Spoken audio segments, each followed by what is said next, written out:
It was spring, March of year 22 in the Saint Divine Land, and the capital was full of life and colors. This is a story about me, Gu Chaoyan. The begonias at the Gu mansion stood out beautifully, all because the second miss loved them. But where I was, in the Qing pavilion, it was a completely different world. The place was small, run down, and gloomy, with weeds everywhere. It felt damp and neglected, almost like a slum. I woke up feeling sticky and cold, my whole body aching. When I opened my eyes, the sudden light made me dizzy. My head pounded, and my stomach felt strangely bloated, as if it was filled with water. My soaked clothes clung uncomfortably to my skin. I remember dying, and for a moment, I thought I was in the funeral parlor, but something didn't add up. I was wearing rough, hemp clothes, and when I looked at my hands, they were chubby and tan, nothing like my pale, delicate hands I once had. A girl in light green clothes appeared, crying and saying, "Miss, you're finally awake. The old master wants you in the front yard. But your marriage to the prince is over. You loved him, but he treated you terribly. What will you do now? Your mother passed away when you were young, and your father is so harsh." Her words confused me, miss. Prince? Marriage? What was she talking about? Then, all these foreign memories rushed into my head. I learned that this world had 4 countries, and I was in the Saint Divine Land. The body I was now in belonged to Gu Chaoyan, the lineal daughter of the Gu family in the capital. She had been engaged since childhood to Lu Jiming, the prince of Duchongning. But she had always been tanned, chubby, and unattractive, with a bad reputation. No one liked her, not even her fiancé or her own family. The day before her wedding, she got a divorce paper from Duke Chongning's mansion. She went there, knelt for hours, begging him not to leave her, even threatening to end her life. Lu Jiming, in front of everyone, agreed to take back the divorce if she jumped into the lake. Desperate, she did it, becoming the biggest joke in the capital. Her father was furious. I realized that my second sister, the beautiful one, had a hand in this too. The original Gu Chaoyan had suffered so much, more than I ever did in my past life. I felt sorry for her, but now that I was in her body, I promised myself I'd get back everything she lost and take revenge for all she endured. "Qing, stop crying and get me a mirror," I said calmly, though my voice came out colder than I intended. Qing always thought my voice sounded beautiful when I wasn't yelling, which I apparently used to do a lot. But what really surprised her was that I asked for a mirror. For years, I hadn't looked at myself. It started when I was 10, on my first outing. People laughed at me, calling me chubby and ugly, and the story spread everywhere. Since then, I never wanted to see my reflection. Qing hesitated, clearly not wanting to make me feel worse. "Aren't we going to the front yard? Get me the mirror now," I insisted. In my previous life, I was an agent, used to dealing with things decisively, and right now, I needed to see what I looked like. When Qing finally brought me the mirror, I almost fainted at my own reflection. Wow, I really was ugly. My face was round like a ball, my features squashed by my puffy cheeks, and my skin was deeply tanned. I wore shabby, scruffy clothes. Honestly, if Qing hadn't called me miss, I would have mistaken myself for a beggar. Qing started crying again, apologizing, which only annoyed me. I hated constant tears, but I couldn't be too harsh. Qing had been genuinely loyal to the original me, and she deserved kindness in return. I took a deep breath. Okay, I was just a little shocked by how bad I looked, but I knew medicine well enough to fix it. Losing weight and lightening my skin would take time, but I had a plan now. Feeling calmer, I gently told Qing, "Stop crying so easily. I promise no one will bully us again while I'm here." Qing's eyes widened in surprise, and for some reason, she seemed to believe me completely. We left the Qing pavilion and headed to the front yard, where the atmosphere was lively and full of laughter, as if no one cared that the lineal daughter of the Gu mansion had almost died in a lake. I carried myself confidently, even with this plump body weighing me down. Despite the difference in time periods, I still moved with an air of elegance. Then, a sharp, mocking voice cut through the noise. "Here comes the weirdo. No wonder it suddenly smells bad."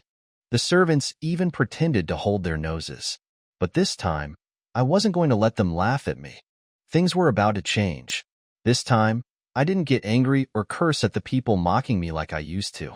I simply ignored them, standing tall and walking forward with dignity. When I passed Gu Xiaoying, I didn't even look at her. To me, she was just a clown in my path. Her face turned red with frustration, but she couldn't do anything about it. When I entered the hall, I saw 3 well-dressed men sitting there. The man in the top seat wore a white robe with a belt decorated with jade, and his hair was adorned with a jade crown. He looked cold and indifferent, not showing any emotion, not even disgust toward me. That made me feel a bit better. At least he treated everyone the same, even if it was with coldness. I didn't know who this man was, but he seemed important. Only someone of high status would sit higher than Lu Jiming, my former fiancé.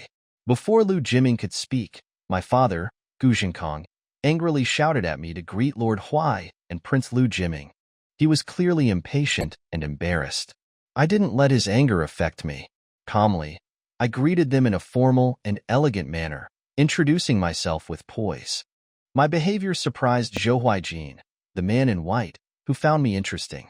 He could see I was different from the rumors, that I had a quiet strength and clarity in my eyes.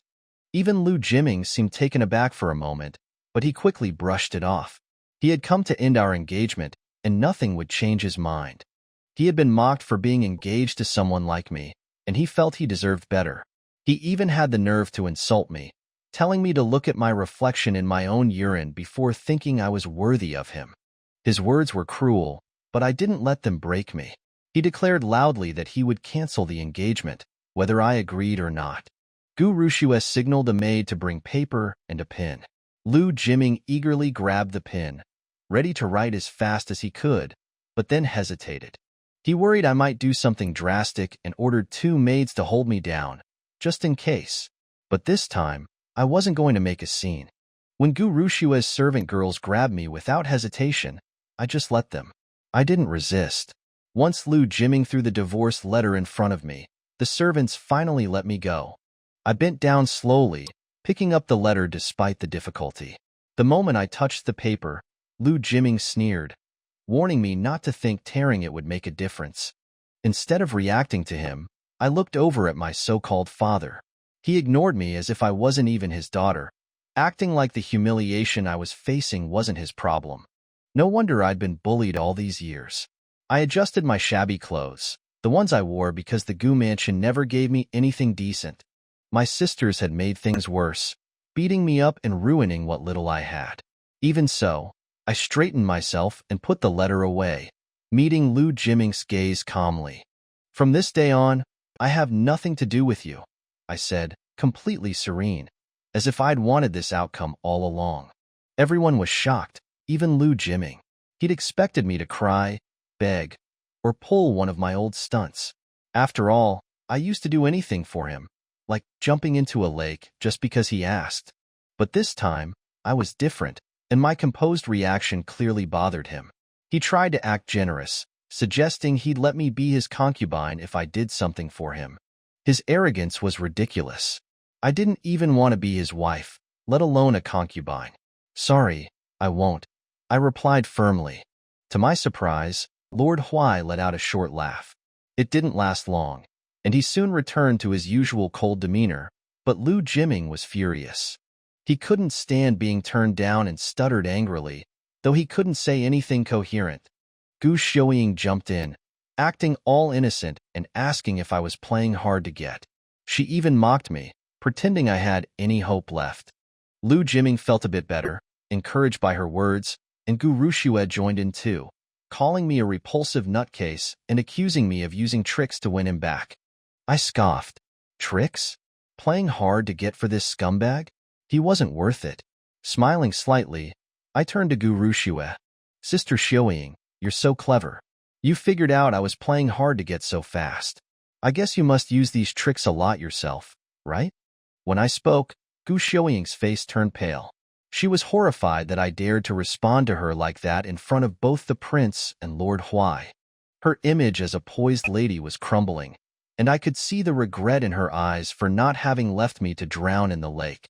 Before she could fully react, Gu Rushue pointed at me, ready to scold, but Lord Huai interrupted, sounding slightly impatient. Since the prince has finished the annulment, I'll be leaving now. I have other matters to attend to. He stood up, his presence commanding attention.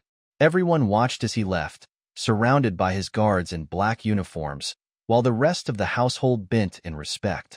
No one cared about Guru Shue's anger anymore. Lord Huai was a powerful figure, and everyone in the Gu mansion was eager to impress him. Understanding this, I stepped aside, giving him plenty of room to walk past. Up close, he looked even more imposing in his white robes. As he passed me, he slowed down and, to my surprise, gave me a brief half-smile that only I could see. Then, he returned to his usual cold demeanor and left. I was confused. Why had he smiled at me? Did I have something on my face? I touched my cheeks but didn't feel anything strange. Shaking my head, I decided not to dwell on it. There were more important things to think about. I didn't want to stay there any longer. No one in the Gu mansion wanted me around, and I felt the same about them. I turned to leave, intending to go back to the Qing pavilion with Qing. But just as I was about to leave, a furious voice stopped me. Stop! It was my father, Gu Zhenkong, who had just returned after seeing off Lord Huai. He looked furious, and his voice was ice-cold. What do you want, father? I asked, my tone equally cold and without warmth. I kept my head slightly lowered, but made no attempt to hide my lack of affection. Gu Zhenkong glared at me, his teeth clenched. He was angry that I had caused trouble. He'd supported canceling my engagement because the prince, son of Duke Chongning, would never marry the daughter of a mere businesswoman, especially one he considered ill-mannered. What really angered him was that my behavior had embarrassed the entire Gu mansion, dragging their name through the mud. Gu Zhenkong was feeling extremely furious. He raised his hand and slapped right across Gu Chaoyan's face, without a moment of hesitation. Gu Chaoyan did not manage to dodge it successfully. She had just escaped death and was beaten by her sisters a couple of days earlier. As a result, this slap drove her to fall on the ground. Gu Chaoyan covered her cheek with her palm. The prince offered you a concubine position because you were part of the Gu mansion. You could have turned him down in another way, but you embarrassed him publicly. Are you still dreaming about getting the position of a princess consort? Your mother was a businesswoman. There is no way that you can possibly become the princess consort of Duke Chongning's son. Just look at yourself in the mirror. In this entire capital, who would choose to marry you? Gu Zhenkong got increasingly agitated with every word that he spoke. He pointed at his own face. I am totally humiliated because of you. Gu Chaoyan tried to pick herself up with all the strength she had. She may be feeble at the moment, but she had a mocking smile on her face. As the old master of the Gu family and Gu Chaoyan's father, he not only failed to protect his daughter, but also blamed her for losing the family's face. Moreover, he lamented over Gu Chaoyan's ugliness and her mother's origin as a businesswoman. How ridiculous was this whole thing? During these past years, Gu Chaoyan could have had a better life if her father had defended and helped her, or taught her good manners. It was something that a normal father would do. But Gu Zhenkong never thought about those. When he saw Gu Chaoyan still wearing a smile, he got even more furious. Just see what you have done.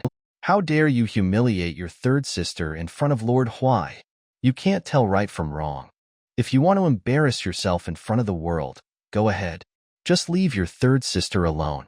Your third sister is beautiful and intelligent. She is going to marry a nice family and bring honor to the Gu mansion. You are nothing but a scourge. Gu Zhenkong scolded her with a ferocity which he didn't even use on the servants. Maybe for him, Gu Chaoyan was even worse than a servant. Those so-called beautiful and intelligent sisters of hers were giggling at the spectacle. With her eyes upon him, Gu Chaoyan decided to give him one last chance, since he was, after all, the original host's real father. She said, Father, you hate me because I am ugly and dumb and hence can't marry anyone with extraordinary status, right? If one day I become beautiful and intelligent and marry someone with an extraordinary status, will you like me then? Become beautiful and marry someone with an extraordinary status? Gu Chaosheng, Gu Rushue along with Gu Xiuying laughed so loudly as if they had just heard a joke. The servants of the house weren't far behind in mocking her. Gu Rushue still remembered what Gu Chaoyan had said to her. Upon hearing her unrealistic dream, Gu Rushue scoffed. Gu Chaoyan, are you sick? You think that you can become beautiful and marry someone with an extraordinary status in this life? Why don't you try your luck with the beggars in the city? You would be fortunate if they want you. Sister, I know you are feeling disillusioned because of the engagement getting annulled, but you can't indulge in such wild daydreams. Gu Xiuying said with a sneer on her face. Gu Zhenkong looked at Gu Chaoyan impatiently. He assumed that she had lost her mind because of such a big stimulation. Get back to the Qing pavilion.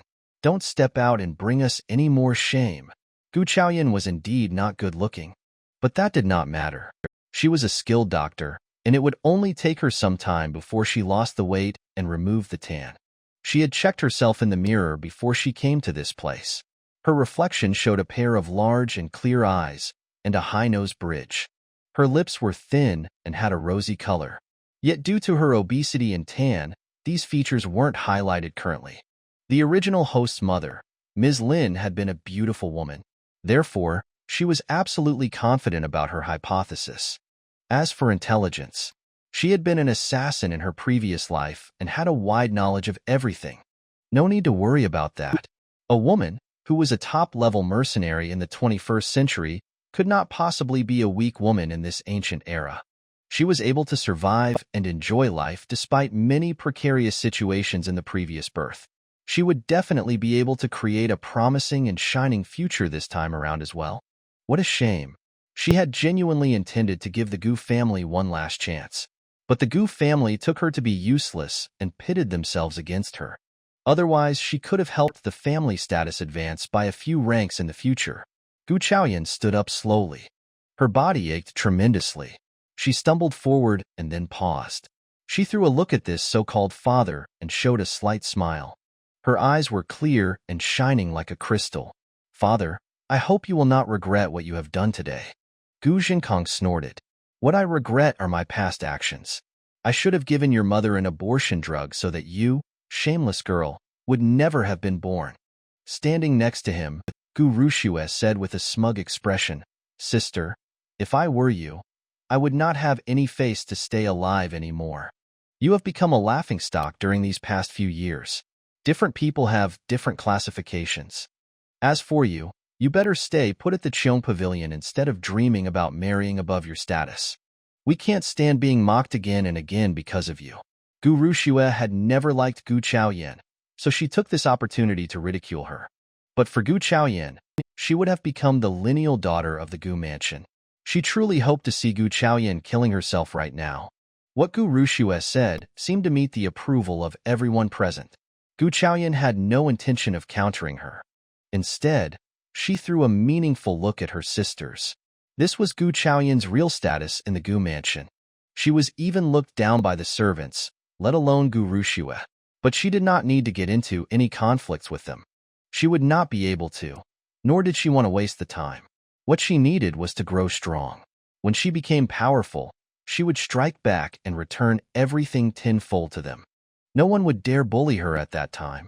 Gu Zhenkong was about to say something more when Gu Chaoyan turned and walked away from this annoying place. Gu Chaoyan sneered and vowed that she would definitely take revenge for what happened to her today. She was not going to leave even one of them. On the other hand, however, Gu Zhenkong had absolutely no idea what he was going to lose in the future because of his ruthlessness of this day. Qing helped Gu Chaoyan walk out of the front yard, step by step. It was not very hot on this spring day, but it was warm enough. The begonias were blooming vividly. But if she had not been the leading role of this show, she would not have been able to step into this front yard. Some servants who passed them by muttered expletives at Gu Chaoyan under their breaths. But she didn't care about any of these insulting things. She was still wearing a slight smile on her face, holding the annulment letter in her hand. She had managed to cancel the engagement and thrown away the hot potato right after she was reborn. She had achieved something, after all. Now, she was totally free. Gu Zhenkong had told her to stay at the Qing pavilion and never come out of it. That was indeed what she intended to do. The original host was not physically strong. Plus, she had just been rescued out of the lake and was beaten up. As a result, she was not feeling very well. In the days to follow, she was going to recover her health, lose some weight, and regain her snowy white skin. She was going to be very busy. She was not frivolous, but she did care about her looks, which could come in handy. Also, she intended to earn some money with her medical skills. She intended to move out of the Gu mansion and buy a large house where she was going to have a nice time. Thinking about the future, her smile became brighter. "Miss, what is wrong?" Qing got very frightened seeing her mistress grinning widely. She was very worried now. Her miss had been dumped by the prince today. This was the person whom she used to like a lot. She was scared that her miss might lose her mind due to sadness. After Madame was gone, her miss's life had turned really difficult. Qing had been looking forward to seeing her marry the prince when she grew up. After all, Madame had saved his life, and the prince and his parents should have treated her well. The promise of engagement was what kept Gu Chaoyan going during all these bleak years. But all of it went up in smoke today. Qing started to cry when she thought of this. Seeing Qing's tears, Gu Chaoyan immediately understood what this girl was thinking about. She patted her head and said with a sincere look on her face, "Stop crying. I am seriously happy." Gu Chaoyan suddenly realized that she should not act too strangely, else Qing would not be able to digest it. So, she added as an afterthought, "After the lake incident, I suddenly realized that I would never have a great life with the prince if I married him. He even asked me to jump in the lake. Moreover, he disliked me greatly. From this day onwards, we are not going to rely on others. We are going to carve a good life for ourselves," Gu Chaoyan said resolutely. Qing could see the determination in the eyes of her mistress. She did not seem to be joking, and what she said did not sound wrong either. Qing finally smiled and decided to put faith in Gu Chaoyan's promise. As Gu Chaoyan returned to the old and shabby Qing pavilion, she realized that the house looked completely barren. Thankfully, it was at least clean. Qing was a diligent and hard-working girl. Although Gu Chaoyan often messed up in the past, Qing had always tidied up after her. Gu Stoying's claim about her being stinky was wrong. As she thought about this, she realized that her image must have been ruined through such rumors in the past. She shook her head and tried to leave those unnecessary thoughts alone.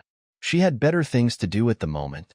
"Qing, do you know anything about Lord Huai?" Gu Chaoyan still could not fathom why Lord Huai had smiled at her earlier. There had been nothing on her face to elicit such a reaction from him. Hence, she was curious to know what Lord Huai's personality was like. "Of course I do," Qing answered without hesitation. She barely went out and didn't have much knowledge about the other lords. But she knew enough about Lord Huai. Lord Huai is the most beloved child of the king and the queen. He gained his title at the age of 8. The king has many children, but he is the most cherished one. Everyone hopes to have some link with Lord Huai. All the girls in the capital want to marry him. But Qing glanced around cautiously, making sure no one was within sight. She lowered her voice to a whisper. "Lord Huai doesn't have a good temperament. As per the rumors, he is irritable and ruthless. Miss Wang of the Wang family got one of her arms chopped off just because she irritated him. The son of some officer was almost crippled by him, as well. I have heard that tons of dead bodies are often carried out of Lord Huai's mansion, and those are just the servants beaten to death by him." Speaking these words, Qing shivered in fear. "Miss, don't even think about Lord Huai, else you might die a terrible death." The man Qing talked about seemed to be like a frightening Shura, but she had met many people in her life. As far as she could tell, Lord Huai did not seem like an irritable man but a calm and rational one. Gu Chaoyan rolled her eyes at her. She did not buy the exaggerated story that Qing told her. Hearsay was always distorted to a large extent. Didn't the original host suffer from it, as well? She had never stolen anything, but as per the rumor, she was an established thief. It was said that she even stole from the servants. In her case, it was most probably malicious gossip made up by her stepmother and sisters. Gu Chaoyan rolled her eyes. Rumor was easier created than clarified. Thinking of clearing her name in the future, she found that she had quite a lot of stuff to do. But first, she needed to become healthy again. At this point, the key thing was that her stomach was caving in. She looked at Qing with a begging look on her face. "Qing, I am starving." Qing jerked up in surprise. "Oh, miss, you haven't eaten anything yet, right? I will go and get the lunchbox from the kitchen." She hurried off as if she did not want to see Gu Chaoyan suffering from starvation for a single more second. Seeing Qing leave, Gu Chaoyan closed her eyes and crashed on the bed. With her eyes shut, she thought about her little maid. She might be a watering pot, but was indeed a nice person. She was feeling a bit too tired from today's events, and soon she dozed off. The sunlight was quite warm. Gu Chaoyan smiled in her sleep. It was not until she heard someone throwing stones at her windows did she get up. Who was that? The move and air of that person did not seem like Qing. She would never dare to throw stones at the window. It wasn't any of the sisters as well. If they intended to give her a hard time, they would always do it in public. Was it one of those annoying servants pulling a prank? When she thought about this, Gu Chaoyan picked up one of the broken cups from the table. The moment she opened the window, she threw the cup with full strength. Unexpectedly, she did not hear the sound of the cup hitting the floor, nor did she hear anyone getting hit on the head. So, Gu Chaoyan craned her neck out. A young man, dressed in white, greeted her with a smile. Maniac! That was what Gu Chaoyan thought when she saw the man. Huai was holding the broken cup in his hand, and a sinister smile hovered over his handsome face. Come out. Lord Huai was indeed a maniac. Gu Chaoyan was sure about that now. Gu Chaoyan put the blanket over her body, looking alert. Although she knew that she was chubby and not pretty-looking, if Lord Huai had a fetish for such girls, she might be in danger. After all, he came looking for her at the Qing pavilion. Was he interested in her body? Gu Chaoyan put the blanket further over her head as she thought about this.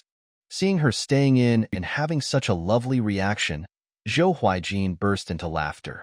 He came to this place only because he was curious to see whether this lady, who had recently been ditched, would commit suicide after the incident. Unexpectedly, she still lived on. She was even able to sleep at such a rotten place which even beggars would not like. Her mindset must be quite strong. As Lord Huai thought about this, he walked straight in, forthrightly. Seeing this man walking into her place without permission, Gu Chaoyan snapped at him. Unexpectedly, the famously respectful Lord Huai is actually a girl snatcher who invades people's privacy. Haha. Huai sized up the house and said, "This is a girl's home? Honestly, even vagrants would not want to live here." Then he put the cup on the table and had just withdrawn his hand when the table collapsed. But Huai was fast enough to catch the broken cup. The smile disappeared from his face. Is this how Gu Zhenkong is treating his eldest daughter? Gu Chaoyan snorted. What a hypocritical man. Huai smiled. What an ignorant woman. Huai suddenly fell into deep contemplation. A long while later, his eyes brightened as if he had just thought of something brilliant. There is one thing that can change your life instantly and make the Gu family regret having treated you like this. He looked supremely confident. What is it? Gu Chaoyan asked nonchalantly. She did not think that a noble man like Huai would have any practical solutions to offer. You can marry me, Huai said happily. Haha. Gu Chaoyan would have spat out water upon his face if she was drinking it at this moment. What kind of a suggestion was this? Gu Chaoyan's face was full of disapproval. Seeing her reaction, Huai tried to convince her. Just think about it. If you marry me, you will become the princess consort of Lord Huai. You can enjoy a good life, and everyone from the Gu family would need to bow to you. He patted Gu Chaoyan's shoulders. How does that sound? Indeed a good idea, right? Let's shake on it then. Gu Chaoyan rolled her eyes at him. He said he wanted to marry a woman who was hideous, tanned, useless, and freshly dumped. Gu Chaoyan gave him a kick and moved away from him. Not good at all.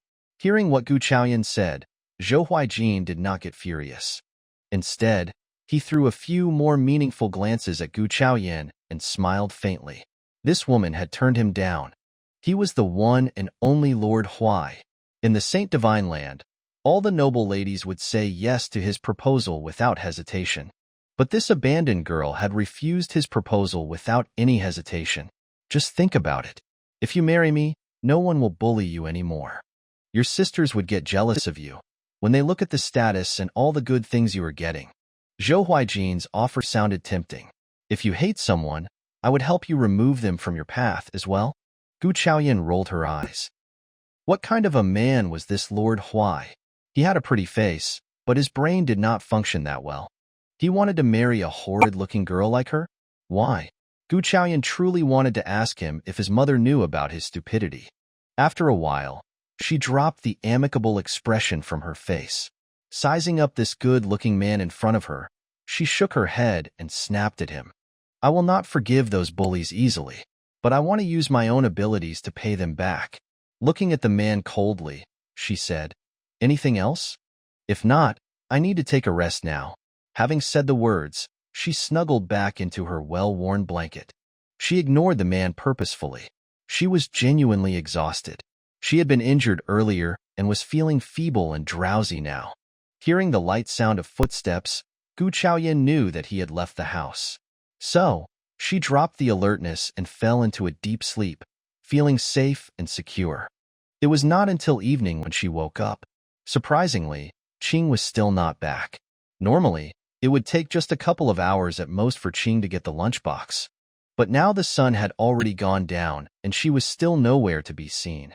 Did something happen? Gu Chaoyan felt anxious and went out to search for her. Luckily, the original host had been to the kitchen before, so she found the right path based on the memory inside her brain. Gu Chaoyan was quite fast, despite the fat on her body, as a green silhouette came in front of her eyes. Gu Chaoyan sighed in relief. Where have you been, Qing? What took you so long? Qing looked more or less the same as before, but Gu Chaoyan had been a mercenary in her previous life, so she noticed even the slightest discrepancies right away. She could also distinguish the faint smell of blood coming from Qing. As she took a closer look at her, she could tell that Qing was quite pale and feeble.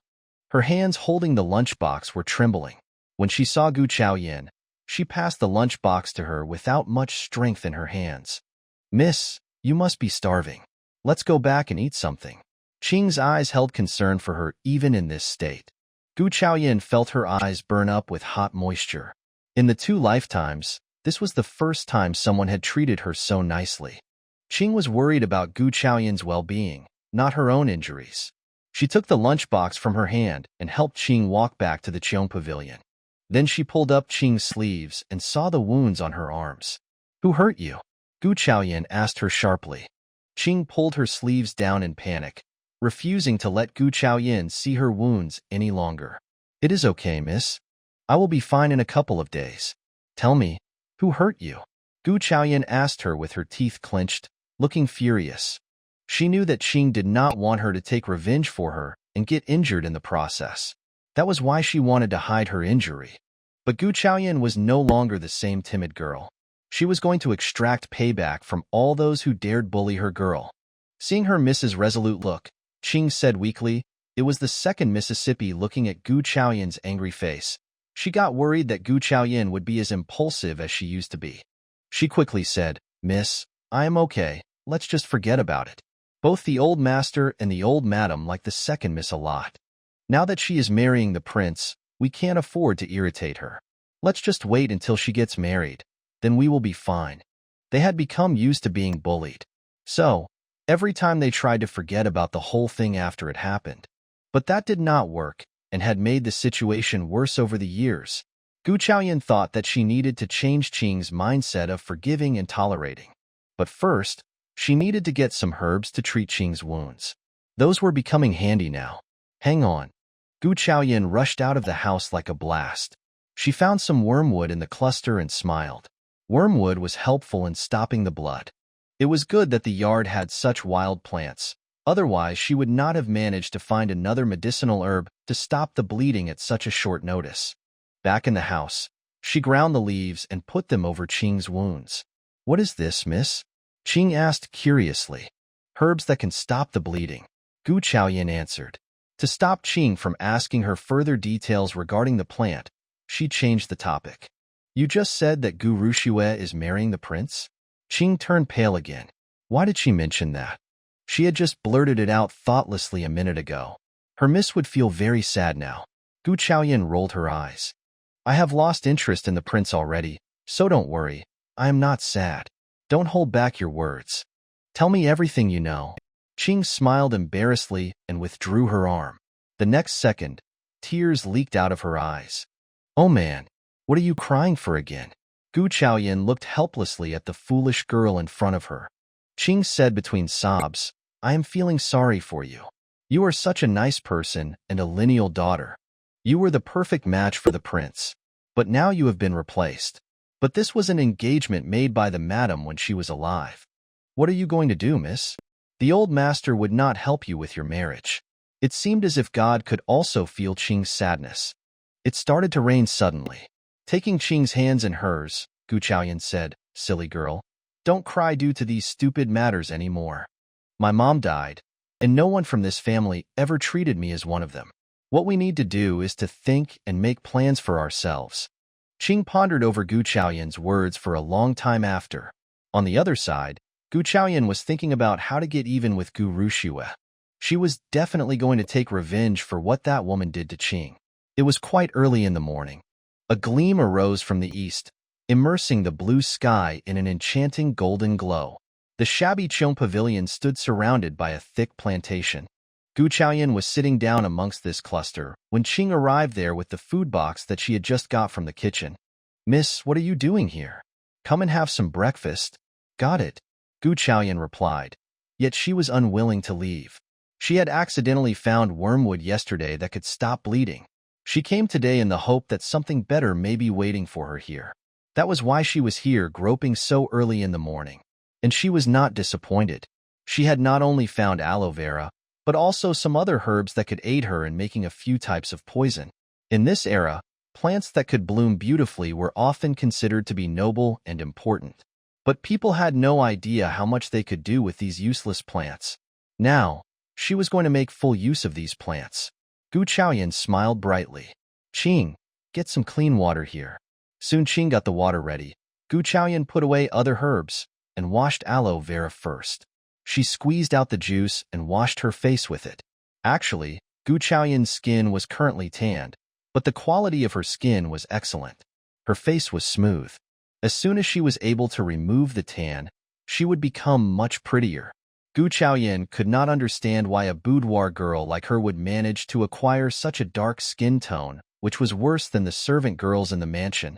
But with the aloe vera plant here, she was easily going to solve the problem.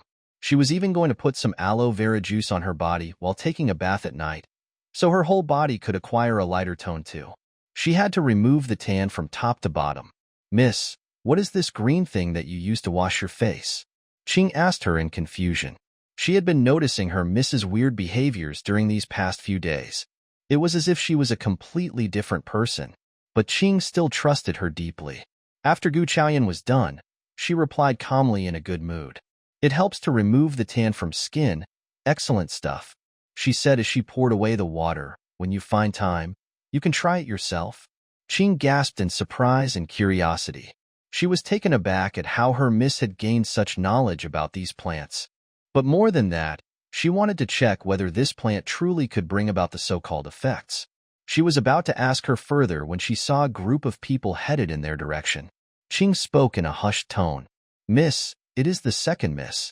Gu Chaoyan turned around and saw the ostentatiously dressed girl coming towards them. Ha! She had not yet embarked on her revenge.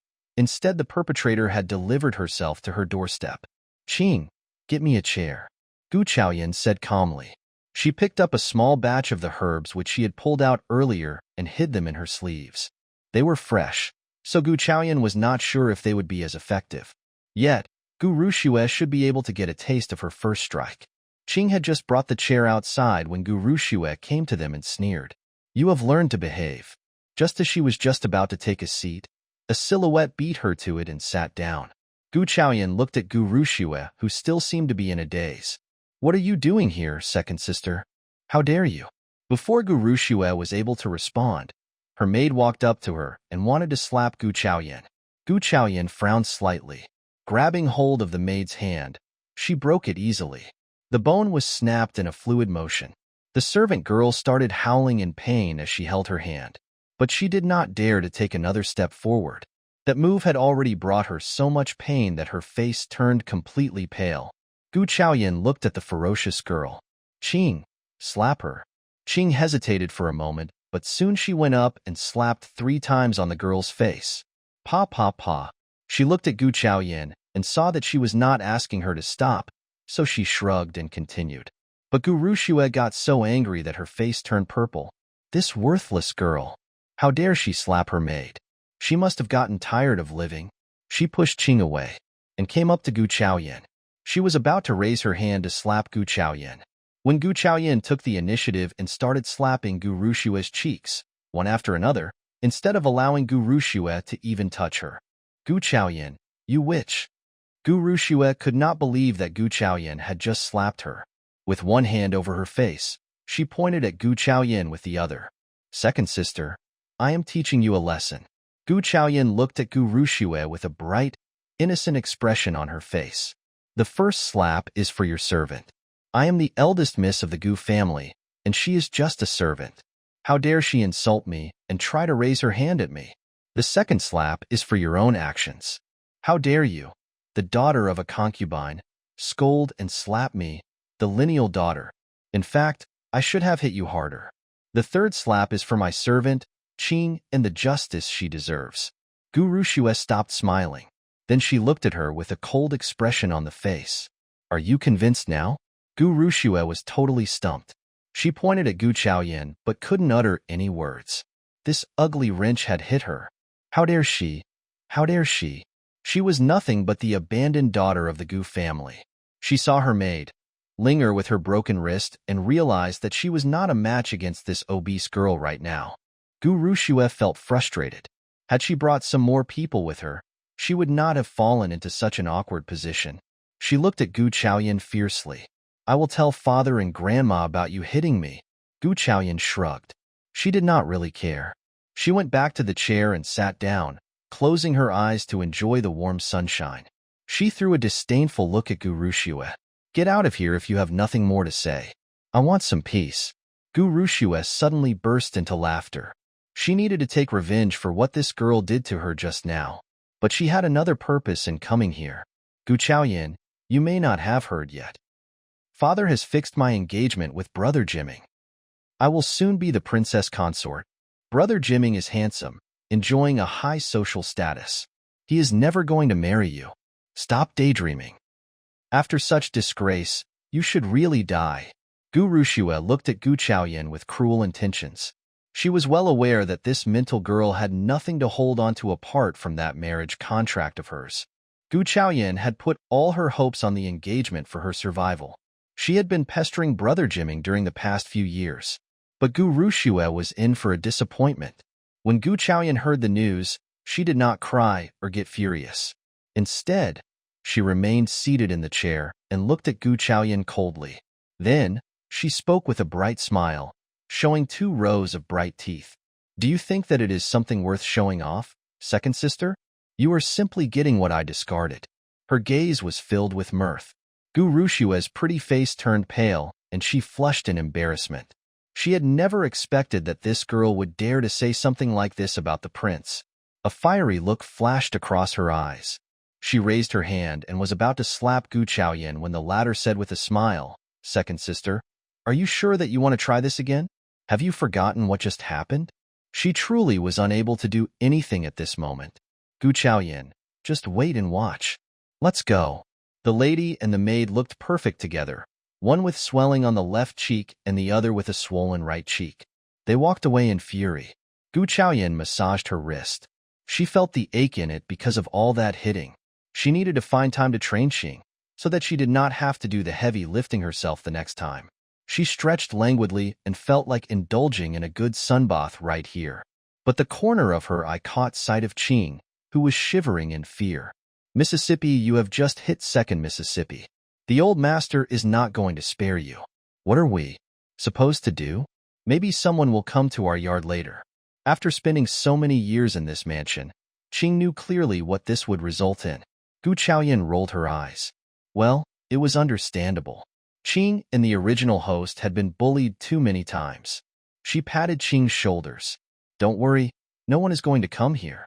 Just stay here with me and relax. Later, we can go out of the mansion for some fun. Qing was confused. No one will come? How do you know? Gu Chaoyan smiled brightly. Of course she knew. No one would have the time to cause her any trouble in the near future. It would be days before they remembered her again.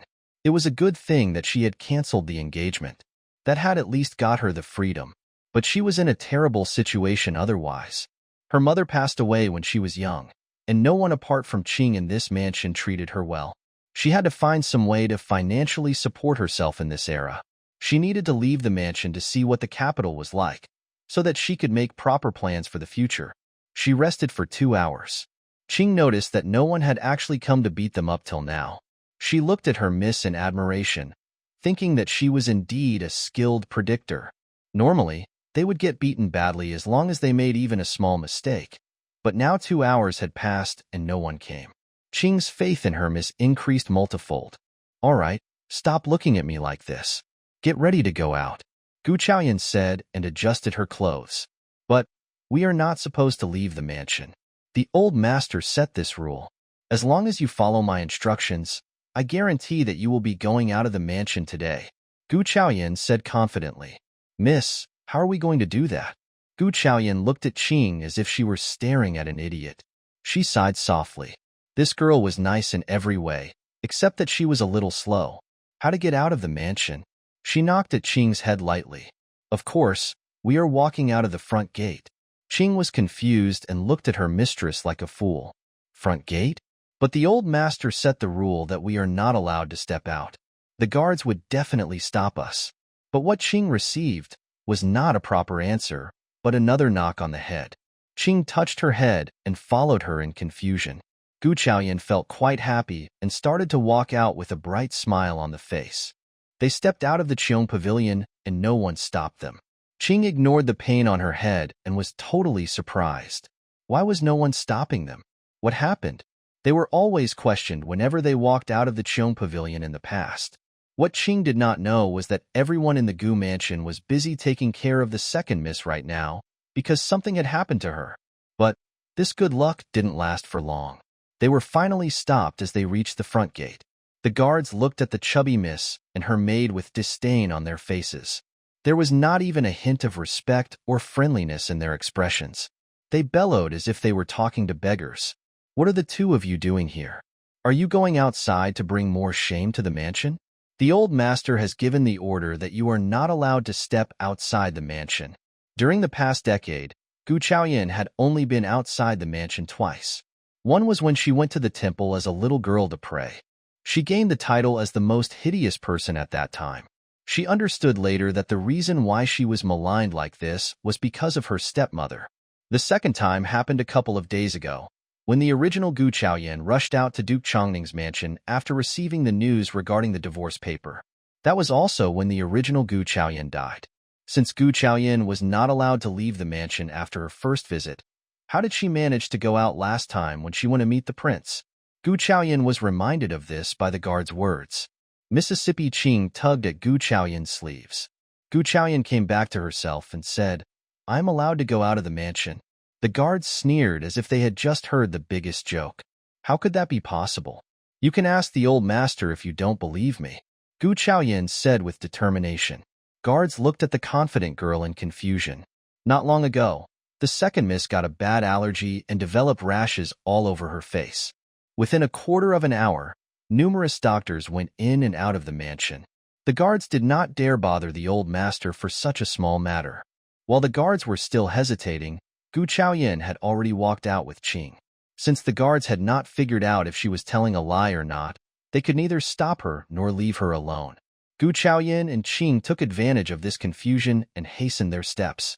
They disappeared from the guards' line of sight before the latter could make up their minds. The guards consoled themselves that this coward miss would never dare to lie to them and became complacent. One of the guards jabbed the other. Hey, did you notice? Miss Ugly seemed a bit different today. Are you blind? Didn't you see her hideous face? I felt so disgusted by her appearance when she stood next to me. The other guard said disdainfully and then added, check the money in your pocket. She may have stolen from you. She is famous for stealing from everyone. I don't even feel like eating anything after seeing her today. Did you hear that after the prince divorced her, he offered her a position of concubine, but she turned it down? The prince is a noble person. How dare she turn down his benevolence? It is just a rumor. We can't take it as truth. She is not only horrible to look at, but also has the habit of stealing.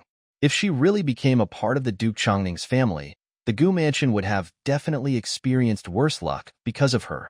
Several guards were chatting amongst themselves when the chief came there. They stopped talking instantly. The chief was different from them. If he knew about the topic of their discussion, they might lose their jobs or even lives. But they were not the only ones who were discussing Gu Chaoyan.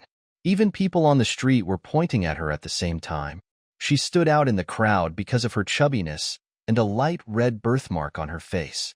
Mississippi Qing said as she followed Gu Chaoyan tightly. They are talking about you. How do they know that you are the eldest miss of the Gu family? I humiliated myself at Duke Changning's mansion a couple of days ago, and now I am an abandoned girl. So, of course they are talking about me. Gu Chaoyan said nonchalantly. Also, look at my distinctive birthmark and my special face. Few people are as ugly as me. Qing lowered her head and looked a bit sad. Miss, you are not ugly. You are the prettiest in my eyes. I remember that you used to look like a porcelain doll when you were young. Everyone adored you when they saw you. After that first outing, you started to care a lot about people's opinion about your appearance, and hence, you were so sad in the past few years. Gu Chaoyan sighed. What a loyal girl. She might have looked pretty when she was young. She remembered what her mother was like. She was indeed a beautiful woman. Gu Jinkong was good-looking as well. Hence, she couldn't understand why two good-looking people managed to give birth to such an ugly-looking person like her. She shook her head slightly. Miss, why are they being so kind as to spare the space for us? Qing asked after noticing the strangeness of this matter. They are not being kind. They are worried that we are going to steal their stuff. The original Gu Chaoyan might have looked a bit crazy, but she was not a thief. She wondered how those rumors came up about her stealing both from the masters and servants of the mansion. Qing glared at these people who were maintaining a distance from them. Her miss had never stolen anything from anyone. She hated it when her miss was misjudged. Is that Gu Chaoyan, the ugly miss of the Gu family? Wasn't she abandoned by the prince? What face does she have to linger around here? I would have killed myself if that had happened to me. A woman among the crowd commented loudly. True. I heard that the handsome prince is marrying the second miss of the Gu family. They look so good together. What luck does the Gu family have? Two starkly different daughters. One is a fairy, the other a devil. All through the way, Gu Chaoyan was surrounded by people who kept talking about her. They kept saying that she was the Miss Ugly who should have died. She must have become a very popular topic for those people. Gu Chaoyan frowned and got distressed. Suddenly a few miserable screams were heard. Those who had been the most vocal about her matters were now lying on the floor, groaning. They kept blaming each other, thinking that it had been the other person who did it to them. Gu Chaoyan smiled quietly, feeling glad that she had picked up some stones on the way, or she would have been pestered by these irritants during the entire journey. Gu Chaoyan and Qing walked some distance and finally spotted a pharmacy not far away. Gu Chaoyan was about to walk in when a carriage came barreling towards her and the situation became messy. Gu Chaoyan was going to shift away from the path, along with Qing, when a child fell out of the carriage. She stretched out her arms and successfully held onto the child. Gu Chaoyan calmed herself after the initial scare. If she had not noticed the falling child from the corner of her eyes, the child would have died.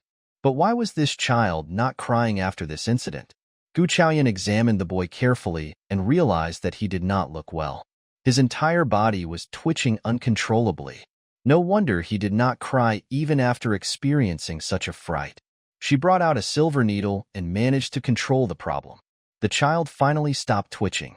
Gu Chaoyan let out a sigh of relief. Good that she had a silver needle with her. This was her practice from her previous life. She had not expected that the needle traveled all the way through the time channel with her. There was no more sound of the horse hoofs. The frightened horse must have been brought under control. Gu Chaoyan started to look for the child's family. At this moment, a woman appeared in front of her. She looked extremely frightened because of what had happened. Her eyes were red and full of misery as she looked at the child. How are you, Tong? You have medical skills? Gu Chaoyan removed the silver needle from the child and nodded. As the child returned to the woman's arms, he said, Grandma. The woman felt Tong's pulse and said with disbelief in her voice, How did you manage to cure Tong? How? Which family are you from? Gu Chaoyan did not have any intention of concealing the fact that she possessed some knowledge in the field of medicine. It was her intention to change her current circumstances with this expertise. After all, seeing the woman's carriage, she realized that it was not a luxurious one. But judging from how this woman spoke and behaved, she could tell that she was not someone ordinary. So she replied in a neutral tone, "I am Gu Chaoyan, the eldest miss of the Gu family." The woman was about to ask something more when some nosy people came closer. "She is the daughter of the Gu family in the south, the one who was just abandoned. Madam, she crashed into your carriage. Just got to the Gu family, don't try and reason with her anymore. She did not crash into the carriage." The woman denied instantly and looked at Gu Chaoyan with a complicated expression on her face. "I will definitely come to express my appreciation at your doorstep soon." Gu Chaoyan smiled and nodded. The woman went back into the carriage with the child in her arms. Those people ignored the woman's attempt at clarifying the matter and started to talk about how this ugly girl had startled the horse. Gu Chaoyan had no intention of explaining anything, so she headed towards the pharmacy with Qing, which had been her original destination. The news that the eldest miss of the Gu family obstructed some rich woman's carriage reached the Gu family soon. Someone said that the lady in the carriage was the madam of the Wang family. The capital city of the Saint Divine Land was bustling. It was much livelier than Gu Chaoyan had imagined it to be. There were also many stands under the large umbrellas with constant pedestrians thronging the street. Some people were rushing through with heavy loads on their shoulders. Some were delivering goods on their ox-drawn wagons. Some were hurrying their donkeys as they pulled their carts, and some were standing by the river, watching the beautiful scenery of the city. The tall and imposing buildings stood in the center, whilst the houses on both sides were lined up one after another. These included tea houses, liquor stores, foot spas, butchers, temples, and courts. What surprised Gu Chaoyan was that there was a stone gambling place in the Saint Divine Land. The store was huge, with many people coming in and out of it. Obviously, it enjoyed a lot of popularity in the city. Gu Chaoyan was holding the medicine which he had just bought from the store and started to walk towards the stone gambling establishment. Qing tugged at her sleeve, intending to remind her that they had no more money to be spent upon this kind of stuff. But Gu Chaoyan did not cease her steps. Qing gave up trying to persuade her and followed her in with a quiet sigh. Lots of stones were kept in different piles in the shop. The gamblers around were so obsessed with the stones that no one noticed Gu Chaoyan's presence. A steward came to them and showed a look of impatience at the sight of Gu Chaoyan. "Not just anyone is allowed to come to our establishment." Gu Chaoyan ignored him for a few seconds as she took in the various stones kept nearest to the entrance. The guy became impatient and was just about to drive them away when Gu Chaoyan asked him calmly, "How much does it cost to play one round?" "The lowest level stones cost at least 1,000 yuan. As for you." The steward gave her a look of disdain. The staff at such places often judged people by their looks. Gu Chaoyan was well aware of this fact. She was quite displeased, but she was not going to waste her energy on dealing with him. "Qing, give him 2,000 yuan." Qing was not happy, but she was an obedient girl. So, she did what she was instructed to. Gu Chaoyan didn't waste any time and picked up 2 tiny rocks from a pile. She had no idea why, but her instinct had kept pushing her to come to this place. When she entered, there was an unknown pull which made her select these stones. Her skills were that of a mercenary. She had never been proficient in stone gambling. She tossed one of the stones to the steward. "Open it." The guy was unhappy to cater to such a poor-looking customer, but Gu Chaoyan had spent the money, so he was under the obligation to serve her. These were the lowest level rocks, and no one had ever been able to get anything valuable out of them. Hence, he was sure that this ugly girl was simply wasting his time and effort. Maybe she was here just to have fun. As expected, no one bothered to take a glance in their direction. But the moment the rock was cracked open, the steward's scream of surprise attracted everyone's attention in the most dramatic way. It was a jade stone. A jade had been dug out of this rock. The size of the jade was huge, which was barely even seen in the high-level rocks. Gu Chaoyan was not surprised, even a bit disappointed. She had not expected it to be an ordinary jade. More and more people gathered around and started to discuss amongst themselves. The steward no longer looked impatient and asked her greedily, "Miss, Do you want to check the other rock? Gu Chaoyan shook her head. She put away the jade and was about to leave when he stopped her and shouted, "Hang on." He did not want her to leave so easily. The steward said politely, "We trade jade stones here, and the price is relatively more reasonable compared to that in other places." Gu Chaoyan threw a look at the large piece in her hands. It seemed that this jade was quite rare. Since it was useless for her, she might just well get money for it. So, she gave it to the guy. In return, she got a check worth 100,000 yuan. Instead of lingering on, Gu Chaoyan left from there with Qing. Those who had intended to ask Gu Chaoyan to help them choose a stone had to terminate their ideas. But the lowest level rocks suddenly became popular in the store. With a little luck, they may also get a lot of money after paying so little. After they left the store, Qing felt that she was floating in the air. Her mistress was amazing. In one morning, she saved someone's child and also earned so much money. Qing had never seen this much money before. She stared at Gu Chaoyan with stars in her eyes all the way home. Gu Chaoyan could not stand it anymore. She threw a look at Qing and said, "Stop staring at me, or I will dig out your eyeballs." Qing lowered her eyes hastily and did not dare to look at her anymore. Gu Chaoyan was still wondering about the unopened rock, but they were in the mood of any more walking. So they returned to the Gu mansion. She frowned slightly when she was at the mansion's doorstep. The guards had been changed, and the atmosphere felt a bit strange. Gu Chaoyan did not get time to think about anything more when the butler, Chen Fu, came to her with a weird look on his face. He said, "The old master has asked you to come to the front yard." To the front yard? Gu Chaoyan had a hunch about what the matter was. Bad news always traveled fast, while good news was always concealed. Instead of reacting to Chen Fu's condescending expression, Gu Chaoyan walked towards the front yard in a serene manner. On the way, the servants, everyone was staring at Gu Chaoyan with a look of sympathy rather than disdain. That annoyed Gu Chaoyan a bit. She had just walked into the front hall when Gu Jinkong reached out to slap her, but Gu Chaoyan dodged it. She was not going to allow anyone to hurt her anymore, not even Gu Jinkong. "Are you not done yet?" Gu Jinkong bellowed.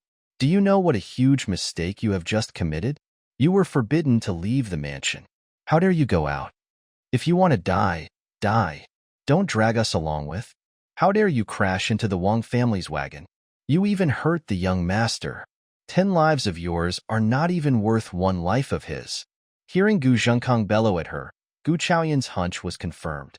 The unfounded rumor had already reached the Gu family, and they chose to believe it without bothering to check its authenticity. Qing wanted to explain it to Gu Jinkong, but Gu Chaoyan shook her head slightly. Gu Jinkong had not even asked her what was going on before telling her to go and die. So, he was not going to believe whatever she said. "What a jinx you are." The old madam came to them, knocking the floor with her cane. "You should not have married a businesswoman like Lin. Nothing has gone right ever since you married her. Now her daughter is harming us and our Rushue too." The old madam threw a disdainful look at Gu Chaoyan, as if she were staring at a venomous snake. "Rushue is going to marry the prince. You are not allowed to obstruct it." Apparently, she had forgotten that the engagement was originally intended for Gu Chaoyan and was awarded because of her mother's heroic deed. As the engagement was mentioned, Gu Jinkong looked a bit less annoyed. "Don't worry, mother. Jimming is a nice person. Now that the Wang family is offended, he would surely do his best to help us. Anyways, we can go to the Wang family and hand Gu Chaoyan over to them. In this way, we won't be affected. Luckily Rushue and the prince are engaged already, otherwise we would not have managed to escape the calamity this time. We owe it to Rushue," Gu Jinkong said gratefully. Madame Gu looked slightly assured as well. They threw an even more disdainful look at Gu Chaoyan and did not want to speak to her about it any longer. Soon, Chen Fu came rushing in. "Old master, the prince is here." When Madame Gu and Gu Jinkong heard the news, they smiled brightly. Lu Jiming walked up to them, looking extremely arrogant. He enjoyed being the savior of the Gu family. "I have heard about what happened. We can either make a fuss over it, or just ignore it. I have some relations with the Wang family, enough to be counted as friends. If I talk to them, they would not blame you for anything." But Madame Gu and Gu Jinkong both held their breath, wondering what the prince was going to say. Lu Jiming threw a look at Gu Chaoyan, whose head remained lowered. He was feeling rather cheerful looking at the spectacle. Even if it had been her petty trick to attract his attention, he was still quite displeased about being embarrassed in front of everyone. I can't help save this person. Lu Jiming looked proud. Gu Zhenkong let out a sigh of relief. As long as Gu Mansion was doing well, he didn't care about anything else. Glaring at Gu Chaoyan, Gu Zhenkong said, "This Jinx girl has never done anything good. Helping her would bring us even more trouble." He ordered Chen Fu to get the wagons ready to make a trip to the Wang family. Gu Chaoyan had said nothing from the beginning till this point, and no one had even bothered to ask her for a clarification. Apparently, she was not worth caring about. In their eyes, Gu Chaoyan would soon be a corpse. Gu Chaoyan sneered. Her so-called family was wishing for her death so gleefully. What on earth had the original host done that she got a father like this? She and Qing were pushed in the wagon unceremoniously. Qing had been holding her tears in, not because she was scared, but because she felt that her miss was being mistreated. Her mistress was motherless, and her father was giving her a step-fatherly treatment. How unfair was that? Gu Chaoyan patted Qing's shoulders to console her. She was not upset, though.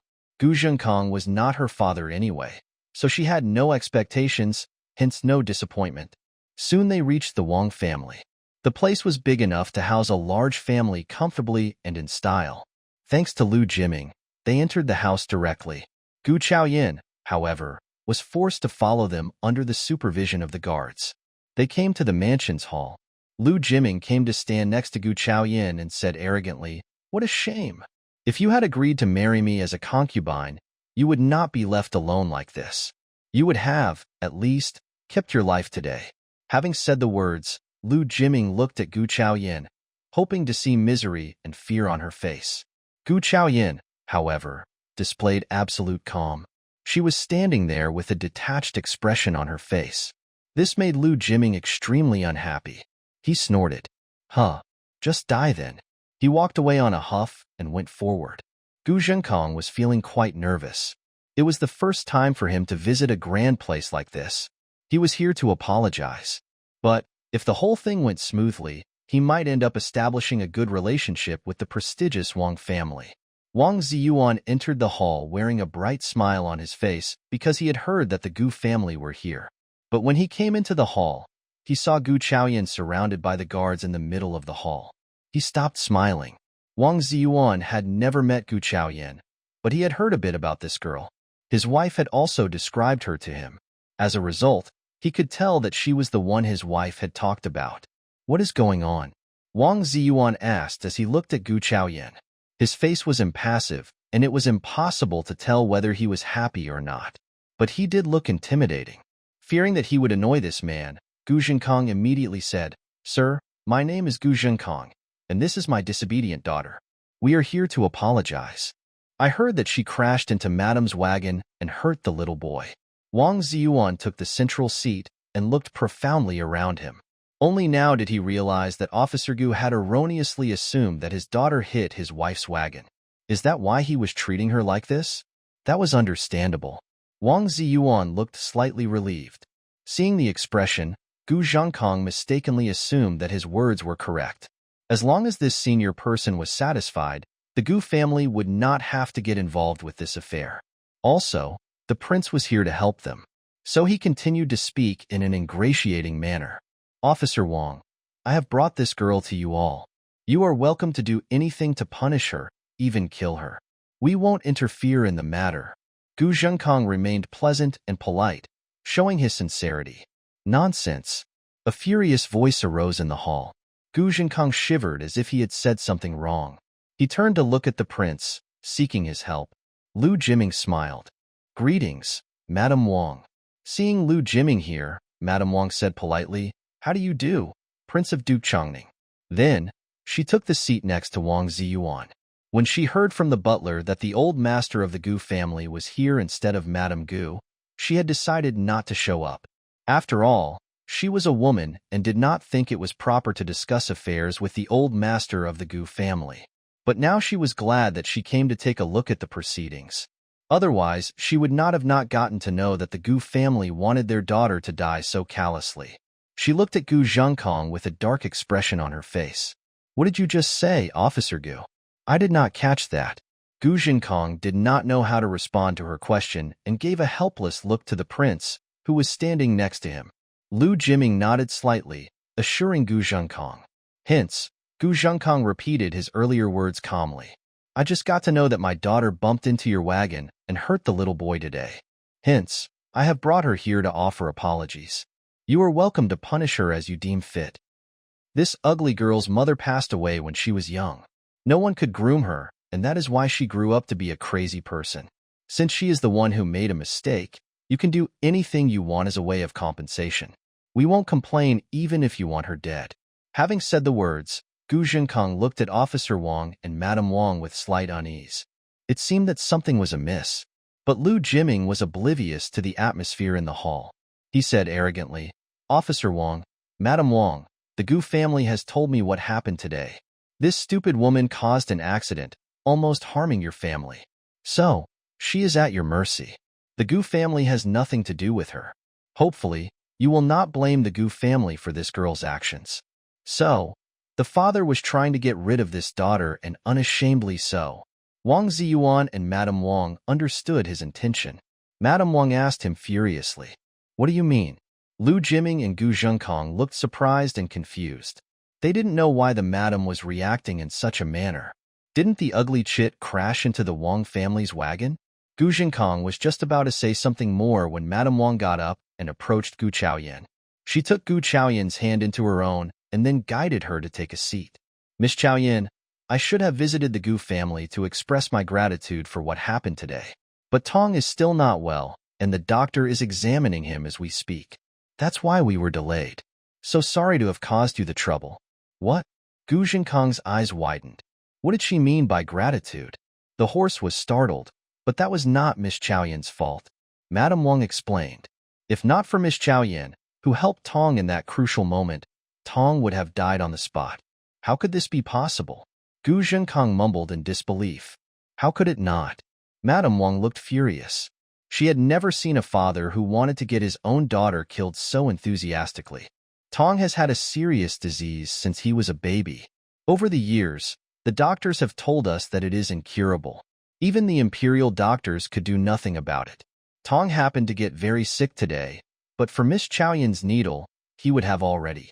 Madame Wang was narrating the incident in such a sincere tone that there was no chance of it being a lie or an exaggeration. For one moment, Gu Jinkong had no idea whether he should be glad or sad. It was a wonderful thing that they had become the savior of the Wang family, and the Gu family could brag about it in the future. But Gu Jinkong did not expect the connection to be formed due to Gu Chaoyan. Lu Jiming was not willing to reconcile with what she said. He looked at Gu Chaoyan in disbelief. How could she know anything about medicine? She was just plain lucky today. Gu Chaoyan stayed silent. She wanted to see how Madame Wang would react to it. Hearing Lu Jiming's humiliating words, she questioned him in a cold voice.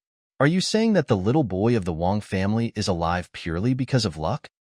How dare you humiliate the little boy like this? Are you trying to question my medical skills? My mother was from the Lin family, who have been devoted to herbs and medicine for generations. It is not strange that I have some knowledge of medicine. Lu Jiming was quite annoyed. He was the son of Duke Chongning, but it was just a title. He did not have any official position in the court, so he did not dare to offend this family. He had been just too surprised and anxious, due to which he lost control momentarily. But this woman had countered him ferociously. He became annoyed but did not dare to say anything more in front of the Wang family. He apologized in a polite tone. Officer Wang, I didn't mean that. Wang Ziyuan snorted.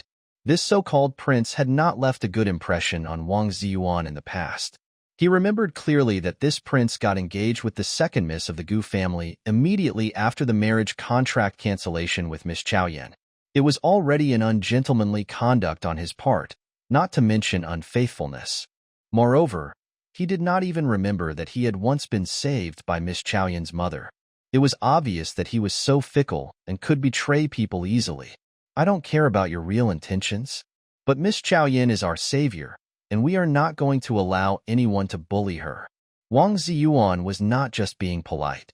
He was truly thankful.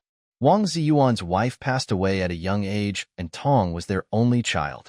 However, this child contracted a disease when he was young, and even the imperial doctors had not been able to cure him. So the treatment had been ineffective. Knew if he was ever going to be cured or not. But after they met Miss Chaoyan, who gave him the acupuncture, the imperial doctors said that even if the root of the disease was not removed, he could still survive for decades with this treatment.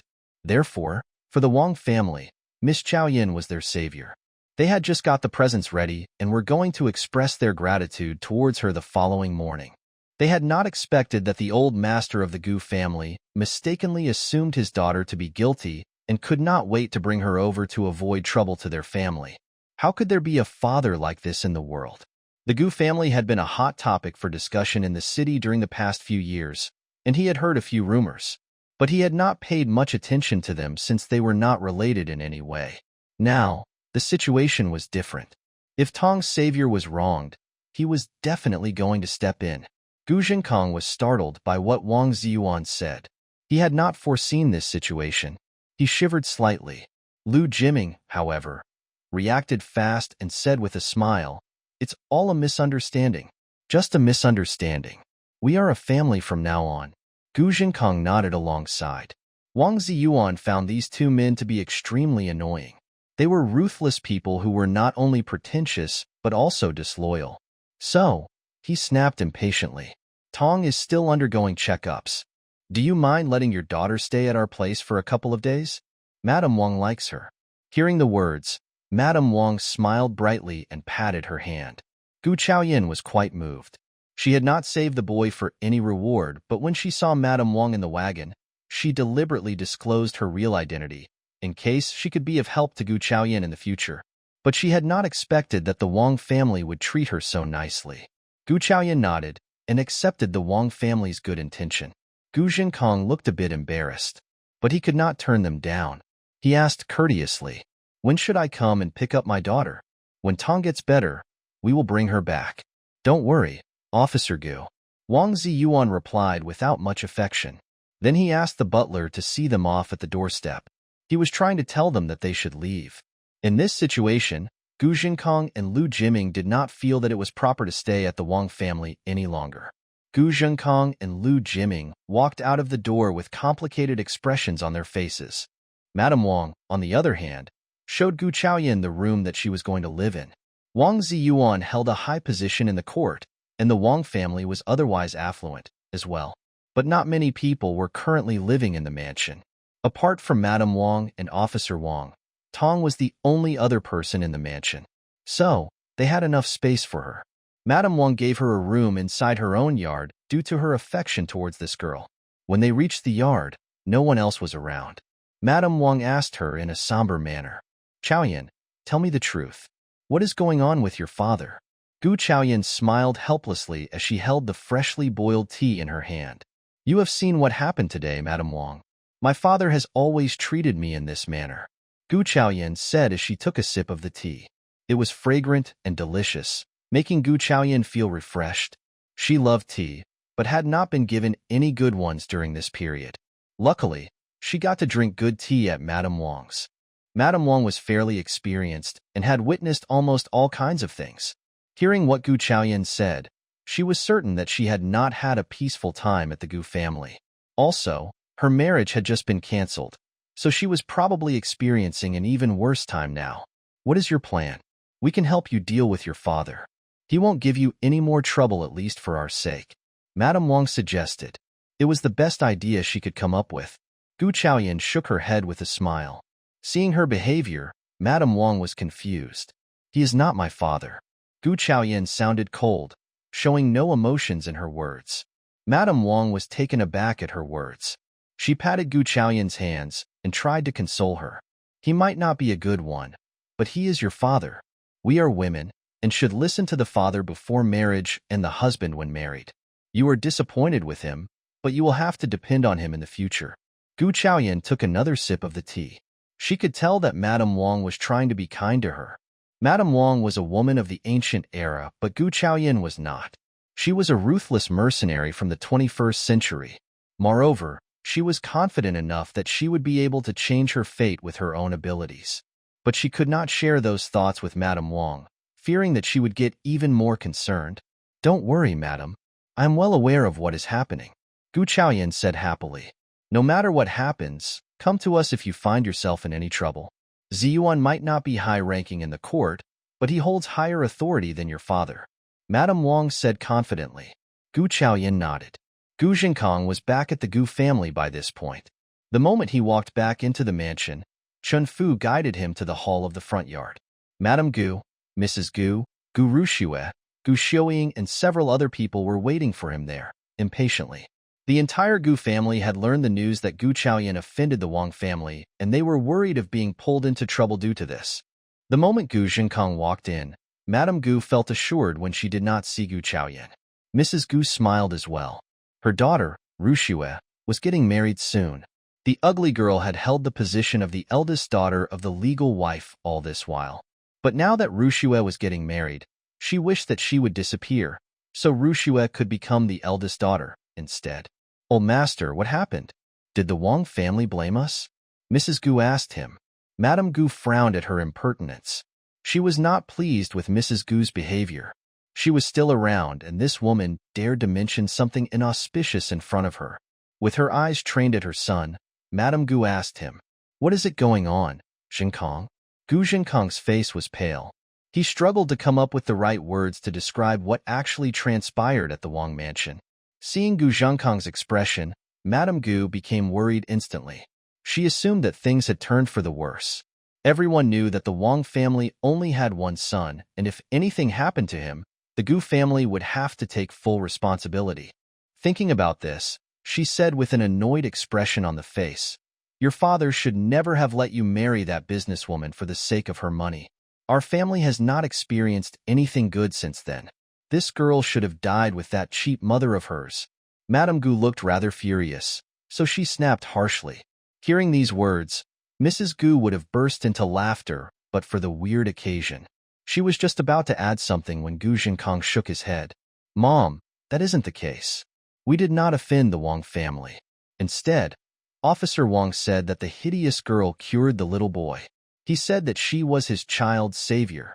They have kept her now at the mansion because Madame Wang likes her and wants her to stay with her for some time." Gu Zhenkong continued with confusion in his voice. "I have no idea how that girl learned to cure people. She has always been stupid. How could she have developed such an ability?" Mrs. Gu stiffened, and her face turned pale in shock. But Madame Gu saw the development in a different way. The fury on her face was gone in an instant. A bright smile lit her wrinkled face. "The Lin family are merchants, but they have been involved in drugs and medicines. So, they are sure to have some medical knowledge. Her ancestors must have passed on some legacy to your late wife. I guess that she must have taught the girl something. How lucky for us to be involved in something so wonderful. If the Wang family thinks that she is their savior, we should treat her better in the future," Madame Gu announced with a smile. She did not notice the weird expression on Gu Zhenkong's face. Logically, he should have been happy about it, but he just felt that something was not right about the situation. Much to his frustration, he could not identify the problem. Had any of his other daughters done this, it would have made him feel very happy and honored. But not this one. She was just plain lucky. Mrs. Gu mumbled, looking displeased. "What did you say?" Gu Zhenkong stared at Mrs. Gu. "Nothing," Mrs. Gu mumbled. She did not dare to say it loudly. "Repeat what you just said." Gu Zhenkong looked intimidating. Mrs. Gu spoke in a soft voice. "I mean, she was just, old master, what I mean is..." Mrs. Gu was just about to explain herself when Gu Zhenkong smiled evilly. He said with satisfaction in his eyes, "You are right, she was simply lucky this time around. Her mother knew almost nothing about medicine. Hence, she could not have given birth to a divine doctor." Mrs. Gu smiled in relief. She still had some lingering fear about what just happened. Gu Chaoyan had no idea what was going on in the Gu mansion. She was wholly focused on the unopened rock that she got from the store the other day. The rock looked exactly the same as any other ordinary ones. But Gu Chaoyan had a hunch that this one was somehow different. Otherwise, she would not have refused to open it at the store. Gu Chaoyan was really curious to see what was inside.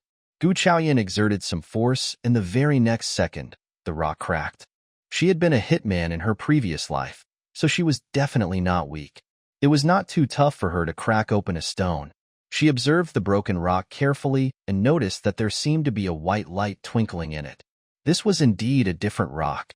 She was just about to study the pieces even more carefully when she felt a sting arising in her finger. It seemed that she had ripped open her finger while exerting pressure, and a drop of blood leaked onto the broken rock. Suddenly, the white light disappeared in her hands, and the wound was cured. On close observation, she could see a tiny, faint light in the middle of her wounded finger. Gu Chaoyan's eyes widened. She was completely befuddled about what had taken place just now. What was that? She, who had been in precarious situations in the previous life and witnessed many peculiar things, was shell-shocked at this moment. This incident seemed to be nothing short of magic. The cracked rock had fallen on the floor, looking like an ordinary stone now. And her hands. Gu Chaoyan paid attention to her palms and found that there was a drop of water on one of the fingertips. That made Gu Chaoyan panic and exclaim loudly. Qing, who had been outside the room, heard the noise and hurried in. Miss, what is wrong? Nothing. I just bumped into something. Go and rest. Gu Chaoyan answered with fake calmness. After thinking over it for a while, she came up with an idea to test this water. Before going to bed, she took the water drop from her finger and put it into her tea. She drank it and fell asleep. It was a peaceful night. When she woke up, Gu Chaoyan felt completely refreshed. Gu Chaoyan realized that her medical knowledge had grown overnight. Was it due to the water drop that her medical abilities had arisen by one level? She seemed to have stumbled onto something wonderful. This was fantastic. Could this be the so-called golden finger? Gu Chaoyan was smiling cheerfully when Qing said in a surprised voice, Miss, you look a bit different today. Different? Gu Chaoyan raised her eyebrows. Qing nodded seriously. Since she did not like to see her current reflection, she hardly ever checked herself in the mirror. She hadn't done so this morning as well. But now that Qing mentioned a change in her appearance, Gu Chaoyan immediately thought of the water drop. In the meanwhile, Qing was peering at her face seriously. Miss, your skin has turned lighter and your face has a dewy freshness to it. Is that so? Gu Chaoyan sounded cheerful. She had planned to use a few herbs to lighten her skin. Combined with acupuncture and yoga to lose the weight, this was the future beauty regime that she had come up with. But now that this water drop had unexpectedly landed in her hand, she was thrilled. It seemed to work better and faster than any medicine or herb. Didn't everyone like being pretty? When Annie Song, Madame Wang's servant, came there, she found the two of them to be in a good mood. Annie Song was an old employee of the Wang family and had served as Madame Wang's servant for decades. Since Gu Chaoyan was Tong's savior, she was extremely polite and respectful towards her. Miss Chaoyan, Madame Wang has asked me to take you to breakfast. It was these small gestures that made Gu Chaoyan feel good about Annie Song. Annie Song had been with Madame Wang for years. She had met all kinds of people, but Miss Chaoyan was quite special. Despite being Tong's savior, she did not behave arrogantly and never tried to take advantage of this special identity. Because of this attitude of hers, Auntie Song said involuntarily, Miss Chaoyan. Yes? Gu Chaoyan looked gentle and friendly, an expression she only showed to those who treated her well. I was quite surprised after I saw you. You are totally different from what the rumors claim. As someone who has eaten more salt than you, I would like to give you a suggestion. Miss Chaoyan, you will have to marry someone in the future. If you need help with it, Madame Wang can definitely help you. But, for that, you will have to clean up your public image, so that your future life can be smoother. Annie Song took a pause at this point. Please don't be offended by what I said. Gu Chaoyan looked at Annie Song and smiled sincerely. Her smile almost shocked Annie Song. She suddenly found Miss Chaoyan to be extremely beautiful. I got it. Thank you for the suggestion. Gu Chaoyan was aware of the rumors regarding her, and she did not like her image being tarnished. But she was not worried about her marriage, because she never thought about getting hitched. As for her being ugly, it was true for now, but she could turn pretty in the future. She could also stand being called a dumped woman because of the engagement being annulled. These comments didn't really bother her as much since none of this was her fault. But the shoplifting rumors were quite annoying, since that was something related to her morals. The worst was that no one from Gu Mansion was bothered to rectify the rumor for her sake. It wouldn't be a surprise if it was Gu Mansion who started the rumor in the first place. Else, who would know what she did in the mansion? To make the matters worse, her cheap father kept complaining publicly about her being a shame to the family. She was definitely going to find an opportunity to correct everything slowly. "Here we are, Miss Chaoyan," Auntie Song said politely when she saw her lost in her thoughts. Gu Chaoyan nodded and entered the room. Since Officer Wang was a male, he left the place when Gu Chaoyan entered. Apart from Madame Wang, only Tong remained in there. The child stood up at the sight of Gu Chaoyan. He came up to Gu Chaoyan like a young adult. "Sister, are you the lady who saved me the other day?" Gu Chaoyan nodded. He smiled and took Gu Chaoyan's hands into his own. "Sister, thank you so much. Grandma told me that if you had not been there, I would still be suffering from great pain. I will repay this debt when I grow up." Facing Tong, who was so passionate, Gu Chaoyan felt a bit anxious. She had not been accustomed to interacting with many people in her previous life. Now when she was facing Madame, Auntie Song, and everyone else who was so kind to her, she had no idea how to react to the situation. She flushed and her ears turned red. Seeing her awkwardness, Qing came to her rescue. "Little sir, if you want to thank my lady, I have a good suggestion for you. When you have the money, buy a salt pickled chicken for my miss. Then she will be very happy." Qing replied in a serious tone. "Haha." Everyone in the room burst into laughter. Gu Chaoyan threw a helpless glare at Qing. It was a terrible idea, the worst ever. Since when she did like salt pickled chicken? Gu Chaoyan went completely red with embarrassment. Madame Wang was laughing but stopped when she saw Gu Chaoyan blushing with mortification. "Tong, will you remember that?" "Yes, I will, Grandma," Tong answered in a serious tone. Gu Chaoyan wished that she could go under the ground at this moment. Thankfully, the Wang family members had good manners. They did not talk at the food table or chat when in slumber. No one mentioned the salt-pickled chicken matter anymore. Madame Wang was still worried about Tong's physical condition, so she asked Gu Chaoyan to take another look at him post-breakfast. Gu Chaoyan felt his pulse and said with complete assurance, "He is fine. His complexion is looking healthier. The disease seems to have been flushed out completely. He has not regained his health due to the constant sickness during the past few years. I will prescribe one more portion of medicine for him to partake." As she was talking, Gu Chaoyan started to scribble on the paper. She had a great command on calligraphy. This was because in her previous life, she had practiced writing with brush for a certain period of time. Madame Wang nodded in satisfaction as she watched her write the prescription. She sighed inwardly. Rumor was, after all, a rumor. The real person was quite different from what those stories had claimed. Madame Wang did not actively seek gossip, but there had been too many rumors about Gu Chaoyan for her to not be aware of them. That was why she let out a sigh inside her heart at this point. She took a look at the prescription. Madame Wang felt that the prescription Gu Chaoyan offered was quite different from the ones given by the other doctors. Some items inside the prescription startled Madame Wang. "Isn't carrot a vegetable? Why is it included in the prescription?" Gu Chaoyan replied with a smile. "My prescription is more than for just medical purposes. Medicines, after all, can be quite harmful. What Tong needs right now are some supplementary things to strengthen his body. Items like ginseng might be too strong for a young boy like him. That is why I have used carrots instead. Carrots might look like an ordinary food item, yet they work well for the intestines." Madame Wang nodded in understanding. Her words sounded strange, but she trusted her. After all, only Gu Chaoyan had managed to save her grandson. Hence, she had faith in the prescription she had given. After following the prescription for a while, Tong started to improve. Gu Chaoyan finally left the Wang mansion and returned to Gu Mansion. Madame Wang had hoped that she could stay for some more days, but Gu Chaoyan insisted on leaving.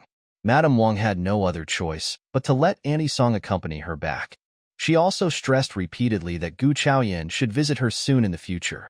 Gu Chaoyan left from there before lunch. On the way home, she bought some medicinal items. As they reached Gu Mansion, Chun Fu was waiting at the doorstep. Seeing the wagon approach, he came up to them and spoke in a flattering tone. "Eldest Miss is here. Madame Gu didn't know when you were coming home, so she asked me to wait for you here. She has asked you to come to the front yard." Madame Gu? She had never cared about her, but now she wanted to see her? She took a look at Auntie Song standing next to her. Gu Chaoyan had no intention of getting the Wang family involved in her family affairs. "Auntie Song, just leave my luggage here to be sent to the Cheong Pavilion." Since Madame Gu is expecting me, I can't take you to my yard right now, Gu Chaoyan said with courtesy. Chen Fu got a bit anxious. He was waiting here because the Gu family wanted to be introduced to the Wang family's representative. Chen Fu was just about to speak up when Auntie Song started instructing the servants to bring out the gifts from the wagon. She said to Gu Chaoyan, "Miss, Tong and Madame Wang adore you deeply. Please come and visit us whenever you have time." Gu Chaoyan replied politely and then entered the mansion.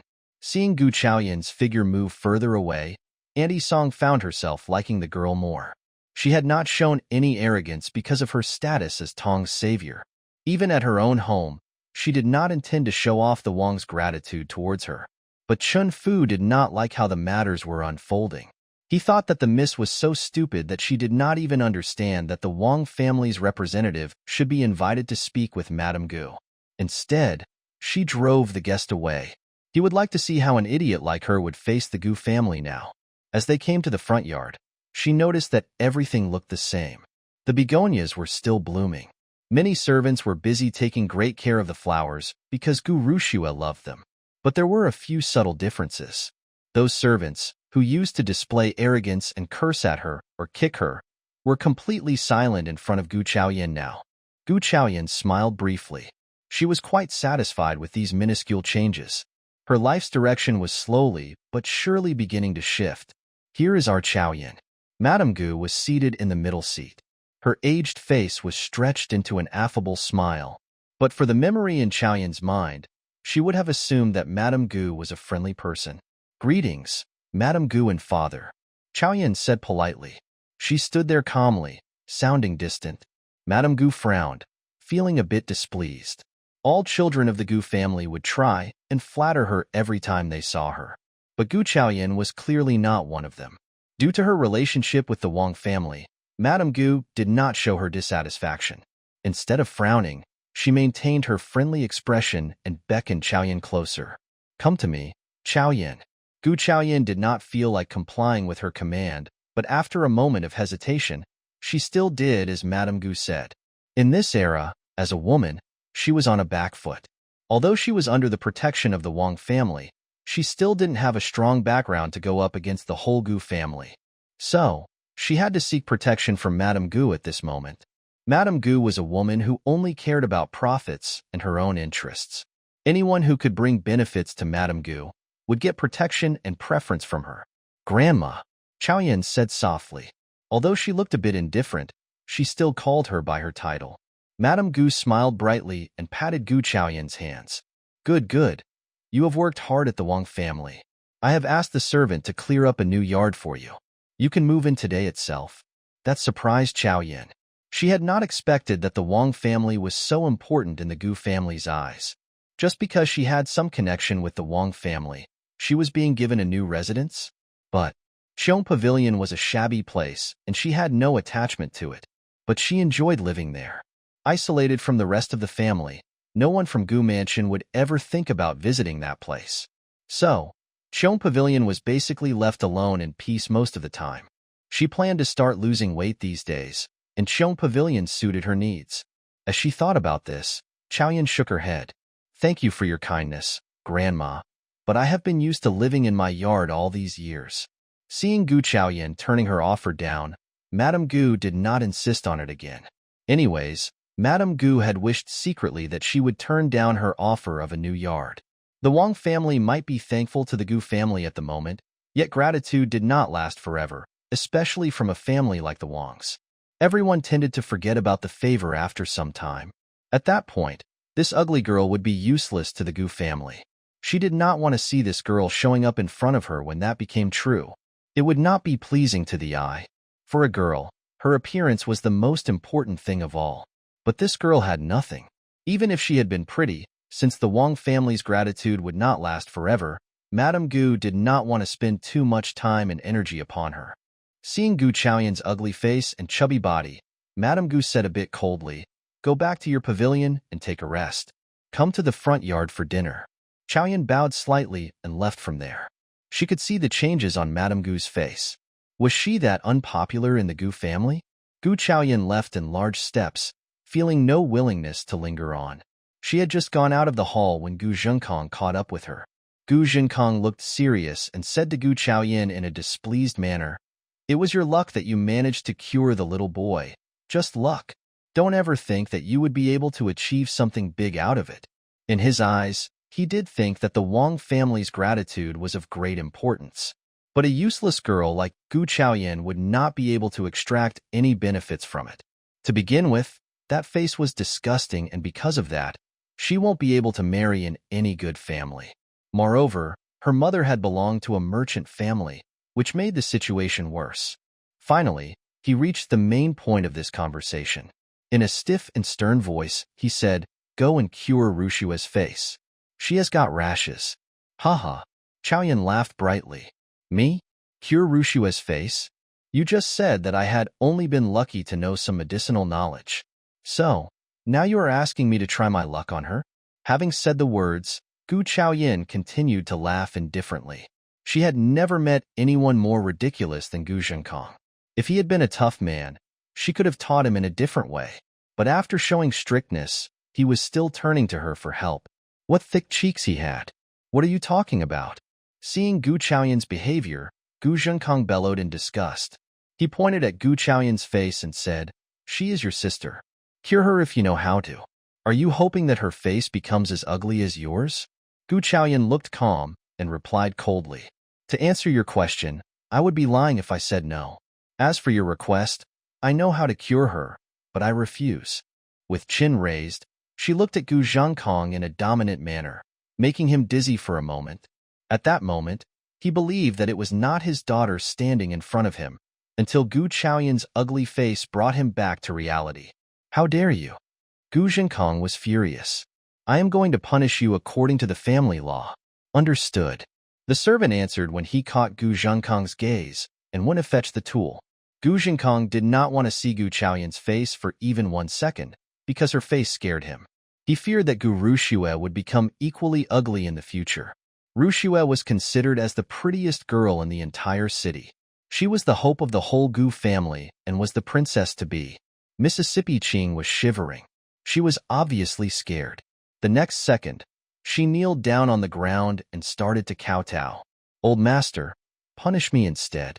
Don't punish my mistress. It's not her fault." Qing kept kowtowing because she was indeed worried. When her miss was a young girl, she had accidentally pushed Miss Rushua in excitement, causing her a little injury. The old master had become so worried that he beat her terribly at that time. Her mistress could not get out of bed for months post that incident. Seeing Qing's behavior, Gu Chaoyan remembered that she had hated this kind of a feeble woman in her previous life. But Qing was protecting her with all she had, and that moved Chaoyan to tears and warmed her heart. She took a step forward and pulled Qing up from the ground. "Get up. We do not have to kneel in front of this foolish man. Miss, have you forgotten how you almost died because of the beating that year? Let's beg him. Please, old master, have mercy." Qing panicked. She could not let her young miss get punished again. "Get up, Qing." She sounded determined. Qing was startled and got up out of reflex. She stared at Gu Chaoyan, transfixed. "Oh," she sounded so powerful. "What is going on?" Madame Gu's annoyed voice reached them. She had just started to relax when she heard about the situation. She had no choice but to go and check it out. After all, Chaoyan was now related to the Wang family, and she could not be trampled upon like before. She knew what her son was capable of, clever in small things but stupid in major stuff. He had pinned all his hopes on Rushua, but he did not realize that Gu Chaoyan was also of some value now. She was flanked by Gu Xiuying and Gu Kaiqin on each side. In order to show their love towards their grandma, they were holding Madame Gu's forearms. Gu Chaoyan sneered. When she came home a while ago, neither of them was present. But when she was going to be thrashed, they were here to watch the show. Unfortunately, the beating would not take place today. Gu Zhenkong was looking at Gu Chaoyan in anger. "Mom, this impolite girl doesn't want to treat Rushu, even though my poor daughter is suffering. Worse, she dares to mock her and me. She has an evil heart and doesn't care about our reputation. She is hoping that Rushua would become as ugly as she is. I have to beat her to death today." Madame Gu looked at Gu Chaoyan with a pair of unfriendly eyes. Gu Chaoyan was standing there with her back straight. She might have felt furious or wronged in the past, but that Gu Chaoyan was long gone. She held no emotional connection with the Gu family. Gu Zhenkong was a father with a terrible heart, and he disgusted her. She was the one who had made Gu Rushue's face get rashes. It was her punishment for bullying Qing. She did not give her a potent drug, and Gu Rushue would become better soon. But these people didn't know that. If they wanted her to treat Gu Rushue, she would do it, but on her own terms. Although Gu Chaoyan was now related to the Wang family, Madame Gu would still give preference to Gu Rushue, after all. She asked, "Chaoyan, can you treat your sister's rashes?" Gu Chaoyan nodded. "Yup, but you are not willing to?" Madame Gu looked serious. "I am, only on one condition." The words had just been spoken when laughter arose in the yard. Gu Xiaoying and Gu Kaichin were chortling as if they just heard the most ridiculous joke ever. That confused Chaoyan momentarily. She didn't know what was so funny. Before Madame Gu could scold Gu Kaichin and Gu Xiaoying spoke up. "Sister, you have been divorced and everyone knows that the prince doesn't like you. Why are you still hung up on him?" Madame Gu turned towards Gu Chaoyan and gave her a searching look. She was trying to figure out Gu Chaoyan's expression. She knew how much Gu Chaoyan used to like the prince earlier. If Gu Chaoyan put forward this request, then the situation would become rather annoying. The prince did not like her appearance, which was publicly known to everyone. But, for the sake of Rushue's face, she could lower herself and ask the prince to spare the position of a concubine for Gu Chaoyan. Madame Gu started to calculate inwardly after she found a solution to this matter. "Mother," Gu Zhenkong spoke up, fearing that Gu Chaoyan would really request to marry the prince. Madame Gu gave him a look of assurance. Then she said seriously, "How dare you raise a condition when you are supposed to treat your sister unselfishly? You are not acting like the eldest daughter of the family. No wonder your father wants to punish you. You should learn from your mistake and not hate him for that. Nevertheless, if you are able to cure your second sister's face, I would grant your request. But you have to promise me one thing in return for letting you escape the punishment." Madame Gu moved her hand over the jade hanging on her waist. What she wanted most was Gu Chaoyan's position as the eldest daughter of the house because Rushue was going to marry a prince, and she definitely deserved the best. As for Gu Chaoyan, it would be nothing short of a miracle for her to get back the marriage that had been snatched away from her. If Gu Chaoyan was smart and willing to take some steps backwards, she would be willing to fulfill her wish. If she was stupid, then she could simply be discarded later on. Gu Chaoyan felt the fierce look from Madame Gu. However, it did not frighten her. "All right, I agree." Gu Chaoyan accepted the condition without hesitation. That startled Madame Gu a little bit, but she did not dwell on it. She was in control of the Gu family, and this ugly girl could not do much. Then, go to Begonia Yard immediately. Since Gu Rushue liked begonia flowers so much, her yard was named accordingly. Gu Chaoyan bowed and left. But Gu Zhenkong was not assured. Seeing Gu Chaoyan leave, he followed behind. He could not be assured when this devious daughter went to the yard alone. She was ugly, had a poor maternal background, and also lacked morals. He needed to guarantee Rushue's safety. Like the front yard, Begonia Yard was full of the colorful begonia flowers. Gu Chaoyan frowned at them. She did not like these shining and superficial things. As the servants of Begonia Yard caught sight of Gu Chaoyan, their faces changed. Facing Gu Zhenkong, they pointed at Gu Chaoyan and snapped, "What is Miss Ugly doing at our Begonia Yard?" The sharp voices attracted Mrs. Gu's attention as well. Suddenly, Mrs. Gu realized something and pointed at Gu Chaoyan with wide eyes. "Wait a minute. Why did my Rushue get rashes after going to your place the other day?" Gu Chaoyan raised her eyebrows and looked at Mrs. Gu in confusion. When did Mrs. Gu become so smart as to guess that there was some relation between Gu Rushue's face and her? Before she was able to think deeper, Mrs. Gu screamed, "You are the one who has spread the ugliness to Rushue. It's definitely you." Gu Chaoyan rolled her eyes. She had thought that Mrs. Gu had turned smarter, but it seemed that she was still brainless. Everyone seemed to believe what she said and turned to look at Gu Chaoyan in fright, fearing that they would get the contagious disease too.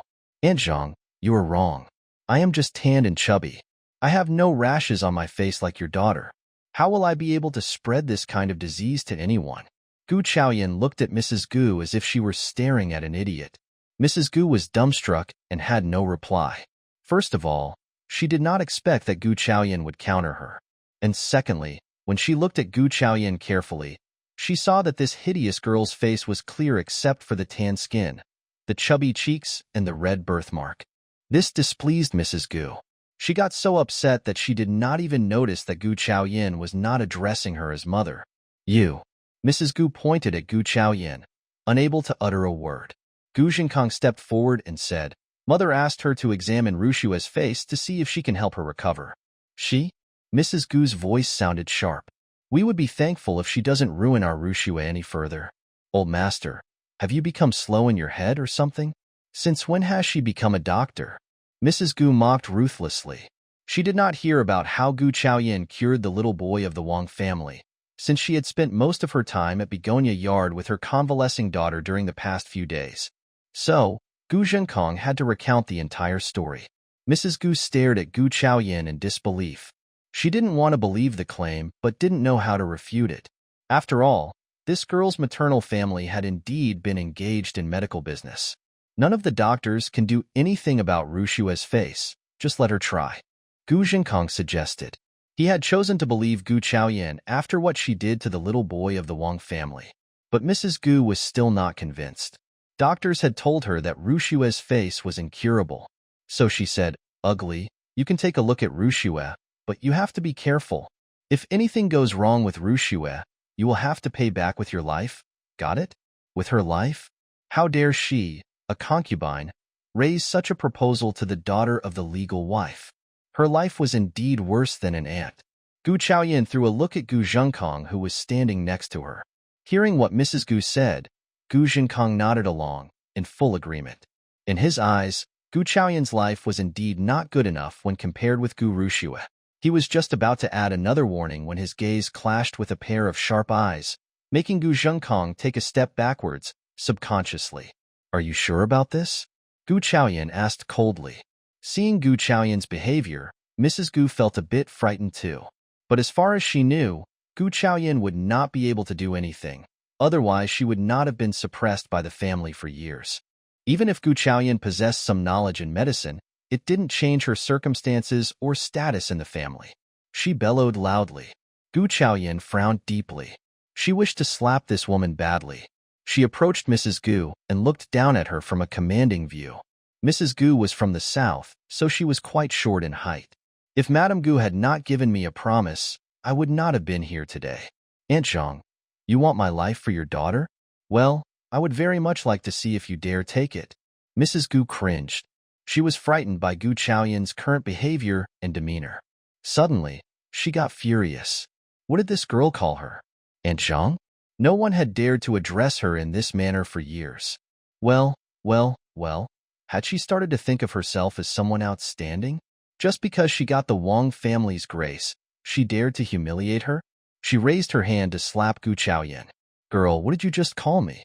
Gu Chaoyan caught her wrist, and Mrs. Gu could not get rid of it even with all her might.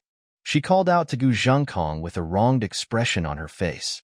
Old master, look at this hideous girl. She called me aunt and wanted to slap me. Vein popped out on Gu Zhenkong's forehead, and he glared at Gu Chaoyan as if he wanted to kill her. Are you done or not? He was indeed furious. This unruly child always created trouble. There was never peace in the mansion when she was around. Me? Creating trouble?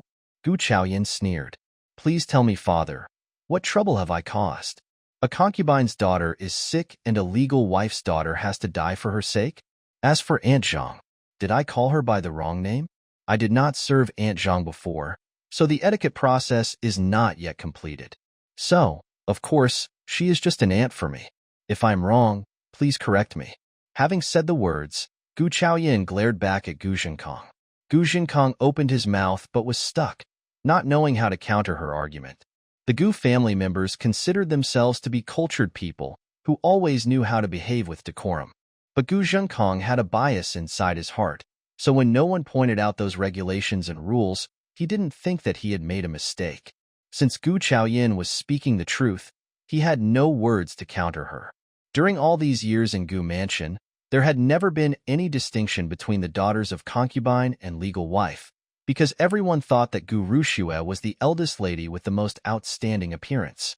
She had performed well in the court and gained the title as the most pretty girl in the entire county. Unable to come up with a retort, Gu Zhenkong said, all right, that is it. Go and check on your second sister. Be very careful, though. She is going to be the honored princess soon. Mrs. Gu was about to say something when Gu Zhenkong patted her shoulders and whispered, just let her cure Rushue first. Gu Chaoyan sneered. Honored princess? The Gu family had a terrible memory. They had forgotten how she got the title of a princess in the first place. But she did not react. She did not care about the position or the prince. Honestly, speaking with these two people was just a waste of her time. If she had not gotten that promise from Madame Gu, she would not have been bothered to step into Begonia Yard. She came to the inner bedroom and looked at the surroundings. Gu Zhenkong and Mrs. Gu were not assured, so they followed behind, fearing that she would do something to Gu Rushue. Gu Chaoyan felt quite sorry for the original host of this body. She had been treated so terribly by her father during the past few years just because she was ugly. Now she hoped to become pretty as soon as possible, so as to see how Gu Zhenkong would react at the sight of a new her. Inside the bedroom, Gu Rushue was lying in bed, surrounded by the servants who were busy taking care of her. Since she had rashes all over her face, she was not wearing any makeup and her hair was scattered over the pillow. The moment Gu Chaoyan entered, she jerked up and her expressions turned angry. She pointed at Gu Chaoyan with her index finger. What are you doing here, you hideous girl? Before Gu Chaoyan could respond, Gu Rushue threw a disdainful look at her. Are you here to compare your ugliness with me? Unfortunately, even if my face has become like this, the prince still loves me. Gu Chaoyan looked at her coldly, feeling nothing inside. Gu Rushue's arrogance hadn't diminished even by an iota. Gu Rushue had innocently assumed that even if she was stuck with this kind of a face permanently, Lu Jiming would still love her. She should have realized that Lu Jiming would definitely divorce Gu Rushue in such a situation, since he did that to Gu Chaoyan due to the same reason. She shook her head. It was not her problem. You are truly naive. Honestly, a selfish and ruthless man like him is not my type. If you like him that much, I sincerely wish you all the happiness. Gu Chaoyan said nonchalantly. She pulled out the herbs that she picked from her yard and passed them to a servant. Use this plus 0.5 g of perilla, 1 g of atractylodes. Boil them together for 1 hour on medium fire. Drink the soup 3 times a day. After 3 days, the rashes will be gone. The servant did not take the stuff from Gu Chaoyan and looked at Gu Rushue instead. Gu Rushue pointed at Gu Chaoyan furiously. Ugly woman, you are trying to kill me, right? I am not using your herbs, if you had not.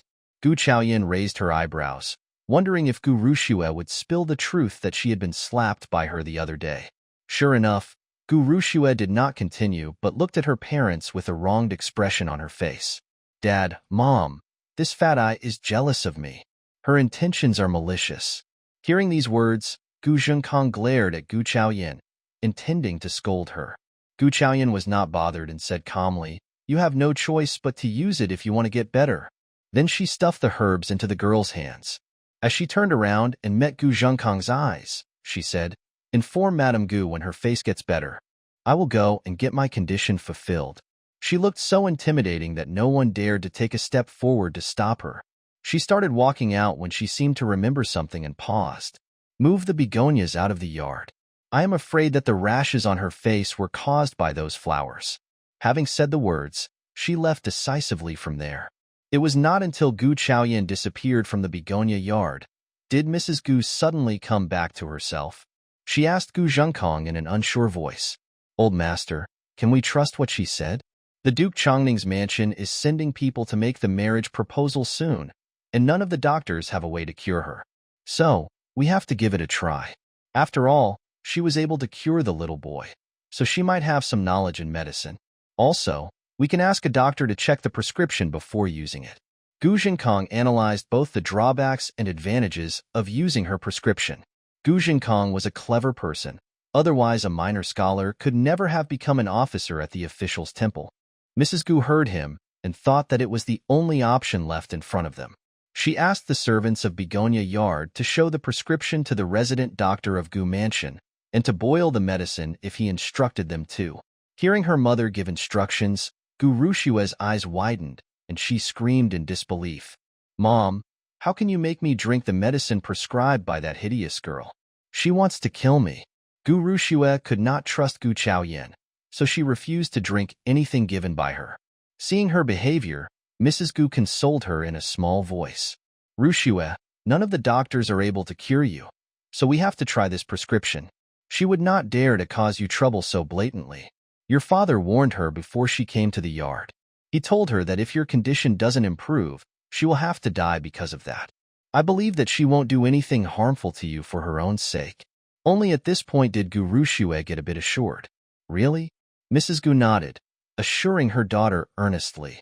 Just to please her, she went ahead and told her the details of the conversation between the girl and the old lady. That ugly girl reached a compromise with Madame Gu in exchange of a condition raised by Madame Gu herself. "Madame Gu has promised me that as soon as your face gets cured, she will grant you the position of the eldest daughter before the wedding." She held Gu Rushue's hands in her own. "You have to take good care of yourself these 2 days. I believe that your face will definitely get better." Gu Rushue was overjoyed hearing those words. She nodded and found this unexpectedly wonderful news to be very satisfying. She had never liked her position as the daughter of a concubine. Moreover, Duke Changning's wife cared a great deal about her daughter-in-law's social status as well. She had been worried that she would not be getting married under a proper title, but now, all her worries were gone. Gu Rushue was no longer scared about being framed by her sister. By the time Gu Chaoyan came back to Qing Pavilion, it was already evening. Seeing her miss return, Qing was really relieved. "Oh, finally. Miss, you are here. Miss, did you have a hard time at Begonia Yard?" Qing sized up Gu Chaoyan, trying to see if she was injured. She had been very worried all this while waiting for her. Shaking her head, Gu Chaoyan found a place to sit down and said with a laid-back expression, "I was just checking her face. Nothing would have happened." As she was talking, Qing got the tea and snacks ready and served them. The tea leaves and snacks had been brought back from the Wang family. When they had asked what Gu Chaoyan wanted as a reward, she told them that she needed food and drinks rather than jewelry. Qing glanced around and then whispered, "Miss, you haven't forgotten about it, right?" Gu Chaoyan took a sip of the tea and threw a contemplating look at Qing. She seemed to be worried that someone was listening to their conversation. That's why she had made such a veiled reference to the past incident.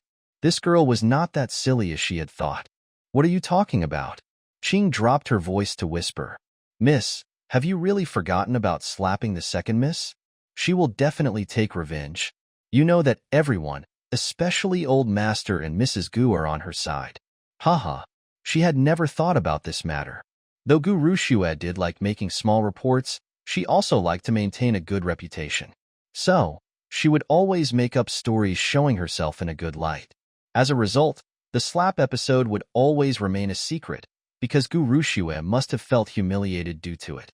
Otherwise, she would not have slapped her that day. Gu Chaoyan smiled. "She did not talk about this with me. All right, stop wasting time on useless things. Help me boil the medicine which I bought. I am going to exercise in the yard. I have to take care of my skin and lose some weight." Gu Chaoyan put down the snacks and the teacup. Qing gave a brief reply and went to follow her orders. She had many doubts in her mind, but her lady was able to cure the little boy, so Qing assumed that she would not have any problem in taking care of her own skin and weight. It was night by the time the medicine was done. Gu Chaoyan was done with exercising as well. Qing stepped out of the room to prepare the hot water for the bath. Gu Chaoyan concentrated for a moment and immediately got a drop of water on her finger. She mixed it in the medicine, hoping that it would hasten the process of her beautification. Although she was confident about her medical skills, she did not mind taking some shortcuts. After the medicine and bath, she laid down on the bed and slept. Gu Chaoyan was quite tired. She found that it was probably because of her excess weight that made her become exhausted easily. She had a dreamless sleep. When she woke up, Gu Chaoyan found that her body was sticky. She must have sweated in the night. She quickly instructed her maid, "Qing, prepare some hot water. I need a bath." Qing nodded dutifully and went out. Gu Chaoyan lifted the blanket and realized that her body was filthy, not just sweaty. Gu Chaoyan thought of the drop of water. Was this the result of that mystic water? She seemed to have turned a little thinner and fairer overnight. This put her in a good mood.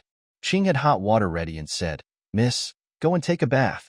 For some reason, the servants in the storage room delivered the water the moment I asked them to, totally different from how they used to behave earlier. Qing mumbled yet did not think about it any further. By now, Gu Chaoyan had already stepped into the bathing barrel.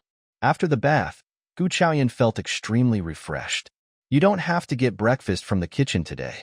The snacks we brought back are very tasty. Let's just eat them." Qing responded with a smile. She loved those snacks too. After a quick breakfast, Gu Chaoyan decided to exercise again. She had just finished with some warm-up when Chen Fu came there. When he saw Gu Chaoyan doing some weird moves, he asked her in confusion, "What are you doing, miss?" "Exercising," Gu Chaoyan said nonchalantly. Chen Fu laughed hearing the words. "You will look very pretty when you become thin." Gu Chaoyan did not bother to respond to his mocking words. Chen Fu continued speaking. "I am here to inform you that Duke Chongning and his wife are here. They are asking for you to come to the front yard." Duke Chongning and his wife were here? No wonder Chen Fu, the butler of the Gu family, was here personally to ask her to show up. However, why was she being asked to come there at this time? Could they be here on behalf of Gu Rushua? After all, she was the one who gave her the prescription, making them suspicious of her. Thinking about this, Gu Chaoyan nodded. She did not have to put on makeup or change dresses like other ladies. So, she got up immediately and said, "Lead the way, please." Chen Fu smiled and stepped out. Qing was the only one serving Gu Chaoyan, so she brought her along. No one talked on the way. They reached the front yard after some time. Gu Chaoyan discovered the changes that occurred in the front yard within just a day. The front yard, which used to be filled with begonia flowers, was now empty, except for a few sporadic flowers that were still blooming. She smiled briefly. Her father did treat Gu Rushua the best. He had altered the entire front yard, only because she mentioned last evening that those flowers might affect Gu Rushua's recovery. Gu Chaoyan did not have much of a reaction towards this move, yet she could feel that the original host of this body would not have been very happy to see this. She sighed and walked into the hall of the front yard. It was quiet in the hall. Gu Chaoyan spotted Duke Chongning and his wife sitting on the upper seats. Next to them was Lu Jiming in a blue robe. The previous Gu Chaoyan would have definitely gazed at Lu Jiming.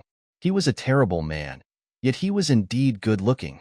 No wonder the old Gu Chaoyan had done those things for his sake, because even she found him attractive. Yet that happened before she met Lord Huai. After encountering Lord Huai the other day, she found that Lu Jiming was not that outstanding. Suddenly Gu Chaoyan was startled when she realized that she was thinking about Lord Huai at this point. Composing herself, she bowed and greeted the people in the hall politely. "Nice to meet you, Duke Chongning, Mrs. Chongning and Prince. You may rise." Gu Chaoyan stood straight and 3 pairs of eyes stayed fixed on her. The Wang family had given some clothes to her before she departed from their house. These were made based upon Gu Chaoyan's instructions, and all of them were in light colors. Probably because of the new clothes, Lu Jiming found this hideous woman looking a bit prettier than before. He found that she was no longer that annoying to his eyes. Lu Jiming had no other standard in picking a spouse, except that she had to be good-looking. Otherwise, he would not have fallen for Gu Rushua. Duke Chongning didn't speak up, and Gu Chaoyan stayed silent as well. Looking at the awkwardness in the room, Madame Gu said, "Chaoyan, come to my side." Seeing the smiling and affable-looking Madame Gu, Gu Chaoyan did not turn her down and approached her. As she came to Madame Gu, she said, "The Duke Chongning's family is here, because they want to discuss your marriage." "Marriage?" Gu Chaoyan's face changed, and she looked sharply at Lu Jiming. "We had a small discussion the other day in the mansion. Duke Chongning thinks that it is rude of us to cancel the marriage directly. Although your appearance and character are not enough to make you the princess, yet your mother helped us before, so we can't completely ignore you. Hence, we are here to offer the position of concubine princess to you." Now she understood what was going on. It seemed that Lu Jiming told them about her saving the little boy the other day, and after some discussion, they realized that they could get connected with the Wang family through her. Hence, they were offering her the concubine princess position suddenly. Concubine princess? A concubine? Duke Chongning and his family were unbelievably thick-cheeked. They were making use of her, yet they pretended as if they were showing benevolence towards her. First of all, it was them who owed her mother a favor, and to top it, they were offering her a lowly position in the mansion. It was very kind of them indeed. Huh? They would not only repay the favor, but would also get involved with the Wang family in this way. Initially, Gu Chaoyan did not really dislike Duke Chongning so much. Rumors had made her sound like a terrible person, so it was reasonable that they canceled the marriage. But now, she found the entire family to be disgusting. I disagree. Gu Chaoyan snapped, looking very cold. What? Duke Chongning and his wife were surprised. They had been expecting that this hideous woman would be grateful to them, but she turned them down? What an ungrateful witch. Duke Chongning's wife lost her pleasant expression. She snapped, "We offered you this position for your mother's sake." Her expression turned meaner, and she continued in a loud voice. "You want to be the princess instead? You don't deserve that position." Lu Jiming interjected and looked at Gu Chaoyan with disgust clearly visible on his face. "You can't get everything you desire. Have you seen yourself in the mirror? Your attitude is so brazen." Gu Chaoyan frowned. She had never met another family who was as shameless as this one. The position of the princess? She did not care about that either. She had even turned down Lord Huai's proposal. Why would she ever think about becoming this prince's wife? Ridiculous. These people would have died had they met her in her previous life. But in this era, she had to tolerate the abuse and could do nothing because one's social status mattered the most here. At this point, Gu Chaoyan started to think about cooperating with that mental Lord Huai. He had offered her the position of his wife. She was sure that she could offer him something in return to make the deal mutually beneficial. She clenched her fists and pressed down her fury. She stared at Duke Chongning's wife coldly. "I was more than willing to cancel the marriage, in tandem with the prince's wishes. Even if Prince did not write the divorce paper, I would have done that. I want neither of the positions. And it is you who proposed this, not me." Having said the words, she bowed to Madame Gu and said, "Please, turn down this proposal for me." Madame Gu looked at Gu Chaoyan in all seriousness. Her voice held no emotions. "You are sure about this?" "Very sure." Gu Chaoyan answered without a moment of hesitation. Lu Jiming's face underwent a change. He was thoroughly peeved now, but Madame Gu was quite happy, though it did not show on her face. "You must think it through carefully. I won't be able to help you if you regret this in the future." Gu Chaoyan still nodded earnestly. She was already thinking about cooperating with Lord Huai, so she had nothing to regret about the future, nothing at all. When she did it, Gu Chaoyan could still hear Duke Chongning's wife cursing her about not finding a proper family to marry in the future. Gu Chaoyan did not care about these. She was going to take revenge on all of them, and there was no hurry to do anything right now. When Madame Gu asked for Gu Chaoyan again, it was already the evening time. Gu Chaoyan had just finished exercise and drank some tea with spring water. It was not Chen Fu who showed up this time, but Kaiju, the eldest maid of Madame Gu at Pear Yard. When Kaiju saw Gu Chaoyan, she was behaving in a normal way. "Miss, Madame Gu asks you to visit her at Pear Yard." Kaiju sized up Gu Chaoyan with fixed gazes. Gu Chaoyan was still showing a flat look. Seeing Kaiju not showing so much passion, she got up and answered lazily, "Just wait outside. I will be there when I have changed." No one had liked or cherished Gu Chaoyan before in the mansion. She had been bullied by anybody, so she had been discreet about her own behaviors. She even showed courtesy to these maids. However, now she was Gu Chaoyan, and she had been a killer in the previous life. She never hesitated about anything or showed any timid behaviors. She was the miss, so she was going to act like one. Kaiju looked displeased instantly, so she added ironically, "Lady Chaoyan, you are now involved with the Wang family, so you are in a different situation. But none of us are sure how much longer the relationship can last." Seeing the situation, Qing was about to explain, when Gu Chaoyan walked to her and slapped right on Kaiju's face. That was not a soft strike. Kaiju's face turned swollen as she turned a look of disbelief at Gu Chaoyan. The next second, the other side of Kaiju's cheek turned swollen too. Kaiju got so annoyed that she stepped forward just to start a fight with Gu Chaoyan, whose hands gripped her neck directly. She said to Kaiju with a look of coldness, "I can even take your life. Do you think Madame Gu is going to speak for a maid? You don't know how much longer I can stay related to the Wang family, but I do know that as long as I am related to them, I can still kill you. Madame Gu is not going to pick on me about this matter. because of the Wang family. Having said the words, Gu Chaoyan released her hands. Kaiju collapsed to the ground, panting in fury and fright. Miss was thinking about killing her. They had been bullying her so fiercely before, but she had not uttered a sound. Maybe that was why they had more or less forgotten that this hideous lady was their master, and that even without the Wang family, the maids would not have any advantage if she reported their behavior to Madame Gu. She was the master. Seeing the seriousness of this problem, Kaiju waited politely next to her despite the swollen cheeks. Qing got startled at the sight of them. She had been worried that when Miss was getting changed, Kaiju would report the delayed behavior to Madame Gu. If that happened, her Miss would have a bad time. However, Kaiju got even more frightened than she was. That made Qing extremely happy.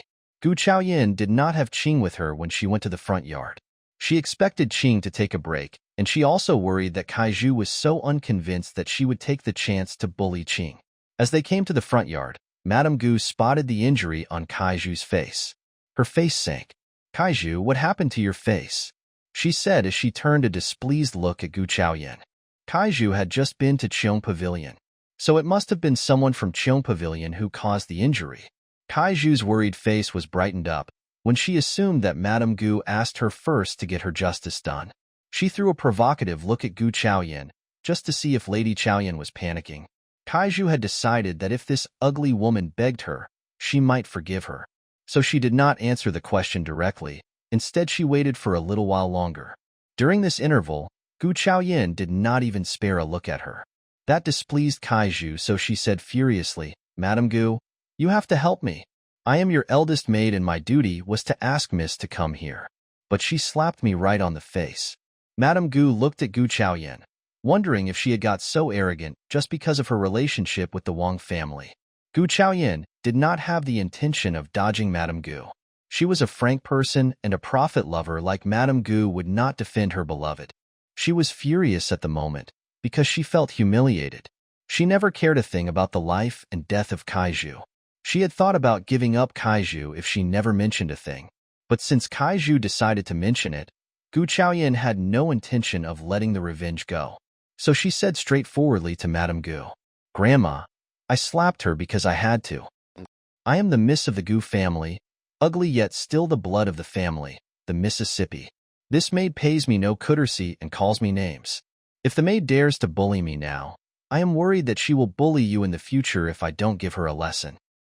Also, since I have saved the young master of the Wang family, and the Wang family approves of me, then it is a reasonable thing that the Gu family and the Wang family are going to be involved in the upcoming future. It is we, the Gu family, who are the saviors of the Wang family. This maid is looking down on us all. This maid is totally impolite." The 2 slaps on her face were not a serious punishment, because I wanted to wait for you to deal with her. But she is now bad-mouthing her miss, Gu Chaoyan said in a wrong tone. Yet her words made total sense. Madame Gu's face already turned pale. She pointed at Kaiju, who had gotten so frightened that she dropped to her knees. "How dare you, useless maid? How dare you humiliate the miss of the Gu family and the whole mansion?" Someone. Hearing Madame Gu's tone, Kaiju understood that she was not going to get away with it. She did not dare to beg for mercy from Madame Gu, but went to catch Gu Chaoyan's legs and said, "Please, miss, it is all my fault. Please spare me. I don't dare to do anything anymore." Before Gu Chaoyan was able to talk, Madame Gu already said to Qin Fu in a furious tone, "Take her out and beat her to death." Gu Chaoyan did not blink a thing. She was a kind-hearted person, but she was resolute as well. Else she would not have been a killer in her previous life. If Kaiju had chosen to conceal the whole incident, she would not have mentioned anything either. However, the maid chose the opposite, so Gu Chaoyan had to get her killed in her own defense. Kaiju had begged for mercy from the wrong person. If she had turned to Madame Gu, her life might have been spared. Because Madame Gu, she was old and still held the control of the Gu family instead of leaving it to Mrs. Gu. So she was a forceful person who would not tolerate her maid turning to others for help. She was glad that Madame Gu made this decision too. That was how she was going to establish her status in the mansion. After all, there were quite a few maids and servants who were looking down on her. Kaiju was sentenced to death today, so none of the maids and servants would dare to irritate her anymore. "Chaoyan, You are getting more and more like a Mississippi. I feel assured. Madame Gu pointed at a seat for Gu Chaoyan randomly. Sit down. I am calling you here to ask you why you turned down the concubine position of Duke Chongning's mansion, even if it meant offending them? Gu Chaoyan had just sat down and did not panic at what Madame Gu was asking. She more or less understood what Madame Gu was going to ask on her way there. Madame Gu was a very smart lady. She put the blame of offense on her so she could feel guilty. However, Gu Chaoyan was not like before, and she was not going to feel guilty because of what Madame Gu said. When she was turning down the offer, Madame Gu did not stop her either, meaning that Madame Gu did not think it was a proper deal either. Gu Ruxue was the princess consort, and what was the use to add one more granddaughter for that mansion? Besides, this granddaughter of hers was now related to the Wang family. Knowing what Madame Gu intended to get from her, Gu Chaoyan said straightforwardly following Madame Gu's ideas. Grandma, I am doing this for the Gu mansion's sake. Second sister is already the princess consort, so it doesn't matter if I am married to the Duke's mansion either. Also, Madame Wang decides to establish a marriage for me too, seeing that my engagement was cancelled. So if Madame Wang is out for this business, I think that the match would be very good for the Gu mansion, so why not listen to her instead? After the speech, Madame Gu smiled brightly. You can do something more for the Gu mansion. You can mention Xiaoying for them too. Xiaoying might not be as pretty as Ruxue, yet she is also an intelligent and lovely girl. Yes, Gu Chaoyan answered obediently. That made Madame Gu satisfied and gratified. Soon, the Gu mansion would find their way to become a place of prestige.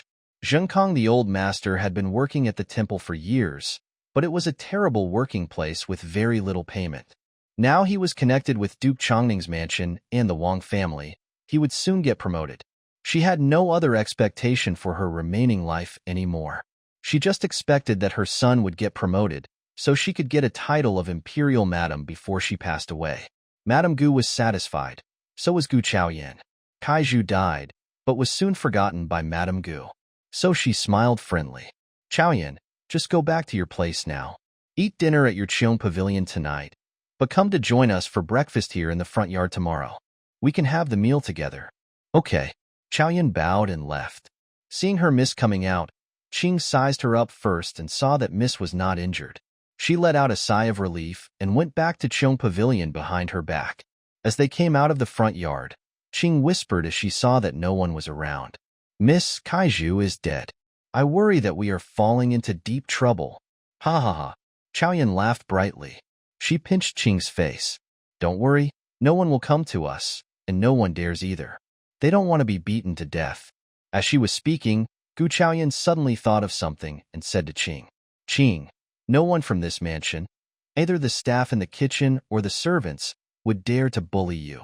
You experienced a great deal of bitterness, and from this day on, you will fear nothing wherever you go. I can stand up for you when something happens.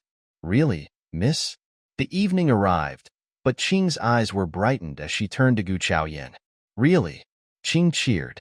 The miss and the maid went back to the Qing pavilion. As they returned to Qing pavilion, Gu Chaoyan bathed with aloe vera juice. She also added 1 drop of spring water into the aloe vera juice. Soon she fell asleep without thinking about anything else. As she woke up, she had sweat all over her body just like before. Blended with sweat was some black dirt.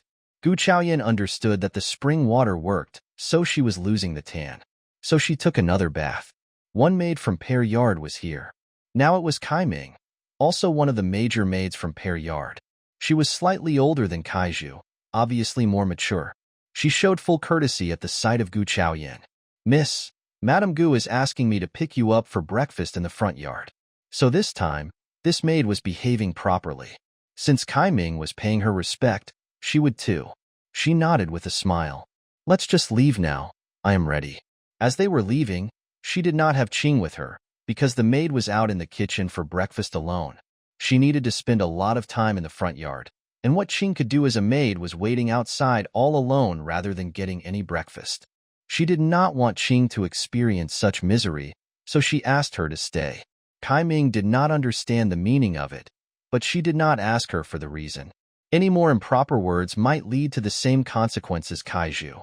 As they came to the front yard, Kai Ming said courteously, Miss, please wait a while. Madame Gu is on the way.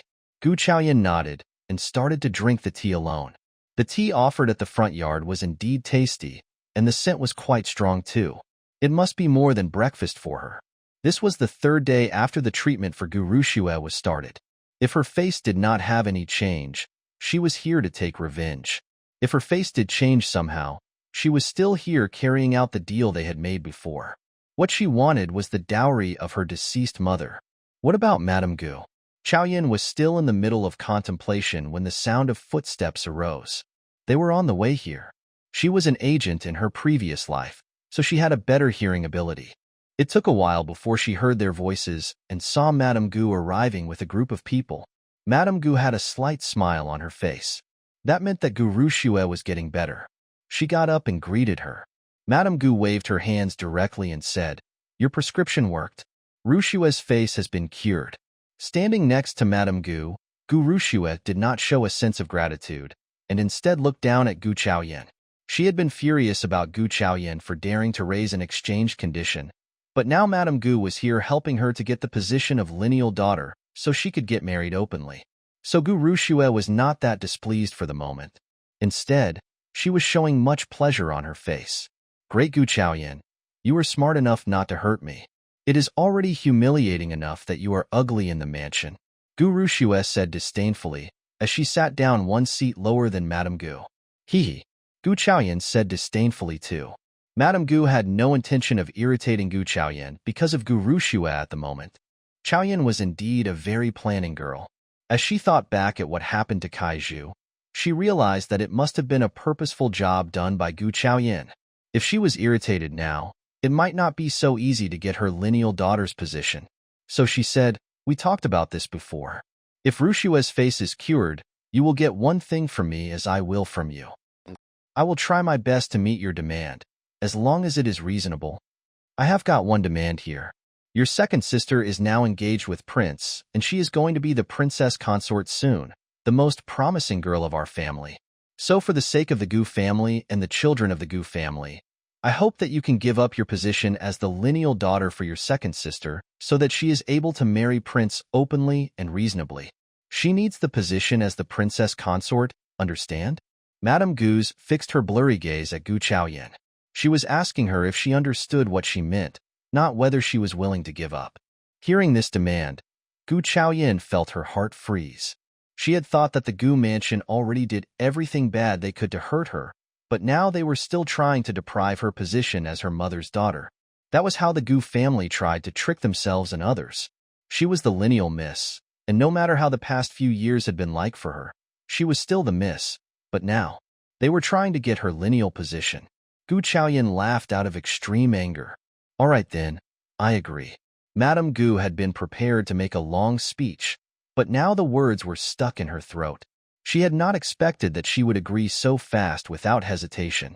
Madame Gu had thought that she had turned smarter because of what happened to Kaiju, but it seemed that she still had no idea of the importance of being a lineal daughter. Her birth mother went away too early, so she just could not get a full understanding of her own place. It was good in this way too. Madame Gu said with a smile, "It is good that you are so understanding. We are doing this for the family's interest, and you are benefiting from there too." Gu Chaoyan nodded briefly. She just could not turn it down at the moment. However, soon these people would be paying back double of what they were asking now. She had no intention of sticking to the position. What she needed was the interest she could get now. "Since I agree with what you asked for, you will have to approve of my demand too. I have no other thoughts but to get back my mother's dowry." Madame Gu's smile froze instantly. Madame Gu had thought that what Gu Chaoyan was going to ask for was her own defense, so she could have an easier time in the Gu mansion. She had not expected that she was demanding to get the dowry her birth mother had left her. According to the land's law, the girl's dowry when getting married belonged to her only, and it was something to be dealt with by the girl's children. Ms. Lin died at a young age, so the Gu mansion had been taking care of the dowry. According to the laws, the dowry should be her own daughter's, namely Gu Chaoyan's, despite her early death. However, Ms. Lin's dowry was quite exceptional.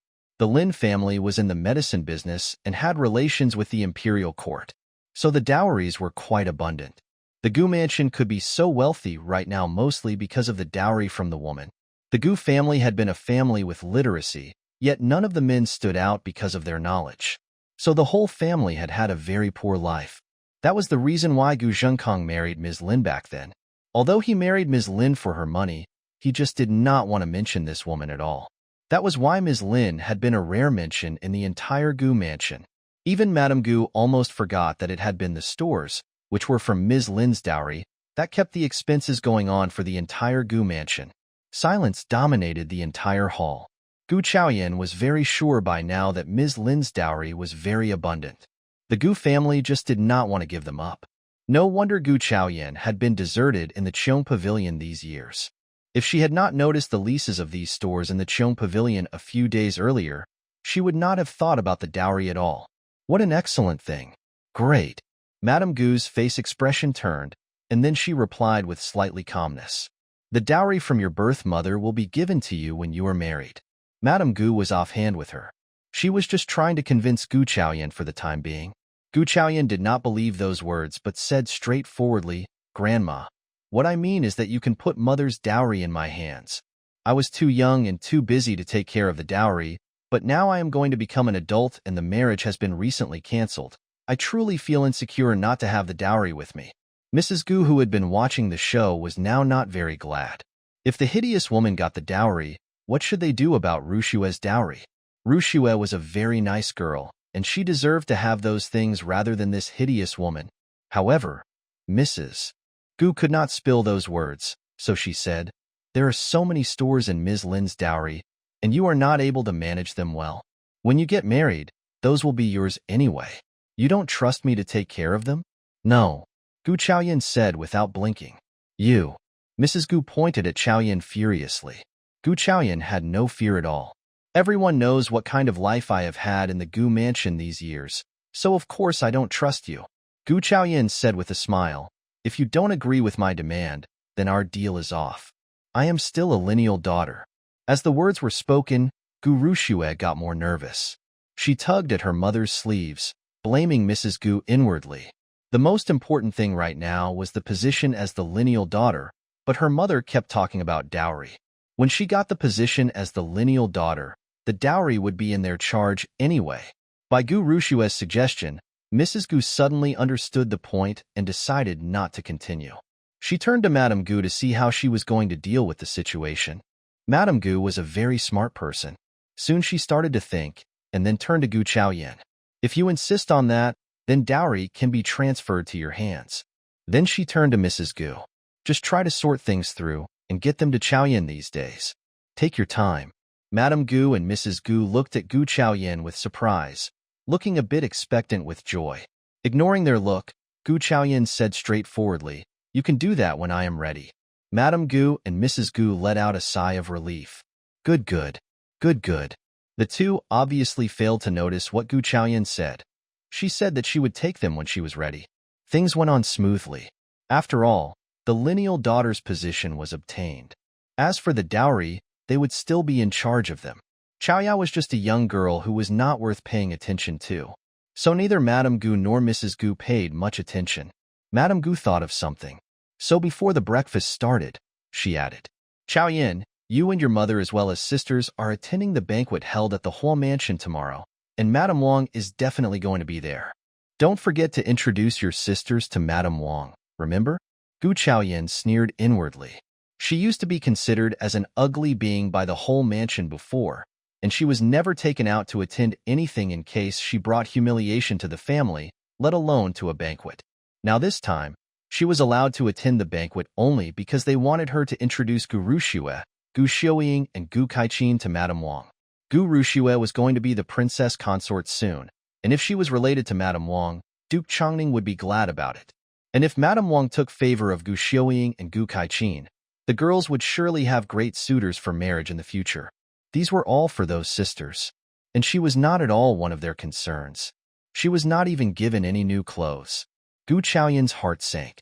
She knew how interest-seeking Madame Gu was. She had not hated her. She even thought about helping Madame Gu with some deeds if Madame Gu could defend her somehow. But now, Gu Chaoyan sneered and nodded. Okay. Madame Gu did not notice Gu Chaoyan's twisted expression, or she did not even care. Seeing her making a response, she added. Let's start to eat. The breakfast went on smoothly, since everyone around was thinking about something personal and selfish inside their hearts. After the breakfast, everyone returned to their own yard. On the way home, Gu Chaoyan told Qing something about going to the Huai mansion the next day. After they arrived at home, she bathed and washed her face with aloe vera juice and the magical water. Then she fell asleep. The following day, Qing got a set of shining outfits for Gu Chaoyan, since they were going out to attend the banquet. Gu Chaoyan shook her head at the sight of the garment. Get another one. What about the yellow one? Qing hesitated. Gu Chaoyan explained. I have lost some weight these days, but I am still chubby, so the yellow outfit looks better on me. Qing got her another outfit happily. She added with emotions. Miss, I find that you have lost lots of weight and your skin is much less tanned. Some less weight will make you even prettier than second miss. Gu Chaoyan was not as excited as Qing. She was just showing a very slight smile. She was aware of these changes, and all of these were within her plan. Also, her goal was more than this. She needed to get thinner and fairer, at least as pretty as she was in her previous life.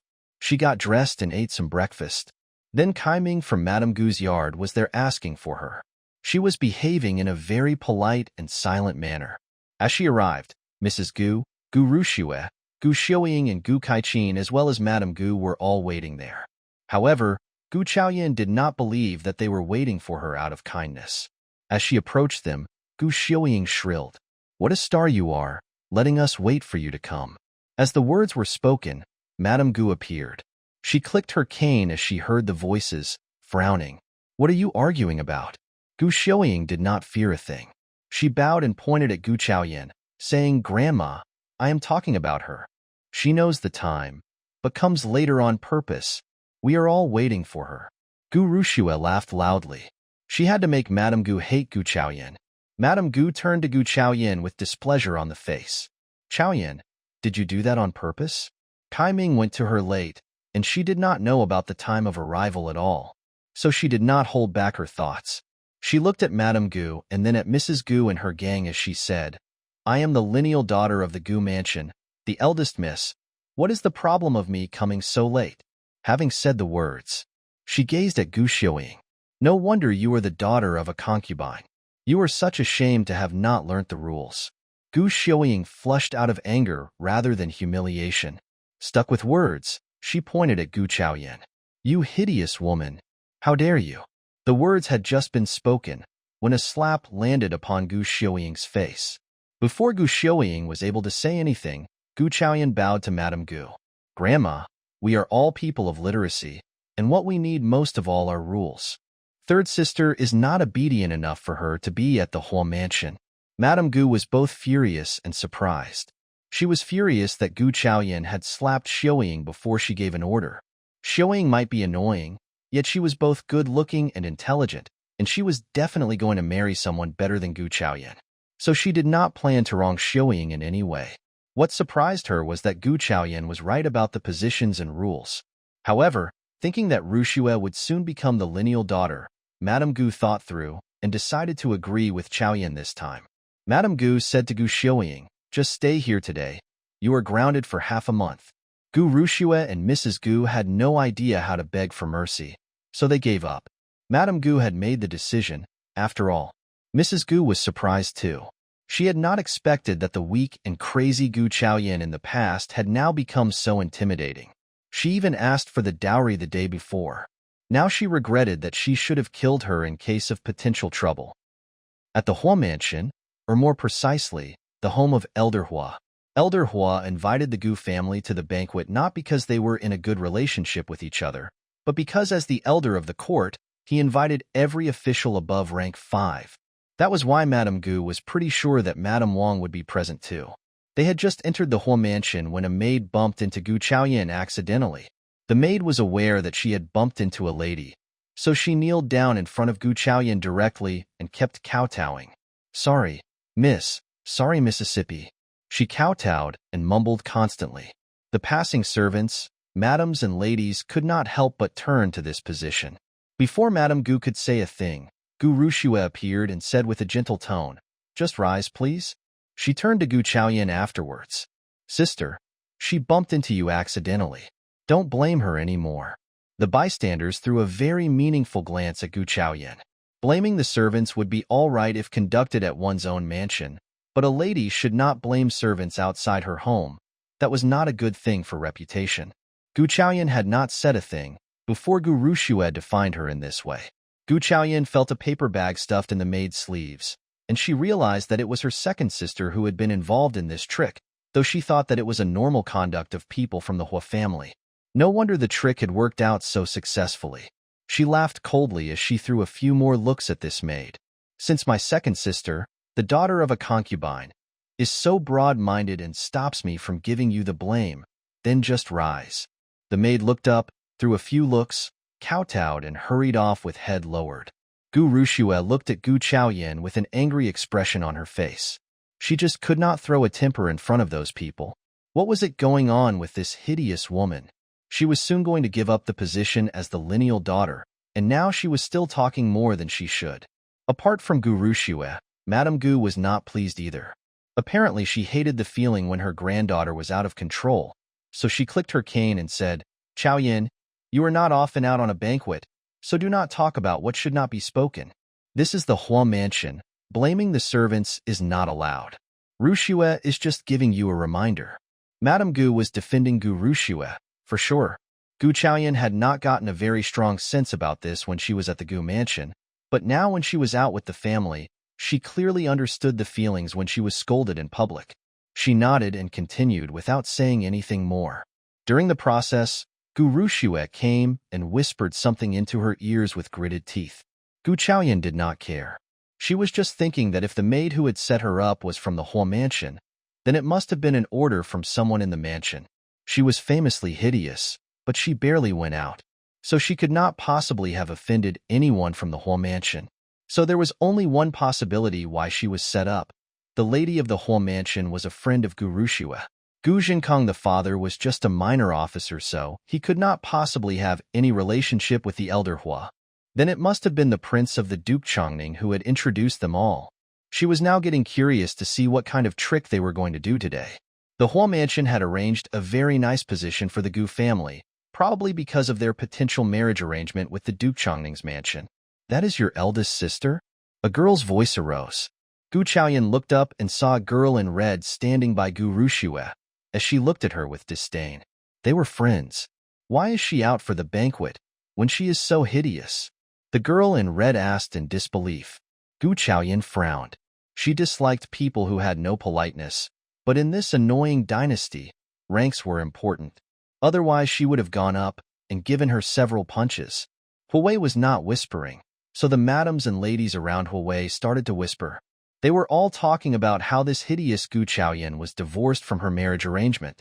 Gu Chaoyan was very furious, but she was showing a calm face to everyone.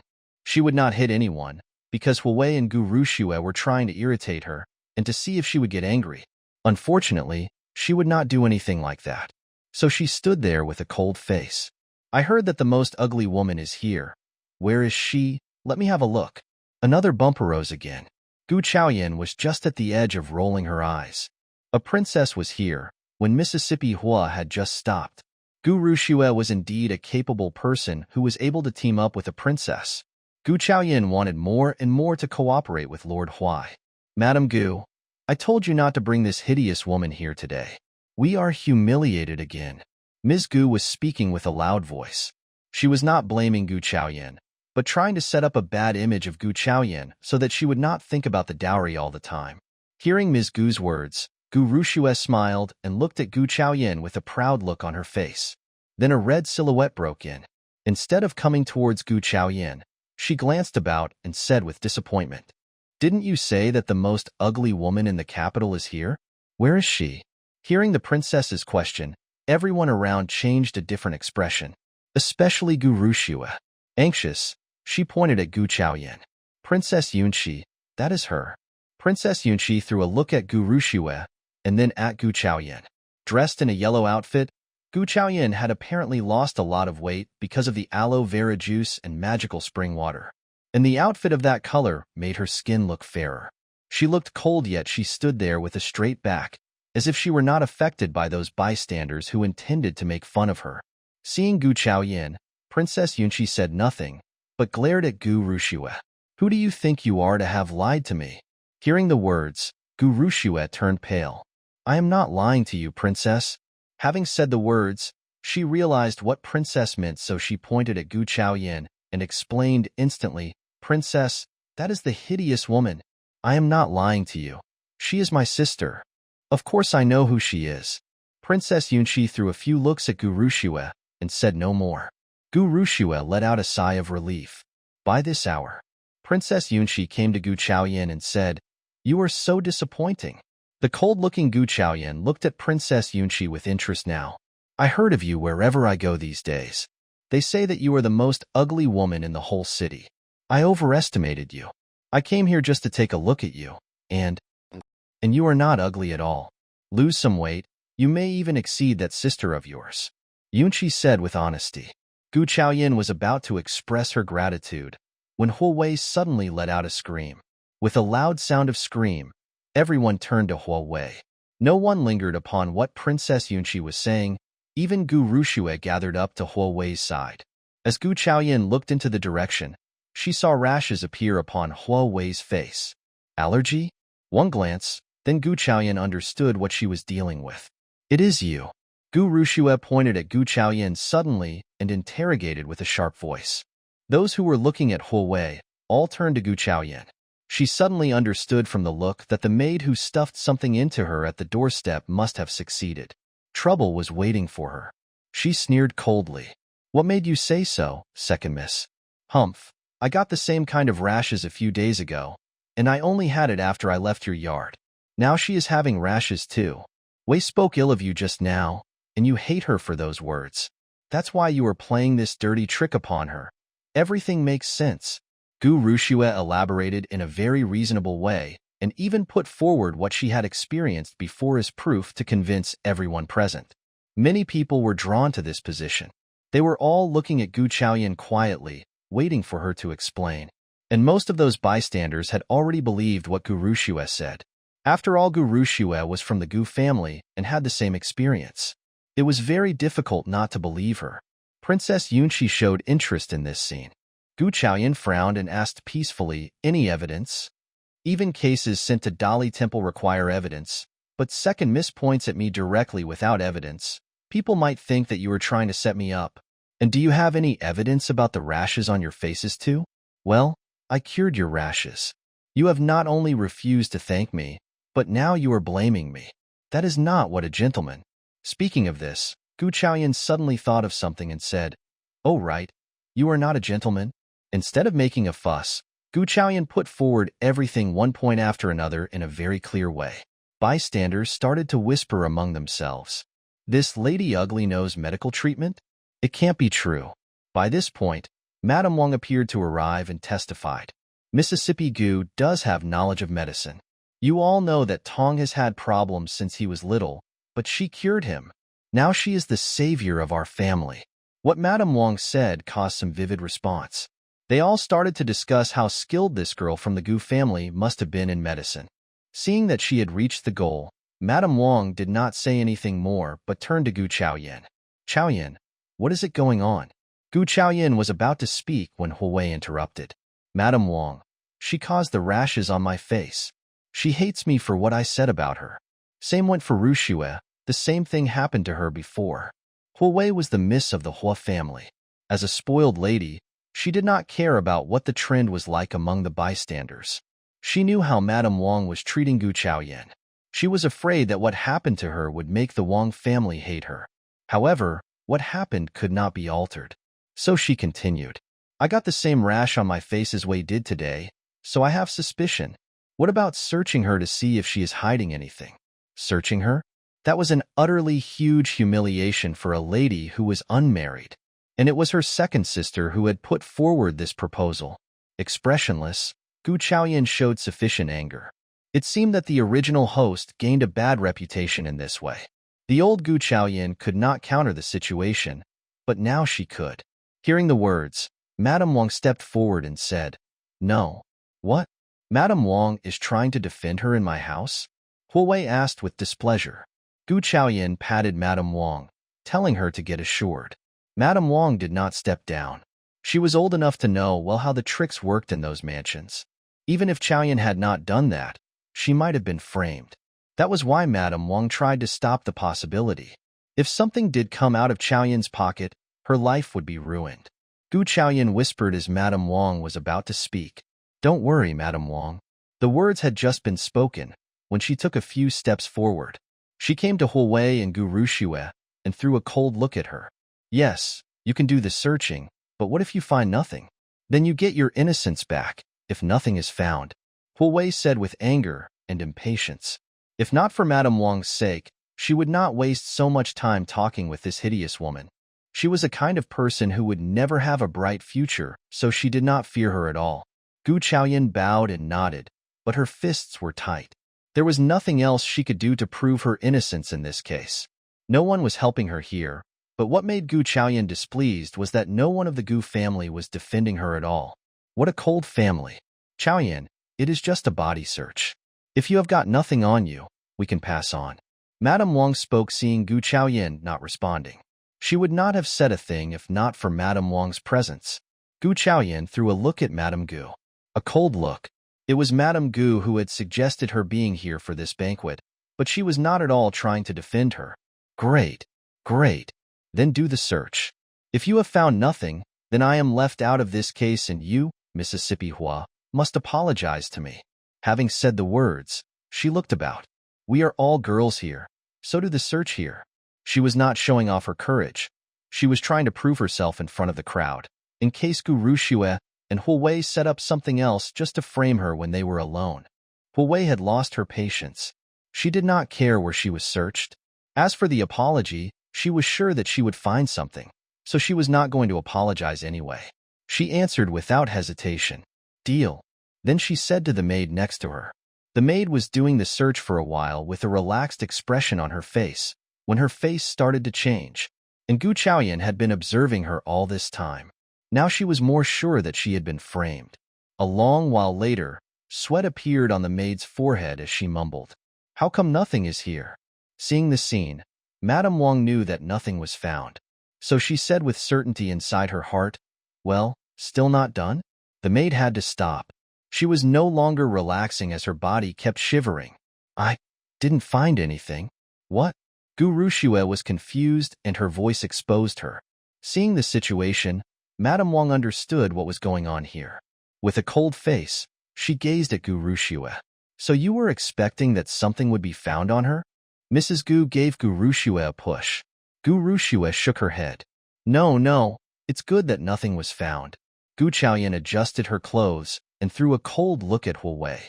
"Since the question is answered, then Mississippi Hua, apologize to me." Huai, who had been quite absent-minded, now came back to herself. Nothing was found? That was impossible. What was it going on? She looked at Gu Chaoyan and wondered if she had figured out the truth. That could not be possible. If she had been so smart, she would not have been belittled by Gu Rushue before. Mississippi Hua. Gu Chaoyan knew what she was thinking, but she reminded her instead of waiting for her to respond. Huai did not look well. Facing Gu Chaoyan, she still showed her arrogance. "If nothing is found, then it was not your doing," she said and was about to leave. But Gu Chaoyan gripped her instantly. "You owe me an apology." Huai was totally annoyed. She pulled out of Gu Chaoyan's hands and screamed, "You hideous woman, shame on you. I am not apologizing to you. Who do you think you are? Also, even if nothing was found, it still can't be guaranteed that it was not your doing anyway." Gu Chaoyan frowned as she placed her eyes upon Huai. Huai was still cursing. She was not worried about her face anyway. Gu Chaoyan took a look at her face and knew that it was just an ordinary kind of allergy, which could be cured very easily. If that was the case, she did want to see what her reaction would be if her face could not be cured. As she was thinking, Gu Chaoyan suddenly felt a large force that pushed her away. Then a voice arose. "Oh!" The next second, Huai collapsed to the ground. Gu Chaoyan collapsed too because of her, but Huai showed a miserable face as she pointed at Gu Chaoyan as if she were the culprit. Deliberate provocation. That was what popped into Gu Chaoyan's mind. She had done nothing but Huai collapsed to the floor. Of course she was deliberately provoking her. She was not wounded, yet she should not get up easily. Huai was such a troublemaker. She was thinking how to solve this matter. Unexpectedly, the garden was quiet. Gu Chaoyan was curious what happened when she looked up and saw Lord Huai approaching. No wonder it was quiet here. Lord Huai was here. But what was he doing here? Gu Chaoyan was thinking as she was seated on the floor. The crowd were about to bow to Lord Huai when Lord Huai waved it off. He stretched out his hand to the woman on the floor. Gu Chaoyan hesitated, but Huai was smiling brightly. She had tried to set up Gu Chaoyan, yet she had not expected that Lord Huai would be here at this moment. She had never expected that Lord Huai, who had always been cold and distant, would care about women. What if she could marry Lord Huai in the future?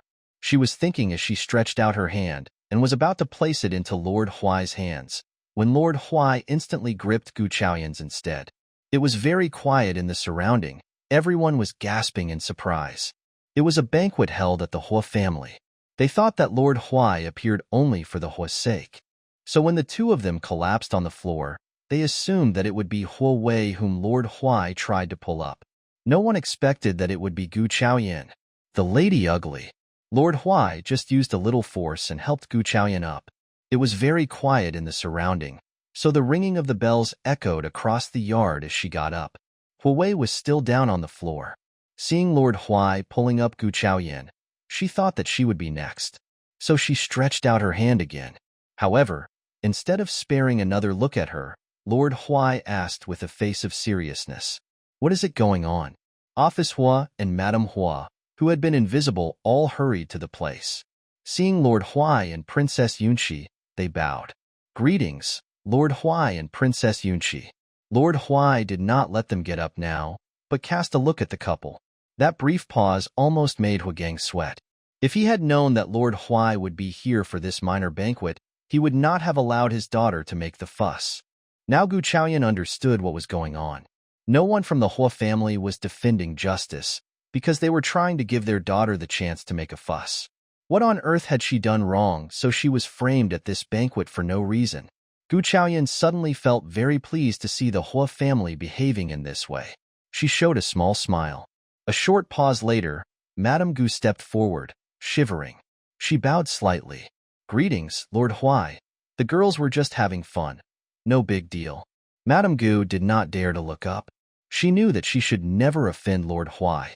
If she did not step forward, the Gu family would be offending the Huai family thoroughly. The Huai family were a big official family not to be offended, and as for Lord Huai, she was putting her suspected relationship between Prince of Duke Chongning's mansion and Lord Huai, since Lord Huai was present at the cancellation of engagement. Oh really? Lord Huai looked slightly less lethal as he looked at Gu Chaoyan. A moment of hesitation later, Gu Chaoyan nodded. Lord Huai threw a complicated look at her. Instead of saying anything more, he said, "Office Hua, Madame Hua, please rise." Huai arose between shivering. That kneeling had made him age by 10 years. After he got it, Huai went to help her daughter up. Huai glared at her own father in dissatisfaction.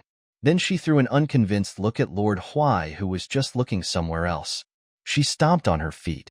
She just did not know why Lord Huai was helping that hideous girl, and why he was staring at her and not at herself. Lord Huai. Huai was about to ask him to move to the front yard, when Lord Huai skipped looking at him and turned to Gu Chaoyan. "Are you free now? I have got something to ask you." Eyes widened, Gu Chaoyan looked at Lord Huai with confusion. Lord Huai, who had no interest in speaking anymore, added, "I heard that you cured the young master of the Wang family, so I need to ask you something." Gu Chaoyan frowned slightly. She did not move instantly. When Madame Gu heard about this, she gave a push upon Gu Chaoyan despite anything, and said, "Chaoyan, Lord Huai is asking for you. Just go with him. Don't be dumb here." Gu Chaoyan lowered her head and nodded. Madame Gu had been worried a minute ago, but now she was showing indeed happiness. This girl saved someone from the Wang family, and many people were visiting them these days. If the girl could do Lord Huai a favor this time, the whole family would gain endless profits out of it. The Gu family was going to take off very soon. Very soon. The Gu family had generations who were devoted to studies. Many offspring had gained high ranks in imperial examinations, but none of them had a promising future at all. The highest official rank they had ever gained was the 5th.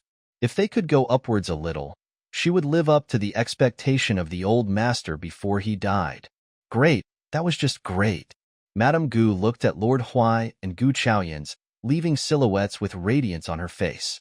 Apart from Madame Gu, who was cheerful, both Mrs. Gu and Gu Rushue were both displeased. They had never expected that Gu Chaoyan could be so skillful as to draw Lord Huai's attention. If they had known about that, they would not have set her up, but let her come to the Hua family smoothly. Gu Rushue's fingers were twisting the handkerchief so forcefully that the handkerchief had been very distorted. Why? Gu Rushue was thinking about only one thing. Huai had already been brought away because of Hua Gang's appearance. Madame Gu was so cheerful, but Madame Wang found it improper, so she asked Annie Song to follow Gu Chaoyan. After all, Gu Chaoyan was a lady whilst Lord Huai was a man. Gossip might appear if they were alone. Also, Chaoyan had no maid with her now, and Madame Gu expected to get something out of it, so she did not dispatch anyone to be with the girl. Lord Huai's men approved of Annie Song's company. Hua Gang was just an elder with a rank of 4. The mansion was huge, yet not luxurious. The decoration of the yard was careful and nice, fitting the elder's social status. Elder was not a high position, yet it helped them to gain a lot of money. That was why Madame Gu did not offend the Hua family at all. Why were you not telling the truth just now? Lord Huai asked Gu Chaoyan with a cold look. Did not think that it was necessary. Gu Chaoyan replied coldly. Some catkins flew by in the spring, which annoyed Gu Chaoyan, who moved them with hands. Lord Huai had been putting on a cold expression, but now he was truly displeased. He took hold of Gu Chaoyan's hand that was waving away the catkins and gazed down at Gu Chaoyan's face, frowning deeply. Gu Chaoyan had no idea why this matter annoyed him. Judging from his expression, she forgot to counter for the moment but confessed, Huai set me up, saying that I caused her the rashes. What I did was to make the rashes stay, so the revenge was taken. I was glad that you defended me just now, but I am not capable enough to face the upcoming difficulties. Having said the words, Gu Chaoyan let out a sigh of relief. That was the first time for her to explain something in a careful way to someone like this. Lord Huai's face turned brighter. Annie Song, however, got a bit anxious. They were not engaged, so how could they behave in this way? She was about to remind them when Lord Huai's guards stopped her. Lord Huai looked lethal, so were his guards, who stopped Annie Song expressionlessly. Annie Song did not dare to make a move. Other lords might help her, but Lord Huai did not. He was a cruel man who would kill those who displeased him. Annie Song cringed and followed behind the girl. Hearing Gu Chaoyan's words, Lord Huai looked less lethal. Yet the cold expression did not disappear from his face. He was still squinting at Gu Chaoyan. So you mean the girl's face will not cure? Gu Chaoyan nodded cruelly. Since she spent so much effort to say that I caused it, then I should do something to make the accusation true. This sentence made Lord Huai smile a little. This woman was indeed interesting. She was totally different from the other annoying ones. She admitted what she did, just as he would normally do. After they finished discussing Huai, the two quieted down and continued to walk forward without saying anything more. Gu Chaoyan was not a talkative person in either of her lives, and Lord Huai was even less talkative than she was. Gu Chaoyan could not help but hesitate, wondering if he could be a wonderful partner. She kept thinking that this man was a little manic. He smiled at her at their first meeting and offered to marry her, who was ugly. Now he was putting up a cold air of himself. She was definitely confused. However, this thought did not linger long in Gu Chaoyan's mind. She could accept that even if Lord Huai was a manic, since she could not find a better partner. So as they came to the Lake Center Pavilion, Gu Chaoyan asked straightforwardly, "Do you still hold the intention of marrying me, as you said before?" Ha ha ha. A laugh arose suddenly. Gu Chaoyan looked at Lord Huai and spotted the man in black hidden in the dark corner. Linson. Lord Huai frowned slightly, quieting the man in black down. Then he turned to Gu Chaoyan. Linson is my hidden guard. He doesn't talk much. Having said the words, he placed his scorching eyes upon Gu Chaoyan. He loved her eyes that were clear and fair with no complications. You want to say yes now? Zhou Huijin was calm, showing no emotions as he spilled out the words. Gu Chaoyan inhaled. She knew it. She knew that a man with that social status never said anything serious, but she was prepared. She breathed out and said with confidence, Yes, I do. I was too naive before to assume that I can get whatever I want with my own abilities. But now, the idea has been proved wrong. Everything will be easier. Of course, I won't be your princess for nothing. Zhou Huaijin looked at her with interest as he heard the words. He made her a cup of tea. Go on. You propose to marry me, because for you, I am practical in some way too. Qing says that you are the most noble lord of the Saint Divine Land, and the king loves you. Everyone thinks that he treats you with utter love, yet I do not think so.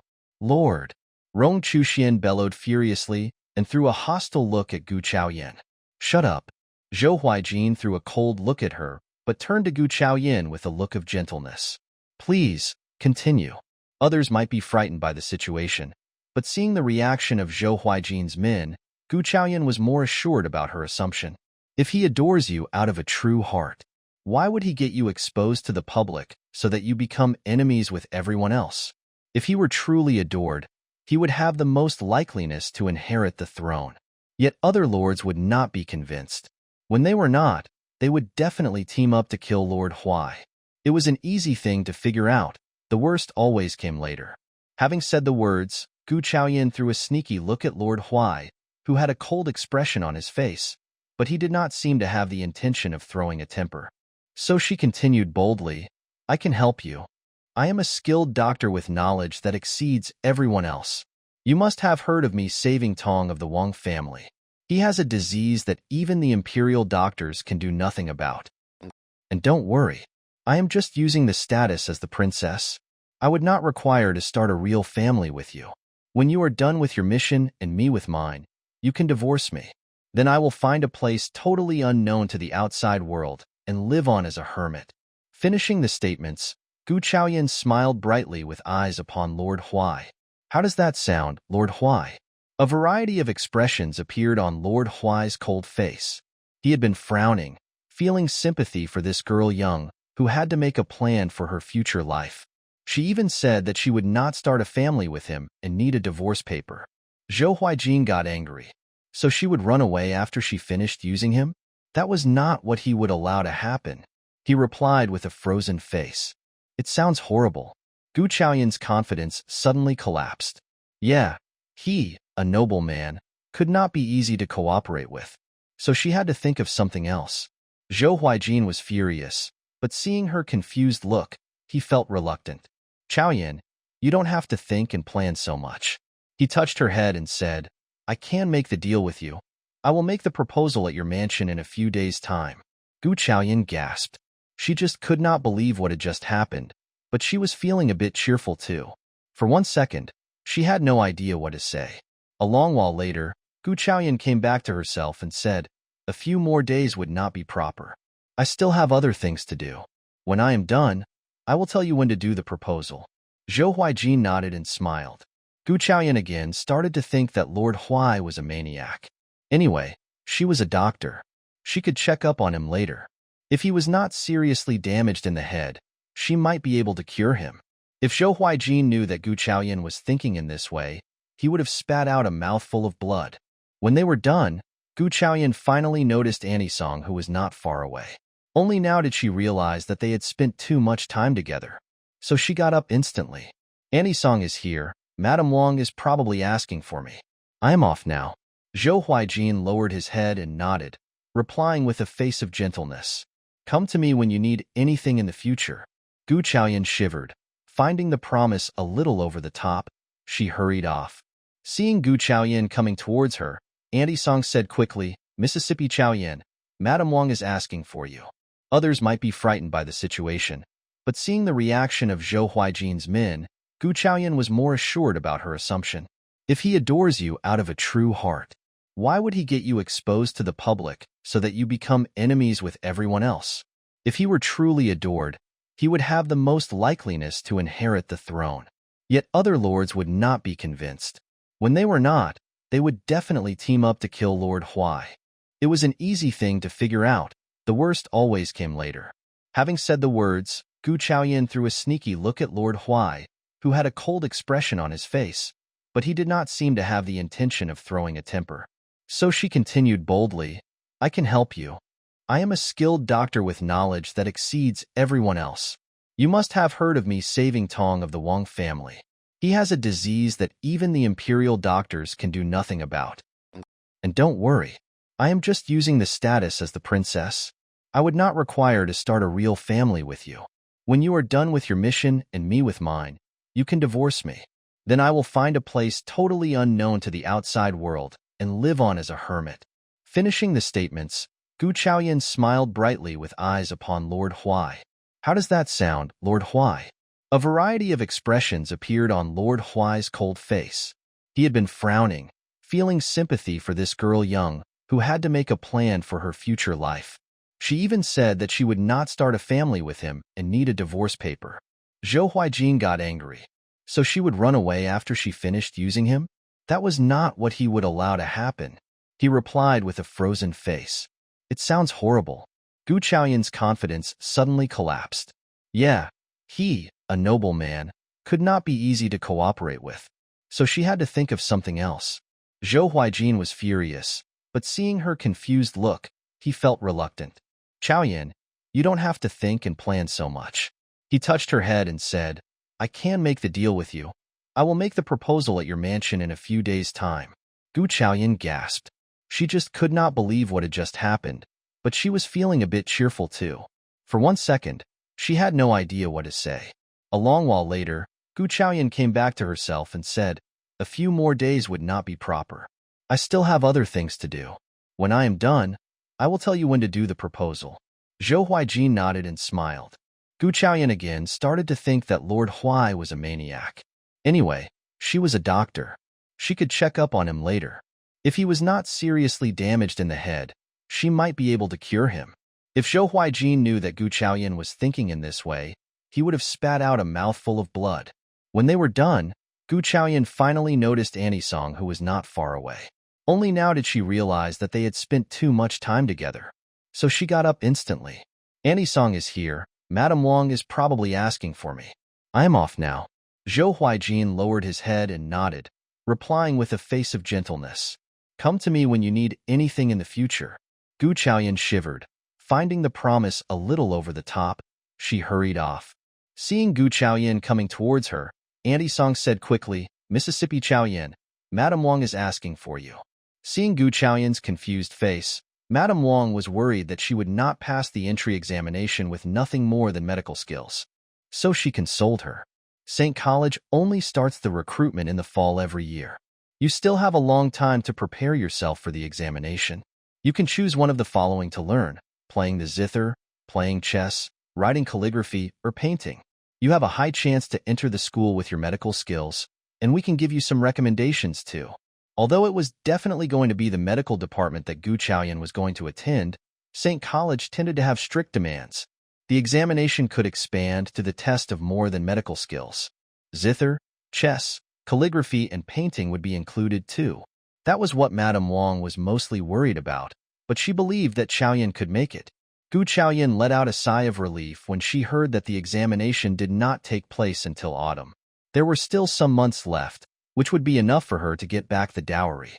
She started to smile brightly. In the remaining time of the banquet, Gu Chaoyan stood by Madame Wang's side. The Gu family had dispatched no one to get her. They just wished that she and Lord Huai could spend more time alone together. During this period, no one from the Hua family offended her either. That was probably because of Lord Huai's presence. It was not until the time of return, when Madame Gu asked her maid Kai Ming to ask for Gu Chaoyan. Instead of asking her to join them, Kai Ming said with politeness, Miss, we are running out of wagons. Madame Gu said that you can ride with Madame Wang instead. Hearing the words, Gu Chaoyan frowned. Fury appeared between her eyebrows. She came with the Gu family's wagons, so of course there was enough space. The reason why Madame Gu did so was because she was forcing her to ride with the Wang family. In this way, she would be able to show the outsiders that the Wang family and the Gu family were in a good relationship. Maybe Gu Zhengkong would have the possibility of being promoted. She wanted so much to vent her anger, but she could not do that upon a maid. Kai Ming was nervous too. She did not want to have the same experience as Kaiju. Kai Ming was just about to kneel down for forgiveness when Madame Wang came to them. She heard what Kai Ming said, because she was standing not far away and Qing talked with a loud voice. The maid must have been worried that Gu Chaoyan would insist on riding with her own family. Got it. Just go back to your master. Chaoyan is riding with us today, Madame Wang said. Qing hurried off when she heard the reply. Gu Chaoyan said with a guilty voice as she looked at Madame Wang. I am sorry. It is okay. Madame Wang waved the words off. Gu Chaoyan had wanted to say something before she decided to give up. She bore the favor in mind. She was going to repay the favor in the future. To save Gu Chaoyan's face, Madame Wang rode all the way with her to the doorstep, but she did not walk inside. Madame Gu found it a bit pitiful, but she could not find a word to scold Chaoyan. Gu Zhenkong, however, could not resist the anger. He bellowed with an angry expression. You hideous girl, you know nothing, do you? Madame Wang is at the doorstep, and you don't even invite her in. Pig head you have. So stupid. Is there anything you can do? I heard that you offended the Huai family today too. They are not people to be offended. Kneel down now. Gu Chaoyan threw a cold look at Gu Zhenkong. It was a look that almost creeped Gu Zhenkong out. Seeing the scene, Madame Gu took up the cane and flung it at Gu Zhenkong as she bellowed. What are you talking about? Chaoyan did not do it on purpose. Not on purpose, so Madame Gu was putting the blame on her. The old Gu Chaoyan would have assumed that Madame Gu was on her side. But now, she noticed that when Madame Gu was hitting Gu Zhenkong, she was showing a big gesture but no force at all. She had obviously agreed with what Gu Zhenkong said. Madame Gu was indeed smart. She was making use of her, but did not want to favor her either. She definitely panicked when Gu Zhenkong bellowed at her. She had wished so much that none of the accident had happened.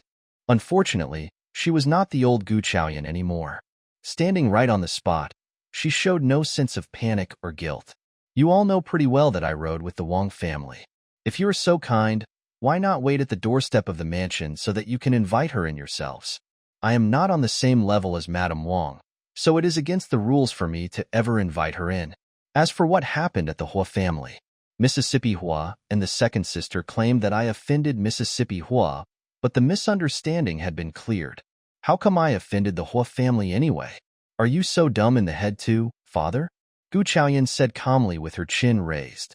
Gu Zhenkong panicked too. He had no idea how to reply to her.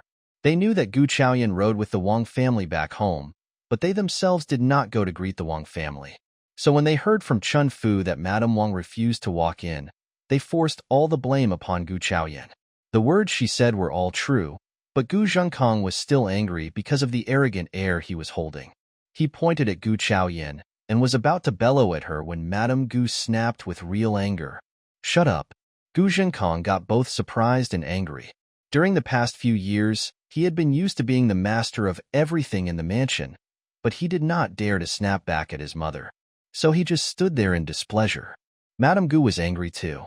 She had only one son, who turned out to be dumb. This girl was not only under the defense of the Wang family nowadays. She was talking with Lord Huai too. That would be a huge potential opportunity for the Gu family. They had intended to frighten her so they could get her weak point, but now it seemed to be a bit difficult to do so. If that was the case, she was not to be offended. How stupid her son had been not to understand this point. No wonder he never got promoted at his position. Chaoyan, these were not your fault. Your father was not present, so he knows nothing. Don't mind his words, all right? Madame Gu showed a friendly look. What did Lord Huai say to you today? True, they were concerned about what Lord Huai said. She was definitely not going to tell Madame Gu what they were talking about, so she just showed a brief smile. Nothing very special, just some things about diseases. Lord Huai told me to keep my mouth sealed. Mouth sealed? Madame Gu now understood that it must be something important. She twisted her band subconsciously and continued. You can keep your mouth sealed to the outsiders, but we are a family, so you can definitely share. You really want to know? Gu Chaoyan asked. Mrs. Gu and Gu Rushue, as well as everyone else, were staring at Gu Chaoyan. Apparently, they were curious about the truth. After all, it would be Gu Chaoyan who betrayed Lord Huai, not them. Chaoyan, we are a family, you can just tell us anything. Mrs. Gu added. I can tell you about it, but you know pretty well what Lord Huai is like. If you know his secret, your lives might be. Gu Chaoyan made a move of throat-cutting. Mrs. Gu got startled and cringed. She was no longer that curious about what happened. Seeing the situation, Gu Rushue added uneasily, "Is that so serious? You were just frightening us." Gu Chaoyan raised her eyebrows. "Well, all right," Lord Huai said. Before the words were spoken, Madame Gu bellowed, "Stop mentioning that. If Lord Huai wants to keep it as a secret, then don't spill out anything." Gu Chaoyan bowed and nodded. She was pleased with the situation. Madame Gu was just unhappy that things did not go her way, and she could do nothing about it. She waved her hand. "We are all tired today. Let's just go back home." "Madame Gu," Gu Chaoyan said, "I would like to go to the Lin family tomorrow." These words made Mrs. Gu cease her steps and Madame Gu frown. After Ms. Lin passed away, no one had been there, and few people mentioned them either. Gu Jinkong did not allow anyone to mention a thing about them either. Same went for Madame Gu. But today, when Gu Chaoyan said that she would like to visit the Lin family, Gu Jinkong hopped up and said with a serious face, "No way. I would like to go there, because I need to get back the list of dowries, since Madame Gu already agreed to give the dowry back to me. Second sister is getting married soon, right? And I still keep the lineal daughter's position." Gu Chaoyan turned to Mrs. Gu, who instantly reacted. "What list? I can sort out the dowry and you can get them, simple and straightforward." Mrs. Gu would never allow the list to be found. Ms. Lin had so much dowry with her. She was thinking about giving her some small portions to get by, but she had not expected that she would be smart enough to get the list. Honestly, the Gu mansion was depending on Ms. Lin's dowry. Mrs. Gu turned to Madame Gu directly. She and Madame Gu might not get along that well, yet they shared the same ideas when it came to dowry. Madame Gu understood clearly that she should not go there. So she clicked the cane and said, "After your mother passed away, the Lin family and our family have had conflicts with each other. You are not getting the list from them, and you might get humiliated too. I don't think that it is necessary. Did you notice that the Lin family and our family never visit each other these years? The Lin family hates us. Grandma is supervising Mrs. Gu as she goes through the dowry. Does that work?" Madame Gu did not like Ms. Lin's identity as a businesswoman, but the Gu family had never had much wealth and needed money from them. Otherwise, she would not have allowed Gu Zhengkong to marry Ms. Lin. It had been Ms. Lin's dowry that gave them a wonderful life. When Gu Chaoyan had been hideous and fat and hated by everyone, they never thought about giving Gu Chaoyan the dowry, but now she started to think about the list, which was definitely not given to her. Now Madame Gu was trying to stop her from visiting the Lin family, although the truth was that the Lin family and the Gu family had conflicts. However, maybe those conflicts were gone already. After all, this hideous girl was the Lin family's blood. Madame Gu did not want to take the risk, so she did not approve of the proposal. That was what Gu Chaoyan had expected. The more they resisted, the more she wanted to visit the Lin family. So she said with a peaceful smile, "But Lord Huai has already arranged his men to keep me company there." "What?" Madame Gu's eyes widened. She was now really furious, though she barely expressed her own emotion. Lord Huai had arranged his men? Then how would she ever be able to turn that down? Mrs. Gu was anxious too. She got so worried that she stomped her feet, fearing that she would say something wrong on this occasion. She was very worried Madame Gu would approve of the proposal because of Lord Huai's order. "Chaoyan, you have made a mistake. You are not giving either me or Madame Gu the trust, so you got Lord Huai involved." Mrs. Gu looked at Gu Chaoyan with an annoyed face, snapping angrily. Madame Gu stopped showing anger on her face, but she was annoyed inwardly. Instead of saying anything more, she looked at Gu Chaoyan in silence. That was what Madame Gu was like. Gu Chaoyan had already been used to that, so she said, "Madame Gu has mentioned that the Lin family hates us, so if we go up to them alone, then we might be turned down. That is why I asked Lord Huai for the favor in return. In this way, I am not only going to get the list, but also establish our reputation in the Lin family too. After all, those are Lord Huai's men." Establishing the reputation? Lord Huai's men? Hearing the words, Madame Gu looked slightly less annoyed. The gleam twinkled in her eyes. So she twisted the band around her fingers subconsciously. She went through the clues in her head and showed a light smile, looking very pleased. "Good girl, you are thinking of the Gu mansion. You should go to visit the Lin family," she said as she turned to Mrs. Gu and said, "Mrs. Gu, you need to get the wagons ready as soon as possible." Mrs. Gu looked unconvinced. She thought that Madame Gu had been hoaxed. So she reminded her instantly, Madame Gu, you have to think about it first. Shut up. Madame Gu looked at Mrs. Gu with annoyance. What a brainless person. She picked this woman for Zhengkong. Mrs. Gu had been behaving very well in the past few years, which pleased her a great deal. Madame Gu was satisfied about her only because she was the lineal miss born by the official Gu family, who had a great background. That was how marriage between families should be done. But now as her children grew up, she started to get very annoying. Honestly, their mansion had received Lord Huai once because of the prince, but they had no other honors at all. Now Lord Huai was sending his men to help with the family affairs. What a great honor! As long as Zhengkong leaked the information to his fellows, he would have gained a better reputation compared to the one they got from the Wang family. Chaoyan, you have worked hard today. Just go back home for a break. I will arrange everything for you for your trip back to the Lin family, Madame Gu said with a friendly face, and then glared at Mrs. Gu. Come with me. Gu Chaoyan bowed and left. Mrs. Gu helped Madame Gu to walk to the inner side of Pear Yard. On the way there, Madame Gu threw an annoyed glare at Mrs. Gu. You are getting increasingly dumber. She did not dare to ask Madame Gu to do anything in other aspects, but she did for this matter, which was their mutual benefits. So she snapped with displeasure. I am not mistaken. You are mistaken. Ms. Lin's dowries contain so many lands and stores, and we are all living on those lands and stores. Also, Rushue needs dowries too.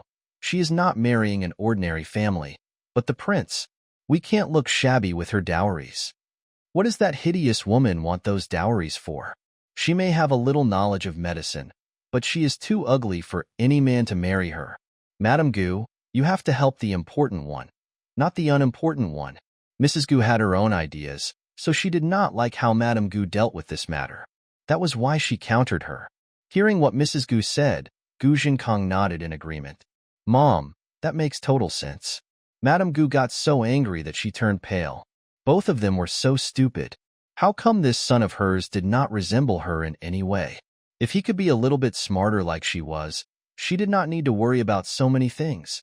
You are all wrong. Madame Gu got so angry that she flung away Mrs. Gu's hand and clicked her cane against the floor. What do you two know?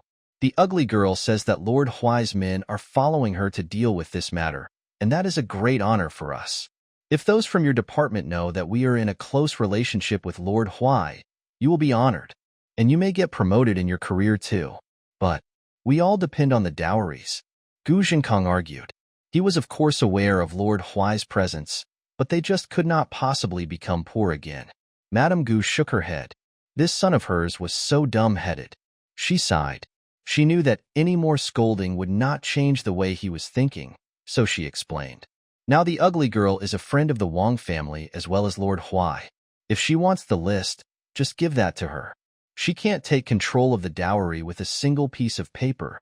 Those are fields and stores, and she cannot possibly take care of them or even know how to collect the rent. She can do nothing without us. Also, the staff who work for the fields are all our men. More importantly, it won't matter if she has the dowries. Her marriage depends on us. We make the call. Madame Gu threw a look at Mrs. Gu as she said these words. Now Mrs. Gu finally understood what was going on, and she was no longer that annoyed.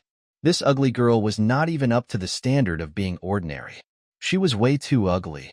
Even if she was a savior for the Wang family and helped Lord Huai, she might not even find a suitor because of her appearance. When that time came, what she needed to do was to pick one offspring from her own family. Then she would be in control of this girl anyway. She should have thought about this before. I got it, Madame Gu. Now I am going to do the arrangement. Mrs. Gu was pleased and active in proceeding the errand. Seeing Mrs. Gu leaving, Gu Zhengkong intended to follow when Madame Gu stopped him. Zhengkong, she said. Anything you want to tell me, Mom? Gu Zhengkong asked with confusion. Nothing serious. Just telling you that the girl is now useful for us, so don't just scold or hit her every time you meet her. Madame Gu reminded him. Also, try to leak the information that Lord Huai is asking us for help. Gu Zhengkong was startled, but soon he understood the meaning of it. So he lowered his head and nodded. He did not like Ms. Lin that much. He was a scholar, and he should not have married a businesswoman. Mrs. Gu, on the other hand, was the daughter of an officer who was a great match for him. The ugly girl was Ms. Lin's daughter, whom he disliked, but she was, after all, his daughter, and he had never thought about doing anything bad to her. Yet this ugly girl kept losing face for his family, so he developed a hatred towards her gradually. Now the situation was different. She had become useful, so she should be treated better. Gu Jinkong could get this point. Seeing that the idea was going through him, Madame Gu waved her hands and let him leave. Seeing her son's back figure, she sighed. He was not smart, but at least he listened to her ideas. That would be enough. The following day, Gu Chaoyan left with Qing. They were heading towards the Lin family, so if Qing followed her, she would be in a safer situation than in the Gu family, where Gu Ruxue or Gu Xiaoying might bully her. The wagon was ready, which was quite unexpected. She had never expected that Mrs. Gu would have gotten her such a nice wagon. Didn't she look unconvinced yesterday? It seemed that Madame Gu had said something that satisfied her. Honestly, in the Gu mansion, Madame Gu was one of the few ones who had a clever brain. No one was seeing her off. Only Kai Ming came to greet her. Apparently, it was Madame Gu's order. Gu Chaoyan went onto the wagon with Qing and headed towards the Lin family. The Lin family were residing in the capital too. The Lin family used to be the imperial business family. Yet after the old master left, they were disqualified from being the imperial business family. That was why the Lin family were forced to move to the outskirts. It took 2 hours for them to arrive there. It was not a long ride, but despite the short distance between the two families, the Lin family and the Gu family never visited each other. Gu Chaoyan did not think that it was because the Gu family were arrogant. It was just because the Lin family had lost the position as the imperial business family, so the Gu family gave them up. She shook her head. Miss, do you think the Lin family will want to see us? You caused big trouble, and you hurt them too. Qing asked worriedly. Of course they would not want to see her, but she had already asked Rong Chuxian to check the situation of the Lin family, so she had come up with an idea. Rong Chuxian was Lord Huai's bodyguard. Lord Huai had asked him to follow Gu Chaoyan so as to protect her, and she did not turn that down. Rong Chuxian was indeed quite useful and could come in handy. Miss, we are here. The footman reminded her. Okay. Gu Chaoyan replied and left with Qing. Rong Chuxian was not far from them, bearing a flat expression on their face. As they came to the Lin mansion, Qing went up and said, We are the miss from the Gu mansion, and we would like to see the old master. Please pass on the message for us. You are from the Gu mansion? Please go back. Old master has ordered that we are never meeting anyone from you. The housekeeper showed a false smile as he said. He had a very weird expression on him as he looked at Qing. Everyone from the Lin family knew that the Lin family and the Gu family never visited each other. Qing looked at Gu Chaoyan with a worried expression on her face. Miss, what should we do? Gu Chaoyan had always kept a very calm expression on her face. Seeing Qing failing at the first attempt, she walked forward and said to the housekeeper with a very soft voice, I can cure Lin Jiaxu. The housekeeper was about to spill out the words to turn them down when he got startled. He did not seem to have been able to accept this sudden news. Just go and tell the old master that the young master of the Wang family was cured by me too. Don't worry that you will get scolded, Gu Chaoyan said. The housekeeper decided to give it a try. The Lin family had tried many famous doctors these years. They took in every doctor that came to the doorstep. So when he heard what Chaoyan said, he told the other minor housekeepers and said, Stay here. I will tell the old master. The minor housekeepers nodded. They were no longer looking at Gu Chaoyan's gang with disdain. Qing laughed cheerfully and tugged at Gu Chaoyan's hand. Miss, you are so excellent. You can do anything? Gu Chaoyan smiled briefly. Actually, the reason why she insisted on coming to the Lin family was not only trying to get the list. The contracts of the most valuable fields and stores of the Lin family were actually hidden in the Qing pavilion. For some reason, those lists were not taken away. She came to the Lin family because that was her mother's home. The Gu family looked down at the Lin family now, but Gu Chaoyan hoped that the two families could have communications with each other. As far as she knew from the original host's memories, Gu Chaoyan knew that the Lin family were quite arrogant too. She was going to leave the Gu family when time came. If she could cure Lin Jiaxu, she would remove the past conflicts with this favor. As Gu Chaoyan was thinking about something else, the housekeeper returned and said with a polite smile, Mississippi Gu, the old master asks you to come in. He showed such courtesy because he feared his earlier behavior would have offended them. Gu Chaoyan lowered her head and nodded. Then she entered the Lin mansion. The Lin mansion was not a large one, with only 3 doors. It was said that after Master Lin was gone, this courtyard was bought to hold the few members of the family, and now they were keeping a low profile and living in the outskirts of the capital. Judging from this low-profiled courtyard, she could never have seen that the family living here had been an extremely rich imperial business family before. No wonder the Gu family did not want to speak with the Lin family at all. Gu Chaoyan showed a sneering smile as she thought about this. The housekeeper left when she was guided to the hall of the Lin mansion. Gu Chaoyan walked in with Qing, whilst Rong Chuxian was waiting outside to keep them safe. Old Master and Mrs. Lin were also Gu Chaoyan's uncle and aunt. Now seated on the main chairs, they showed serious expressions on their faces as if they were receiving an ordinary doctor. They showed no joy in seeing their own niece. Gu Chaoyan could understand this feeling. She bowed and said, "Greetings, uncle and aunt." "Ha." The old master snorted and said with a long face, "We are just a poor business family who can't accept your greetings." That was how the young Gu Chaoyan replied to them, as the Gu family taught her when the old master wanted to get close to her years earlier. The old master remembered these words clearly, so he countered her when he heard her greetings. Mrs. Lin patted old master's hand and said to Gu Chaoyan, "Your uncle has always been childish." However, she did not want to greet her back either. She asked, "You said that you can cure Jiaxu? Is that true?" Gu Chaoyan nodded. Mrs. Lin showed a joyful expression. That was her only son, and what she wished most of all was to get him cured, although the hope might be very little.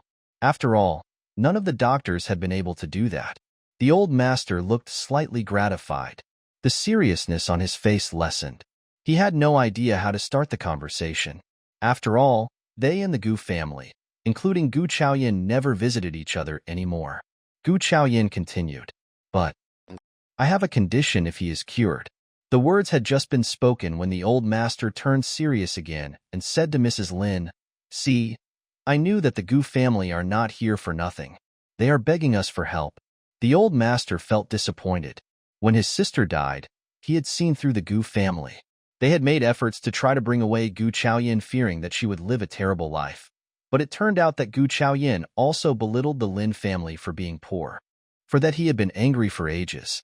So when Gu Chaoyan came to him, he felt expectations rising inside him. However, Gu Chaoyan did not say anything more. There was conflict between them, and it was not easy to remove that. It would take time. When she cured Lin Jiaxu, she could try to get close to her uncle and aunt. Mrs. Lin did not think that was a weird proposal. She had heard some rumors. She knew that Gu Chaoyan was not doing well. As long as Jiaxu was cured, she could accept any kinds of conditions, because Jiaxu mattered above all. She patted old master's hands and asked, "What is your condition?" "We can wait until I get him cured," Gu Chaoyan said. "Okay." Mrs. Lin could not wait any longer. Gu Chaoyan was, after all, the person who cured the young master of the Wang family. That young master was not that healthy, so if he was cured, Mrs. Lin expected that Jiaxu could be cured too. "Jiaxu is living at the Chuyan Pavilion. I will take you there to feel his pulse," Mrs. Lin said excitedly. Gu Chaoyan nodded. The old master had intended to ask her to take a break, but no words were spoken as he opened his mouth. He did not want to ruin his wife's expectation, so he followed them far behind. The Lin mansion was not a large place, so they soon came to Chuyan Pavilion. Unlike other places in the Lin mansion, Chuyan Pavilion was very quiet with few servants around. Maybe someone had informed him about the arrival of a doctor, but Lin Jiaxu was already waiting for them to come. Gu Chaoyan noticed the scarily skinny young man who was drinking tea by the table. He had a pale face because of the lack of sunshine. "Jiaxu, Chaoyan is here," Mrs. Lin said friendly, and turned to Gu Chaoyan. "He is 1 year younger. You can call him Jiaxu or brother." Gu Chaoyan nodded and glanced at Mrs. Lin. She wondered if Mrs. Lin purposely mentioned that this young man was a brother 1 year younger. She did not think too much about that, so she felt Lin Jiaxu's pulse. During this time, Lin Jiaxu offered his hand but showed no look of expectation. It seemed that this young master did not have too much hope either. Well, he was too sick to have any hope for himself. Gu Chaoyan drew back her hand and Lin Jiaxu started to drink the tea, showing no interest. Mrs. Lin could not wait but ask, "How is it? Can he be cured? It is erysipelas. You must have been like this since childhood. You barely eat, and you cough blood. That's because your stomach isn't well. Judging from your current situation, you will have only a couple of years left to live," Gu Chaoyan said. Mrs. Lin turned pale. What Chaoyan said differed from the other doctors, but their conclusion was the same. Only a couple of years left to live. Lin Jiaxu was drinking the tea as his face turned more pale. He bellowed, "You doctors, just stay at home if you can't cure me. Don't be out here humiliating yourselves." He hated it when his mother got full of hope before getting disappointed again as she saw off the doctors. If that had to be the case, he could just give up and live the way he should be. Gu Chaoyan threw a glance at Lin Jiaxu. This boy pretended to be careless about his life, but as a matter of fact, he did hope to live. That made everything easier. But now you have me, and I can guarantee that you live up to a very old age, Gu Chaoyan said with a smile. Mrs. Lin had been shedding the tears earlier. However, upon hearing these words, she did not wipe her tears, but tugged at Gu Chaoyan's clothes, asking, "You can cure him?" Gu Chaoyan nodded. Lin Jiaxu snorted, refusing to believe what she said. "I can cure him, but I need some time. It will take at least 10 days, or at most 1 month. I will have to be here very often during this time," Gu Chaoyan said. Hearing that she could cure her son, she did not care about her being around here often at all. "It is totally okay. Let me fix the arrangement," Mrs. Lin said, and was about to hurry off, when she stressed to Lin Jiaxu. "Jiaxu, Chaoyan cured Tong of the Wang family. If she says that she can cure you, she is definitely confident about this. You must work with her." Lin Jiaxu nodded, but he still had a flat expression on his face. After knowing about his physical condition, Gu Chaoyan did not linger in Chuyan Pavilion anymore. As Mrs. Lin was arranging the accommodation, she went to prepare the medical materials. She claimed that she could cure the disease, but she needed numerous materials for this serious disease. The old master had been helping with a long face, refusing to exchange a word with Gu Chaoyan. Gu Chaoyan understood that situation clearly. He still did not like her that much. She wrote what she needed and gave the list to the housekeeper, who went out to get those things. Mrs. Lin was done with the accommodation arrangement too. For the sake of treatment, she was arranged to settle down in Jingxin Hut, which used to be Lin Jiaxu's study and now her temporary residence. Apart from Qing, she got 2 more maids who helped with her daily affairs. When everything was done, Gu Chaoyan went to read books. Now, she was finally settled down here. At Chuyan Pavilion, Lin Jiaxu was getting restless. No doctors had ever claimed that he could be cured, even the imperial doctors in the court who gave him some medicine to extend his lifespan. However, this ugly girl from the Gu family claimed that she could let him live to an old age. He did not believe her words at all, but he did not want his mother to get disappointed again after the hope inside her arose. So he could not help but approach Jingxin Hut. He expected to persuade that ugly girl from the Gu family to tell his mother the truth. As he had just reached Jingxin Hut, he heard some small whispers. "Do you think that hideous woman could cure young master?" "I think so. She could cure the young master from the Wang family, so she should be able to cure our young master. I heard that she raised some conditions too. When the young master is cured, she is going to get her wishes realized. Maybe she is going to be our mistress. She is so ugly and has been divorced before. It is worth all the while to get a good husband with her medical skills," the maid sneered. The other maid looked slightly annoyed. The same went for Lin Jiaxu. He was so annoyed that he clenched his fists. So that was what the woman was thinking about. He hated to be led along, especially in the aspect of his marriage. So just because he was a dying man, he had lost the right to marry the girl he loved? His pale face turned furious, as redness went upon his cheeks. The 2 girls who were serving at Jingxin Hut, namely Shanlan and Shuailan, greeted him as they saw Lin Jiaxu. "Greetings, young master." Lin Jiaxu did not linger upon them, but went straight into the inner room. Shanlan was a little bit anxious, so she whispered, "Did he hear what we just said?" "I don't think so," Shuailan replied and felt a bit joyful inside. Judging from young master's expression, he must have heard what they said. As long as he was angry and hated that girl from the Gu family, If she was marrying the young master in the future, so what? Young master would not like her, and she herself. She was just thinking when Shui Lan asked Shanlan to follow. They were the maids for Jingxin hut, and even if they were inside the room for some talks, it was totally reasonable. Shanlan hesitated, but Shui Lan said straightforwardly, "We are the maids from Jingxin hut. It is okay." Shanlan agreed. In the inner room, Lin Jiashu sat down in front of Gu Chaoyan as Qing poured them the tea. Lin Jiashu had a weird expression on his face, apparently annoyed. Gu Chaoyan did not give the expression a thought, but kept drinking the tea. This young man in front of her was quite twisted, and she was aware of that. He had been sick for years, so of course he was more sensitive than others, but Gu Chaoyan did not care. "You are curing me, because you have a condition with my parents?" Lin Jiashu snapped angrily. Gu Chaoyan threw a look at him, lowered her head, and nodded. So that was true. Lin Jiashu felt so furious that the anger inside his chest burst out. With fist tightly clenched, he found his knuckles turning pale. Gu Chaoyan did not understand why her conditions would make this man angry, as she was drinking the tea. Did this young master never go out of the mansion, or was he never aware that buying things needed payment? Same went for the disease checkup? She threw a pitiful look at Lin Jiashu. Seeing her look, Lin Jiashu got even more angry. "What are you staring at me for? Are you pitying me?" He was such an extremely twisted and sensitive young man. Gu Chaoyan showed more patience thinking that she was her cousin. "Even if there are other doctors who come to check you, your family needs to pay them too. I don't need money, so I just want to get something from your family as an exchange, which is totally reasonable. In your parents' eyes, nothing is more important than your life. So they approved my proposal. You don't have to think too much about that. Just wait until your disease is cured.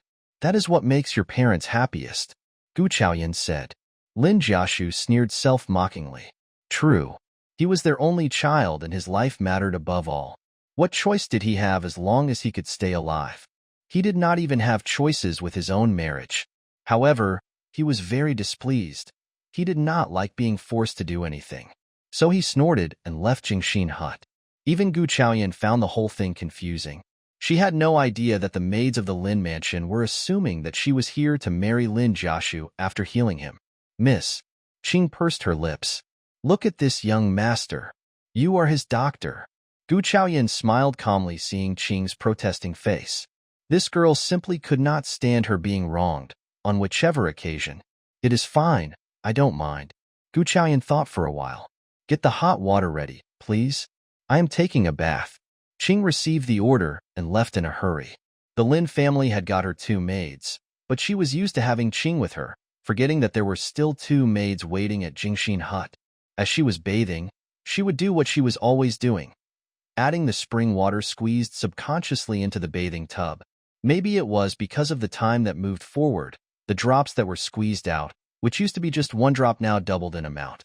Nevertheless, she did not expect to get pretty too fast. It would cause her trouble. She was not afraid of anything. She just did not want to get in trouble. So every time she needed to add water, she used just 1 drop. And her physical quality would get better too. After the bath, she felt very comfortable. Gu Chaoyan put on the clothes and walked towards the inner room when she called out subconsciously, "Qing, I am done." A while later, she failed to hear any answer. She was just wondering what happened when she fell into someone's arms and got gagged. A thief? That was the first idea that flashed across Gu Chaoyan's head. And even she was unable to sense the thief's moves. She was just thinking about how to counter when a soft and warm voice arose. "It is me, Lord Huai." Gu Chaoyan was just about to turn her head when Lord Huai released her. "What are you doing here?" Gu Chaoyan was not startled, just surprised. The Lin mansion might just be a small house with 3 yards, yet as far as she observed, there were many guards around.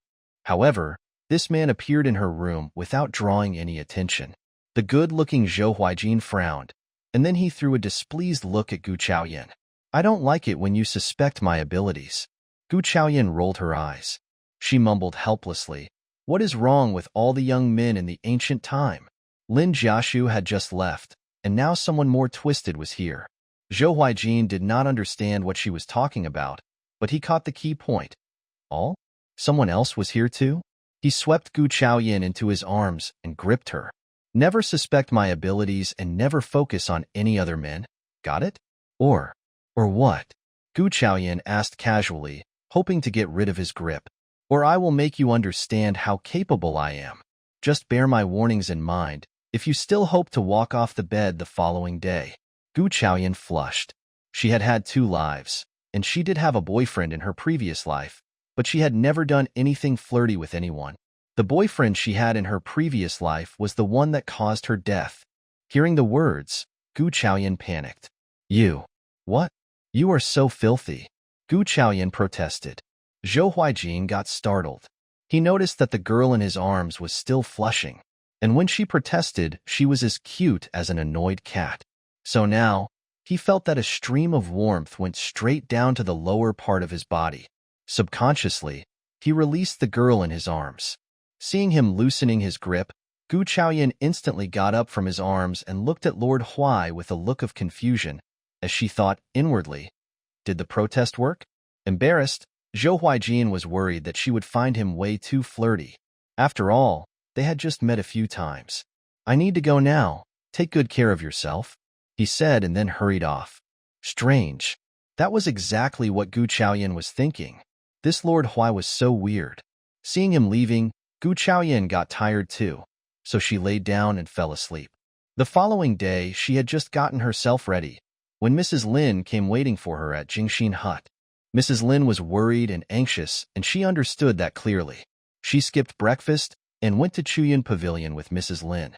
Lin Jiashu had already gotten up. He did not look as angry as he was the day before, but he still refused to take a look at Gu Chaoyan. Chaoyan, the materials are ready as you have asked, Mrs. Lin said, and pointed at some aged doctors in the room. They are here to help you. Just tell them what you need. Helping her? No, Mrs. Lin was just worried. She was hiring these doctors to watch over her, so she could be assured. It was her son she was talking about, and she did not want anything bad to occur, even if it meant that Lin Jiashu only had a few years left. Gu Chaoyan nodded. She got one of the materials ready and threw a look at one of the doctors. Go and get it cooked, then carry it into the room when it is done. When the acupuncture is done, he needs to be soaked for 2 hours. Seeing the material, the doctor hesitated, but still decided to go. Gu Chaoyan had the silver needles with her all the time, because she used the needles in her previous life. Seeing her bringing out the silver needles, one doctor interrogated, You are doing acupuncture? Gu Chaoyan nodded and did not continue to discuss anything with the doctor. She threw a calm look at Lin Jiashu and said, Just take off your clothes. With his eyes upon her, Lin Jiashu did not move. Mrs. Lin was unassured, so she asked the aged doctor, Anything wrong with the procedure? The doctor got a bit annoyed seeing that Gu Chaoyan ignored him. Seeing Mrs. Lin asking him, he snapped, Nothing wrong with acupuncture. I have been experienced with needles for generations, but even I didn't use it on young master, and this young girl can do it? I am afraid that young master has to suffer from the pain in vain. Gu Chaoyan threw a look at him. You may not be skilled, but not everyone is unskilled as you are. I managed to cure young master from the Wang family, did you? She had not wanted to keep mentioning curing young master Tong, but this old doctor was truly annoying. Without reminders, he assumed that she was just a newbie. True. When Tong was mentioned, the doctor got silenced. Mrs. Lin got assured too. How come she forgot that Chaoyan managed to cure the young master of the Wang family? When Jiashu came and interrogated her last night if she would approve of whatever conditions Gu Chaoyan raised, she thought over this question for the entire night. Even if Chaoyan wished to marry Jiashu and took marriage as the condition, she would approve of that too. Nothing mattered more than his life. Seeing Lin Jiashu refusing to move, Gu Chaoyan snapped. I can't give you the needles unless you take your clothes off. Why is a man like you as indecisive as a girl? He had always looked extremely skinny because of the disease, and he did have a pretty face, so people kept saying that he looked like a girl. That was why he was barely willing to walk out of Chuyun Pavilion. Now Gu Chaoyan was saying that he looked like a girl. Furious, he stripped off his clothes, hoping to see this hideous girl flushing. Seeing him without clothes, Gu Chaoyan did not even blink. She took out the silver needles and started the acupuncture. Lin Jiashu got so furious that redness covered his cheeks, but there was nothing else he could do about it. He got increasingly annoyed about the idea of marrying this hideous girl. She was so annoying. However, soon he had no time to think about any of these. As silver needles were used on him one after another, Lin Jiaxu tolerated the pain that came to him and had his teeth clenched, trying not to be mocked by this girl in front of him. Gu Chaoyan threw him a casual glance. She said calmly, "If it hurts, you can say so." Lin Jiaxu snorted, refusing to open his mouth for any sound. So Gu Chaoyan left him the way he was. Gu Chaoyan started to withdraw the silver needles carefully when another doctor carried in the medical bath. She pointed at the bucket and said, "Go and take a bath there. 1 hour will do." Having said these words, she ignored Lin Jiaxu and brought out the prescription from her arms. "This is the prescription. Ask the staff in the kitchen to follow the steps. What he needs to do is to eat the medicine the next few days." Mrs. Lin took over the prescription and took a glance at the content. Mrs. Lin hesitated. Her son got acupuncture and took the medical bath today, and now he had to eat the medicine including those materials. Doctors mentioned before that he had to be careful about what he ate. There was one time when Jiaxu ate the wrong prescription and coughed blood for days without being able to take in any food. "Does the medicine have to be made today?" Mrs. Lin asked. "Yes," Gu Chaoyan replied. She was not angry about Mrs. Lin's suspicion and hesitation. Lin Jiaxu had been sick for years, and the Lin family must have hired numerous doctors whose treatments caused tons of results. It was reasonable that she was being discreet. She thought for a while and continued. "The acupuncture, medical bath, and medicine go hand in hand. No effects will come out unless the medicine is taken alongside the treatment. You have come to this stage. Do you want to give up everything you have done before? You don't have to suspect me for anything, Aunt. I said that I need something when it is done, yet I won't raise an unreasonable proposal. Don't worry," Gu Chaoyan reminded her. That made Mrs. Lin slightly relieved. Lin Jiaxu, however, got so furious and pale in the face that he passed out directly. Mrs. Lin panicked. "It is okay. He will wake up soon," Gu Chaoyan said.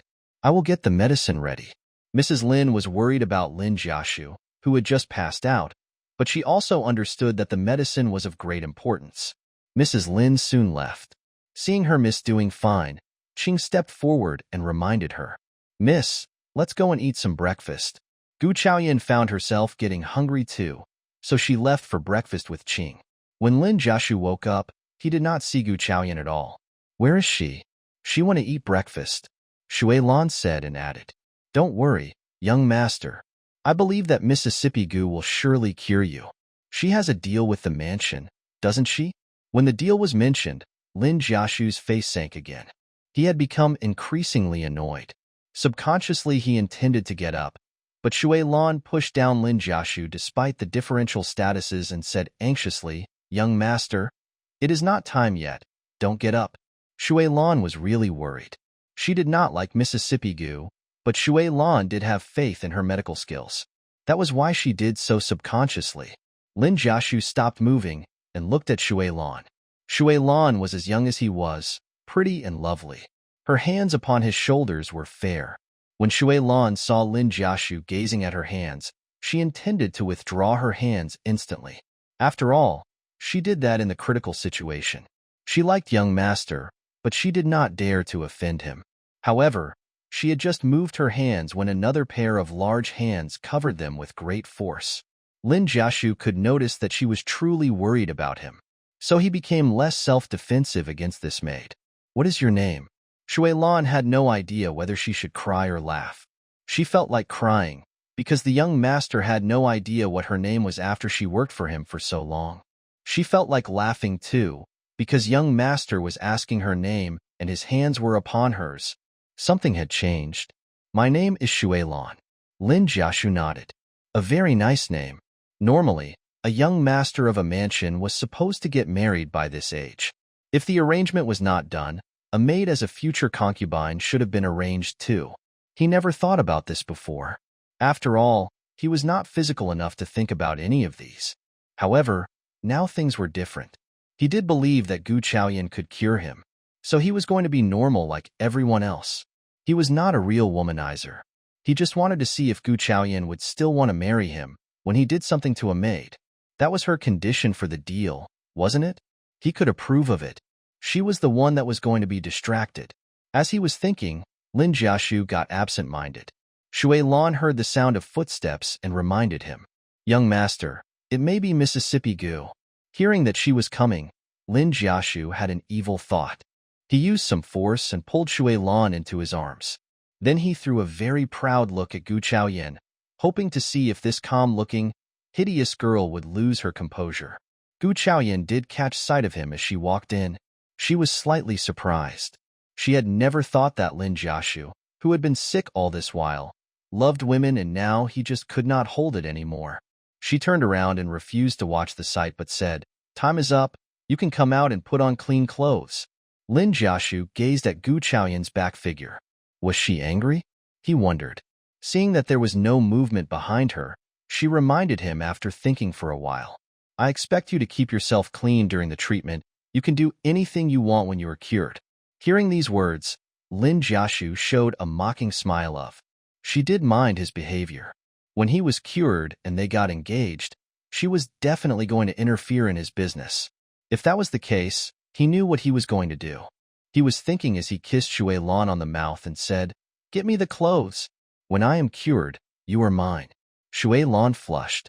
She had never expected that happiness came so fast. So during these past few years, young master had been so fond of her too? Her hands were shivering as she helped him to get changed. It took a long while to get the work done. Lin Jiaxu looked really handsome after the medical bath. He was flushing with color, probably due to the heat. Lin Jiaxu was throwing a casual gaze at Gu Chaoyan, hoping to get some differential emotions from her face to see if she had minded his recent behavior. However, he was disappointed. Gu Chaoyan was still wearing a flat expression. He got more furious because of the disappointment. He looked at Gu Chaoyan and said straightforwardly, "Shui Lan is a maid I love. Shui Lan, you don't have to work at Jingxin Hut. Just stay here to serve me. Does that sound okay?" Gu Chaoyan was sipping the tea when she heard what he said. Then she nodded instantly. She already had Qing who served her all this while. She did not mind who the Lin mansion had arranged for her. So if Lin Jiaxu needed her maid, she would not mind that at all. "Okay," Gu Chaoyan replied. Lin Jiaxu felt very angry inwardly, but he could not vent it or extinguish it for some reason. Mrs. Lin came in. She had the medicine Gu Chaoyan asked her to prepare. Seeing Lin Jiaxu seated there with a flushing face, Mrs. Lin got so happy. "Come, Jiaxu, drink the medicine while it is still hot." Lin Jiaxu took over the medicine and drank it with a frown. "Give me your hand," Gu Chaoyan said, seeing him finishing the drink. Startled, Lin Jiaxu offered the hand. She felt his pulse before smiling briefly. She had been wondering whether she should add some magical spring water into Lin Jiaxu's medicine, but now it seemed unnecessary. He was getting better. "How is it?" Mrs. Lin asked anxiously. "He is doing well. She already had Qing who served her all this while. She did not mind who the Lin mansion had. This was a promise that made everyone in the room show a smile. Seeing that she was not needed, she got up and said, "I need to take a break now. We can continue with the acupuncture tomorrow." Mrs. Lin nodded constantly. "Sure." Seeing Gu Chaoyan leaving, Lin Jiaxu looked at Shui Lan next to him. "Go to Jingxin Hut and bring your stuff here." Shui Lan could not help but want to laugh, yet she did not dare to do that in front of Mrs. Lin, but answered with a lowered head, "Yes." Mrs. Lin had no idea what had happened, so she looked at her son with a look of inquiry. Lin Jiaxu had no intention of explaining anything more but said, "I need her to serve me." Mrs. Lin did not want to disappoint Lin Jiaxu when he was sick, so she did not say anything more, but said to Gu Chaoyan, "Chaoyan, I will get you some more maids later." Gu Chaoyan smiled and nodded. Then she left for her residence with Qing. Shui Lan followed them. Seeing Gu Chaoyan's back, Shui Lan started to think inside her head. Young master liked her, and she was pretty aware of that. However, if Mississippi Gu did cure young master, the old master and madam would surely be very thankful to her. What if she gave her problems when she became the mistress? What was she going to do by that time? As she was thinking, Shui Lan stepped forward and said, "Mississippi Gu, I need to talk with you." Gu Chaoyan ceased her steps and looked at Shui Lan. Shui Lan kneeled down. "Please, Mississippi Gu, I did not know why I was asked to serve young master all of a sudden. No matter what happens in the future, I am still the maid. I won't disobey you. Shui Lan kowtowed and threw a sincere look at Gu Chaoyan. Gu Chaoyan frowned and looked at this girl in front of her on knees, not realizing what Shui Lan was talking about. She did not like her actions, but she was the maid of the Lin mansion and said patiently, "You are the maid of the Lin family, so as long as you don't disobey the master and mistress, all will be fine." "All right, get up now." Shui Lan let out a sigh of relief. As long as she did not disobey the master and mistress, so Mississippi Gu accepted her now? Shui Lan thought that it was a nice step she had taken. Also, Gu Chaoyan did not know that her words had caused misunderstanding towards Shui Lan. As she went back to Jingxin hut, Gu Chaoyan started to practice yoga. Although the medicine with the spring water was making her skinnier and prettier, exercise was very necessary. She had to put more effort to get back her original physical quality. Gu Chaoyan was just in the middle of exercise when Qing started to think more about what had happened. "Miss, I find Shui Lan very weird," Qing said with confusion. "Also, miss, she is not the only one. Every maid and servant of the Lin mansion gives us a weird look. They are also whispering between themselves, for some reason." Gu Chaoyan was practicing yoga when she heard what Qing said. She thought for a while and said, "Maybe it is because of the relationship between the Lin family and the Gu family. Remember what the housekeeper said to us when we first came in?" Qing nodded with a vague understanding. In the following few days, Gu Chaoyan did almost the exact same thing every single day. She went to do the acupuncture for Lin Jiashu in the morning and left after he finished the medicine. Then she exercised and practiced yoga at Jingxin hut, where she occasionally read and drank tea. A long while later, some servants from the Lin family asked Qing what Gu Chaoyan was doing with those strange actions. Qing answered that she was trying to lose the weight, so some servants from the Lin family started to imitate the moves. When Gu Chaoyan learned of that, she asked Qing to tell them that they could join her in the yard of Jingxin hut, where she could teach them the right moves. Therefore, Jingxin hut was no longer barren. Every day, Gu Chaoyan and a group of maids were running and practicing yoga, causing quite a bustling atmosphere. Those maids started to like Gu Chaoyan more and more. They even believed that if Mississippi Gu became their mistress, they would be extremely glad. It was a usual afternoon. They were just practicing yoga when the housekeeper came rushing to them and showing an anxious expression on the face. "Mississippi Gu, something has happened at Chuyan Pavilion." Something had happened? That was impossible. Everything was fine with the acupuncture and medicine. Theoretically speaking, Lin Jiashu should have been cured. What was going on? Gu Chaoyan put down everything she was busy with and hurried towards Chuyan Pavilion. It was quite lively there at Chuyan Pavilion at this hour. Without caring about anything more, Gu Chaoyan walked straight into the room. Then she saw that the old master and Mrs. Lin were both there. Apart from Lin Jiashu, Shui Lan was in the room too. He and Shui Lan's clothes were both looking quite messy, but Lin Jiashu seemed to be fine, so Gu Chaoyan let out a sigh of relief. As long as Lin Jiashu was doing okay. Since Lin Jiashu was fine. What happened? Gu Chaoyan looked at her uncle and aunt with confusion. What happened? The old master turned around with a guilty look on the face, not knowing what to say. Mrs. Lin did not look that happy either. However, the old master could not say it as a man, so she had to step forward. "My son has made a mistake." She turned to Shui Lan. "Who made you think you can do this? You are a maid, not someone to be with the young master in bed."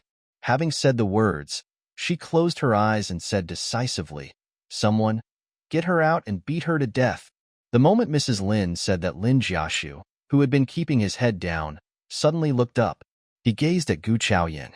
He had been feeling guilty and curious, hoping to see what would happen if he ever did a thing like this, completely out of anger. He felt that he was getting better, and he knew that the day for the deal was approaching. However, he could not confront Gu Chaoyan directly just because of the anger. That was why he behaved in this way. However, when his mom said that she was going to get Shui Lan killed, he knew that she was doing it to show Gu Chaoyan. Otherwise, why didn't she say that earlier until Gu Chaoyan was here? He thought that she would beg for mercy, but she did not blink. That made Lin Jiashu angry again. He pointed at Gu Chaoyan. "You are so evil. Why didn't you plead for Shui Lan when she was sentenced to death?" Gu Chaoyan frowned. She was angry. She never said anything since she was Lin Jiashu's doctor, but she had her own personality. An evil woman? She was not the one that gave the order. Lin Jiaxu, you are not only physically sick, but also mentally sick. Your mother gave the order, so she should be the one to be blamed. Why am I blamed? Begging for mercy? I am just a doctor who is getting paid when I do the treatment. I have nothing to do with what happens in your mansion. Why should I do the begging? Gu Chaoyan said with fury. You. Lin Jiaxu pointed at Gu Chaoyan and uttered no words. Now Shui Lan was already being dragged away. Without caring anything more, he hurried to drag her back. He stood in front of Shui Lan, who was in tears, and said as he gazed at Mrs. Lin and Gu Chaoyan, "It is not her fault. She is just a maid. I forced myself on her. It is my fault. Now she is mine, so as long as I am here, I will stand by her side. She is my maid now, and you are never going to get anything else from me. I don't care, but don't ever think that I will do whatever you say just because I am cured."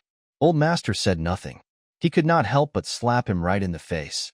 Lin Jiaxu covered up his face, but had no intention of changing his words. Gu Chaoyan massaged her temples, not knowing why she was related.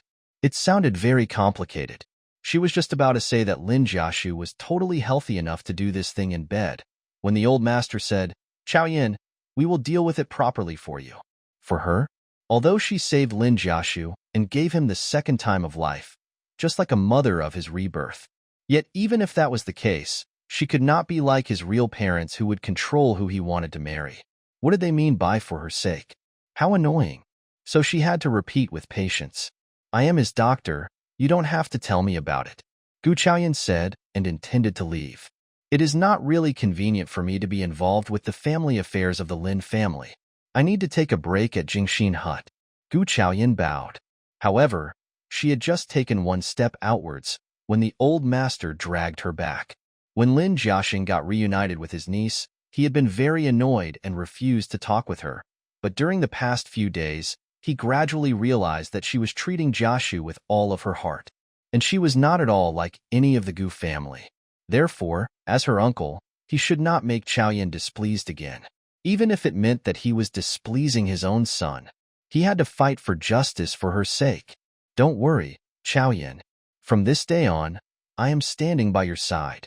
If you cure this boy, he is going to treat you well throughout your entire life.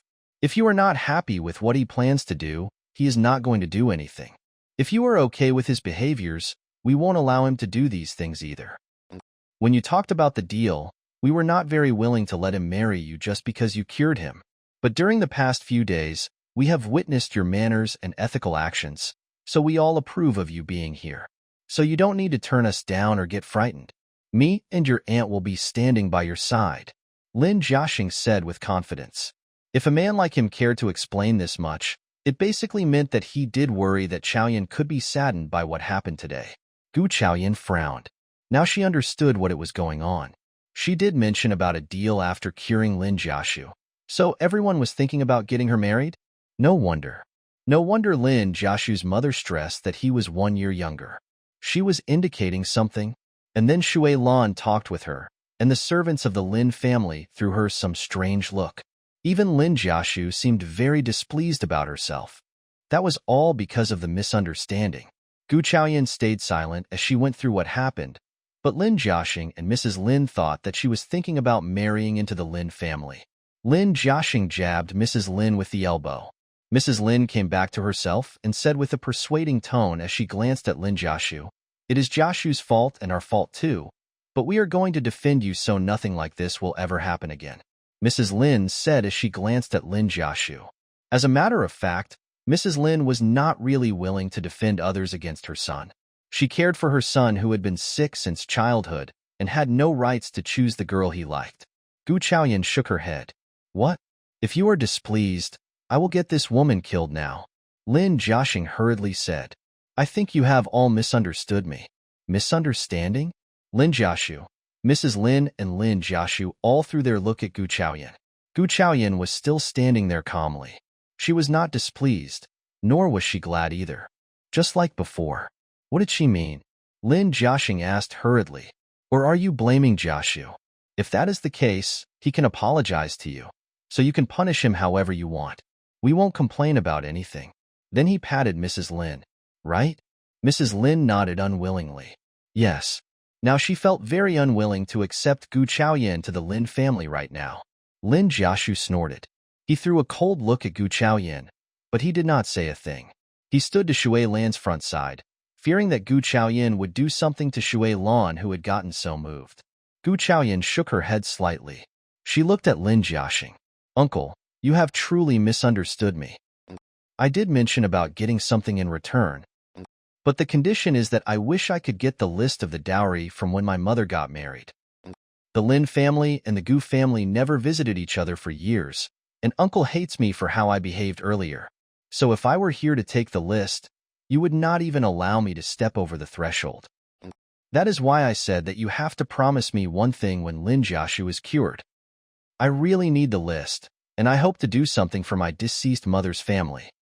So sorry that such a misunderstanding was caused. Now Lin Jiashu is almost cured. What he needs is to take the medicine on time, and I need to leave now as well, Gu Chaoyan said calmly. She had never expected that such a misunderstanding would have been caused. She had intended to mend the relationship with the Lin family so that they could all do well in the future. In this ancient time, a woman like her would need help from the Lin family. She was a single woman, and the Lin family was her birth mother's family. So she needed someone to boost her up in the future after the relationship was mended. But now, it seemed possible, although her uncle's words moved her. Yet it did not change the fact that the Lin family was thinking that she was out there just to get something from the Lin family. Especially Lin Jiashu, who apparently hated her, and Mrs. Lin, who had to be defending her son too. Uncle? Gu Chaoyan called Lin Jiaxing, who was startled. Uncle, please give me the list. Oh. Lin Jiaxing seemed to realize something, and was about to do something when he found something weird. Then he returned and looked at Gu Chaoyan. Chaoyan, you are sure? Gu Chaoyan nodded. She felt a bit annoyed inwardly. Was she so belittled that she needed to get a husband with her medical skills? Everyone here must be thinking in this way. Especially Lin Jiashu, who even slept with a maid during the daytime just to protest the potential marriage proposal. She frowned. No need to suspect anything, Uncle. I already have someone I like. The Gu family is a terrible family, but Madame Wang promised to help me get a marriage with an extraordinary man. When she was speaking these words, Gu Chaoyan did not even realize that she was using a very gentle tone. The purple silhouette of that man with a handsome face flashed across her mind. That man might sound a bit strange, but for some reason, whenever she thought of him, she felt strong. It seemed that he was the first person who wanted to marry her when she was so hideous looking. However, for now, she could not reveal his real identity. So Gu Chaoyan had to use Madame Wang as a shield. After all, if she truly was getting married in the future, she would expect Madame Wang to stand by her side. However, Mrs. Lin did not take her words seriously. In her opinion, it was just a young girl's words spoken to defend herself. Madame Wang might be prestigious compared to a business family, yet Mrs. Lin knew that Madame Wang was just the mother of a fourth-rank officer. Even if the Wang family had the intention of helping her with the marriage, those who intended to marry her would not be of great quality. She was not pretty enough to attract anyone, and she was not the daughter of an officer. Who on earth with an extraordinary status would want to marry her? Mrs. Lin smiled casually.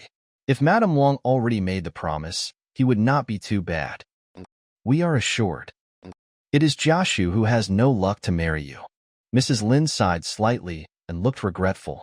Well, Mrs. Lin was going to regret a great deal later. Gu Chaoyan nodded slightly.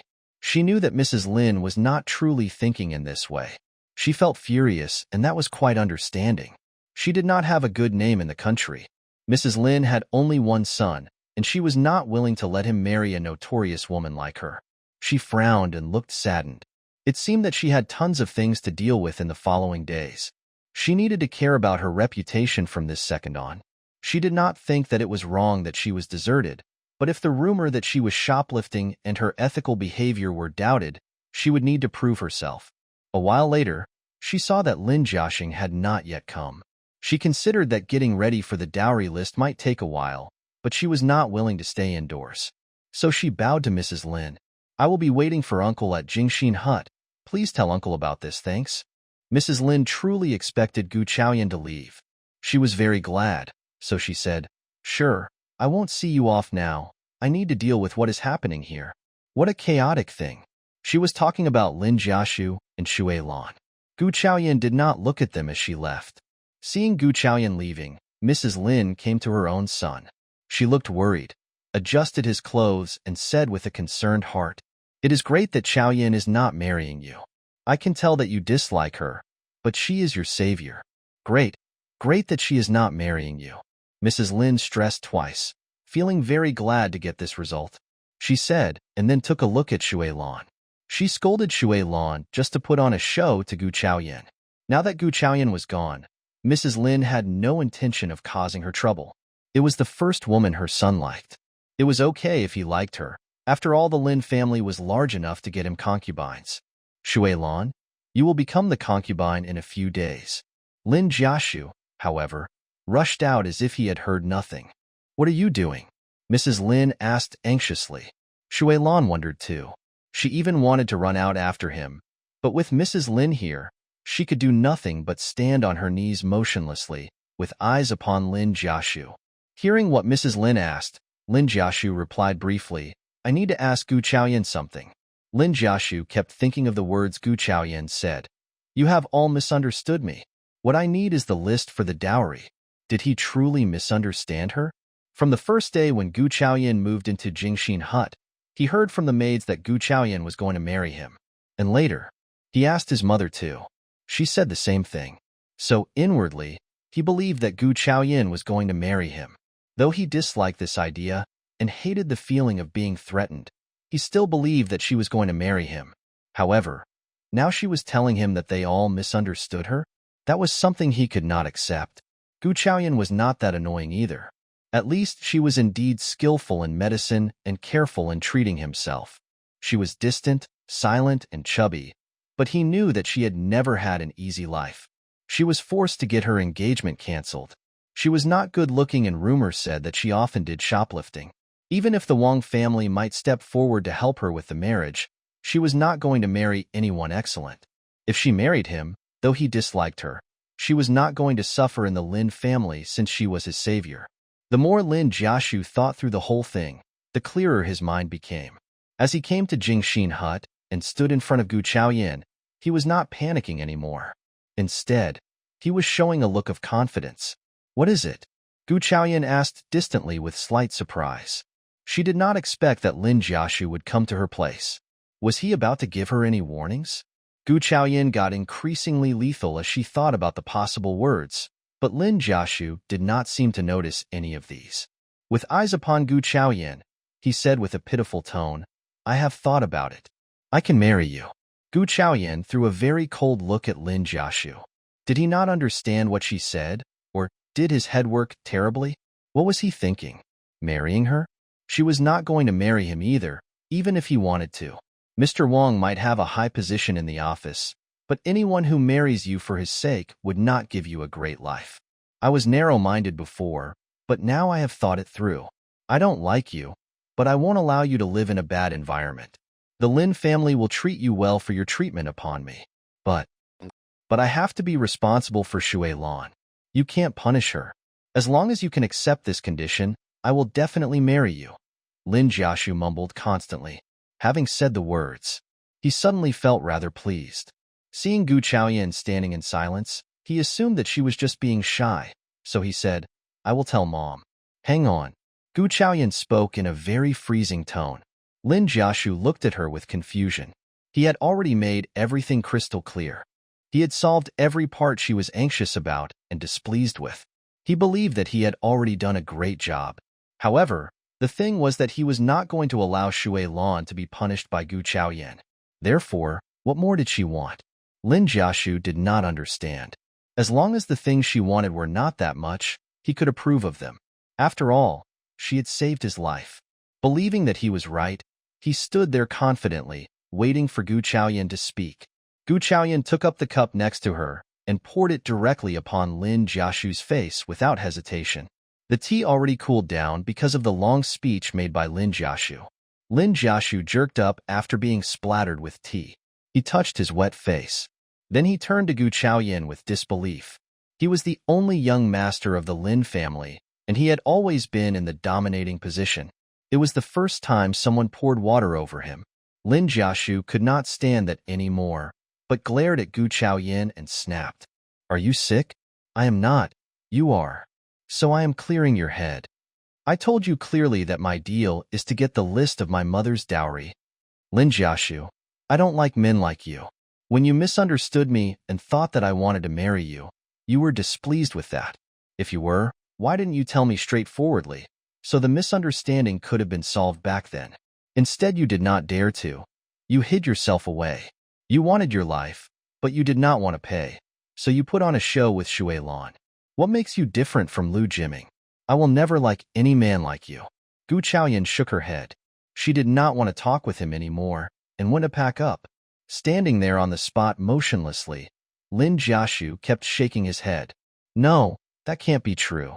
He intended to explain to Gu Chaoyan, but he could not utter a thing. Then he stumbled away. Back at Chuyan Pavilion, Mrs. Lin had just walked out of the room to see what happened to Lin Jiaxu, who had been away for too long. She was not worried, but she needed to check on him. Then she ran into the man who stumbled back. When she saw him, Mrs. Lin burst out with a scream. What happened to you, Jiaxu? What made you look like this? He had tea leaves on his head and his blouse was wet too. Who in the Lin mansion dared to treat Jiaxu in this way?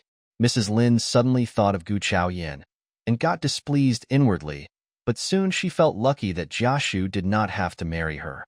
She was already treating Jiaxu in this way. Who knew what would happen when they were married? Lin Jiaxu kept shaking his head, saying that he was not that kind of man. It took a long while before he realized that it was his mother standing right in front of him.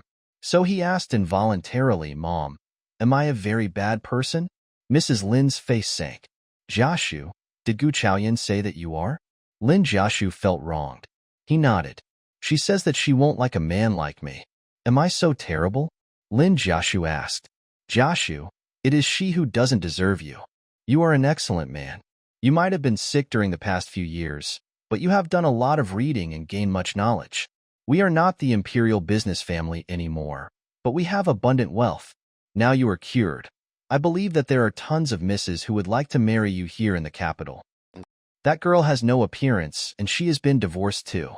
She is never going to marry anyone excellent in her life, Mrs. Lin said with a matter-of-fact tone. At Jingxin Hut, Gu Chaoyan had no idea what Mrs. Lin said about her as she was drinking the tea. Qing had already done the packing and came pouring the tea for Gu Chaoyan. As Lin Jiaxing came in, he happened to run into this beautiful scene. Suddenly, he thought of his deceased sister. Before his sister got married, she was like this too. She liked to sit in the room, drinking tea. If only she were still alive. Lin Jiaxing stopped thinking any more about that. He let out a sigh and walked into the room. Seeing him walking in, Gu Chaoyan got up. Hi, uncle. Lin Jiaxing's eyes were watering. He nodded with a smile and gave her the box in his arms. The box was made of sanders, small, exquisite, and well-weathered. Gu Chaoyan opened the box and took out the list. The paper felt very thick. She knew instantly how abundant her mother's dowries had been. Her grandfather treated Gu Chaoyan's mother very nicely. At this time, Gu Chaoyan got startled too, though she had been prepared. So much. That was indeed a lot of dowries. No wonder Madame Gu and Gu Zhengkong still took Mrs. Lin in, although they never respected her for being the daughter of a business family. It was a little bit difficult to get the Gu family to return all of these back to her. Seeing Gu Chaoyan's behavior, Lin Jiaxing asked, Chaoyan, what made you want to read the list? Lin Jiaxing added directly, oh yes, you are turning 15 in spring next year, and soon you are getting married. So it is reasonable that you are checking on your dowries. There was a clause of law in the Saint Divine Land. The bride's dowries belonged to herself. Unless she herself agreed, her husband's family was never allowed to have a hand in them. Also, the dowries would be passed down to the bride's daughter. Lin Jiaxing knew that Chaoyan was his sister's only daughter, so these were Chaoyan's anyway. That was why he did not ask anything more. Gu Chaoyan looked up at Lin Jiaxing. She just could not believe that a businessman like her uncle could be so honest. Uncle, why do you trust the Gu family so deeply? Why do you believe that they would give all of those dowries to me? Gu Chaoyan asked. Dowries are supposed to be passed down to the daughter, Lin Jiaxing said firmly without extra thoughts. Gu Chaoyan shook her head with a smile. No wonder the Gu family never had difficulty in getting whatever they wanted. That was only because the Lin family were way too innocent. No wonder her uncle would have kept the angry words said by Gu Chaoyan for such a long time. A few days ago, Madame Gu discussed something with me. She said that she wants me to give up my position as the lineal daughter for the second sister Gu Rushua because she is going to marry a noble family like Duke Chongning, and she needs the position. Gu Chaoyan said calmly.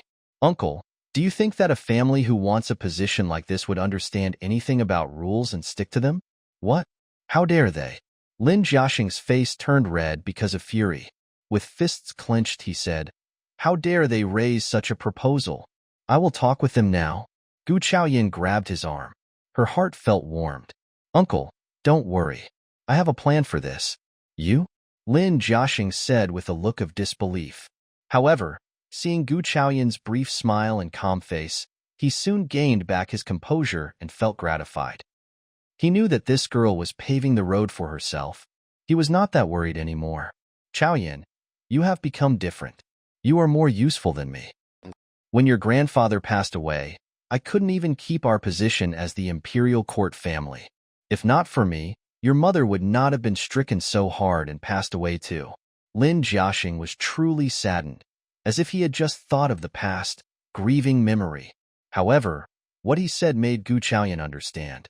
Gu Chaoyan's mother had been dead for years, but she had never tried to find out the cause. But what uncle said did not make sense to her. How did mother pass away? Gu Chaoyan asked.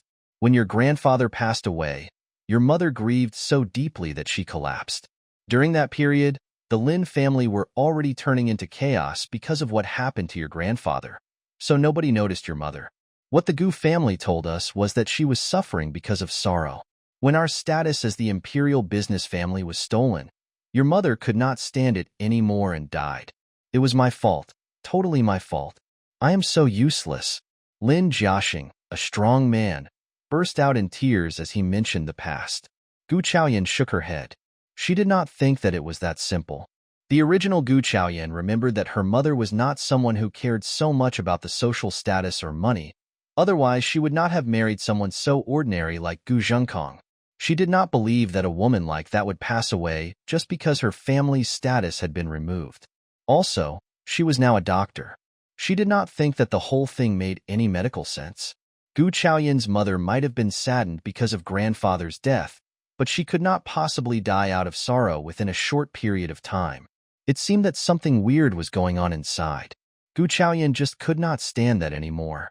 Although she was just a soul from a strange world, since she took up the original host's body, she should not ignore what was going on around her. Do you really think that Mom could get so saddened that she passed away within a short period of time? Gu Chaoyan interrogated. She was a little angry. What a confused uncle. Lin Jiaxing was still in deep sadness, but upon hearing her words he looked up. You have suspicion? Gu Chaoyan nodded. Lin Jiaxing sprang up instantly. He looked lethal, yet did not have the impulse of taking revenge now. Instead he looked at Gu Chaoyan, waiting for her to say something. For some reason, he trusted Gu Chaoyan from the bottom of his heart.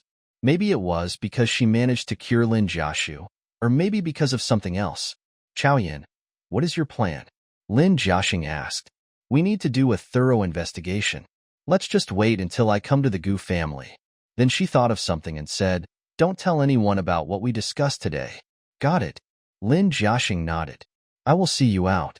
Gu Chaoyan nodded. She must not waste any more time at the Lin family. The Gu family seemed to be much more evil than she had expected. Chaoyan, do you need some men from me? Qing alone might not work that well. Lin Jiaxing asked as he saw Qing greeting him. Rong Chuxian was with her when they first came here, but now he was gone. Lin Jiaxing thought that it was a man from the Gu family and that Qing was the only servant of hers. Gu Chaoyan shook her head briefly. It is fine. Lord Huai has sent his men for me. What? Lin Jiaxing's eyes widened. Lord Huai? What is your relation with Lord Huai? He had thought that he misheard her. Lord Huai? Really? The most noble lord of the Saint Divine Land, the lineal son of the queen and the most beloved child of the king. The king did not even blame him for chopping off the arm of the minister's daughter. He was indeed a lethal man. How did Chaoyan get to know anyone like him? Seeing her uncle's overly startled look, Gu Chaoyan realized that she should not reveal her plan of marrying Lord Huai in the future. Instead, she explained calmly, "We ran into each other at the elder's mansion. He heard of my excellent medical skills and needs my help, so he dispatched several men for me to use." Despite the explanation, Lin Jiaxing was still in shock. So Lord Huai was asking her for help? Did she really mean that? No wonder. No wonder Chaoyan was so confident. No wonder Chaoyan was bold enough to fight against the Gu family. Lin Jiaxing turned extremely excited. He hated the Gu family for abandoning the Lin family when they lost the status as the imperial business family. He hated it when they looked down at them for this reason. But now Chaoyan had befriended Lord Huai. So if the Lin family could ever regain the status as the imperial business family, that would be beyond Lin Jiaxing's imagination. "Uncle, just stay here. I need to go home now," Gu Chaoyan said as she saw the wagon standing outside the door. Oh, Lin Jiaxing brought back to himself. They had already come to the doorstep. What he had been thinking should not be mentioned at the moment. However, he could talk about that in the future. "Chaoyan, after you get home, please inform me when you need anything." Gu Chaoyan smiled and nodded, then she went into the wagon. Standing at the doorstep and seeing the wagon disappearing, Lin Jiaxing let out a sigh of relief and started to walk into the mansion. Then he laughed and felt like he was in a good mood. He had intended to return to the study when he thought of Lin Jiaxu and took the turn to Chuyun Pavilion. The situation at Chuyun Pavilion had already returned to normal under Mrs. Lin's control. Shui Lan was just a maid, and her becoming a concubine depended on one order from Mrs. Lin, who only needed to get them a nice room to get the whole thing settled. Mrs. Lin was speaking with Lin Jiaxu at the moment. Seeing Lin Jiaxing here, Mrs. Lin walked up and said with a smile, "Old master, have you got what Chaoyan needs?"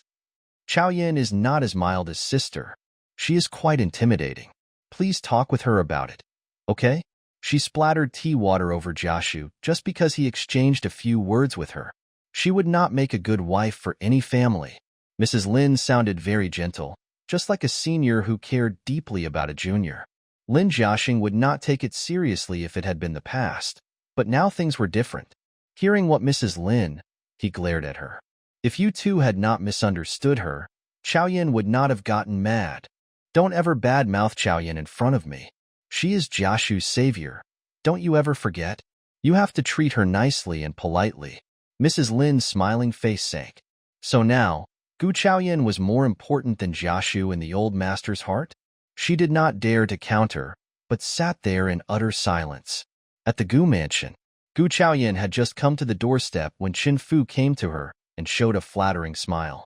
"Miss, Madame Gu is asking for you in the front yard. Now, what is it?" Gu Chaoyan asked casually. She had never been allowed to step into the front yard, but now she was asked to go there every time. They must be in need of something. Qin Fu was the housekeeper, yet he was, after all, a servant. So instead of saying anything in detail, he said with a pair of squinting eyes, "It is good news. Just go there and take a look." Mississippi Gu Chaoyan nodded and walked towards the front yard. Just like before, she asked Qing to go back to the Qiong Pavilion when she came to the front yard. It was quite a bustling scene in the front yard. Many maids were waiting outside the hall. They were busy chatting when they suddenly quieted down as Gu Chaoyan came in. She threw a look at everyone around, only to find Madame Gu wearing a nice smile, whilst no one else was showing a terrible expression, especially Mrs. Gu and Gu Ruxue, who had given her such a heavy glare. "Greetings, Madame Gu, Father, and Aunt Gu." Gu Chaoyan stood there, greeting everyone. Mrs. Gu's face sank even more as she heard how Chaoyan addressed her. She snapped, "Lian Xiang, go and slap on her face so she knows how she should address me." Lian Xiang, the maid, who was standing next to Mrs. Gu, rolled up her sleeves and came to Gu Chaoyan. Instead of showing any fear, Gu Chaoyan said clearly, "My mother is the one and the only Mrs. Gu of the whole family. You may have become the legal wife now, yet I did not pay you the tribute with tea when the ceremony was held. Without my tribute to you, I cannot change the way you are addressed. That's the rule. The Gu family is a family of literacy, so manners and rules matter above all." Having said these words, Gu Chaoyan looked at Madame Gu and showed a brief smile. "Isn't that true, Madame Gu?" Madame Gu showed a brief smile. That was an implicit way of cursing her too. When Mrs. Gu was raised to become the legal wife, Chaoyan was ugly, tanned and hideous, bad-tempered as well. Also, she was the lineal daughter of Mrs. Lin, and the Gu family had not even intended to keep her. So the day when Mrs. Gu was raised, they ignored Gu Chaoyan's tribute and tea for her. Unexpectedly, that had become a laughing stock. Mrs. Gu was not a nice person, but she was born in an official family. She was quite pleased to get her as the legal wife. Gu Chaoyan was right about what she said. So what she had to do was to do the tribute ceremony. Alright, that's all for this topic. I am asking you to come here because I have got something important to tell you. Princess Gu is hosting the banquet in the imperial court and asks us girls to be there as well. We had intended to invite you here from the Lin family, but luckily you are here already. Good that you saved us the trouble, Madame Gu said with a smile. She was proud of Princess Gu. Princess Gu was the only person who made a name for the family. Into the imperial court? Before Gu Chaoyan had time to think about this, Gu Rushue said like a proud peacock. Please, sister, don't lose face for us in the court again this time. All the ladies attending the banquet held by Princess Gu will need to show some skills. What else have you picked up during the past few years, apart from being mental? Gu Shouying followed up Gu Rushue and interrogated. She showed disdain in her eyes. I would very much like to see if you are going there or not. We don't want to be affected in marriage because of you. You have humiliated us so badly already that we from the Gu family were laughed at for 10 years in the capital. That was why Dad was never promoted in rank. Gu Shouying just could not help but keep hoping that Gu Chaoyan would not go there. Among all the ladies of the Gu family, Gu Rushue had been engaged with Prince, whilst Gu Kaichin was too young to go anywhere. However, Gu Shouying never expected that an ugly woman like Gu Chaoyan would ever manage to marry anyone. So she was going to be the one that needed a suitor. She was the concubine's daughter, so Madame Gu would not care about her at all. So she expected to show off a little in the court to get an excellent suitor. However, this hideous woman was coming along too. That was not what Gu Shouying liked. Mom, I don't think that you should take this hideous woman with us. Hearing Gu Shouying's words, Gu Zhenkong agreed as well. Now they were going to have the engagement with Duke Chongning, and he had the possibility of going upwards. So this jinxed lady should not make the situation worse. Well, that was what Madame Gu was worried about too, but for some reason, Princess Gu stressed that Gu Chaoyan should be attending the banquet. Seeing Madame Gu's hesitation, Gu Rushue got worried too. She had tried to irritate Chaoyan, but not really stopped her from attending. After all, Gu Rushue said after thinking for a while, Dad, Madame Wang is attending the banquet too, so it would be best if sister is with us. But, as she was talking, Gu Rushue looked at Gu Chaoyan with a commanding view. But, you better understand what you should do and what you should not do, or I won't be able to defend you, even if I become the princess consort in Duke Chongning's mansion in the future. Gu Chaoyan looked at Gu Rushue coldly. It seemed that Gu Rushue wished very much to have her there. That made her involuntarily try to remember one trip Gu Chaoyan took to the court with the Gu family in her childhood. At that time, Gu Chaoyan was not ugly, tanned, or chubby, but a very lovely doll. Because of that, Madame Gu liked bringing her into the court. However, that was also when Gu Chaoyan's nightmare started. Gu Rushue and Gu Chaoyan both had to start to perform dances, but when Gu Chaoyan was dancing, her clothes were ripped open. A young girl like her stomped upon her own hem and got tripped over. Then her clothes were off. Those children from court and the officers started to laugh at her at the sight of the scene. After that, Gu Chaoyan did not dare to step out of the Qing pavilion and kept herself cringed inside. Then she turned uglier and chubbier in the Qing pavilion, and even Madame Gu was not bothered to take one more look at her. At that time, how did the clothes get ripped open? She had never thought about this before as a little girl. The whole Gu family was soaked in humiliation, so no one sought for the real reason. But today, Gu Rushue hoped that she could get into the court, and Gu Chaoyan could not help but think about this suggestion. Could Gu Rushue and her mother have done something about her clothes years back, and were they planning to do something this time again? However, no matter what it would be, Gu Chaoyan was not afraid of those plans. She was going to pay them back severely.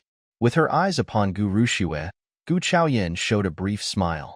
Seeing her smile, Gu Rushue could not help but feel her hair standing on the neck.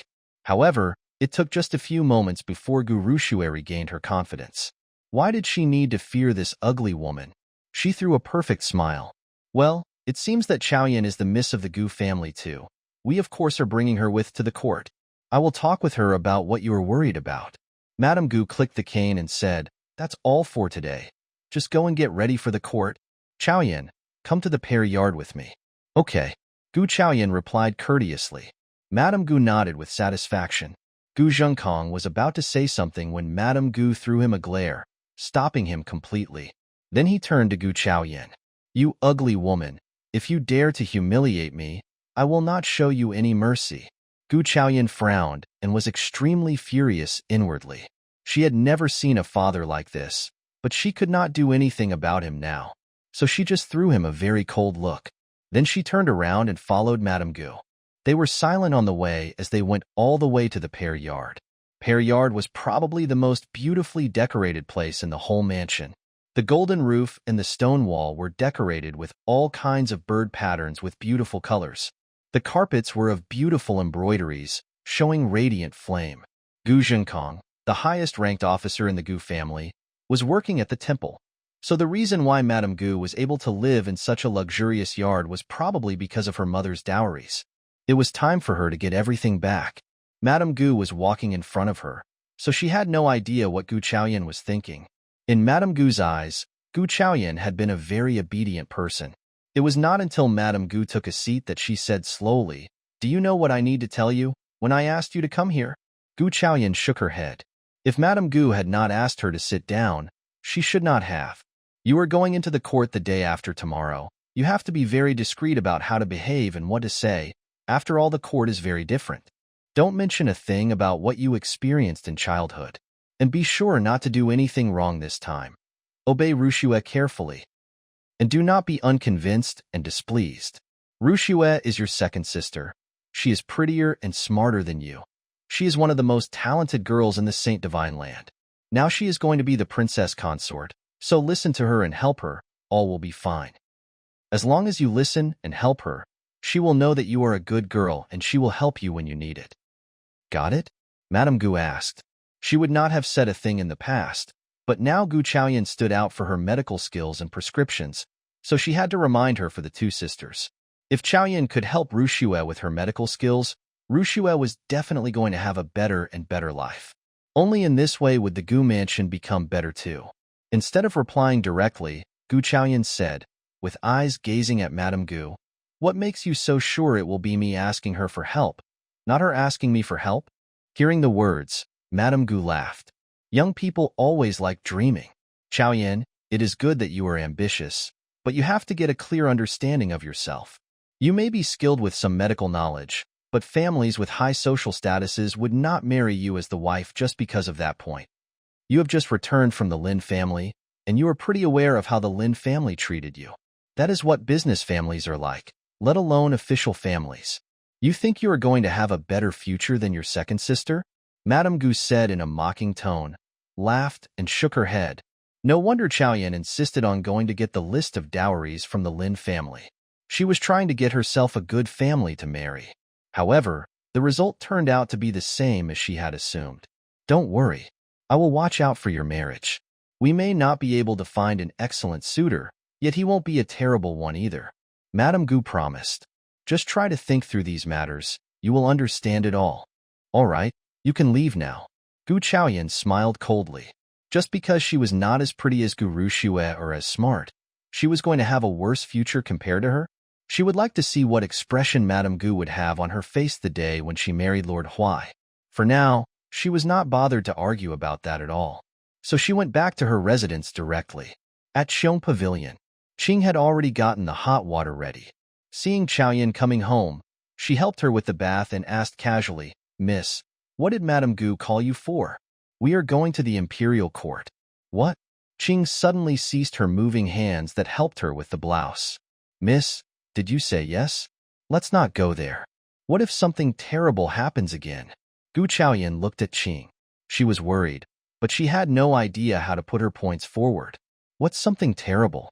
I mean, Miss, did you forget what happened when you were little? Qing got so anxious that she almost stomped her feet. She looked so worried.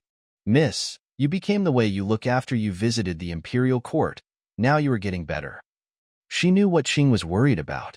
Gu Chaoyan patted her shoulders. Don't worry, nothing terrible will happen this time. Qing looked at her miss who seemed calm. She became calm again. For some reason, she started to trust her own miss after she was rescued from the lake. When miss said that nothing would happen, she believed that nothing would happen. Qing continued to help her with her clothes, then went outside while she was taking the bath.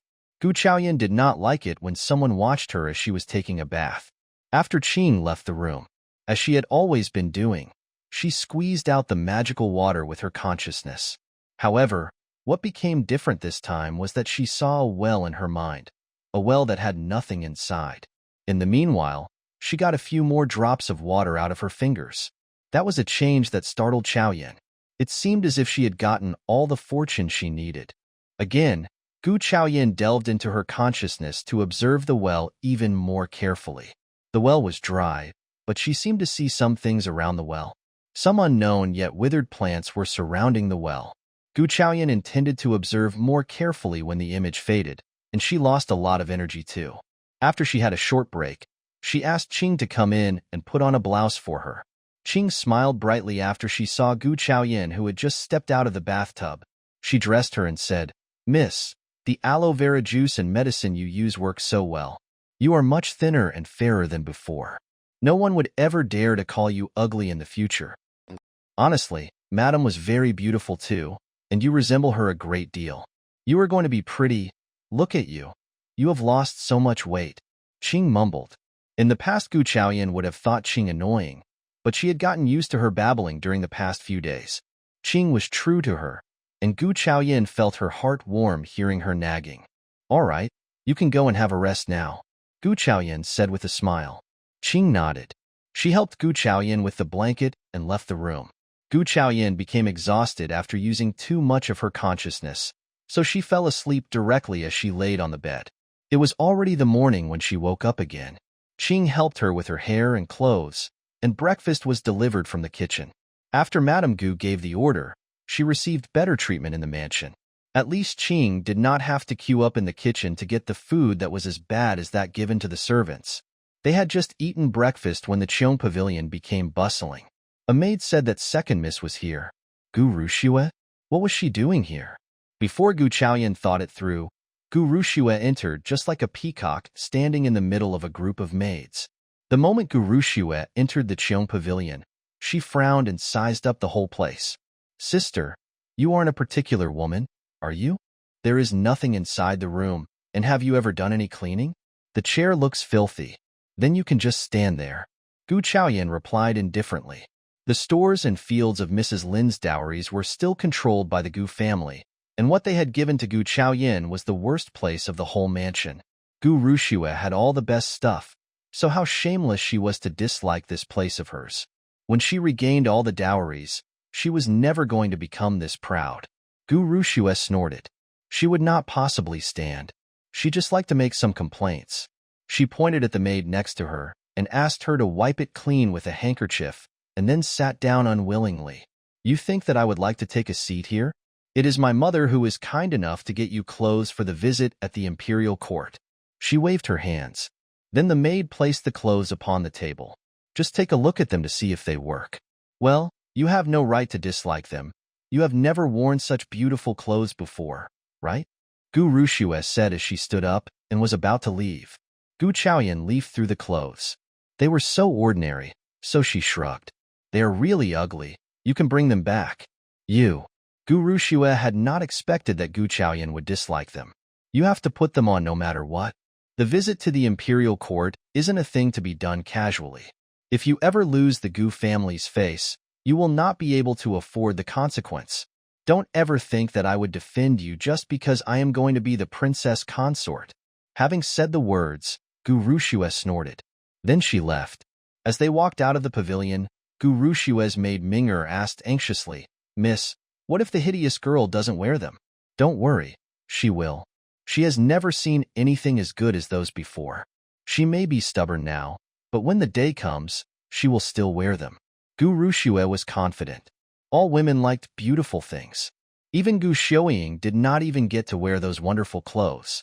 It would be ridiculous if the hideous woman turned them down. The gang left without feeling unease. In the room, Gu Chaoyan observed the clothes carefully. Of course, Gu Rushue was not kind enough to get those clothes to her without any hidden plan. She would like to see what the hidden plan was. Could it be an issue with the sewing? Miss, what is the problem with the clothes? Qing asked in confusion.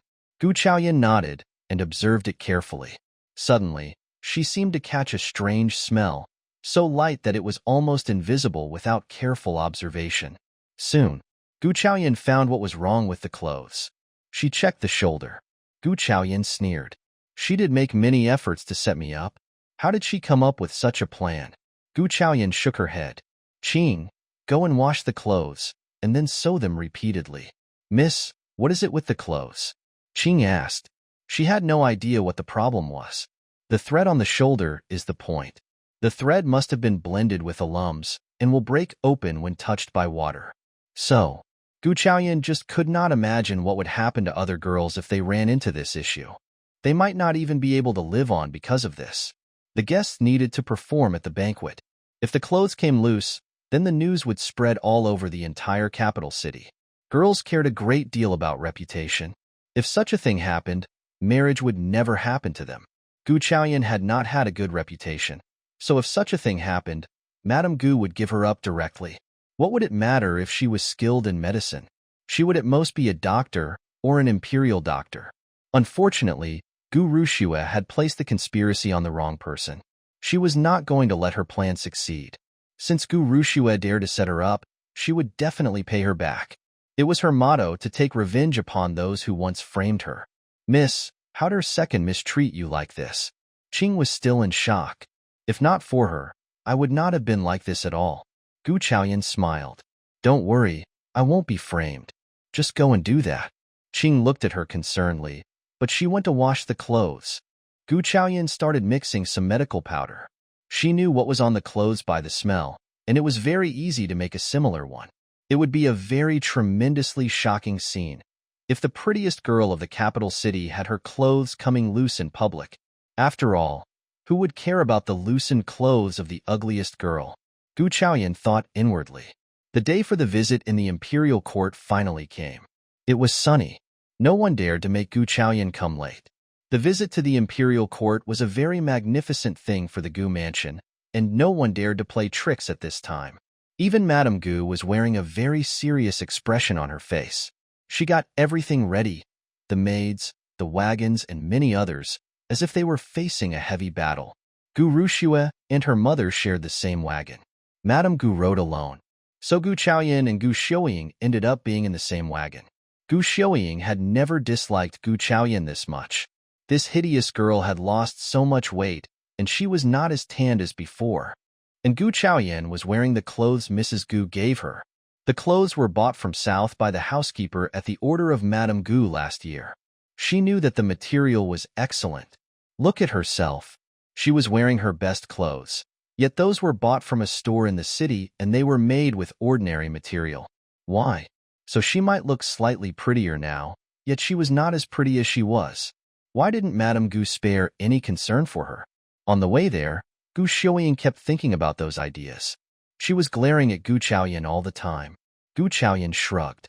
Gu Xiaoying should feel lucky that Mrs. Gu and Gu Rushue did not set her up. Why did she still feel jealous of her clothes? She shook her head. How ugly. Gu Xiaoying mumbled, not daring to utter a loud sound. What did you say?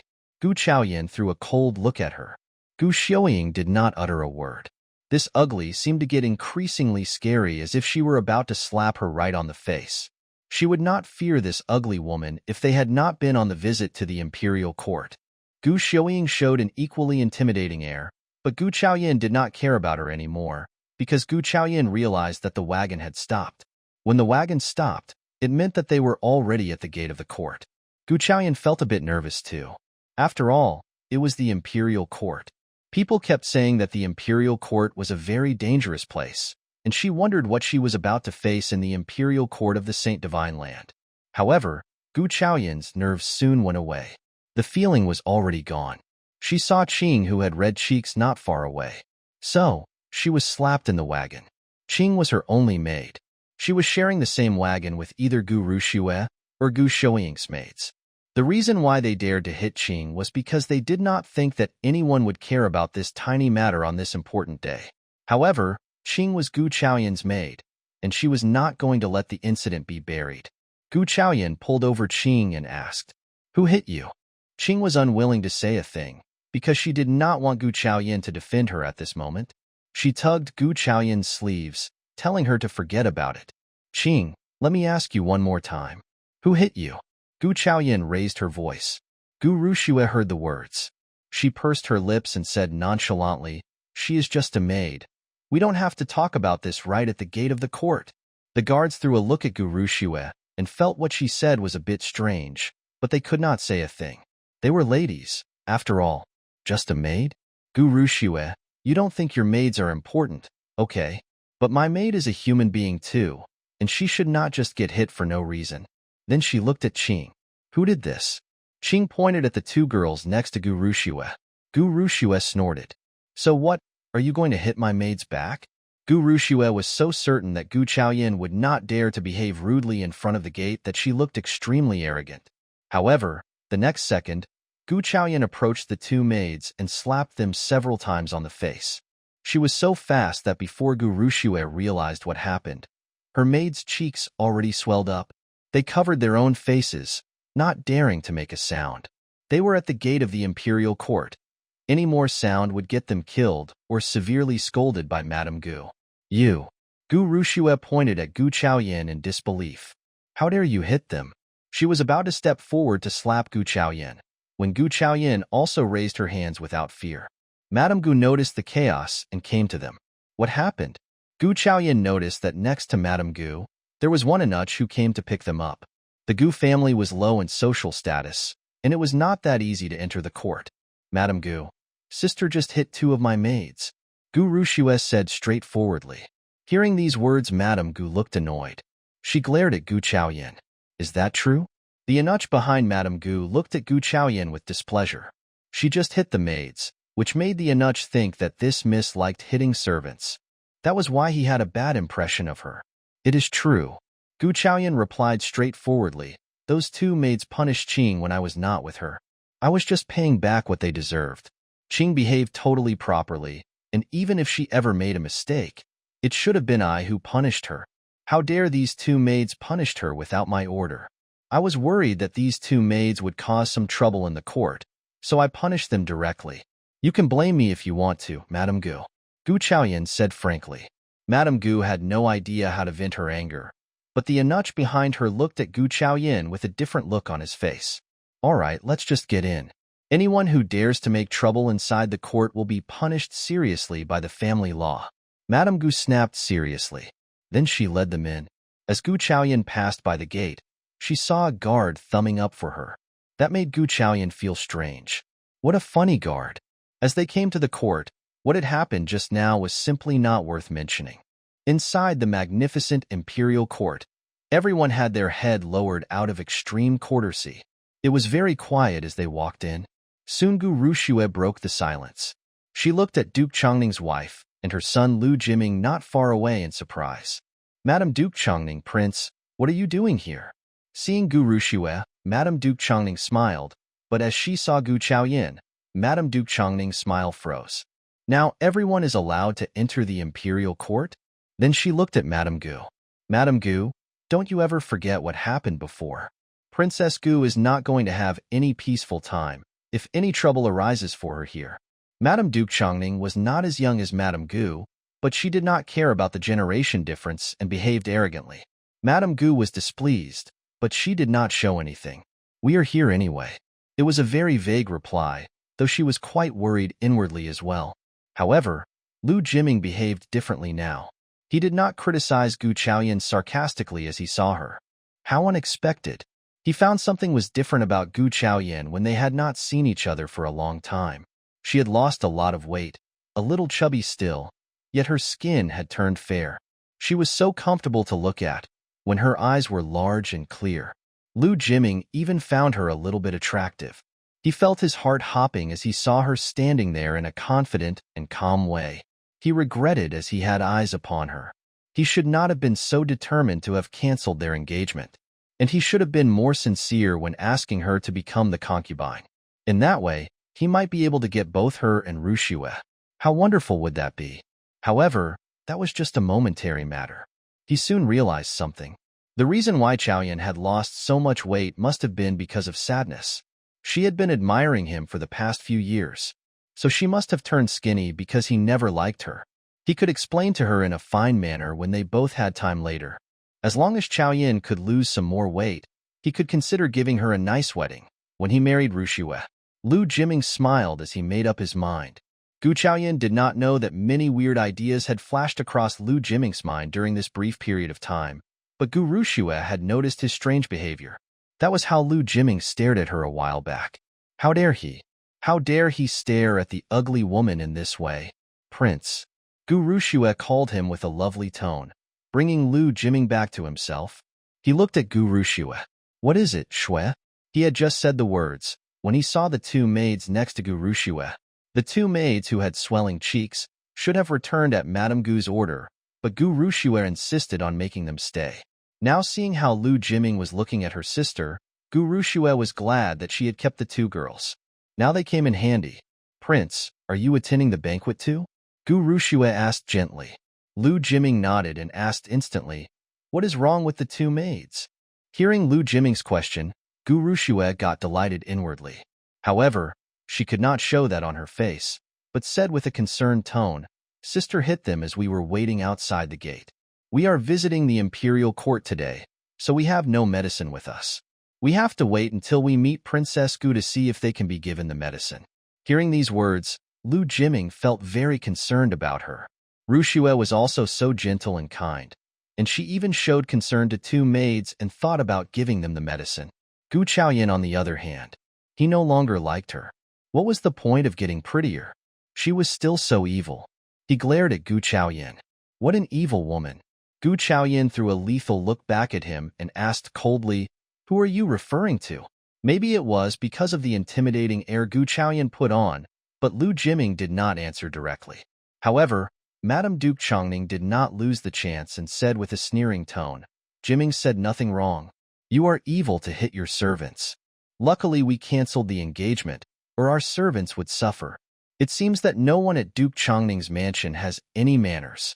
Gu Chaoyan said mockingly. So you have to worship your servants who make mistakes instead of punishing them. How low-class the owners of Duke Chongning's mansion are. What are you talking about, BTCH? Madame Duke Chongning shouted. Who does BTCH refer to? BTCH is talking about you. Madame Duke Chongning replied without hesitation. Hee. Gu Chaoyan smiled with a mocking tone. You know yourself pretty well, Madame Duke Chongning. Hearing what Gu Chaoyan said, Madame Duke Chongning realized that she had been tricked by her. So she raised her hand to slap Gu Chaoyan, but before the hand landed upon her, Gu Chaoyan already took hold of her wrist. Madame Duke Chongning, please watch out. Gu Chaoyan said coldly without letting go. Madame Duke Chongning felt so much pain that her face got twisted. Seeing the scene, Madame Gu walked up. She said with a serious expression on her face as she bellowed, Chaoyan. Gu Chaoyan let go of her. Madame Duke Chongning stumbled, looking very messy. Before she steadied herself, Gu Chaoyan snapped. The two maids were hit because they hit my maid. Those who have no rules are definitely to be punished. But Madame and Prince call me evil without understanding the full story, which means that you are wronging me. In this land, wronging and spreading scandal is against the law. Madam, I suggest you not spread rumors in the court like a nosy old woman. Gu Chaoyan reminded her with a mocking tone. There are many rumors about me, and I don't need one more. However, if you, madam, get recognized as a nosy old woman, that wouldn't be good for you, would it? Madame Duke Chongning's face sank as she stood back on her feet with her maid's help, and she did not continue to lunge at her. They were in the imperial court. The court was not a place for her to lose her manners. Duke Chongning's mansion might be in the higher rank, yet they had a different family name as the imperial family, so they were not worth mentioning here in the court at all, especially when no men in the mansion had been given any good jobs. She could only wait to deal with this ugly girl. Madame Gu glared at Gu Chaoyan with displeasure. Thinking that she had caused too much trouble, she walked past her and came to Madame Duke Chongning. "Don't worry, madam. We will give you a very satisfying result when we get back home." Hearing what Madame Gu said, Madame Duke Chongning was quite glad. The expression on her face turned better. She would very much like to see what Gu Chaoyan would receive as punishment to have offended her in this way. Due to Madame Gu's apologetic tone, Madame Duke Chongning regained her arrogant manner. "I won't worry a thing when you are taking care of this matter, Madame Gu." Madame Gu smiled. The gang were just about to walk on, when the sharp-eyed Madame Duke Chongning saw Lord Huai who was coming this way. That was Lord Huai. She gave Lu Jiming a push. Although Duke Chongning's mansion and Lord Huai did not have a deep relationship with each other, Madame Duke Chongning remembered that when Lu Jiming was canceling the engagement, Lord Huai did attend the meeting. So it meant that Lord Huai had the intention of befriending Jiming. After all, Jiming was such an excellent man, and it was quite normal that Lord Huai would like to be his friend. Lu Jiming instantly understood what happened. He would not have approached Lord Huai of his own accord before, but since Lord Huai showed up at the cancellation of his engagement, and now Lord Huai was approaching them instead of avoiding them, Lu Jiming went up confidently towards him, assuming that he was here to greet them. Unexpectedly, "We are meeting here, Lord Huai. Please, Lord Huai, come to our mansion for some tea when you have time. I haven't thanked you for what you did for me the other day," Lu Jiming said with a smile. Instead of looking at him, Zhou Huajin walked past him and came to the Gu family. Seeing Lord Huai coming towards them, Gu Rushue felt her heart skipping a beat, head turning totally blank. Was he here for her?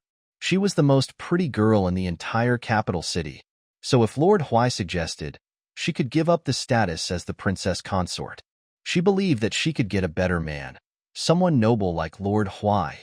When Lord Huai came to her side, Gu Rushue flushed and called with a gentle voice, "Greetings, Lord Huai." "Chaoyan, what are you doing here in the court?" Zhou Huaijian walked past Gu Rushue and came to Gu Chaoyan, asking with a gentle tone, "Princess Gu invited us, so I am here." Gu Chaoyan answered briefly as if he were just an ordinary man. Everyone else gasped. Gu Rushue flushed, looking very jealous and unconvinced. How come Lord Huai was talking with that ugly girl? And Madame Duke Chongning, who had shown extreme arrogance, flushed and turned pale. Lord Huai had just walked past them and came to greet the ugly girl. Why? However, Lu Jiming was different. He had gotten a bit embarrassed a moment ago, but seeing Lord Huai greeting Chaoyan, he felt assured. Since Chaoyan and Lord Huai were good friends, he could make his requirements a little less strict. She did not have to lose too much weight. As long as she was able to speak with Lord Huai, she could marry him along with Rushue through an excellent wedding. As he thought of these, Lu Jiming took a few steps forward and showed a smile as if nothing had happened. "Chaoyan, you are a good friend of Lord Huai?" He had just said the words, when both Lord Huai and Chaoyan both frowned. The former was not so glad to hear him calling her in such a close manner, whilst the latter considered this man very cheeky. She refused to reply to Lu Jiming. "It is the first time for you to come to the court as a grown-up, and you may not know the way there well. Let me take you to Princess Gu," Lord Huai said, and offered himself as the guide. The eunuch's face twisted as he was kneeling down. Of course she did not know the road well, but the eunuchs were here to guide them already. However, they only kept those words inside their hearts instead of speaking out. Gu Chaoyan felt that Lord Huai was making sense. "All right then, you can lead the road." She did not show any sign of turning him down. Madame Gu got so many sweat drops out of nervousness. Why didn't Chaoyan show any politeness as she was speaking with Lord Huai? She was both surprised and startled inwardly. She was surprised because Lord Huai was offering them a great thing, and she was also startled because she did not want Gu Chaoyan to offend Lord Huai.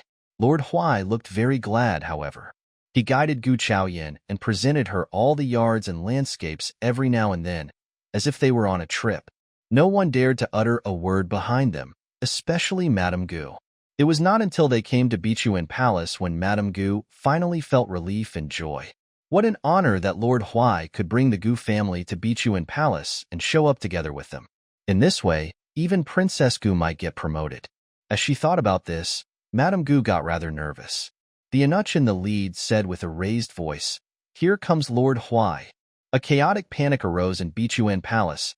Princess Gu and Princess Virtue both came out to greet him. However, when they saw the slightly chubby girl next to Lord Huai, they had no clue who she was. Lord Huai said, "Chaoyan has not been in the court for ages. I was worried that she would not find where Bichuan Palace is, so I guided her here."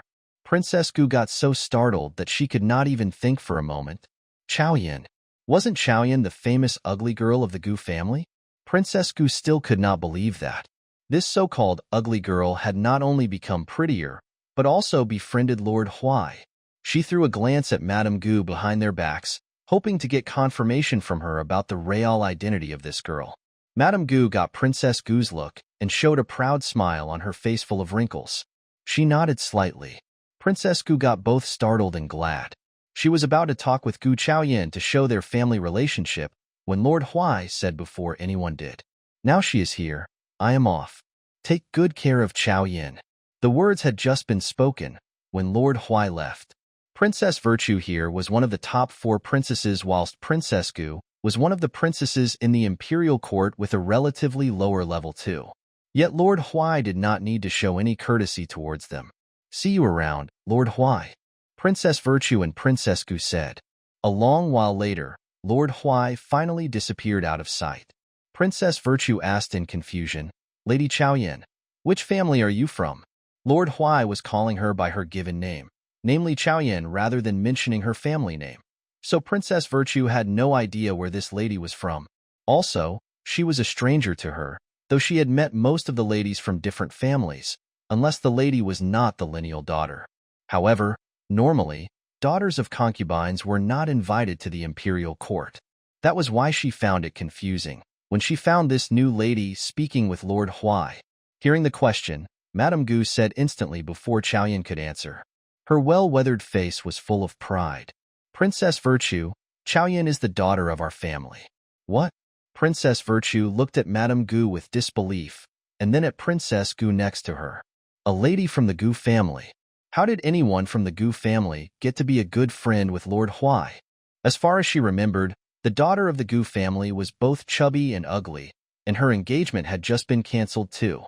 Because of this daughter of the Gu family, Princess Gu had been laughed at by peers in the imperial court for a long time, but now, Princess Virtue was not very glad. Yet Princess Gu showed a bright expression on her face.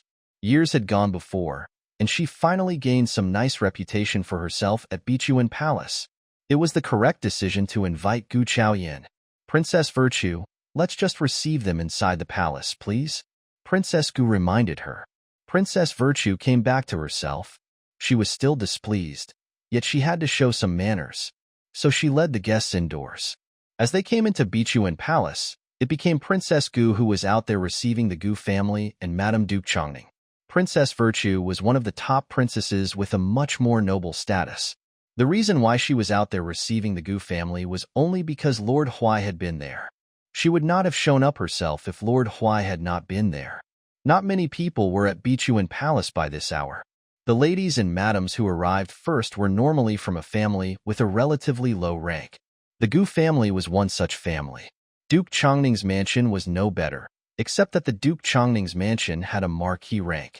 With her own family around, Princess Gu asked for a word with Madame Gu in a corner, inquiring rapidly, "Mom, what is it going on? How did Gu Chaoyan get to know Lord Huai? Look at how Princess Virtue took it just now. She helped me to raise my reputation." Madame Gu knew the answer, but she had not expected that Lord Huai would have helped them to this degree. It is said that he appreciates Chaoyan's medical skills and asked her for help back at the Hua family. Hearing what Madame Gu said, Princess Gu started to think. If Lord Huai got to know Gu Chaoyan because of her medical skills, he must be doing it for Madame Rong of the Rong family. Madame Rong had never been healthy. No imperial doctors had come up with any methods to cure her. And who on earth was the Rong family? The Rong family was the Queen's family, namely Lord Huai's uncle's family. If Chaoyan managed to treat Madame Rong, then she would be totally honored, and her future days would become wonderful. Madame Gu did not know what Princess Gu was thinking, but asked curiously, "Why did you ask me to bring Chaoyan into the imperial court this time?" As the question was raised, Princess Gu let out a sigh. She glanced about and saw that no one was close by, and maids were guarding them before saying with a small voice, I have been in the imperial court for years, and I have always wanted to get a child. I heard that she cured the young master of the Wang family, so I would like her to check me out to see if I have some problems with fertility. Mom, you know that the Gu family is not highly ranked, so I hope that I could get a child so my future would not be too unpromising. Princess Gu complained. The king visited her in the court often, but she never got pregnant, so she was extremely sorrowful. It was an issue about a child, and Madame Gu agreed with what she said. If her daughter was able to get a son, the Gu family would never have to suffer like this. When Princess Gu managed to enter the imperial court, she believed that the Gu family would flourish too, but nothing actually happened, and Madame Gu had been regretful about the misfortune for a long while. I will get Chaoyan here. Madame Gu was anxious too, and was about to get up. However, Princess Gu gripped her, glanced about to check if anyone noticed them and said, "No hurry, I have got something more important to do." What I had intended to do was to ask her to check me out.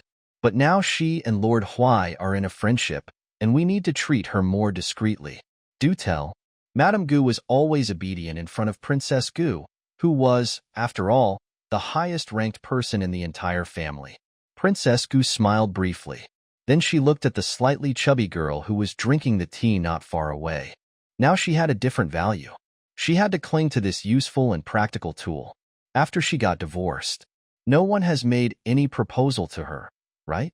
I have got a very great suitor, namely Du Bingyan, the second son of Officer Du who works at the Ministry of Revenue.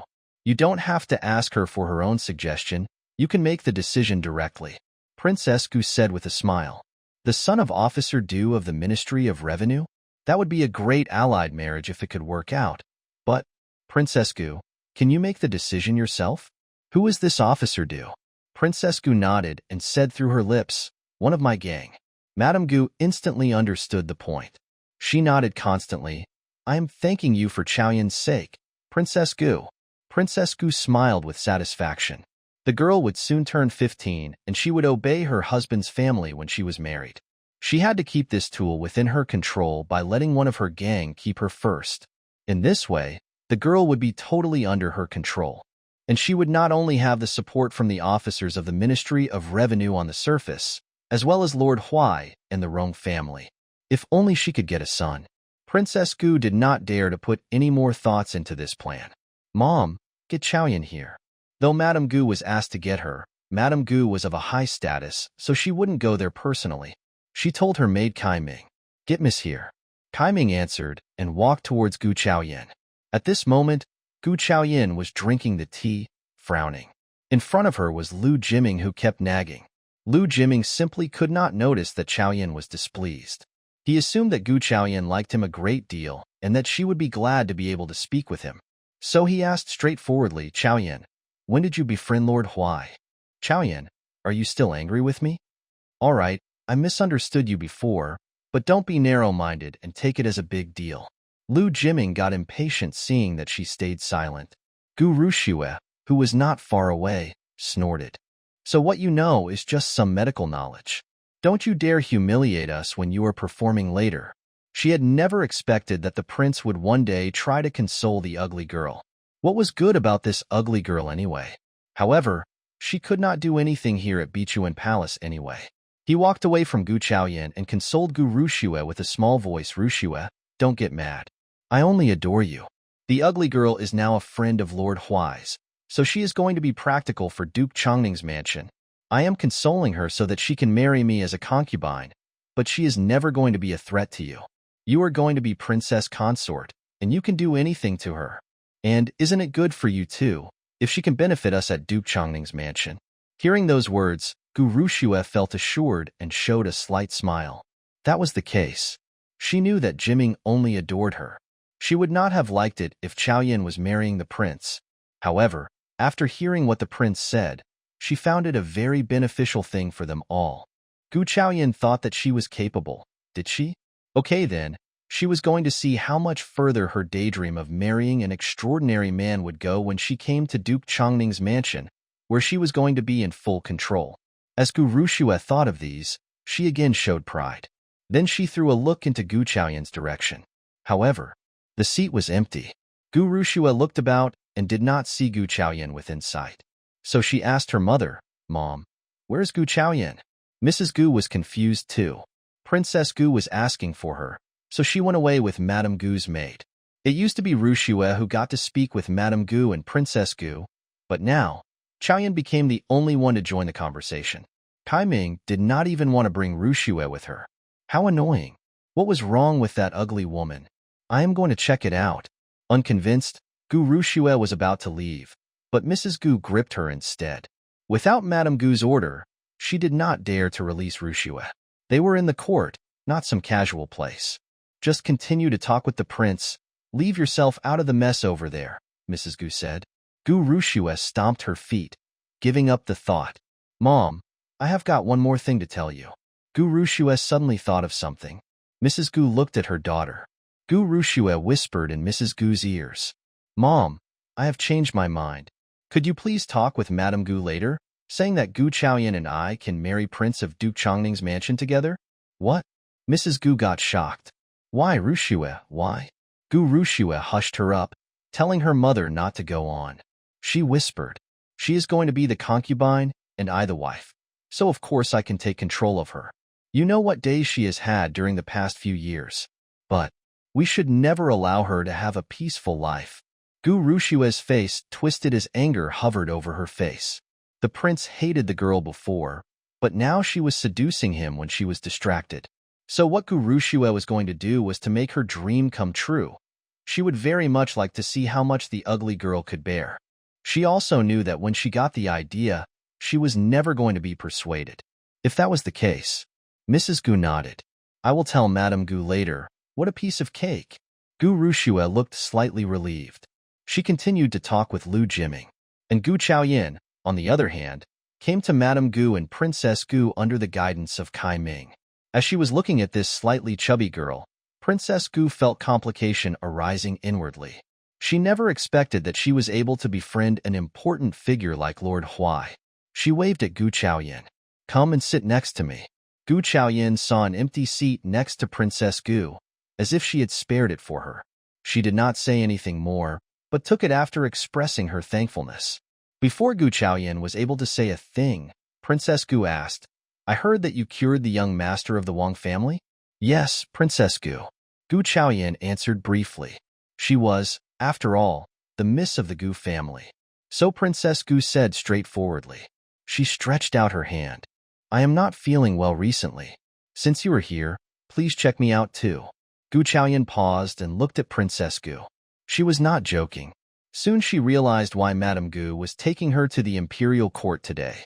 Princess Gu had been in the imperial court for years, but she had not given birth to any children. Don't overthink. We are a family. Just check her up the way you want to. Seeing her hesitation, Madame Gu told Gu Chaoyan, worrying that she was afraid of something. Gu Chaoyan reached out for her pulse. Princess Gu, you are doing fine. Gu Chaoyan withdrew her hand. Doing fine? But why am I never pregnant? After all, those were the conclusions drawn by all the imperial doctors. Gu Chaoyan was the only new doctor she could rely on. Gu Chaoyan threw her a look. Princess Gu was indeed confused. Soon Gu Chaoyan realized why Gu Zhenkong never got promoted, even if his sister was a princess in the imperial court. Princess Gu, in common with her brother Gu Zhenkong, was totally brainless. The reason why she was never pregnant was because someone in the imperial court did not want her to get pregnant. Probably even the king did not want her to get pregnant. She was never going to have children, physically speaking.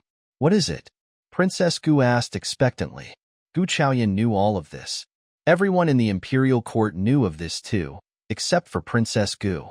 It was already a miracle that a brainless person like Princess Gu could survive in the imperial court for so many years. Gu Chaoyan suddenly had a silhouette of Princess Virtue, who was one of the 4 top princesses. She had a son, but she was not as pretty. It seemed that Princess Gu was the person whom Princess Virtue paid a great deal of attention to. No wonder Princess Gu, who was brainless, got to stay in the court. She was like Gu Zhenkong, who had a pretty face. At least she was able to keep the king's heart. Now the picture got clear in her head, but Gu Chaoyan was not going to point that out. Imperial doctors are right. Just keep on with the supplementary products and receive the king in your chamber. You will still have the chance for pregnancy. Gu Chaoyan said with a serious face. Princess Gu smiled and let out a sigh of relief. Madame Gu patted her hand, as if she were happy for her too. However, she did not say anything more whilst being in the imperial court. The two women were soaked in their own happiness, so they never noticed that Gu Chaoyan, a girl who had not turned 15, was talking about how she should receive the king in her chamber. It was not really a proper thing for a young girl to say. Madame Gu was about to make some consoling words when Princess Gu's maids came hurrying, saying that Princess Virtue's guests had arrived and that the banquet was about to start.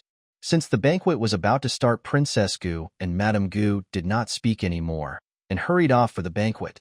Madame Gu needed to join the rest of the Gu family whilst Princess Gu needed to help Princess Virtue to receive the guests. They had just gotten reunited when Gu Rushue threw a glare at Gu Chaoyan.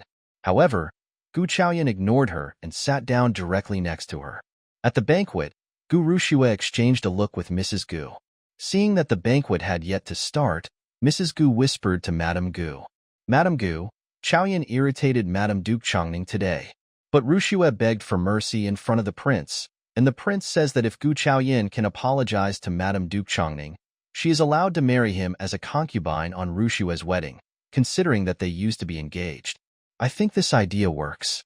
Rushue will be the princess consort in the future, and Chaoyan can be the helping hand. Mrs. Gu's voice was quite small, but Gu Chaoyan could hear everything clearly. She had not intended to eavesdrop, but she had better hearing compared to others due to her previous life's identity as a killer. Also, for some reason, her hearing was getting better too. That was why she caught every single word Mrs. Gu said. Hearing these words, Gu Chaoyan frowned.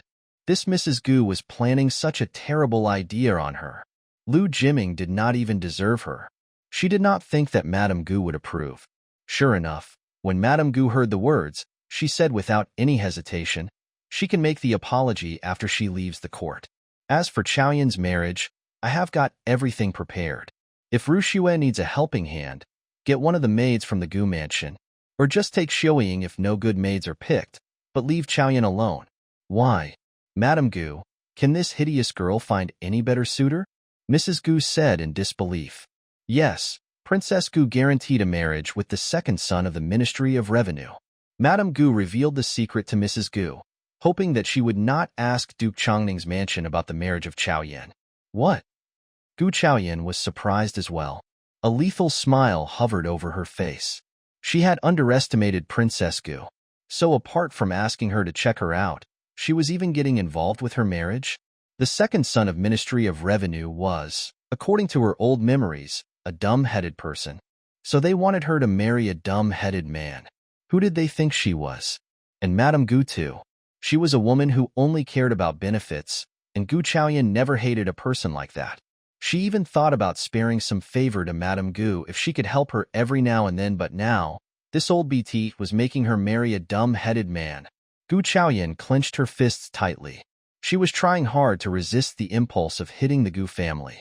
Madame Gu and Mrs. Gu stopped talking too, since the banquet already started. At this banquet held by Princess Virtue, there were many young masters and ladies invited. The Gu family was just one of the tip of the iceberg. Several ladies already started to perform. Their performances were okay, neither extraordinary nor terrible. After several rounds, a very clear-sounding girl spoke. I heard that the prettiest and the ugliest girl of the capital city are both here. Are they performing too? As the voice rang out, everyone quieted down. Although the voice sounded arrogant, no one dared to counter her. Instead, everyone was drawn to the Gu family. The lady stood up and came to her. Who is the famous ugliest girl of the capital city? Let me take a look. Gu Chaoyan looked helpless. She was indeed famous, but she was famous for nothing good. Me, Gu Chaoyan admitted without trying to hide herself. She would be pointed out anyway. Princess Xuanyang sized up Gu Chaoyan from head to feet. She looked arrogant, but not disdainful. That made Gu Chaoyan feel good about her. You are the ugliest girl? How disappointing. Princess Xuanyang said with displeasure, and then turned to Gu Rushue. So you are the prettiest one? Gu Rushue nodded bashfully. Princess Xuanyang rolled her eyes, ignoring her. She turned to Gu Chaoyan. So you are performing too? Before Gu Chaoyan was about to speak, Gu Rushue interrupted. Princess, my sister is performing, and she has made full preparations for it. Princess Xuanyang glared at her. Shut up, did I talk with you? Gu Rushue pursed her lips, not daring to utter a word with head lowered. Princess Xuanyang was known for her arrogance, but she was a princess no one dared to offend. So Gu Rushue was totally alone, and even the Prince of Duke Chongning did not utter a word in her defense. Gu Chaoyan knew that she could not turn down the performance today, and she had no intention of turning it down either. She might be Gu Chaoyan now, but she had made a deal with Lord Huai. They were getting married, so she had to make a show of herself instead of living under the rumor throughout the entire life. She needed to stay fair for her partner. She nodded. Princess, I am going to perform. Oh? Princess Xuanyang was surprised. What are you going to perform for us today? She might be a killer in her previous life, but she was also skilled in zither, chess, calligraphy, and painting, so performing was not a difficult thing for her. She looked at her dress that was prepared by Gu Rushue, which was most suitable for dances. She said naturally, I will dance. I would very much like to see what the ugliest girl would do with dances. Princess Xuanyang said arrogantly and returned to her seat. Gu Chaoyan did not make any preparations but went on the stage directly. Gu Rushue planned to follow, but upset the tea in her hands as the water splattered over Gu Chaoyan. Gu Chaoyan noticed that her shoulders had become wet, so what she had assumed was true. Sister, do you want to get changed? Instead of making an apology, Gu Rushue asked casually. Well, everyone was waiting for Gu Chaoyan to perform. She had no time to get changed at all. Gu Chaoyan shook her head. She went up to the middle of the stage directly. Gu Rushue watched in her seat carefully. She was expecting to see Gu Chaoyan get humiliated in public. Gu Chaoyan was talking with the instrument players about the melody. Those players were imperially employed, and Gu Chaoyan's messages to them went through easily. Gu Chaoyan started to perform openly. She started to sing a song called The Bright Moon. Alongside with the melody, Gu Chaoyan danced as she sang, Bright, bright moon in the sky, fairy up there, please tell me what it is this year? How I wish to fly away. Yet the pavilion high up makes me feel scared in some way. I dance with the silhouette up in heaven. How wonderful it feels on the earth even. Those who had expected to see a ridiculous and funny show started to pay great attention the moment she started to sing. Gu Chaoyan was slightly chubby, yet the way she danced was so beautiful that her chubbiness was ignored. What remained was the lovely voice of hers, and they had never heard her singing in this way before. It was so beautiful. Gu Rushue was shocked too. Where did the ugly girl learn this? But it did not matter. She was waiting to see how she was going to live on when her dress fell off. A small smile hovered over her face as she waited patiently. The song ended, and what Gu Rushue had expected did not happen. Gu Chaoyan was standing right in front of them with a great posture. After a moment of silence, the crowd started to clap. Madame Min went up and gripped Gu Chaoyan's hands excitedly. Did you compile the dance and song yourself? Gu Chaoyan did not know who Madame Min was, but she replied with a great manner. I did. Having said the words, Gu Chaoyan felt somehow guilty. Since she was living in a different ancient time, the real writer for this melody and lyrics had not existed yet. No wonder this song made this lady so glad. Impossible, Gu Rushue shouted. Madame Min threw a look at Gu Rushue. What do you mean, second lady? Or are you saying that you made the song and melody? Gu Rushue looked up guiltily. No, I just find it curious. Sister never learned those things in the past. How did she come up with such a song and dance all of a sudden? Madame Min had heard some rumor about this lady. She looked at Gu Chaoyan briefly. She still believed her, but Madame Min found it curious too. Instead of answering the question directly, Gu Chaoyan asked, Second sister, you just told Princess Xuanyang that I have been making preparations for this performance for a long while. So how did I come up with the dance and song all of a sudden? Well, Gu Rushue's lips twitched. She had no idea how to answer the question. She threw a lethal look at Gu Chaoyan. Since when did the ugly girl dare counter her? How dare she embarrass her in front of Madame Min? She was definitely going to report this to Madame Gu and her father. Gu Rushue got so furious yet she did not dare to utter a word in front of Madame Min. Instead, she said with a kind tone, Sister, I am just concerned about you. I was afraid that you would do something bad for the performance. Gu Chaoyan looked at Gu Rushue coldly. She said that she was concerned about her, but actually, she was suggesting that she was taking shortcuts. That was how Gu Chaoyan's reputation was ruined by them. You think too much, second sister. Those who have a narrow mind would think the same about people around them. Don't behave like this, Gu Rushue said as she looked at Gu Rushue with a serious face, intimidating just like a noble lady. Didn't you say that you were performing too? You can do that now. Gu Rushue got startled. She just could not believe her own eyes as she faced Gu Chaoyan. This was Gu Chaoyan. Really? The deserted, ugly girl living at the Qing pavilion? Why did she look so confident and intimidating in front of her? Gu Rushue clenched her fists tightly. Her eyes had turned thoroughly red because of anger, and her fists were very tight. Gu Chaoyan ignored her, but said to Madame Min, "My sister is too young to understand courtesy. Sorry." She sounded polite, but not flattering. With eyes upon Gu Chaoyan, Madame Min completely believed that she was the person who could compile such a beautiful song. Gu Rushue went up to the stage, and Madame Gu came to greet Madame Min as she saw Gu Chaoyan speaking with her. Madame Min said to Madame Gu politely, "If you have time, you can bring Lady Chaoyan to my place for a visit. I like her a great deal." Madame Gu showed a bright smile. I will. Then Madame Min nodded at Gu Chaoyan and returned to her own seat. Madame Gu brought Gu Chaoyan back to their seat.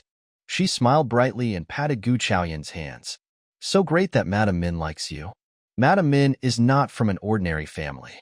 She is the daughter of the eldest daughter. She is now married to the Min family, which are of high rank in the imperial court for generations. Her husband, Officer Min, is one of the key ministers. If we are able to befriend the Min family, your father can be easily promoted. Madame Min is very skillful at zither, chess, calligraphy, and painting, and she is even a teacher at St. College. Gu Chaoyan disliked it when Madame Gu kept nagging, but when she heard the word St. College, she realized that she could befriend Madame Min if she was a teacher at St. College. After all, she intended to attend St. College too. Seeing Gu Chaoyan's expression, Madame Gu assumed that she had understood the importance of the Min family, so she showed an affable smile and stopped talking. At this time, Gu Rushue was on the stage too. Well, Gu Rushue, who had a title of the prettiest girl in the capital city, was indeed beautiful, wild and open, especially when she was dressed in red. Now, she was dancing elegantly. She did look pretty. It was obvious that during the past few years, Gu Rushue did spend a lot of effort in building herself up. Seeing Gu Rushue's performance, Madame Gu nodded in satisfaction. Madame Duke Chongning and Lu Jiming, who were not far away, nodded as well. After a few moments, Gu Rushue noticed something was going on. She felt that her clothes were slipping away. She had assumed that it was just an illusion, until she felt cool air coming towards her shoulders. It was at that moment did she realize that something wrong was happening. She looked at the shoulders subconsciously and got startled. The garment on her shoulders started to crack open. What happened? It should have been Gu Chaoyan's clothes that had this problem, not hers. Did she make a mistake somehow? Gu Rushue was so shocked that she did not pay attention to her moves, which gradually turned horrible. What was more, she did not dare to make any big moves, fearing that the whole dress would fall off and her innocence would be ruined. Gu Rushue sweated out of anxiety, but she did not dare to stop either. Nor did she dare to make any big moves. So she was dancing like a stupid person on the stage. The audience started to laugh at Gu Rushue's moves, not caring a thing about her ridiculous performance. What is going on? Madame Gu's face sank. Madame Duke Chongning found it very embarrassing as well. She threw a glare at Madame Gu. Madame Gu could not stand it anymore, but hurried to the stage, asking Gu Rushue to get off. Gu Chaoyan had to follow as the eldest miss of the family. As she passed Lu Jiming, she noticed the disdain on Lu Jiming's face. Gu Chaoyan could not help but laugh. So this was how the man Gu Rushue tried so hard to get behaved? She shook her head. She was about to follow, when an arm stopped her.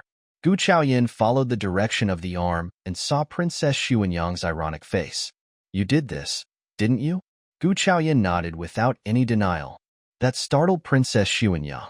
She had witnessed numerous tricks and conspiracies as a resident in the imperial court, but she had never met anyone who had left such a loophole after she or he committed a trick, nor had she ever met anyone who admitted the wrongdoing so directly. How Gu Chaoyan admitted her fault made her even less annoying than ever. It could have been me who was humiliated on the stage. Gu Chaoyan said to Princess Xuanyang with a pair of clear eyes. But I was smart enough to find out. I am someone who takes revenge, so anyone who dares to set me up would need to bear the same price. Or, well, I have shown her some mercy. Gu Chaoyan said as she watched Gu Rushue's ridiculous performance. After all, Gu Rushue's plan was to make her lose her innocence completely. On the other hand, she was just causing her panic and anxiety. Instead of asking anything more, Princess Xuanyang threw a cold look at Gu Chaoyan and left. Gu Chaoyan let out a sigh of relief. She was performing very calmly, but it was a princess standing right in front of her. If she had guessed the wrong direction of this princess, she would have lost her life. She regained her composure and then walked towards Gu Rushue. The moment Gu Rushue saw Gu Chaoyan, she pointed at her and screamed with excitement. It must be this ugly girl who has set me up. Madame Gu, mother, you have to get justice for me. As she was speaking, Gu Rushue was struggling just to start a fight with Gu Chaoyan. However, Madame Gu stopped her and covered her mouth, fearing that something more inappropriate would come out of her mouth. She would have approved of Rushue before. She was pretty and had an excellent suitor, and the Gu family had to rely on her. For her sake, Gu Chaoyan was nothing, and she could even bear the responsibility for today. However, now it would not work. Rushue had humiliated herself, yet she could not get Chaoyan involved. Chaoyan had not only the support from the Wang family, but also Lord Huai as well as Madame Min. What was more, Princess Gu had helped to arrange a marriage for her too. So, no, she must not do anything. Madame Gu covered up Gu Rushue's mouth and asked the maid to bring Gu Rushue back to the inner chamber of Princess Gu at Bichuan Palace. And during the whole process, Gu Chaoyan was standing right on the spot with back straight, staring at Gu Ruxu's mess.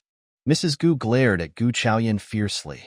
She did not believe that Gu Chaoyan was smart enough to set up Rushue, but she was making a mistake today, if she did not get her to admit.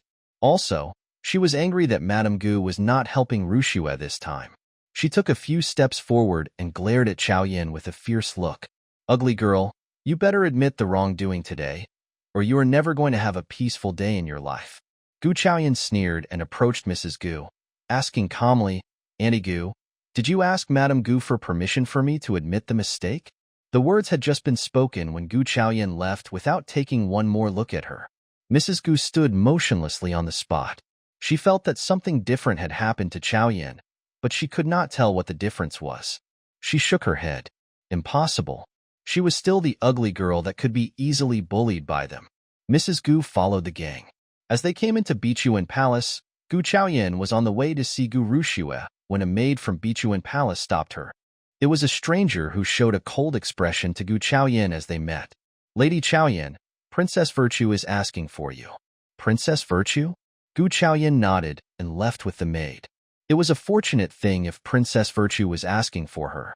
When she was checking up Princess Gu during the daytime, she more or less understood that Princess Virtue would either ask for her or try to cause her trouble. It would be great if it was the former.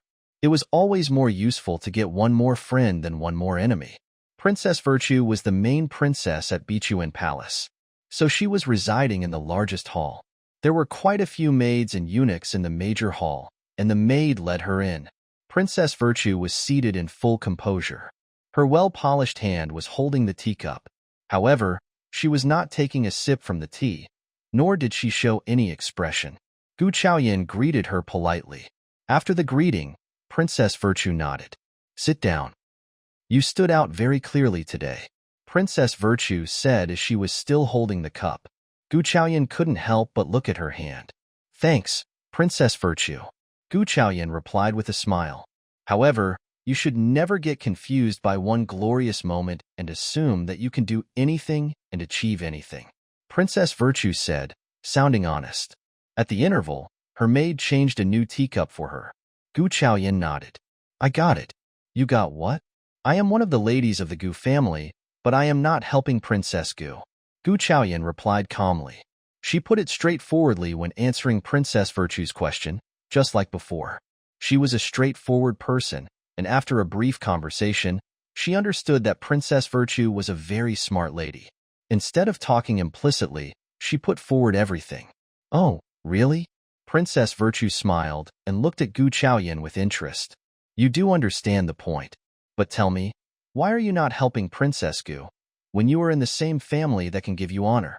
Princess Virtue showed a smile on her face, but Gu Chaoyin could sense the lethal atmosphere coming out of her. Gu Chaoyin understood that those who knew too much would not live for too long. However, since Princess Virtue was asking, she was actually giving her the opportunity. Gu Chaoyin smiled ironically. Giving me honor? Princess Gu is planning to marry me to the second son of the officer of the Ministry of Revenue. He is a dumb-headed person. That is an honor I would not want to get. Please, tell me, why would I help someone like that? She is now making me marry a dumb-headed person. What do you think she will do to me in the future? Oh? Princess Virtue had no idea about this arranged marriage, but when she saw Gu Chaoyin, she noticed that Gu Chaoyin was full of ambition and she was not at all convinced. You know pretty well what you need, Princess Virtue said, and put down the teacup in your hands. Since you trust me, I would like to give you a hand too. Don't worry, I would not make you marry that man. Go and check on your second sister. Gu Chaoyin showed some joy on her face as she looked at Princess Virtue. Thanks, Princess Virtue. Princess Virtue waved her hands. The maid guided her out. As she came out of the hall, the maid showed a touch of courtesy. As she came to Princess Gu Chaoyin could still hear Gu Rushua's screaming that made a lot of curses at her. Seeing this scene, Madame Gu looked at Gu Chaoyin helplessly. Chaoyin, you can go home with Madame Duke Chongning and the prince. Rushua has to spend one night here. Gu Chaoyin frowned slightly. She truly had no intention of staying at the palace, but she did not want to go home with Duke Chongning's mansion's wagon either. Madame Duke Chongning did not turn down the proposal, even if her face looked dark. Lu Jiming was, however, enthusiastic. Chaoyin, let's leave. Thanks. Gu Chaoyin replied calmly. Lu Jiming's face sank too when he saw Gu Chaoyin's cold expression. Even Gu Rushua was flattering him as she was standing in front of him, but this ugly girl was giving him the cold shoulder? He left Bichuan Palace with displeasure. Lu Jiming said unhappily, Ugly girl. Rushua told me that Madame Gu is going to marry you to the stupid son of the officer of the Ministry of Revenue?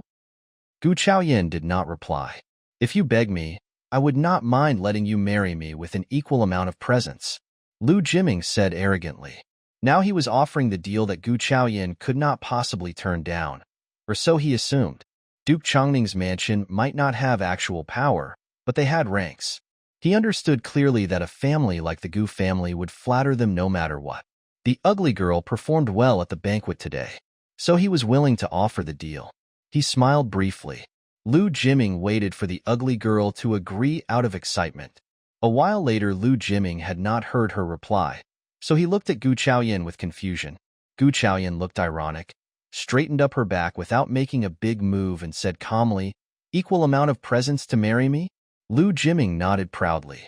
Satisfied now? Do you think you are even worthy of my attention?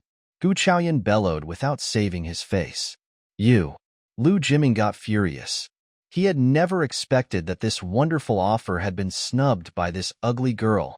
What more do you want? Do you think you are worth any of it? The words had just been spoken when Lu Jiming lost his patience. He took a step forward, gripped Gu Chaoyin's hands, and dragged her towards the wagon. He said sinisterly, I would very much like to see if you will be marrying me if you lose your innocence. However, I am afraid to tell you that you are losing the deal of an equal amount of presents. They were now outside the court. They were surrounded by the servants of Duke Chongning's mansion, whilst the servants of the Gu mansion remained inside the court. Qing was the only one Gu Chaoyin had. Seeing that, Qing lunged at him despite their social statuses. What are you doing? She said as she pushed Lu Jiming, who in return gave her a violent kick. Qing was a girl who was not a match against Lu Jiming, so she fell onto the ground. Gu Chaoyin squinted. She was just observing the surroundings and did not expect that Qing would have taken actions in defense of her so fast. Now Qing was injured. Gu Chaoyin released herself from Lu Jiming's hands and slapped Lu Jiming's face hard.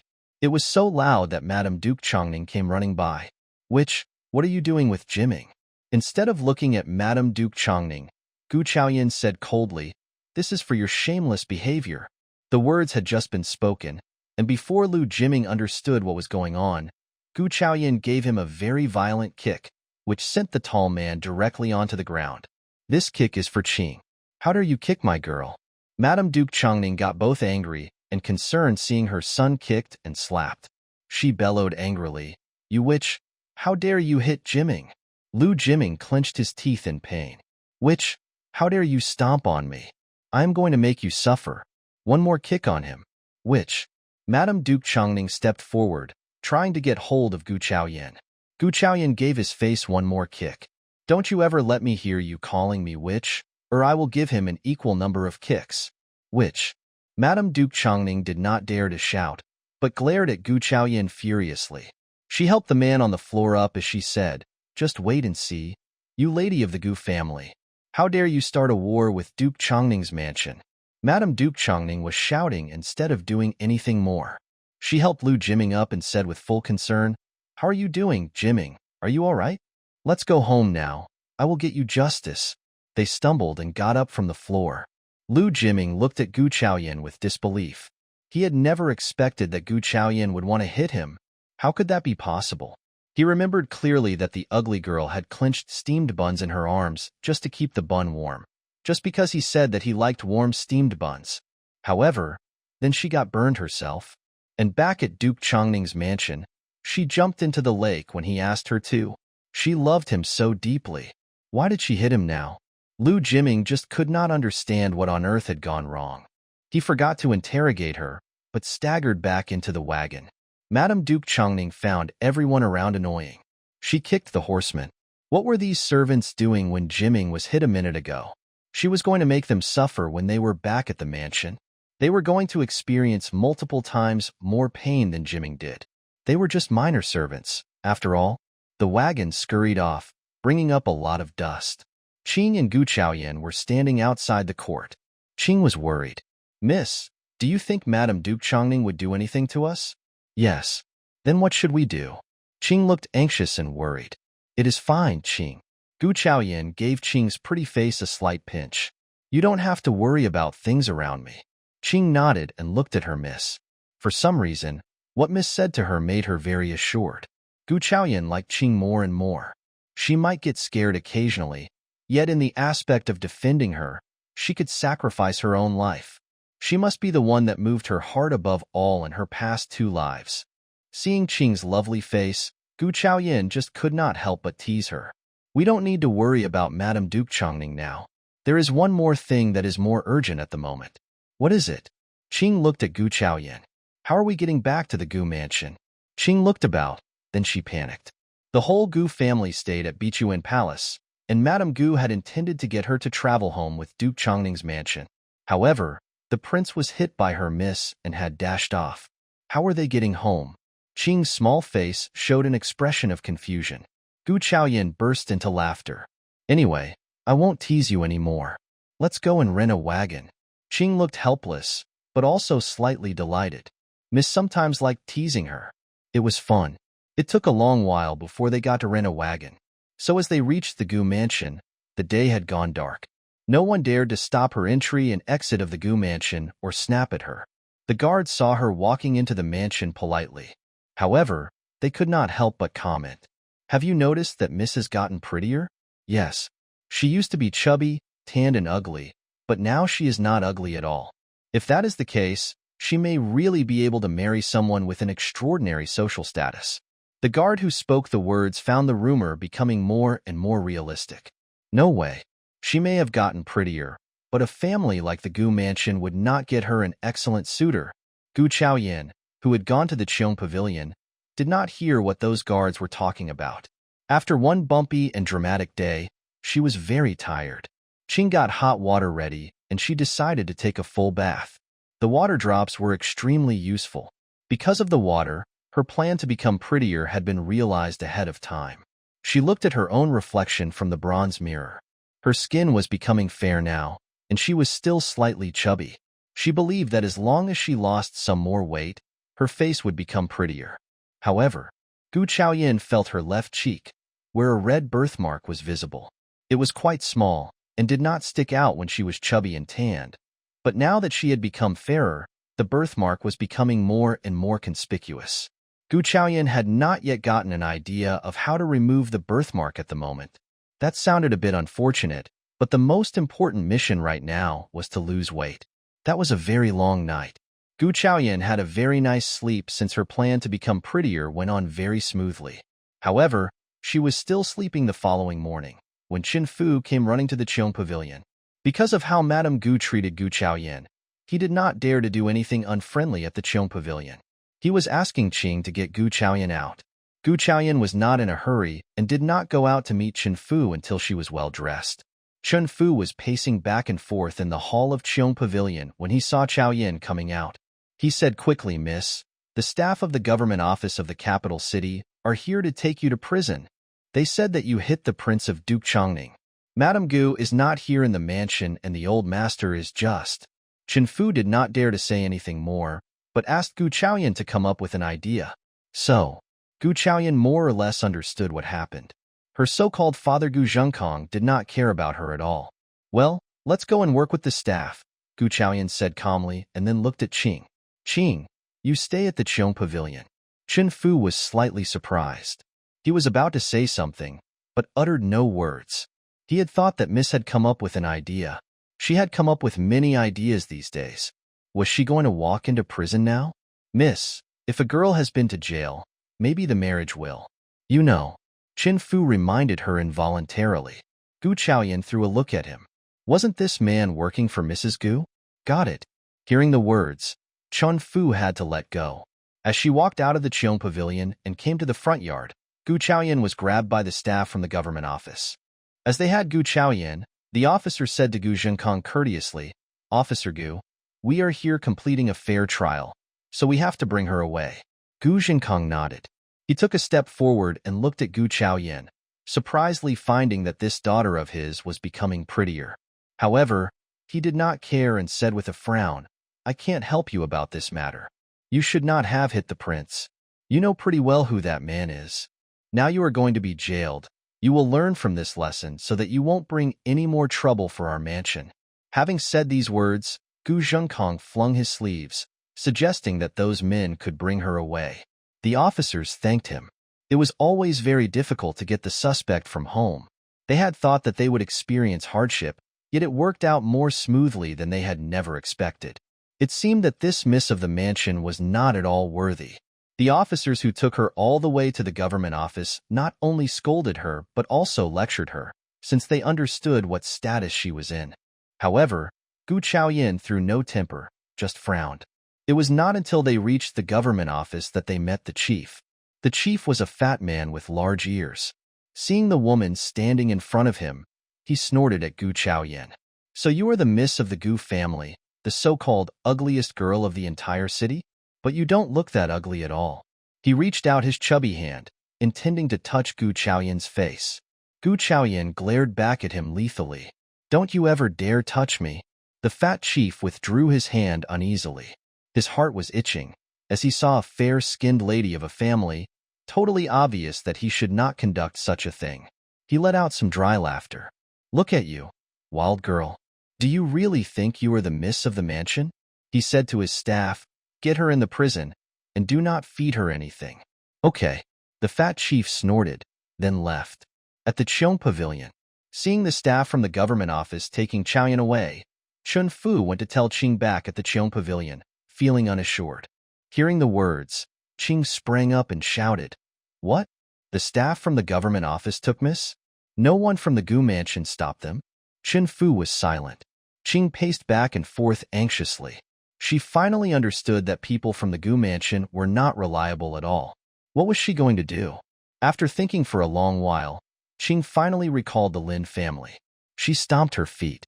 "I am going to the Lin family." Then she dashed off.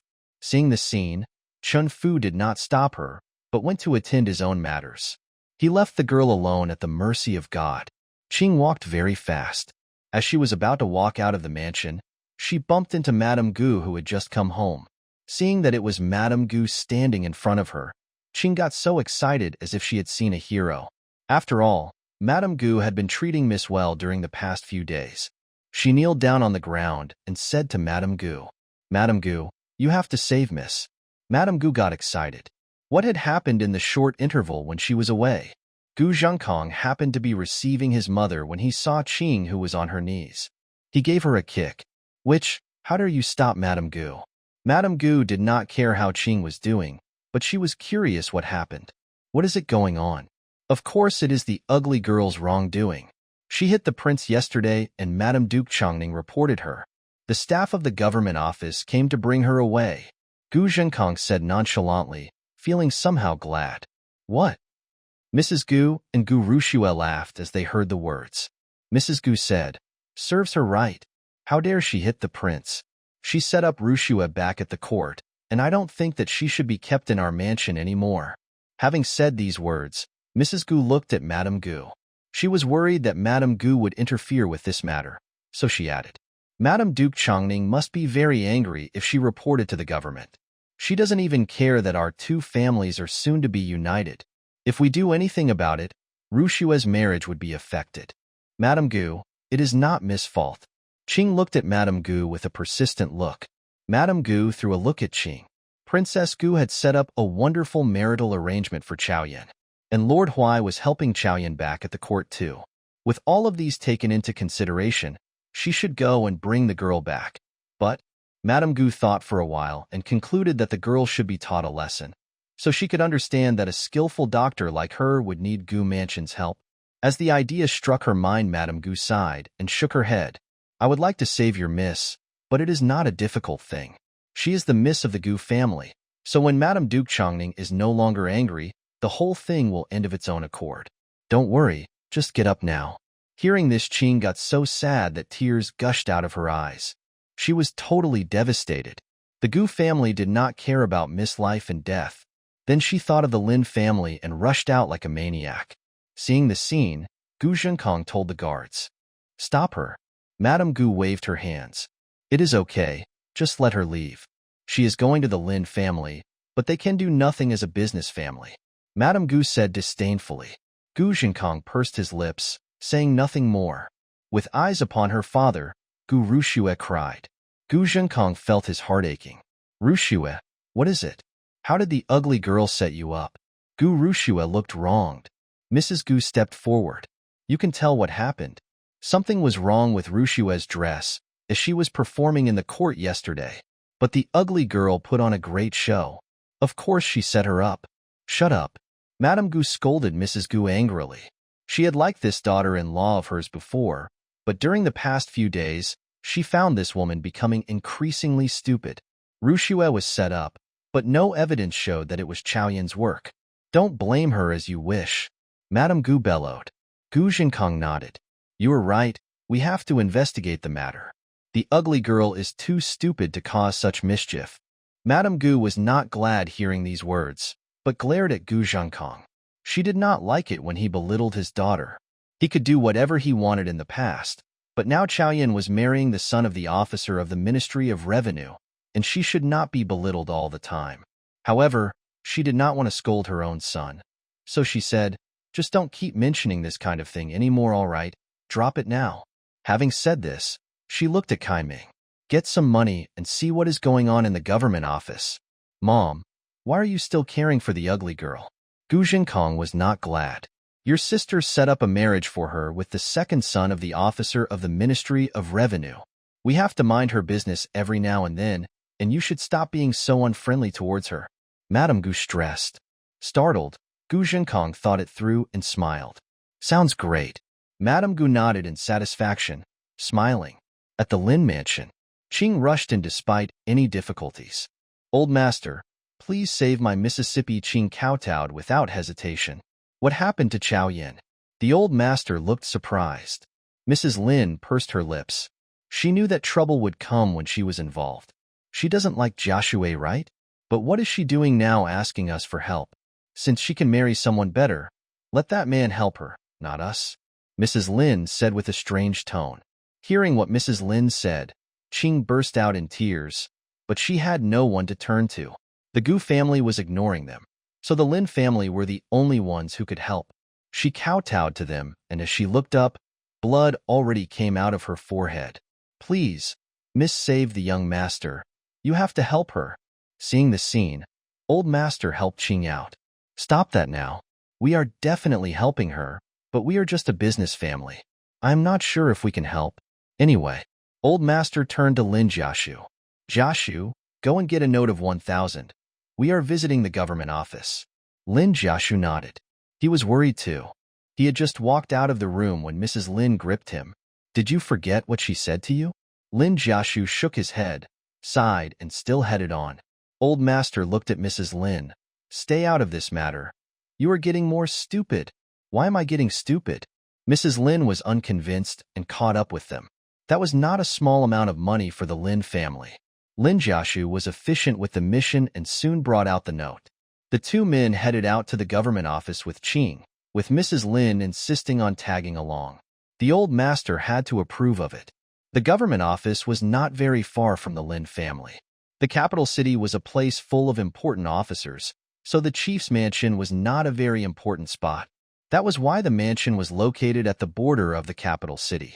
Although it was not a very important spot, for ordinary people, business families without background, or the Gu family without any actual power, they were always easily administered. They had just reached the door of the government office, when Lin Jiashu stuffed some money into the staff's pocket. Officer, we are here meeting the chief. The purpose was very obvious, as the money was stuffed. The staff exchanged a look between each other. Which family are you from? Lin Jiashu did not dare to answer straightforwardly, but looked at the old master. The old master said calmly, we are from the Lin family, and we are here for the miss of the Gu family. She didn't make a huge mistake. Can't chief do something about it? Old master said as he stuffed some more money into the officer's arms. The officers weighed the money, then they nodded. Hang on here, we will tell the chief about it. Hearing these words, the old master felt calmer. It seemed that money could solve the issue. Then he nodded at Lin Jiashu. Lin Jiashu let out a sigh of relief. As for Gu Chaoyan, he had a very strange and complicated feeling towards her. He did not hate her, but he was also curious why he resisted her at the beginning.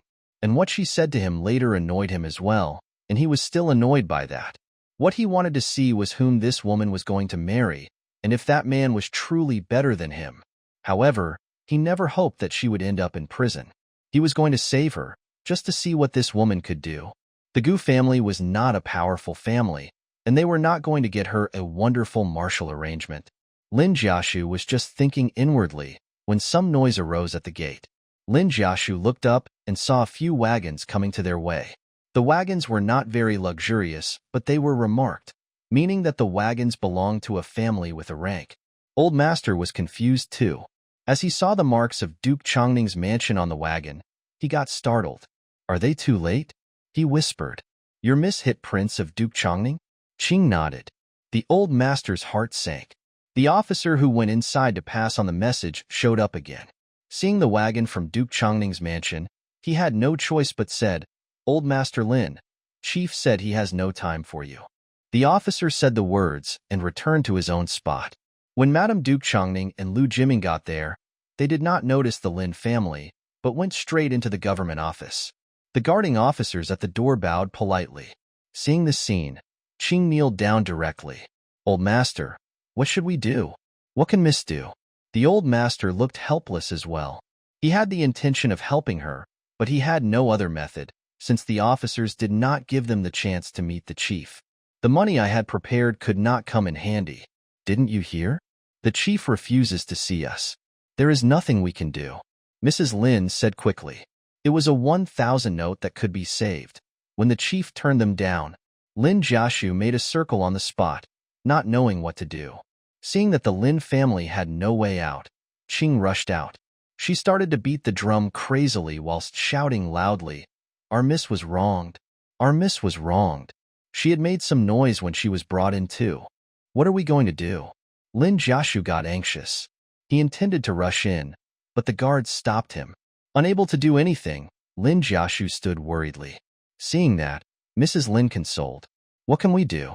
We are just a business family who have no power against the government. Also, even the Gu family did not care about her, so we better go home. She will be released after she gets punished. Hearing what Mrs. Lin said, Lin Jiashu shook his head and said with determination, No, I am waiting right here. Old Master sighed and got the point. Madame Duke Changning must be very annoyed at the moment. She would be fine after Madame Duke Changning vented her anger. The Gu mansion left themselves out of it because they had no intention of offending Duke Chongning. Let's just wait and see. I believe that when Madame Duke Chongning comes out, we can give them some money so that she can be released. However, Chaoyan might have to suffer a little in the prison. Inside the government office, Madame Duke Chongning came to meet the chief with Lu Jiming, whose face had become totally bloated. Chief smiled courteously as he saw Madame Duke Chongning. Madam, Prince, we have caught the girl. She is now inside the cell. Chief was displeased as he mentioned Chaoyan. He said with a strange tone, that lady of the Gu family is very arrogant. She behaved as if she were at her own home here. Madame Duke Chongning smiled. She is not a miss. If she were a miss, she would not have shoplifted. If she were a miss, she would not have jumped into the lake. And if she were a miss, she would not have been divorced. Madame Duke Chongning snorted.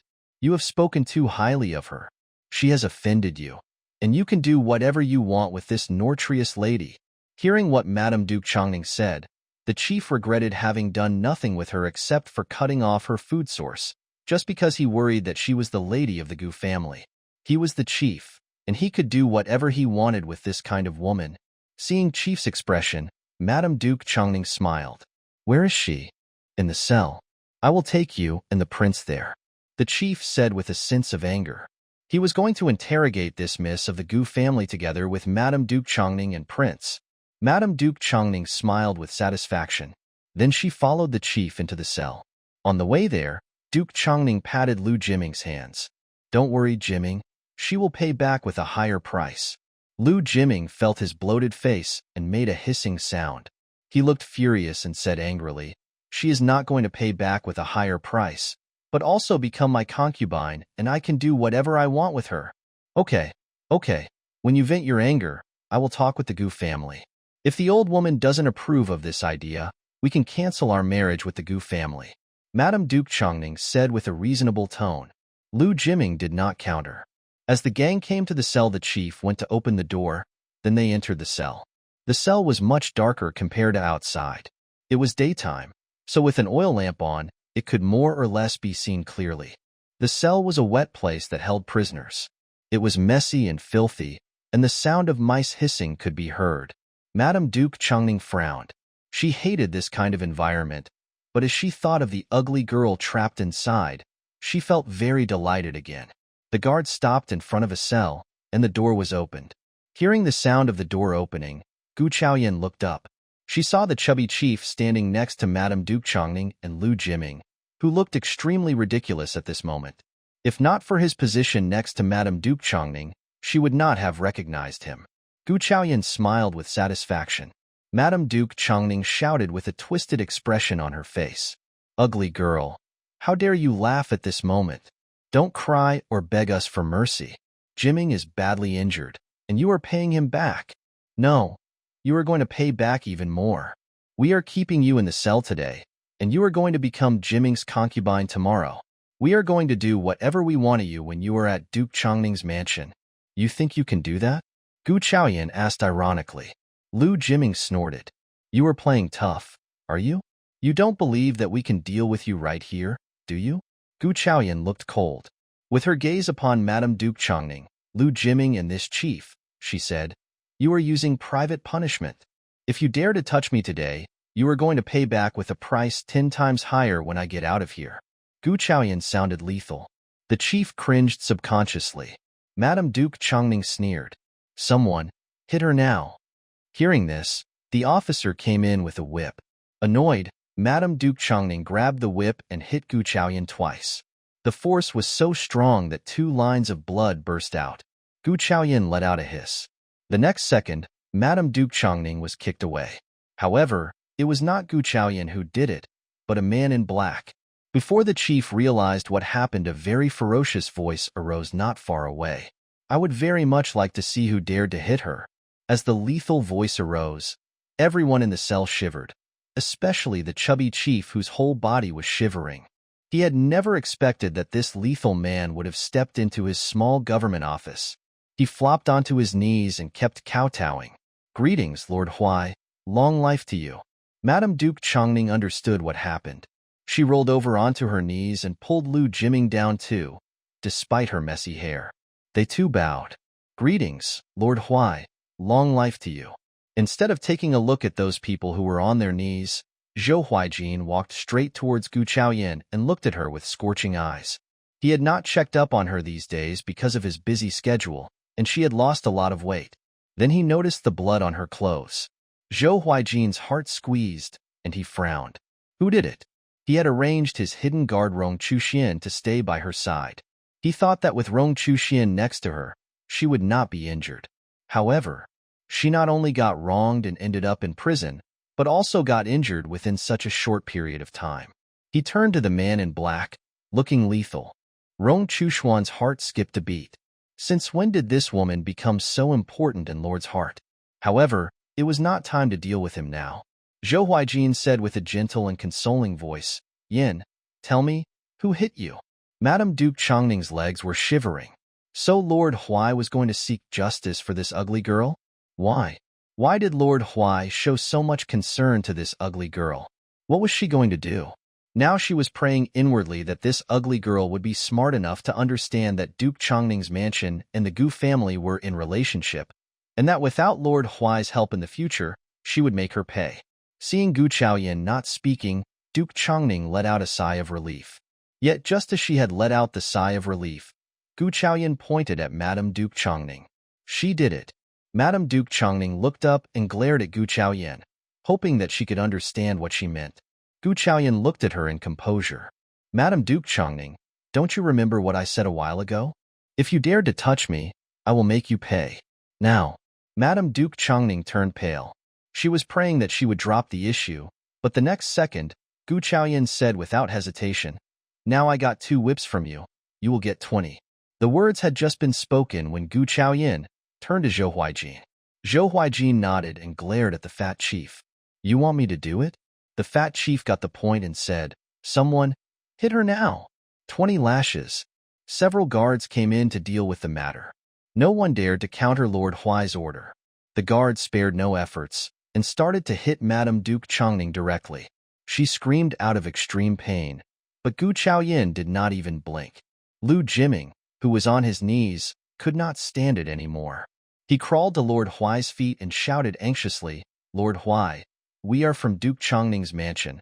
How can you punish my mother for the sake of a stay-home woman? Lord Huai, have you been seduced by this ugly woman? Duke Changning, after all, had a rank. And this ugly girl was just a daughter of a useless officer with 5th rank.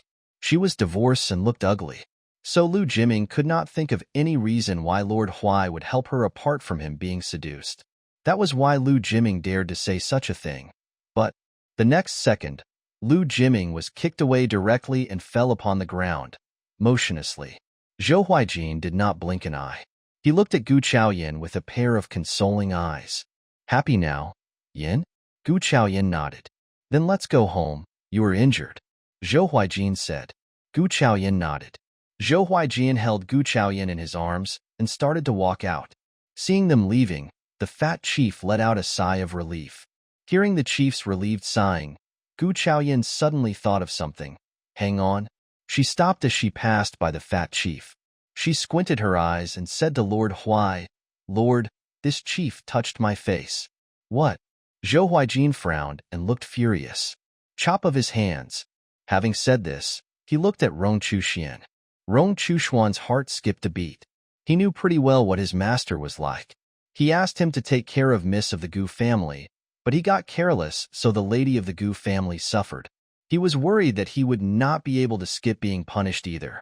In order to perform well and reduce the punishment to be put on him, Rong Chuxian did not spare any efforts in dealing with the matter. He took out the sword, and the next second, the fat chief screamed. Zhou Huaijin was satisfied. Then he picked up the girl. I will give you a lift home. Gu Chaoyan got startled by his sudden move. She let out a scream. What are you doing? Zhou Huaijin replied calmly. You are injured, but my legs are fine. Gu Chaoyan looked helpless, struggling to get down. She was not cheeky enough to be seen in this way. The government office was full of people, and she needed her reputation. What if the rumor spread? Put me down. No. Zhou Huaijin insisted. When he was not holding her a few days earlier, she was terribly wronged. So now he was not going to do that anymore. If she wouldn't marry him until she was done with her own affairs, then he would just help her so she could speed up. If she wanted to chop people, he could offer her a knife. Gu Chaoyan, who had been struggling to get rid of his arms, did not know that so many ideas had flashed across Zhou Huijin's mind within such a short period of time. She was flushing. It was the first time for her to be held in this way in 2 lives. It was such a strange feeling for her. Nevertheless, Zhou Huijin did not care. He walked towards the gate of the government office with the girl in his arms. As she was about to get onto the wagon, Gu Chaoyan spotted the members of the Lin family standing outside the gate. That surprised her. Hang on. What is it? Zhou Huijin asked patiently. Put me down now, Gu Chaoyan said. What were the Lin family doing here? Were they trying to help her? That surprised her. She had to thank them even if they did not succeed. In the meanwhile, the Lin family also spotted Gu Chaoyan, who was held by Zhou Huijin. Lin Jiaxing got so startled. Seeing the tall and strong man holding Gu Chaoyan, Mrs. Lin said with a sour tone, Who is the man holding Chaoyan? It can't be the man she claims that she is going to marry? They are not even married, and now they are behaving like this in the broad daylight. I don't think it is someone from a normal family. Shut up. Lin Jiaxing got furious hearing Mrs. Lin's sour words. The Lin family would sooner or later get ruined by what this woman said. Do you still want to live or not? That is Lord Huai. What? Mrs. Lin's eyes widened in disbelief. Lord Huai? A lord? But he was holding the ugly girl. How could that be possible? Before Mrs. Lin gave it one more thought, Gu Chaoyan already came to their side. Zhou Huijin had put down the girl, but he was following her around. Uncle, Aunt, Jiashu. You. Well, thank you. Gu Chaoyan was not that good at expressing herself. She had no idea how to spill out the words of gratitude. It is okay. We have done nothing. The old master felt a little embarrassed. He had done nothing, so the words were way too heavy for him to bear. However, Mrs. Lin was aware that the man next to Chaoyan was a lord. So she started to behave differently and said with a smile, Chaoyan, Qing told us that something happened to you. So your uncle and Jiashu were worried and came here in a hurry. Mrs. Lin said as she tugged Lin Jiashu. Right, Jiashu? Lin Jiashu looked a bit embarrassed. He was not willing to answer a thing. Yes, they did come here, but they had done nothing except for being anxious. When he saw the man standing next to her, who had carried her out of the office, Lin Jiashu finally understood why Gu Chaoyan was so arrogant as to say those words. That was because he was nothing except for being the young master of the Lin family. Zhou Huijin did not like those people from the Lin family. Seeing that they were pestering them, he did not want to waste time but said, Yin is injured. I need to take her home for treatment. Only now did the old master notice the blood stain on Gu Chaoyan's body. He said quickly, Sure. The words had just been spoken when Gu Chaoyan was carried up again, but this time she did not struggle. Mrs. Lin belittled her in every aspect, thinking that a divorced woman like her would never get married again. However, Zhou Huijin was such an outstanding man that Chaoyan did not mind showing off a little right here. A small smile hovered over her face. Zhou Huijin looked happy as well. I will thank them for you. If the Lin family had the intention of helping you. Gu Chaoyan nodded. Then Zhou Huijin stuffed the girl into the wagon. Inside the wagon, Zhou Huijin kept frowning as he laid eyes upon her wound. It was not very deep, fortunately, probably because Madame Duke Chongning was a woman who did not use a whip often. However, even if that was the case, Zhou Huijin was still full of guilt and concern. He dabbed medicine upon the wound discreetly. Hurt? Chaoyan shook her head. Not really. This was such a small wound for her, who had experienced wounds many times more serious than this. However, she felt heat rising up inside her, as she saw Zhou Huijin's enthusiastic look upon her. She lifted the drapery to get some air as she looked out. Then she noticed that the wagon was going in a strange direction. We are not going back to the Gu mansion? Zhou Huijin did not reply to her directly. His eyes were still upon Gu Chaoyan's wound, as his long fingers discreetly dabbed medicine upon it. He behaved so carefully as if he were worried that she would get hurt. She had lived 2 lives, but it was the first time for her to be spoiled in this way. Tears suddenly swelled up to her eyes. Zhou Huijin, who had just done the dabbing, looked up and saw Gu Chaoyan, who had a pair of watery eyes. He got concerned and wiped her tears. Then a fold appeared upon his beautiful forehead. Why are you in tears? Don't worry, I am not selling you away. Gu Chaoyan was speechless. That was not what she was worried about, all right? We are on the way to my mansion. You are injured, and we have got excellent imperial doctors who can treat you. So no scars will remain. Zhou Huaijin explained patiently. Gu Chaoyan turned to Zhou Huaijin. He was the noble Lord Huai, inferior to just one man in the entire land. And he was so good-looking as well. And he was treating her so well. What a perfect man he was. But why was he being so nice to her? The first time they met, she called him a maniac, but he was not. So why? She threw a look at Zhou Huaijin, trying to see through him. A long while later, she asked, Why? Why are you treating me like this? Zhou Huaijin shrugged. I am a hypocritical man, and you are a rude woman. We are meant to be together.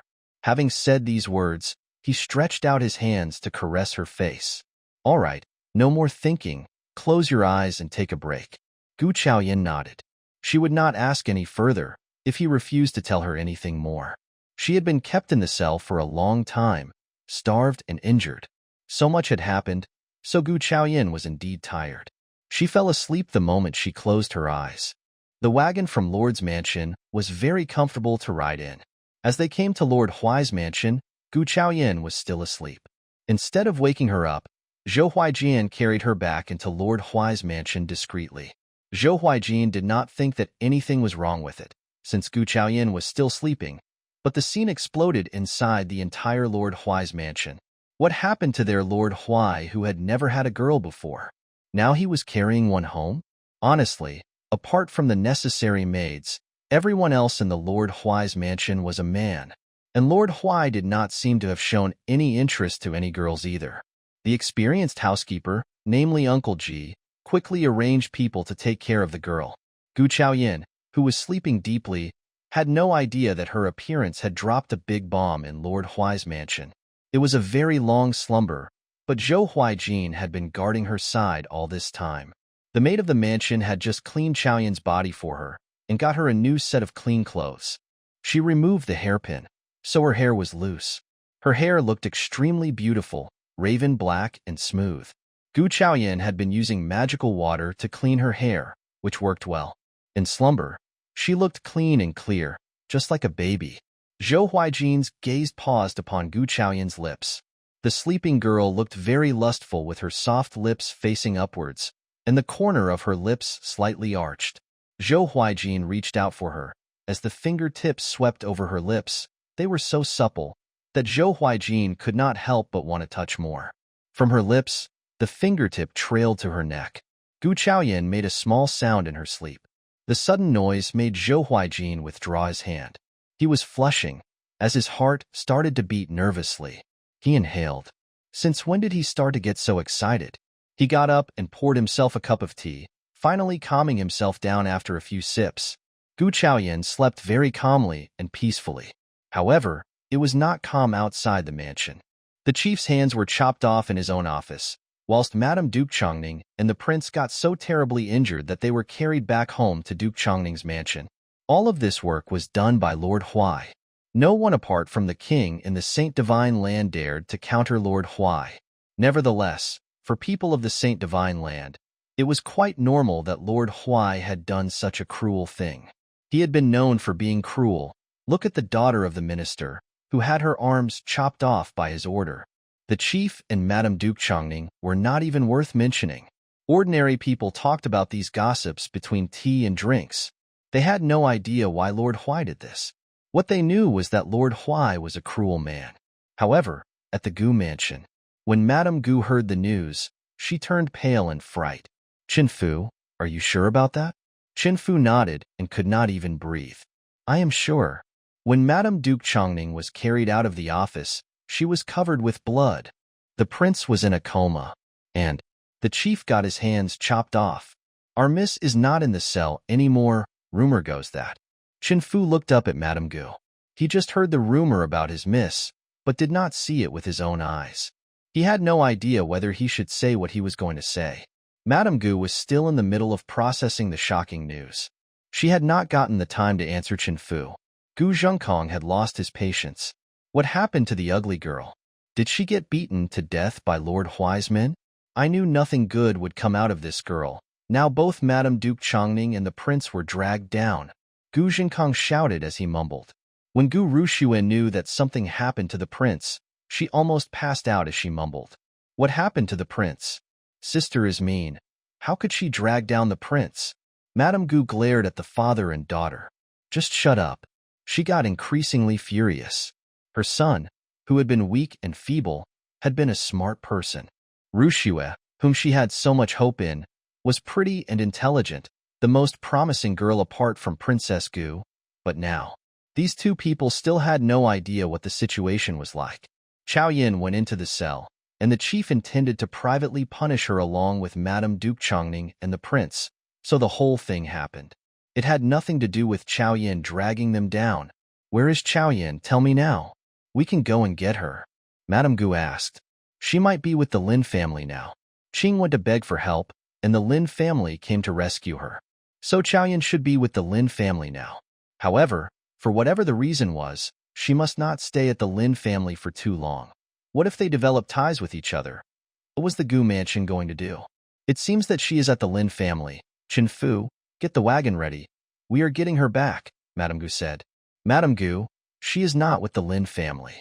Chen Fu wiped off the sweat over his forehead out of nervousness. Where is she? Hearing Madame Gu's question, Chen Fu wiped the dripping sweat, nervous and scared. Madame Gu had lost her patience. She clicked the cane, urging him. Chen Fu said uneasily, Madame Gu, the guards of the government office said that Lord Huai was carrying the wounded miss out of the office and they were heading towards. The news that Lord Huai was holding the girl was already shocking enough. Madame Gu gasped. Mrs. Gu and Gu Zhengkong could not believe it either. Same went for Gu Ruxue. Why the ugly girl? Impossible, Gu Ruxue said with certainty.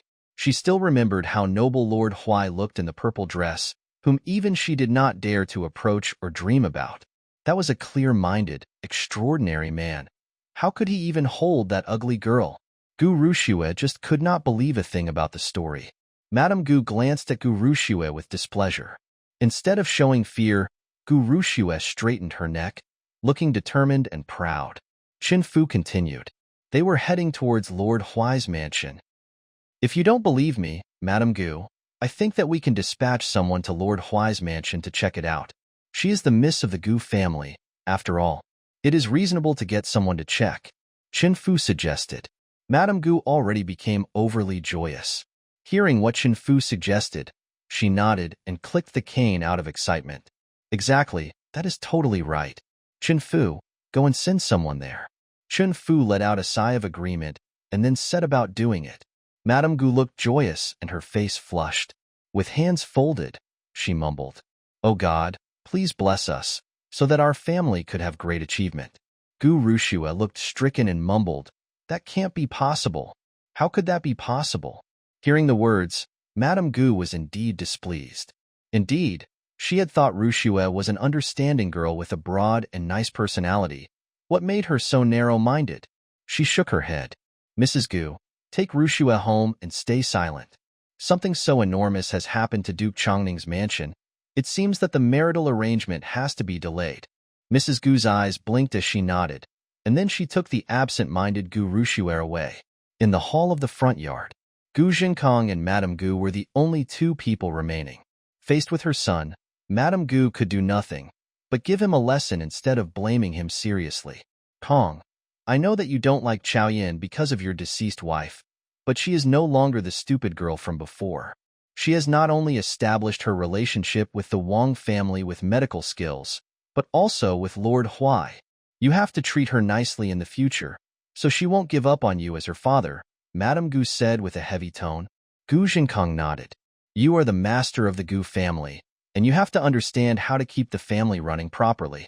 As long as your daughters, be it Ruxue or Chao Yin, can bring us profits for our family, we should make use of them. So, they are the same to you, and you have to use the one that brings you the profits well.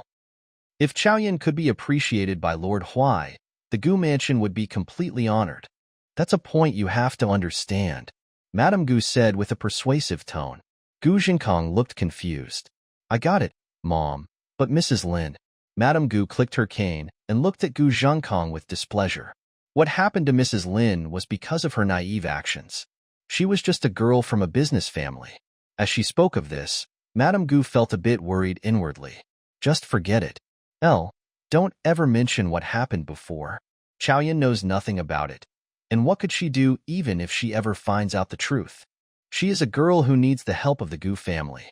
Do you think that she would ever defend herself against the Gu family just because of her business family-born mother?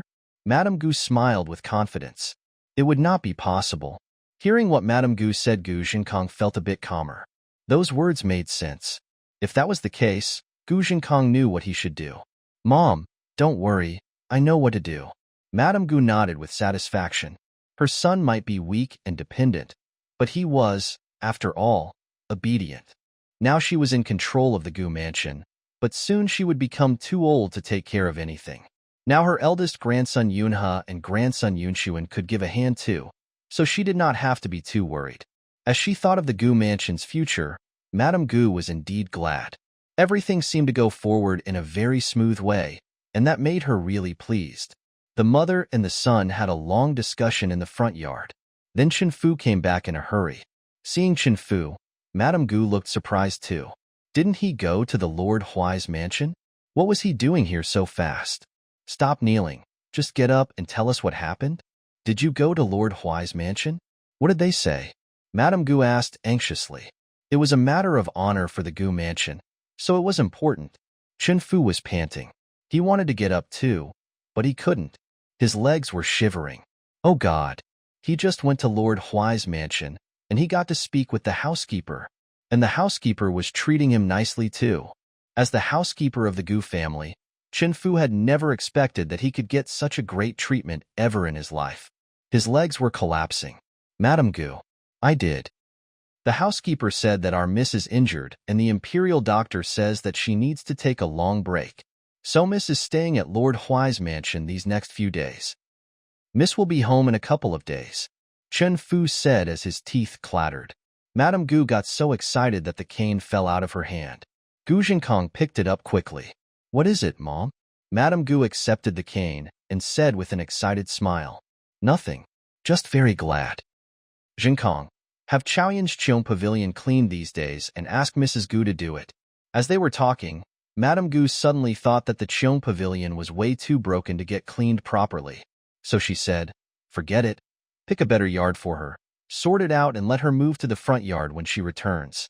Okay, Gu Zhengkong said with an understanding tone. Also, ask Mrs. Gu to get ready and tell the backyard that the whole family should go and greet Chaoyan on the day of her return. Madame Gu was slightly satisfied as she said this. Oh man, she was coming home from Lord Huai's mansion. Princess Gu had been the only woman of the family who had gotten such a treatment. However, Princess Gu had never bought any profits for the Gu mansion.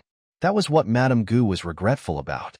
Hopefully, Chaoyan could make a difference.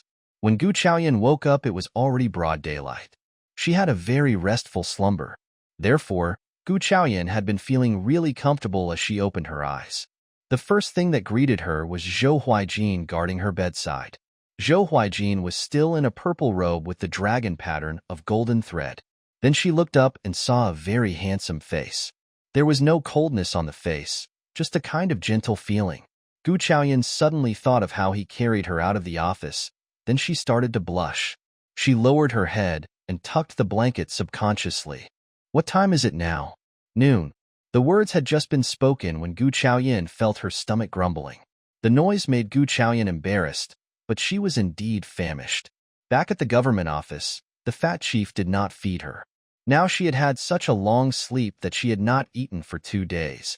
Gu Chaoyan got very furious as she thought of the fat chief. Zhou Huaijin smiled briefly. Hungry? Of course. The lunch is ready, get dressed, and you can have some food. Zhou Huaijin clapped. Then Qing and a maid from Lord Huai's mansion came in, holding the things necessary for cleaning up. Zhou Huaijin went out of the room. The moment Qing came in, she almost flung herself at Gu Chaoyan. She sized her up and down. Miss, are you all right? Gu Chaoyan shook her head. I am fine. Zhou Huaijin's medicine worked well. The blood had stopped, leaving only a few bruises. The pain wasn't serious anymore either. Anyway, the wound was so light, almost nothing for her. Nevertheless, seeing the wounds, Qing still could not help but shed some tears. She had been worried since the day before. She hoped so much to see how it was going with her miss, but Lord Huai had been guarding her all the time. She just could not get to see her at all. Now she was finally seeing her miss. Gu Chaoyan felt her head aching. What was she supposed to do when she ran into such a crying baby? She got dressed calmly and Qing was almost done crying. Gu Chaoyan patted Qing's head in a good mood. All right, any more tears, and the whole city would be drowned. Watch out, maybe your tears will make you too ugly to get married. Miss. Qing stomped her feet. She was so worried about Miss, but her miss was still teasing her. Chaoyan could not help but burst into laughter. She was just about to go out with Qing when Zhou Huaijin asked involuntarily after hearing her laughter, "Yin, what is making you so happy?" The words had just been spoken when Zhou Huaijin saw the two girls who were smiling and crying. His face twitched. Qing wiped her tears angrily, oblivious of fearing Lord Huai. With lips pursed, she was behind her miss, looking wronged. Facing Qing's anger and wronged expression, Gu Chaoyan shrugged nonchalantly. "I was just laughing at a crying baby." Zhou Huaijin smiled. He took hold of Gu Chaoyan's hand. "The lunch is ready. Let's go and eat it." Gu Chaoyan's body stiffened. She hesitated a little whether she should get rid of his hand. She was not used to being so close with someone, especially when she and Lord Huai were just cooperative partners. As she thought about cooperation, Gu Chaoyan withdrew her hands. "We are just cooperative partners, so we don't have to do this here in your mansion, do we?" "What did you just say?" Zhou Huaijin's expression became serious as the air around them cooled down. Gu Chaoyan cringed subconsciously, looking at him in confusion. Could it have been something else? What was wrong with Lord Huai? What made him angry all of a sudden? He had been fine a while ago. Gu Chaoyan smiled embarrassedly. "What is wrong? Did I say something weird?" The next second Zhou Huaijin swept her into his arms, lowered his head, and touched her lips. He took a gentle bite at her lips as a means of punishment. Gu Chaoyan realized what he had done to her, so she kept struggling. But even the slightly chubby girl like Gu Chaoyan looked quite small in the arms of the tall Zhou Huaijin. Her struggle did not work, and she could not get rid of his grip. Seeing her miss being bullied, Qing was about to rush up. "Miss, I am coming." However, the moment Qing took a step forward, Lord Huai's servants dragged her away. They kept winking at Qing, however, she didn't pay it any attention. What dominated her mind was that her miss was being bullied. The servants could not stop Qing from going forward, so they pressed down her head so she could see nothing. The couple was left alone. Zhou Huaijin found the whole thing wonderful, and the girl in his arms tasted so sweet. He had thought about behaving more like a gentleman in front of Yin. However, Yin seemed to show no willingness, so he decided to not stay gentle, but went with his feelings. The girl had, after all, agreed to be his princess, his only princess. It was not until Gu Chaoyan could not breathe any more that Zhou Huaijin released her and said cheerfully, "Yin, don't say such words anymore, or you will know what you're going to get from me." Gu Chaoyan's face sank.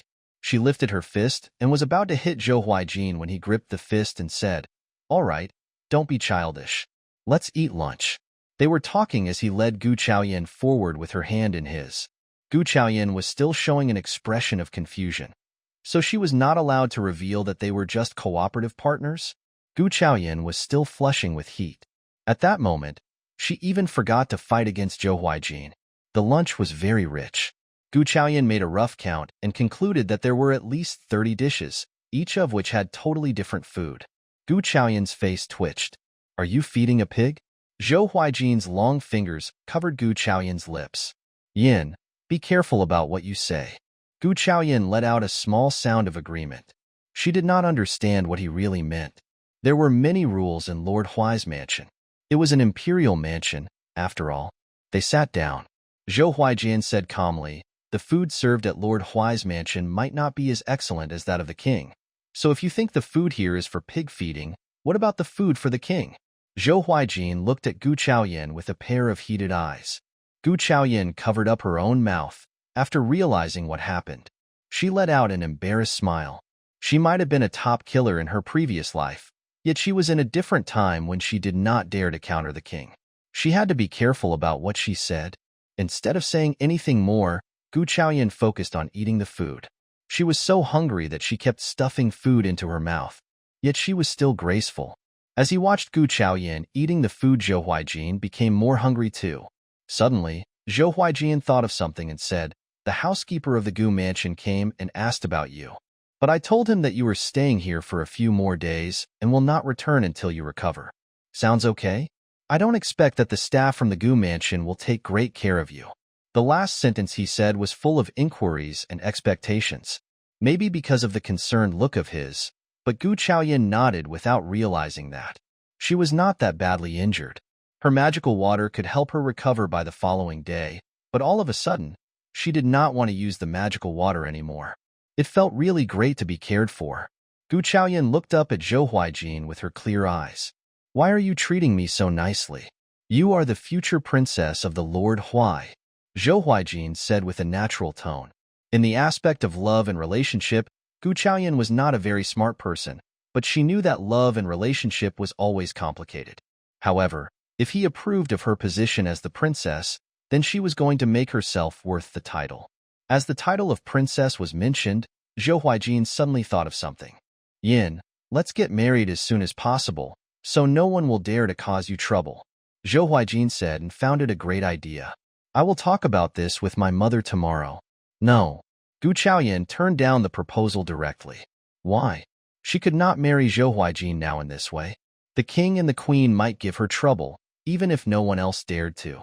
She was not capable enough to escape the death sentence from the imperial dominators. Also, she would like to get married when she was in her best state.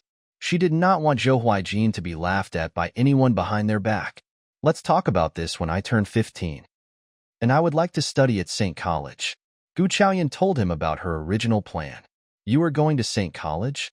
Before Zhou Huaijin could say anything, a very crispy girl's voice arose. Zhou Huaijin and Gu Chaoyan turned to the direction of voice and saw two girls coming their way. One of them was familiar to Chaoyan, namely Princess Xuanyang. What was she doing here? And why was she asking her the question? "Greetings, Brother Lord Huai." "Greetings, Brother Lord Huai." The two girls bowed. Gu Chaoyan was in the lowest status among all of them. She did not want to pass them any greetings, but she had to bow. She was about to do the bowing when Zhou Huaijin stopped her. "You are injured. Just skip the bowing." Princess Xuanyang did not care about the skipped step, but turned to Chaoyan. "Are you going to write the examination to enter St. College?" Gu Chaoyan nodded. Princess Xuanyang might look very careless, yet she was not at all annoying. "Bah, not everyone is able to enter St. College. You have to evaluate yourself before making the decision." It was a girl standing next to Princess Xuanyang who was talking. The girl looked at Gu Chaoyan disdainfully. "You are just someone with a little knowledge of medicine." She was not qualified to enter St. College. She was just the daughter of a low-ranked officer. Having said the words, County Princess Anshi threw a look at Zhou Huaijin and said with a gentle tone, "Brother Lord Huai, we have got so many imperial doctors. Why do we need a humiliated lady like her?" Zhou Huaijin gave out a cold look. His expression started to become lethal, and he was about to do something, when Gu Chaoyan said quickly, "How do you know that I won't make it? What are you going to do if I really make it into St. College?" Gu Chaoyan looked sharp. She was a lady with no social status, but she was not somebody to be bullied. County Princess Anshi snorted. "You think you can do that?" County Princess Anshi sized up Gu Chaoyan, looking extremely disdainful. She should know what St. College was like. Anyone who was able to study there were either imperial relatives or officials' children. The students with the lowest rank were either young masters or ladies of officers with at least third rank. Gu Chaoyan was just an unknown lady who was never going to make it? How ridiculous. Even your so-called prettiest sister of the whole world is not qualified to enter the school. What makes you so confident? County Princess Anshi said with a chin highly raised in the air. "I will follow your family name, if you can make it." As County Princess Anshi was speaking, she was acting so proudly that she did not notice Lord Huai, whose face had already sunk. If not for Gu Chaoyan, who tried to stop him from doing anything, County Princess Anshi would not even get the chance to say anything more. Lord Huai looked at Gu Chaoyan with confusion. She was being bullied, but she was stopping him from doing anything. Gu Chaoyan nodded at him, suggesting that he should be assured. Gu Chaoyan was not afraid of offending County Princess Anqi, but she had her own way to deal with her. Hearing the bet, Gu Chaoyan laughed coldly. I don't need you to follow my family name. If you want to bet, let's try playing with fire. Are you sure? You sound very confident. County Princess Anqi laughed with disdain. She was just about to snap at her when she saw Gu Chaoyan standing next to Lord Huai. The scene made her feel really unconvinced. Lord Huai had been treating her colding during the past few years, but she had never seen any other girl around him. However, now this witch became the first one. Her mother told her that she and Lord Huai looked cute together. When she turned 15, her father was going to talk to the king about uniting through marriage. Therefore, Lord Huai was going to be her husband in the future. What was this witch woman doing at Lord Huai's mansion? Since this woman was so arrogant that she needed a bet with her, she was going to show to the Lord the huge difference between them two. Sure, if you lose the bet, you are never allowed to speak with Lord Huai, and you must shout loudly at the gate of St. College the following words. I am a low class witch who doesn't deserve St. College. County Princess Anqi looked at Gu Chaoyan with a face full of pride. She did not believe that a girl born in such a family would be able to take the entry examination for St. College. She believed that her victory was definite, and that only a stupid woman like this one would want to have a bet with her. Hearing the phrase of a low class witch, Zhou Huaijin was so angry that he was about to take a step forward. However, Gu Chaoyan reacted fast. She took an even bigger step forward and stopped Zhou Huaijin. Then she turned to County Princess Anqi and said with a smile, Sure, however, if you lose the bet, you are going to give me 100,000 gold and shout the same words at the gate of St. College. Gu Chaoyan felt her hair standing up. She urged quickly, Do you dare to? County Princess Anqi was just hesitating about how to fulfill the bet if she ever lost, when she burst out with determination after hearing the words. Of course I do. Hearing that she agreed, Gu Chaoyan smiled. The money was going to be abundant for her to do a lot of things. Then please, Lord Huai and Princess Xuanyang, you are our witnesses, in case someone doesn't admit its occurrence. Gu Chaoyan said with a smile, looking rather cheerful. Zhou Huaijin's face sank totally. So this woman took him as the bet? And she was happy about that? And she was asking him to be the witness of the bet? No way. Seeing her brother Lord Huai's darkened face, Princess Xuanyang was not sure what caused that. However, she knew pretty well that if she let County Princess Anqi stay here, she would be blamed too. Realizing the situation, Princess Xuanyang said happily, I can be the witness, definitely. Having said the words, she looked at County Princess Anqi.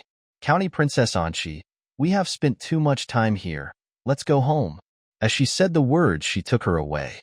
County Princess Anqi was about to say something when Zhou Huaijin said with an upset expression, Leave now.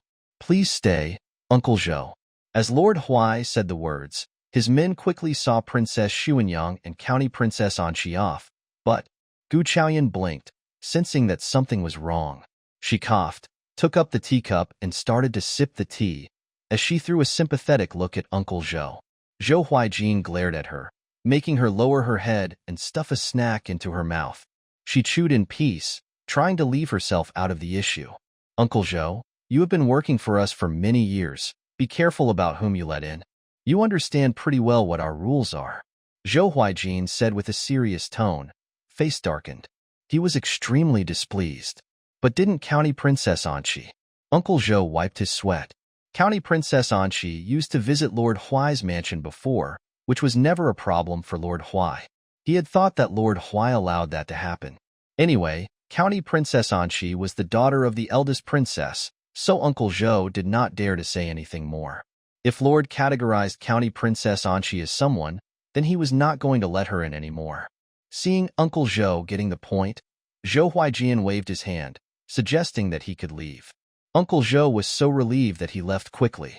After Uncle Zhou left, Gu Chaoyan felt that the air around her turned extremely cold. She let out a dry laugh. The snacks are very tasty. Want to have a try, Lord? She said as she placed the tasty snack in front of Zhou Huaijin's lips.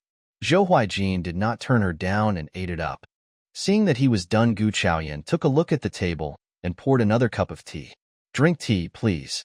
Zhou Huaijin finished the tea calmly. After he was done, she could sense him staring at her with a pair of heated eyes. Gu Chaoyan felt that the situation was wrong, so she got up and said, I feel a bit tired now. I need a small break. You can get back to your business. Don't mind me anymore. Having said the words, she was about to dash off. However, the next second, she was grabbed. Zhou Huaijian lowered his head and stared at Gu Chaoyan with heated eyes. If you lose the bet, you are not speaking with me anymore? Gu Chaoyan finally realized what was wrong. That was what he was upset about, right? Gu Chaoyan laughed. Don't worry, I won't lose the bet. Zhou Huaijin was still not happy. He tightened his grip upon her. He gazed at Gu Chaoyan with a pair of furious eyes, looking displeased. He was displeased because Gu Chaoyan took him as the bet. Wasn't he important in her heart? She stopped laughing and said to Zhou Huaijin in a serious tone, with her eyes widely opened, If I lose, I believe that you will still speak with me. The bet is that if I lose, I am not allowed to speak with you, not the other way around. Zhou Huaijin's face twisted. These words truly made sense. He had no idea how to counter her. Then he looked at Gu Chaoyan, showing helplessness and love. County Princess Anqi is not going to win when she is in a bet with an evil woman like you. Oh really? You are concerned about County Princess Anqi? Gu Chaoyan pursed her lips, pinching his arm with displeasure. Zhou Huaijin shook his head. How could that be possible? County Princess Anqi was nobody in his eyes. Of course he was not concerned about her. Uncle Zhou did not stop County Princess Anqi from entering Lord Huai's mansion, not because she was someone special, but because she was nobody in his eyes. However, from now on, she was forbidden to enter the mansion. Lord Huai's mansion had a mistress now. Those who had no business were not allowed to enter the mansion as freely as they wished. He released the arms holding Gu Chaoyan. He had been too anxious to be aware of her wound a minute ago. He should not have behaved in this way. Zhou Huaijin's eyes sank as he saw the wound on her. Didn't you say that you were sleepy? Go and take a break. I will wake you up when dinner is ready. Zhou Huaijin said with gentleness. Well, Gu Chaoyan was not actually sleepy. She was using that as an excuse, but that was a truth she did not dare to tell. She nodded slowly. She had just realized that with her consciousness, she was able to get to know more about the magical water, so she decided to give it a try. She did not have much power in this society, but she was equipped with magic, which should be used properly. It might come in handy in the future. When she thought about this, Gu Chaoyan laid down in bed. Go and take a break too, you. Look at the black rings under your eyes. As far as she remembered, Zhou Huaijin was next to her when she woke up. He might not have gotten a good sleep either, so he should take a rest too. Zhou Huaijin nodded. He did have something else to deal with. He called Qing. Take good care of your miss. Just tell Uncle Zhou if you need anything. Qing nodded constantly. Zhou Huaijin left. He had punished every person who had harmed Yin. However, those who were not at their position, so Yin ended up being in such a situation should be punished too. They ignored his order and worked carelessly. He had to punish them before something more serious happened in the future. He came to Qingfeng Hall. Rong Chuxian kneeled down at the sight of Zhou Huaijin. Rong Chuxian had been on a holiday at Qingfeng Hall these past few days. Seeing Zhou Huaijin, he thought that he was no longer grounded. Pleased, he said, Lord, it was my fault. I am sorry. From this day on, I will definitely take great care of the miss of the Gu family. Zhou Huaijin threw a lethal and cold look at Rong Chuxian. Do you think that you still have a chance? Zhou Huaijin asked calmly. Rong Chuxian looked shocked as he threw a glance at his own master. Whenever his master spoke with this tone, it must have been because of a huge mistake. But, however, all that he had done was to fail to notice Mississippi Gu getting jailed. Also, Mississippi Gu was doing fine now, just slightly injured. He made the mistake because of what happened at Shadow Door. Rong Chuxian was confused, thinking that he could stop thinking about Mississippi Gu. Lord, let me stay by your side instead. I am not handy with Mississippi Gu. I am the hidden guard of Shadow Door. Zhou Huaijin laughed out of fury. Do you think that you still have a chance? In his opinion, it had been because of the smooth life of Lord Huai's mansion and Shadow Door that his employees got so proud as to be careless at work. They did not think that his order was of importance, nor did they have the intention of sticking to it. Rong Chuxian looked at his own master with a confused expression on the face. What was he talking about? Was he going to be fired because of a woman? Impossible. Rong Chuxian was about to counter, when the next second Zhou Huaijin said, "Anyone who disobeys me shall get 50 lashes with a staff. If you get through the lashes, you are allowed to get back to Shadow Door. Luo Fan will get you some small errands to do." What? Rong Chuxian got so shocked when he heard the news. 50 lashes with a staff and small errands for the future? Did he mean that he was no longer a highly ranked employee? The lashes would be a small matter. What Rong Chuxian could not stand was that he was only allowed to deal with small errands, just like those newbies. Why? Why are you treating me like this, master? For the sake of a woman. Nothing serious has happened to her. Rong Chuxian said, feeling unconvinced. Zhou Huaijin threw a cold look at him. A woman? She overpowers the whole Shadow Door. Who do you think you are? He waved his hands. The other hidden guards took hold of Rong Chuxian. Rong Chuxian looked at his own master with disbelief. On the other side, a silhouette hurried off as he saw the scene. Gu Chaoyin did not feel like sleeping as she laid down. She planned to study her changed consciousness, so she asked Qing to guard the door whilst she watched the dry well with her consciousness. Something changed inside the dry well. Some clear water leaked out of the dry well, and the withered wood started to turn green on the four walls of the well. Gu Chaoyin was startled at the sight of the withered woods. Those were not simple withered woods, but some expensive and rare herbs. They were well grown with just a small amount. When Gu Chaoyin took a closer look at it, she got slightly tired. And at this point the sound of knocking on her door arose from outside. Gu Chaoyin stopped her exploration. What is it? Miss, are you asleep? It is a guard from Lord Huai. He is asking for you about some urgent matter. Qing said. She would not have allowed anyone to disturb her Mrs. Sleep if it had been someone else. But it was Lord Huai's private guard, and she was worried that they needed something urgent. So she knocked at the door. Asking for her? Gu Chaoyin got up. She was not sleeping, so her clothes were still neat.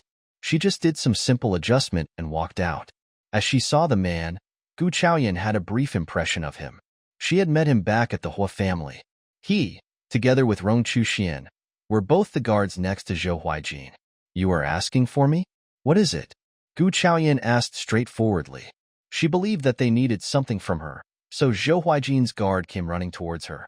Gu Chaoyin said this as she took up the teacup, sipping leisurely from it. Lin Sin looked at Gu Chaoyin, wondering if this slightly chubby and ordinary-looking Mississippi Gu would be so dominating in front of the Lord. Now that Rong Chuxian was seriously punished, he came to her, asking if she could help them to deal with this matter. It should work out fine. He was a bit anxious. He was a bit anxious because he was not sure if she would be helpful, rather than whether she would agree to help. As far as Lin Sin assumed, she was definitely going to agree with this favor. She would because she needed to leave an impression of being kind-hearted in front of the Lord. He hesitated for a moment, then he said, Mississippi Gu, I am here because I have a favor to ask you. Well? Gu Chaoyin looked at him composedly. Rong Chuxian is the guard that the Lord arranged to keep you safe. However, because of what happened to you, the Lord is punishing him. You ran into the accident because of his absence, but that was because something urgent came up and he came to offer me help instead. No one expected that something would happen during this short absence of his. He has accepted the punishment of being hit 50 times, and you are not that seriously injured either. So please, Mississippi Gu, could you please tell Lord not to fire him?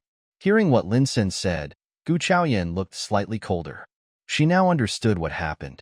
What he meant was that keeping her safe was not something important, so they could leave the position whenever they wanted to. Also, he was asking her not to care about the mistake, because she was not seriously injured? What do you expect me to do? Gu Chaoyin asked coldly. Lin Sin was so worried about Rong Chuxian, and he did not think that someone like Gu Chaoyin would be hard to deal with, so he did not pay attention to how he spoke with Gu Chaoyin. Seeing that she was asking the question, he assumed that she had agreed with what he said, so he put forward the proposal. Lin Sin said with a relaxed tone, that is very simple. As long as you can tell the Lord that you hope Rong Chuxian could continue to keep protecting you from this day on, I don't think that the Lord would give it a deep thought, as long as you don't care about this matter that deeply. He looked at Gu Chaoyin after he finished the words. He almost asked Gu Chaoyan to do that right now. Oh, Gu Chaoyan said calmly. Yeah, it is quite simple, isn't it? Lin Sen said happily. But, Gu Chaoyan put down the teacup. But I don't want him to keep protecting me in the future, so I am afraid I can't help with this matter at all. The words had just been spoken, but Lin Sen found the whole thing incredible. He exclaimed with surprise. A long while later, he asked in confusion, why? Rong Chuxian is the youngest man with the best skills among all the hidden guards. The man Lord likes above all. You don't want him to keep protecting you anymore? As he said the words, Lin Sen turned cold. He is the Lord's hidden guard, the best one of us.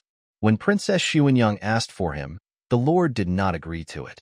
However, now he is willing to stay by your side, and that is an honor no one except the Lord is able to get. Lin Sen did not understand.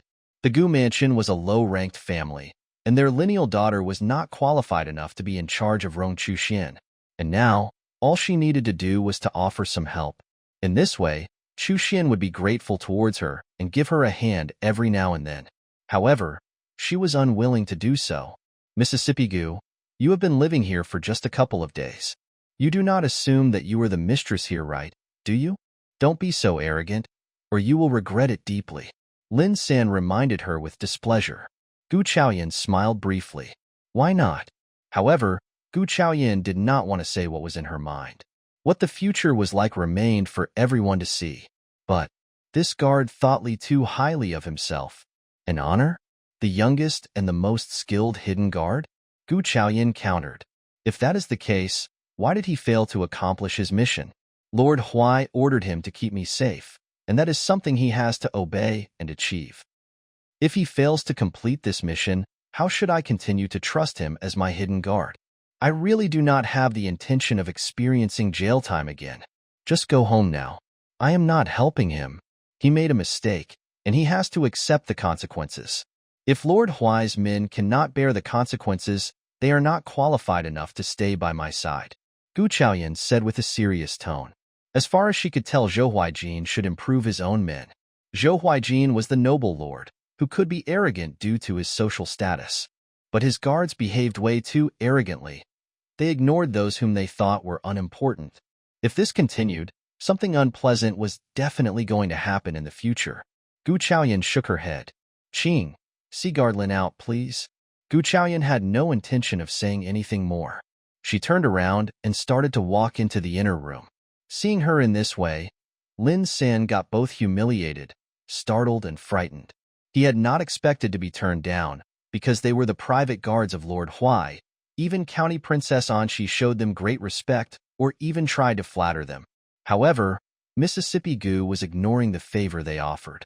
Lin Sen snapped angrily. What a heartless woman. Gu Chaoyan paused and threw a cold glance at Lin Senator Heartless. Oh yes, she was indeed a heartless woman who used to be a killer, but he was not in the position to call her that, because she did not have to do him the favor. Gu Chaoyan had not planned to dig deeper into this matter, but now she decided to do something about it. Me? Heartless? You are not even helping with such a small matter, so you are a heartless woman. The Lord will never like a woman like you. Lin Sen understood that she was not helping, so he snapped directly. Oh well, I probably need to show you how heartless I am. Gu Chaoyan said coldly, and the next second, she scurried to Lin Sen and planted one silver needle directly into an acupoint. With a loud clicking sound, she then broke Lin Sen's arms. Having done this, Gu Chaoyan clapped her hands, feeling satisfied with what she had done. What is it? Zhou Huaijin's voice arose from a short distance away. Lin Sen, who had looked annoyed, smiled. The Lord was definitely going to hate this woman when he saw what she had done, he believed. If the Lord hated her, Chu Xian would skip being punished. He had been hit 50 times. When he thought about this, Lin Sen did not find the broken arm so sore anymore. This ferocious woman was so evil that she made him turn numb first, so he was not able to set the broken bone. Lord. Lin Sen looked at Lord Huai as he held his arm. Mississippi Gu is so terrible that she played an evil trick upon me. He was the Lord's guard. The Lord would definitely care about him when the evil woman hurt him. That was why Lin Sen said it without politeness. Zhou Huaijin threw a cold look at him. How useless are you? Having said these words, he walked past Lin San and came to Gu Chaoyan, sizing her up. You are not injured, are you? Gu Chaoyan shook her head.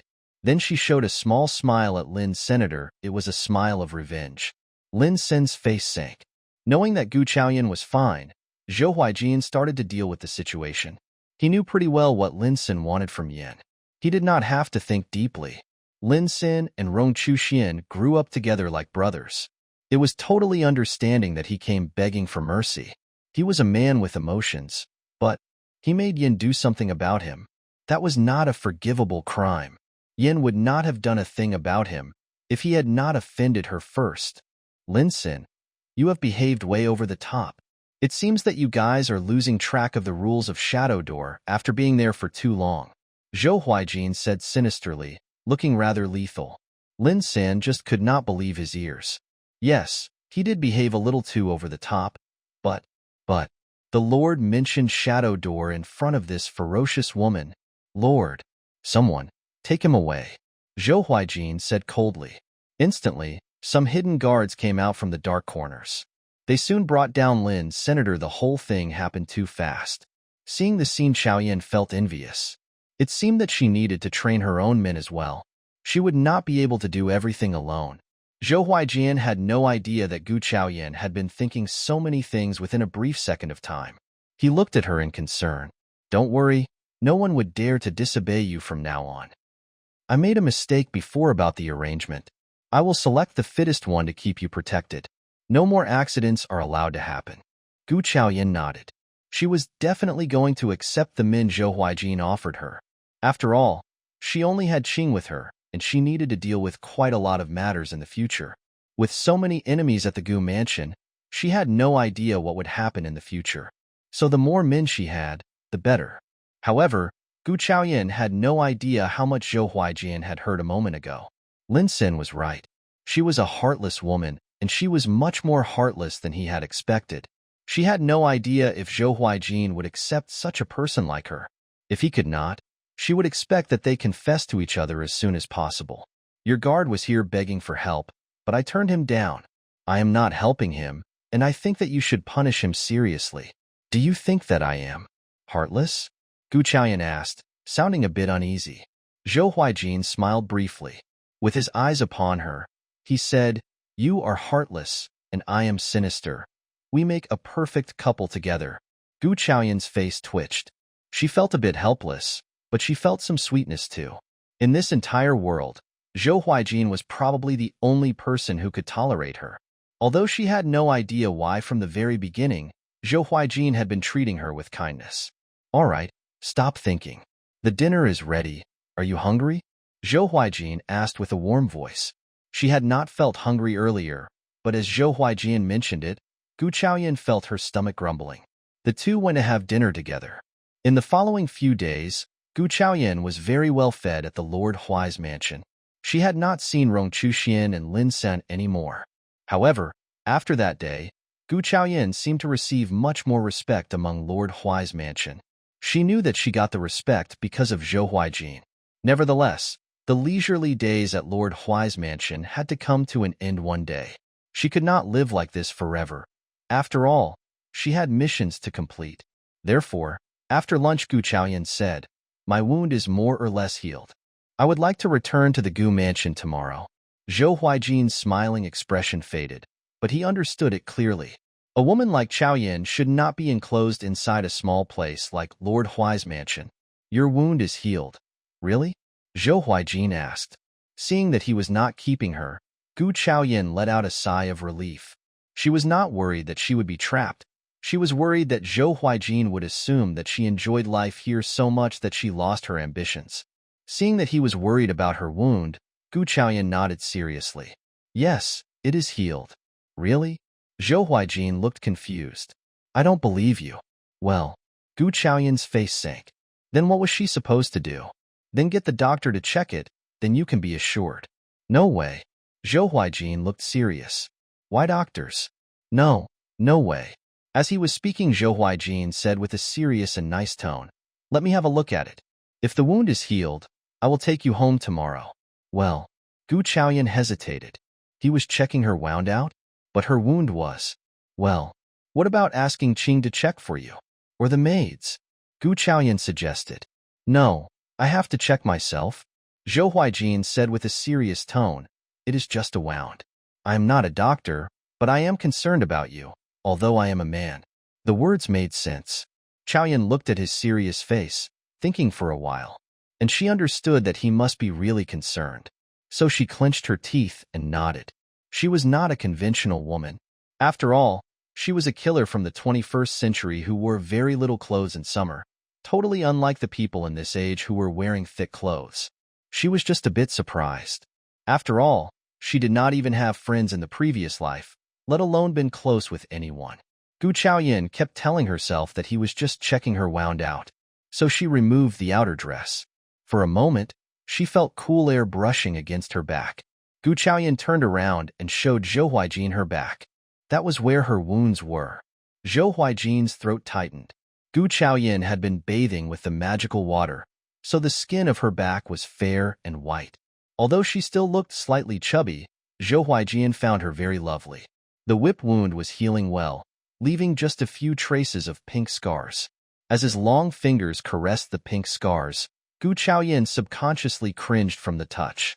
She was about to speak something when she felt that the fingers were just touching the wound softly, nothing more.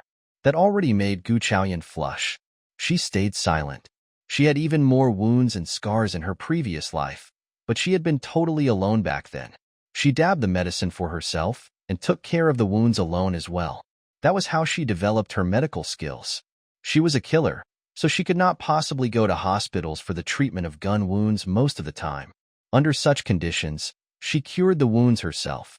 As she thought of those dark days, she found herself really happy right now, because someone was concerned about her when she was injured. Zhou Huaijin opened his arms and swept her into them, saying with a gentle voice, Yin, I am never going to let you get injured again. Yes, Gu Chaoyan answered softly. You smell so nice, Zhou Huaijin said as he leaned forward and took a sniff at her neck. You. Gu Chaoyan turned around and pushed him away. Gu Chaoyan suddenly felt a cool patch on her back. She realized that she had not yet put on the clothes. Gu Chaoyan mumbled as she saw Zhou Huaijin's eyes. You are not clean. What? Zhou Huaijin did not get what she said, so he took a step forward and approached her, asking. He had just taken a step forward when the door was opened. Qing got startled at the scene in front of her, asking without thinking, Miss, are we packing or not? Having done asking, she found the whole thing weird, so she lowered her head directly and turned around, saying, I will be outside. Hang on. Zhou Huaijin stopped her calmly. I have other business to deal with. Come and help your miss get dressed. As he said these words, he walked away quickly.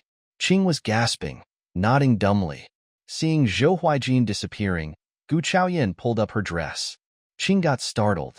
Miss, you and Lord Huai you. Gu Chaoyan's face sank. That must be a misunderstanding. Miss, since Madam passed away when you were little, she had not been able to tell you something. But I have to tell you that it is something to be done after you get married. Miss, are you marrying Lord Huai? But he is Lord Huai. Qing had not figured out what was going on. Her miss had been divorced, and Qing never expected that her miss would marry anyone with an extraordinary status, as long as the husband was treating her nicely. But now, she and Lord Huai? But he was Lord Huai, the king's most beloved son, whose mother was the queen. He was the most noble lord in the Saint Divine Land. He was much, much better than the Prince of Duke Chongning. Now, he was with Miss? Qing got very excited. If that was true, Qing would be very happy for her. Seeing Qing's constantly changing face, Gu Chaoyan looked helpless. Zhou Huaijin. He was so annoying. Gu Chaoyan was just about to explain something to Qing when Zhou Huaijin returned from outside. He looked radiant and had a few followers behind him. The followers were dressed all in black. In the same way as Rong Chuxian and Lin Senator, Gu Chaoyan understood directly that these were hidden guards like the other two. Zhou Huaijin mentioned before that he was getting her new hidden guards, so Gu Chaoyan was not surprised to see them here. Sword 1, Sword 2, Sword 3, and Sword 4 are all some of the most outstanding hidden guards from Shadow Door. They are yours from now on, Zhou Huaijin said calmly.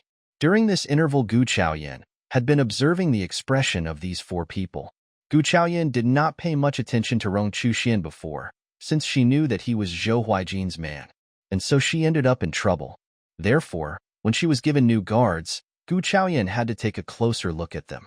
She nodded with her gaze upon the four guards. When Zhou Huijin was speaking, the four guards did not show much emotion. However, when they were looking at her, they showed a touch of respect. That was great. They understood what status they were in and what their missions were. However, Chaoyan fell into a new thought. Zhou Huijin was worried that she would get injured, so he got her martially skilled hidden guards, but she had been a killer in her previous life, and ordinary people would not be able to hurt her. So she did not need so many hidden guards. Now what she needed was to get back the dowries. So she needed people who could help with the management of stores. I don't need so many hidden guards. One will do. I need some people who are good at running businesses. Gu Chaoyan thought for a while and put forward her suggestion directly. She had the plan to train such people of her own, but she needed time. So she could use some of Zhou Huijin's guards first before she got the ones of her own. When her own people were well trained, she could return the present ones to him. As she was speaking, Zhou Huijin smiled and pointed at the four guards. They might be called hidden guards, but they have learned all kinds of things at Shadow Door, so they should be capable enough to run the stores. Gu Chaoyan gasped. So these four people were versatile?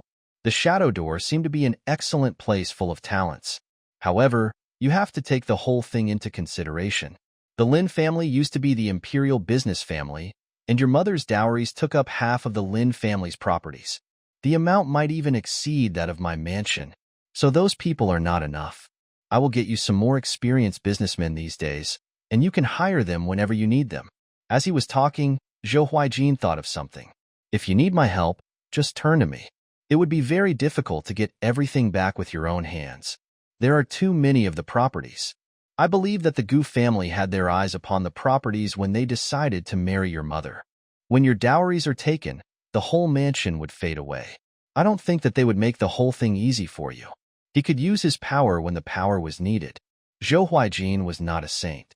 If not for Yan's own plan, he could get all the dowries back within one day with his own power. Now he had to respect Yan and let her do what she needed to do, but he could not possibly allow Yan to be in a disadvantageous position. Gu Chaoyan smiled. Don't worry, I won't show mercy when the time comes. The following day, Gu Chaoyan was getting ready to return to the Gu mansion. Qing packed some things. There were not many of them. They did not bring much when they came to Lord Huai's mansion, and they had been using what Lord Huai gave to them. Gu Chaoyan did not think that they needed to bring anything back home, but Qing insisted on doing so. She said that the dresses Lord Huai made for her miss were very pretty and that she should have them. She even brought with her some clothes that her miss had not touched home. Gu Chaoyan approved of Qing's decision, seeing that she was happy. As for the four swords, Sword 1 and Sword 2 were following her all the time. However, Gu Chaoyan did not want them to be dressed in black. Sword 1 was a girl, so she was dressed like Qing and stayed next to her as a maid. Sword 2 was a young boy who helped around whilst Sword 3 and Sword 4 were hidden in the darkness. Gu Chaoyan liked the four very much. The four did not talk much at all. Uncle Zhou prepared the wagon for them. Gu Chaoyan failed to see Zhou Huijin before she left. She assumed that he must be busy with something of his own. During the past few days, he had not done anything but keep her company, so she understood why he was not here seeing her off. She had just made herself believe this idea. When Gu Chaoyan saw Zhou Huijin riding on a beautiful horse, smiling at her right at the gate of Lord Huai's mansion, Gu Chaoyan's face sank. What are you doing here? Zhou Huijin pointed at the team at the gate. I am seeing you off. He pointed at the team that Gu Chaoyan had failed to notice. She saw that the team was so enormous. There were dozens of guards and some maids. Most importantly, at the head of the team, there was a large yellow banner that belonged to Lord Huai. That is way too exaggerated, Gu Chaoyan said with confusion. It is half of what I have originally planned, so it's not exaggerated, Zhou Huijin said with a reasonable tone. If not for Uncle Zhou who stopped him, he would have made the whole team bigger. Uncle Zhou whispered. Lord had planned to make the team twice as big, but I stopped him. Uncle Zhou looked as if he were waiting for Gu Chaoyan to speak highly of his decision. Uncle Zhou was experienced, and he had met many people in his life. He understood what Gu Chaoyan was like. she was not a vain girl. Gu Chaoyan thought for a while. She was, after all, going back to the Gu family now. And the Gu family were precisely the family that wished to reach the peak of the mountain. Otherwise, they would not have married their daughters to the families that got them profits. They would not have married her mother even if they despised the Lin family. Zhou Huaijin got those things ready for her because he wanted to make her look radiant. With the whole team following her, she would have less difficulty in dealing with the Gu family. When she thought about this, Gu Chaoyan nodded seriously. Not exaggerated. Zhou Huaijin showed a bright smile. Uncle Zhou gasped. Had he made a wrong judgment of this girl? Before Uncle Zhou had time to think anything more, Zhou Huaijin jumped off the wagon, stretched out her hands and helped Gu Chaoyan into the wagon. When Gu Chaoyan sat down in the wagon, she said casually, "Qing, Sword One, join us." Qing jumped up, but Sword One was a bit hesitant. She was a maid after all. "Come in. I don't have such a servant-master rule here," Gu Chaoyan said. Seeing Sword One's hesitation, Sword One obeyed Gu Chaoyan. The wagon and team from Lord Huai's mansion marched towards the Gu family. Everyone was watching the whole gang with surprise. 1 hour later, the team stopped at the Gu mansion. As the housekeepers saw the yellow banner showing Lord Huai's mansion, they collapsed and fell several times before going indoors to pass on the message. In the hall of the front yard, the guards, instead of following the rules of telling the housekeeper Chen Fu about the message, rushed into the hall. "Madam Gu, what is it? Where are your manners?" Gu Zhenkong bellowed displeasedly. The guards were not supposed to enter the hall without telling the housekeeper, who was supposed to tell the masters and mistresses first. That was the rule.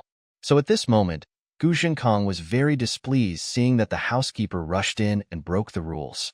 The Gu mansion was not like before. Rules mattered very much. Madame Gu did not think about this deeply. She understood that when the guard failed to follow the rules, he must be confronted with something important. "Spill it, what is going on?" The guard calmed himself down after being lectured. "It is Lord Huai and his men. They are now at the gate of the Gu mansion." "What?" Madame Gu dropped her cane. Kai Ming went to pick it up and gave it back to Madame Gu. Madame Gu clicked the cane against the ground excitedly. "Tell everyone to get out of their room and go to greet Lord Huai." Madame Gu got so excited that she flushed vividly, standing up just to greet Lord Huai. Within a few seconds, the front yard got chaotic. Messengers went about to pass on the information, and some others were making preparations. Gu Zhenkong also started to think about how to thank Lord Huai for taking care of his lineal daughter. He even started to consider that with Lord Huai standing by his side, he would soon leave his current position and get promoted directly all the way to the 3rd rank, or even the 2nd. By that time, he would very much like to see what expression those who once bullied him and laughed at him in his old workplace would have on their face. Within 1/4's time, everyone at the Gu mansion showed up, including Mrs. Gu and Gu Rushue, who barely showed, and some concubines who never got to visit the front yard. Madame Gu led the team and came to the gate of the Gu mansion with all of the members of the Gu mansion. Then they kneeled down at the sight of the purple-clothed man on horseback, saying, "Greetings, Lord Huai. Wish you a very long life." The voice sounded very sturdy. Zhou Huaijin glanced at these people. He had intended to make them stand on their knees for a longer time, before he decided to hold the plan for later use. He waved his hand. "Just get up." As he was speaking, he hopped off the horse and walked towards the wagon. "Come out, please, Yin." The way he addressed Yin made Gu Zhenkong and Madame Gu startled, and their eyes widened. Gu Rushue looked in that direction with hatred. Why? Why was Lord Huai treating her so well just because she knew some medical knowledge? Gu Chaoyan was walking out of the wagon. She was dressed in a white gown with a simple style, but it was the newest and finest brocade upon her that made Chaoyan look so clean and fresh. Gu Chaoyan was still slightly chubby, but her skin had turned fairer. Her large eyes made her look extremely cute. Madame Gu got startled. It seemed that she had failed to notice that Chaoyan was getting prettier and prettier. However, none of that mattered. What mattered above all was the purple-dressed young man in front of them. "Lord Huai, please come to the mansion." What Madame Gu wished above all was to get Lord Huai to take a seat in the mansion. He had been into the mansion before for the sake of Prince of Duke Chongning, but now he was here specially for the Gu family. If only he could take a seat in the mansion. The following day, the Gu mansion would become totally different. Within a short period of time, Madame Gu started to imagine how the Gu mansion would have to receive numerous guests as they used to, and how Gu Zhengkong would get promoted very soon. She even thought about Princess Gu, who had no progress during the past few years. Maybe she was going to have a breakthrough point too. At that time, the Gu mansion would not be far from the top mansion of the capital city. Madame Gu looked radiant, waiting patiently for Lord Huai to take the next step, but Lord Huai did not spare a look at Madame Gu. Madame Gu's heart sank as she noticed that something wasn't right. So she turned to Gu Chaoyan, suggesting with the look that Gu Chaoyan should invite the man in. Gu Chaoyan got what Madame Gu meant, but she did not intend to follow Madame Gu's intention. Zhou Huijin was here to help her, not to help the Gu mansion. She was not going to allow the Gu mansion to make use of Zhou Huijin to get some benefits and interests, so she was not going to ask him in. Instead, she said to him with a kind tone, "Lord Huai, aren't you very busy with business? Chaoyan is now at home safe and sound. You can leave now, if you want to." Zhou Huijin nodded with a smile hearing what Gu Chaoyan said. Then he left, ignoring the rest of the Gu family during the process. Gu Zhengkong flushed, not out of excitement, but out of anxiety. He was prepared with lots of words to speak with Lord Huai, who had totally ignored them. He even threw an angry look at Gu Chaoyan too. This eldest daughter of his was so dumb. She was not even introducing Lord Huai to him. Gu Zhengkong complained with a small voice, but Madame Gu threw a sharp look at Gu Zhengkong, who pursed his lips and fell into silence. Even though Madame Gu was displeased at Gu Chaoyan for not inviting Lord Huai in, she was not going to cause her any trouble. What she was thinking was that Chaoyan was too young to understand the whole society, and that it was okay if she made a mistake now. She was a girl to be trained, and more opportunities were coming in the future. So at this point, she should not irritate Chaoyan. As they came to the hall of the front yard, Madame Gu asked the servants to pour the tea for Gu Chaoyan. As she accepted the tea, Madame Gu could not wait to ask, "Chaoyan, what is going on? Why did Lord Huai take you to the mansion for treatment? What is the matter that he needs of you? Who is sick? Is it a serious disease? Lord Huai seems to like you a great deal. You have to seize the chance. Will Lord Huai come to you in the future?" Madame Gu tossed tons of questions to her, and she looked very enthusiastic. Gu Chaoyan, on the other hand, felt coldness across her heart. What Madame Gu was concerned about had nothing to do with her. She never asked if she was doing well, and if she was suffering in the cell. She let out a cold sneer inwardly and said with composure, "I told you before that I am not allowed to say much about Lord Huai's errands. We will get into a lot of trouble if Lord Huai gets displeased." As she was speaking, Gu Chaoyan turned to Sword One, suggesting that she was Lord Huai's guard who could do all kinds of reports to Lord Huai's mansion. Madame Gu let out a dry laugh and dare not ask anything more. She mumbled, "Lord Huai is treating you well. I am just asking you a little bit of the story." Gu Chaoyan nodded and got up. "I need to take a break now. I am going out of the mansion tomorrow." "Out of the mansion? Why?" Madame Gu asked with confusion. "I am going to check up the dowry left by my mother," Gu Chaoyan said calmly. Everyone in the hall became shocked. The dowry? The stores? What was she still thinking about the stores for? No. Mrs. Gu stepped forward and turned down the proposal. She had been running the stores these days, and she was never going to agree with her suggestion of getting the things from her. Mrs. Gu turned to Madame Gu, hoping that she could turn down the proposal with her. Madame Gu was pretty aware of the seriousness behind this matter. She opened her mouth, but she failed to utter a word. Gu Chaoyan said, "Madame Gu promised me, right? You said that if I give up my position as a lineal daughter and spare it to Gu Rushue, then you are giving me my mother's dowries." The words had just been spoken when Gu Chaoyan threw a very fixed gaze at Madame Gu and asked, "You are not breaking the promise, are you?" As the words fell, Madame Gu was speechless.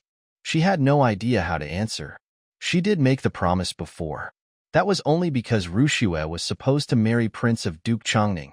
She needed the status as the lineal daughter so she could be honored. Also, she had not planned to give the dowries to Gu Chaoyan either. Now, she deeply regretted it. Chaoyan was marrying the second son of the officer of the Ministry of Revenue, who was not worse than Prince. The officer had real power, and it would still work if Chaoyan kept the status as the lineal daughter. As for the dowries, they were not going to give the dowries to Chaoyan. Those were the life support of the Gu mansion. At this moment, Madame Gu had no idea how to deal with the current situation. She had no idea what to say. Seeing the scene, Gu Zhenkong found this daughter annoying. Ruxue would never have given them so much trouble. Gu Zhenkong got quite irritated. He pointed at Gu Chaoyan and bellowed, "Are you done? Can't you be a little bit understanding as the lineal daughter?" "Me? Understanding?" Gu Chaoyan threw a cold look at Gu Zhenkong. Gu Chaoyan had lost all hope with this father of hers.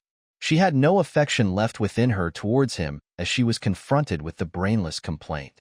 "It was you who asked me to give up the position as the lineal daughter, and I agreed with that too. But my exchange deal is to get back the dowries of my mother, which should belong to me. I have learned how to manage these stores, Dad. Why am I not an understanding girl?" Madame Gu noticed that the atmosphere was getting worse. So she said straightforwardly, "Chaoyan, that is not what your father meant. What your father meant was that you are turning 15, and I have found a great suitor for you too. So you should spend the time upon learning the zither, chess, calligraphy, and paintings, so you are able to find a position of your own in the society.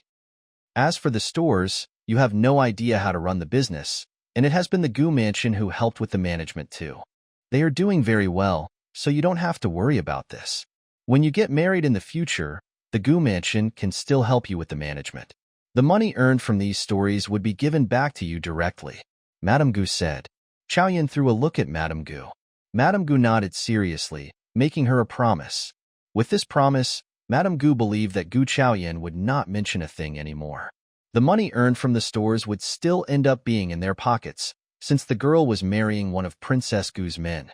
Madame Gu was sure that her plan would work out. Gu Chaoyan laughed coldly. "You are right, Madame Gu. But what?"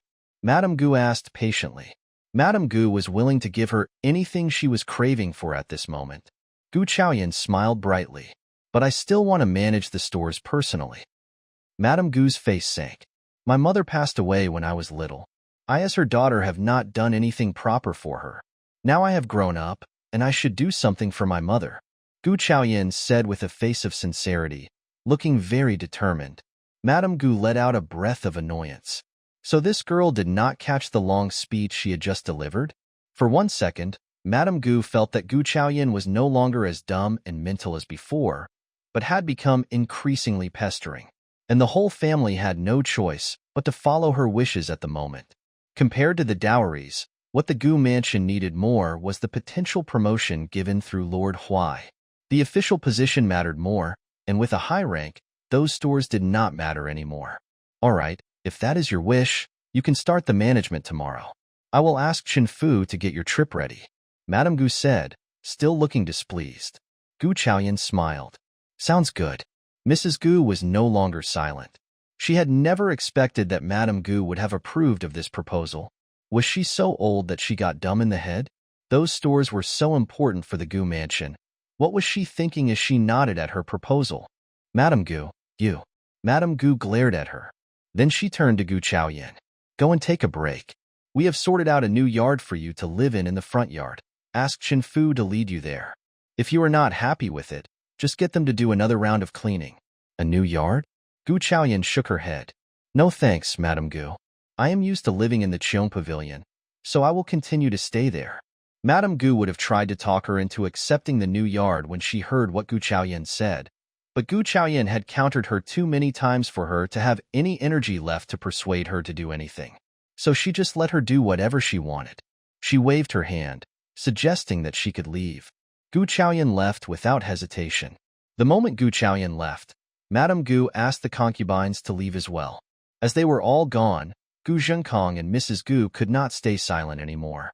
Mrs. Gu asked excitedly, "Madame Gu, how could you approve of her proposal? You knew that those stores were very important for our mansion. We are all living upon the revenue of those stores.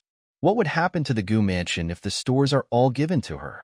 If what she needs is the dowry, we can just add some more items to her dowries at her wedding. I have been running the stores during the past few years, so the stores have become the way they are now.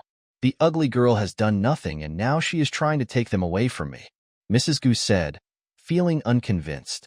Madame Gu massaged her temple, feeling a headache starting. She was pretty aware of the importance of those dowries, but now, what mattered more was that her son could get promoted at work. She sighed. Don't panic. Chaoyan is too young to do anything about the stores. She has never been away from the mansion in her life, so she understands nothing about those stores, let alone running them personally. Just let her take a look. When she runs into trouble, she will give up and realize what I told her before was right. Don't think about this matter anymore.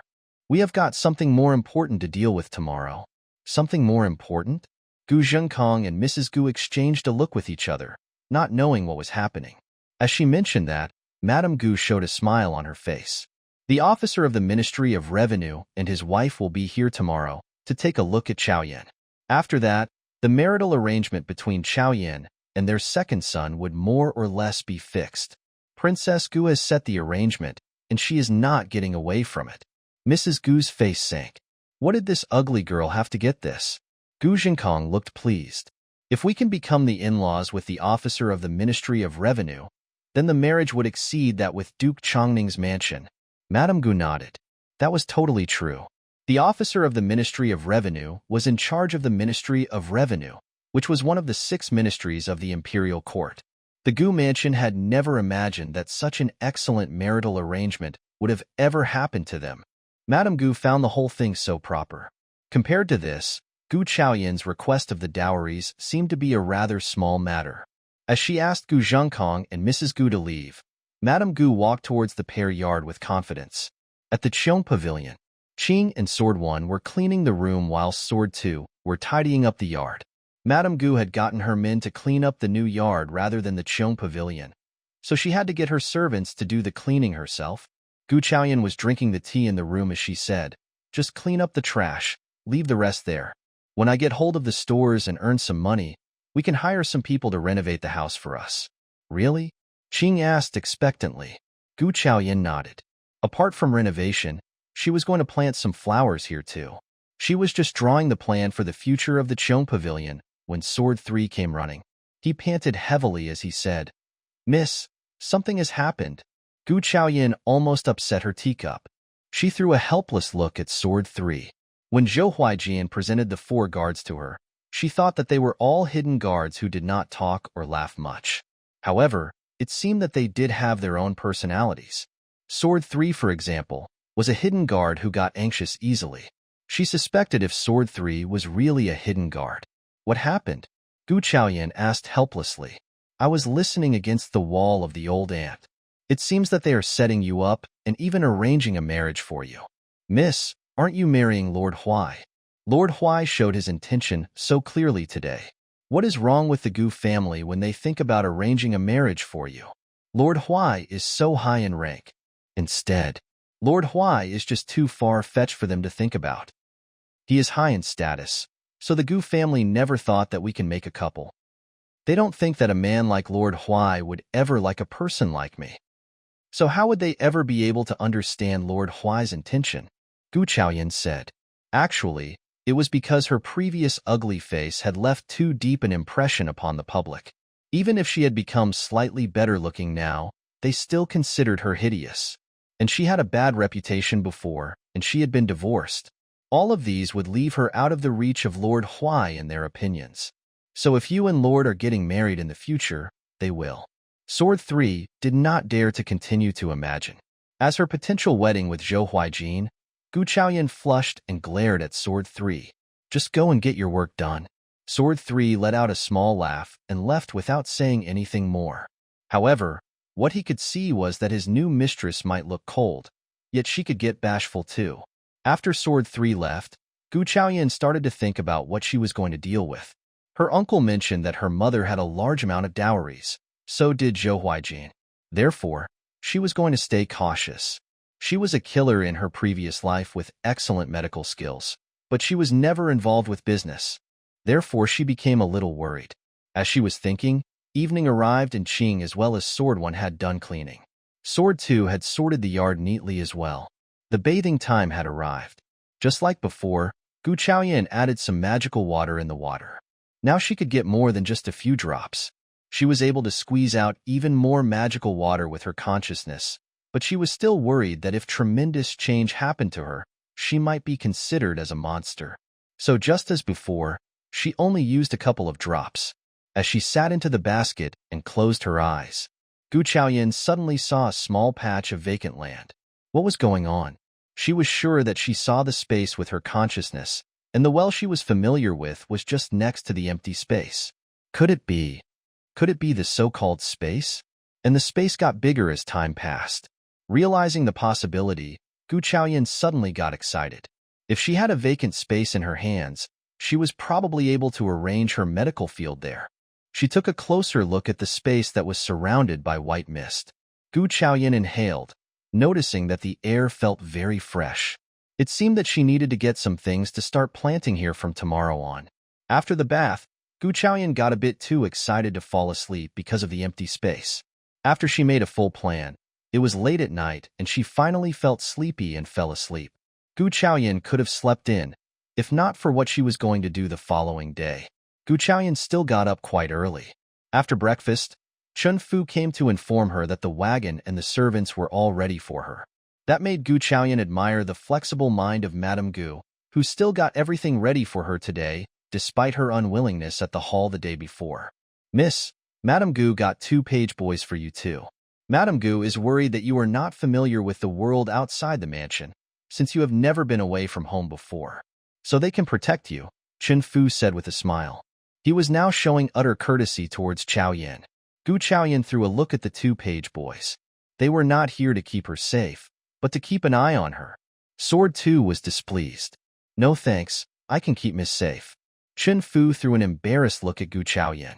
Forget it, just let them stay. Gu Chaoyan did not mind. They could get whomever they wanted to watch her. She was going to do whatever she was going to do anyway. As Gu Chaoyan said, the 2 page boys stayed. Miss, why did you keep them? Sword 2 liked his miss and did not want anyone to watch his miss closely. If we get time on the way home, we can buy some things and let them carry them for us. Or, are you carrying them? Gu Chaoyan said with composure. She had planned this. She was getting some things to plant in the empty space. That was a large place, and it would be hard to explain to anyone if what she bought was missing. So what she could do was to buy many things and planted some in the Qing pavilion and the others in her own space. She would need laborers to carry those stuff, and Madame Gu had just given her what she needed. Sword 2's face twitched. So that was what his miss was thinking. Actually, he would be willing to carry the stuff too, but Sword 2 would very much like to take a small break, if someone else was there doing the work for him. He laughed and stopped talking. As they walked out of the mansion, Gu Chaoyan did not head directly towards her stores, but asked the horseman to take a tour around. She would like to see where those stores were located. Judging from what Zhou Huaijian told her, her mother had a large amount of valuable dowries, but as far as she could remember, the Gu mansion was not that wealthy either. Could the bleak business be the result of Mrs. Gu's poor management? After she checked up the location of the stores, Gu Chaoyan was more sure about the cause. Mrs. Gu was indeed a terrible manager. Her mother's stores were located at the most bustling place of Chang'an Avenue, very close to the Imperial Court. That should be the most ideal and best section, where there were more than one store but 10 of them. After she took a glance at the 10 stores, Gu Chaoyan found that Mrs. Gu and the Gu family had taken full advantage of the original host. Luckily, she was now inside the original host's body. If there had not been any changes happening to the original host, those stores might be in the charge of Mrs. Gu and the whole Gu family until their deaths. The Gu family had taken full advantage of the girl, truly. The Gu family claimed that they did not like and looked down at business families, but they had taken possessions of the Lin family's stores. What is it, miss? Qing asked worriedly. Nothing. I just feel that with these stores in our hands, we are going to have a very wonderful life. Gu Chaoyan stopped thinking any deeper and answered. Qing smiled. She thought so too. After Miss got rescued from committing suicide, she became full of ideas. She had thought that as long as Miss married someone kind, she was going to have a peaceful life. But now the maid thought that even if Miss married no one, they were also going to have a peaceful life. As she was talking, they came to the doorstep of one store that sold clothes. Gu Chaoyan did not think highly of the store as she glanced at it. Mrs. Gu must be a stupid woman to open such a low-level cloth store on such a wonderful and bustling street. So she walked in. The salesboy saw that Gu Chaoyan had her own maid and servant. He walked up and said with a flattering tone, "Miss, are you buying garments?" Instead of answering him, Gu Chaoyan sized up the store carefully. She shook her head. What a waste of space. As she was speaking, the salesman's voice arose as he pushed away the madam, standing right in front of him with impatience and disdain. Just get out of here, if you can't afford the garments. The madam fell onto the ground after being pushed. Gu Chaoyan took a look at her, and Sword One went up to help her up. The salesman said to Gu Chaoyan with a smile, Miss, just leave this woman alone. They are poor people who could not afford the garments in our store, so they are here trying to trick us into paying them back. Gu Chaoyan saw the garments in the woman's arms. Those garments were worn out with a tear and faded color. The woman looked messy after being pushed by the salesman. She looked a bit down. Hearing what the salesman said, the woman said excitedly as she held the garments in her arms. Salesman, you are talking nonsense. I bought the garments from you 2 days ago, and the color faded after the garments touched the water, and they ripped open when we pulled on it. The salesman said with a sneer, Any more nonsense, and we are meeting at the court. The stores belong to the Gu family who are working at the governmental office. You are never allowed to be snapping here. Hearing the words, the woman cringed. Angry, she decided to leave with the garments. They were just ordinary people who were not a match against the officers. She could just let the money go to waste. Seeing the woman leaving, the salesman laughed proudly. He knew that the woman was not going to dig deeper into the matter. Seeing the scene, Gu Chaoyan realized what happened. She said, Hang on. The woman was a bit uncertain. You were speaking with me? Gu Chaoyan nodded. She took a step forward and grabbed the garments, gave a strong pull and saw that it was worn out after she took a closer look at it. Seeing the scene, the salesman said, Miss, don't believe the woman's nonsense. We didn't sell those garments. She must have gotten them from somewhere else. Gu Chaoyan's face sank. She had not intended to do other things than check up the stores. If the stores were managed properly, she could consider keeping the staff. Unexpectedly, Mrs. Gu had run a nasty business, so she needed to do something about it. Those are not from your garments? Gu Chaoyan asked with a cold face. No, the salesman denied. Gu Chaoyan exchanged a look with Sword One, who brought out some garments and gave them a strong pull. The same thing happened. Sword One got angry too. How dare such nasty businessmen do things like this? She continued with the examination, and the same thing happened again and again. The salesman became anxious. He looked at Gu Chaoyan. Miss, we are not enemies, are we? Don't find trouble from us, or I am going to ask my manager to deal with this matter. Good. I would very much like to see your manager. Gu Chaoyan said calmly and chose a place to sit down. She looked at the woman. Please wait here, madam. Let me get you justice.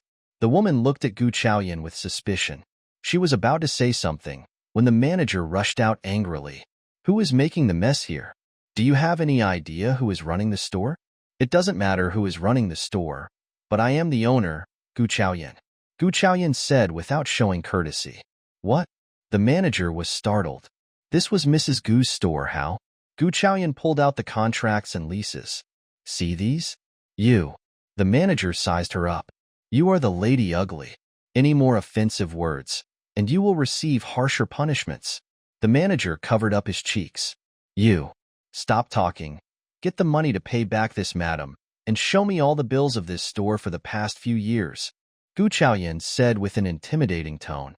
But, what about Mrs. Gu? Oh yeah? I am just checking up the accounts of my mother's dowries. Why is Mrs. Gu involved in this? Are you saying that Mrs. Gu is trying to take possession of my mother's dowries? Gu Chaoyan said without showing courtesy. The chaos inside had drawn the attention of some locals outside. Hearing what Gu Chaoyan said, everyone started to chit-chat among themselves. The garment store had not had a great reputation, but those ordinary people did not dare to do anything knowing that it belonged to Mrs. Gu. However, when they heard such a piece of shocking news, they started to gossip. True, dowries do not belong to the husband, but to the child. I heard that Mrs. Gu is not the legal wife, but the concubine. Do you think that she has taken possession of the dowries? The bystanders started to chat and spread the gossip. Some common people who had once had problems with the garment store started to gossip wildly. The manager had no idea what to do. Gu Chaoyan nodded in satisfaction. Those common people were helping. Seeing the scene, Gu Chaoyan turned to the common people outside the store and said, Everyone, This store is one of my mother's dowries, but my mother passed away when I was little, so it has been Auntie who is taking care of it during the past few years. I was too young to do anything back then, but now I am here checking the stores and realizing that they are doing totally nasty business. I might not be that experienced, but I do understand that nasty business is terrible. We have to be honest when we are doing business, right? So from today on, I am going to manage the store personally. If any of you have ever bought bad quality garments from the store, come with your stuff and we will pay you back with double compensation. Is that all right? Double compensation? Everyone got excited. They raised their hands and said, "It is great. We are getting the garments." As they were speaking, many people had run away, fearing that those salespersons would not stick to the promise after the miss was gone. Gu Chaoyan was very satisfied with what happened. The manager got so annoyed that his eyes turned red. "Mrs. Gu is never going to let you do this. If you are not bringing us the accounts, my girl will not let you off either, and she can do it before your men do anything to me." Gu Chaoyan looked at Sword One. Sword One instantly rushed up and took control of the manager. The manager was in so much pain that he said with clenched teeth, "How dare you do such a thing to me? Do you know who I am? I am Mrs. Gu's cousin." "Mrs. Gu's cousin?" Gu Chaoyan asked with eyes upon him. "Yes." The manager raised his chin, assuming that Gu Chaoyan was afraid. "Ha ha ha." Gu Chaoyan laughed. "So what? This store is my mother's dowry. Is Mrs. Gu going to take possession of it? If that is her intention, let's meet at the court. You know pretty well what the law is like here, right?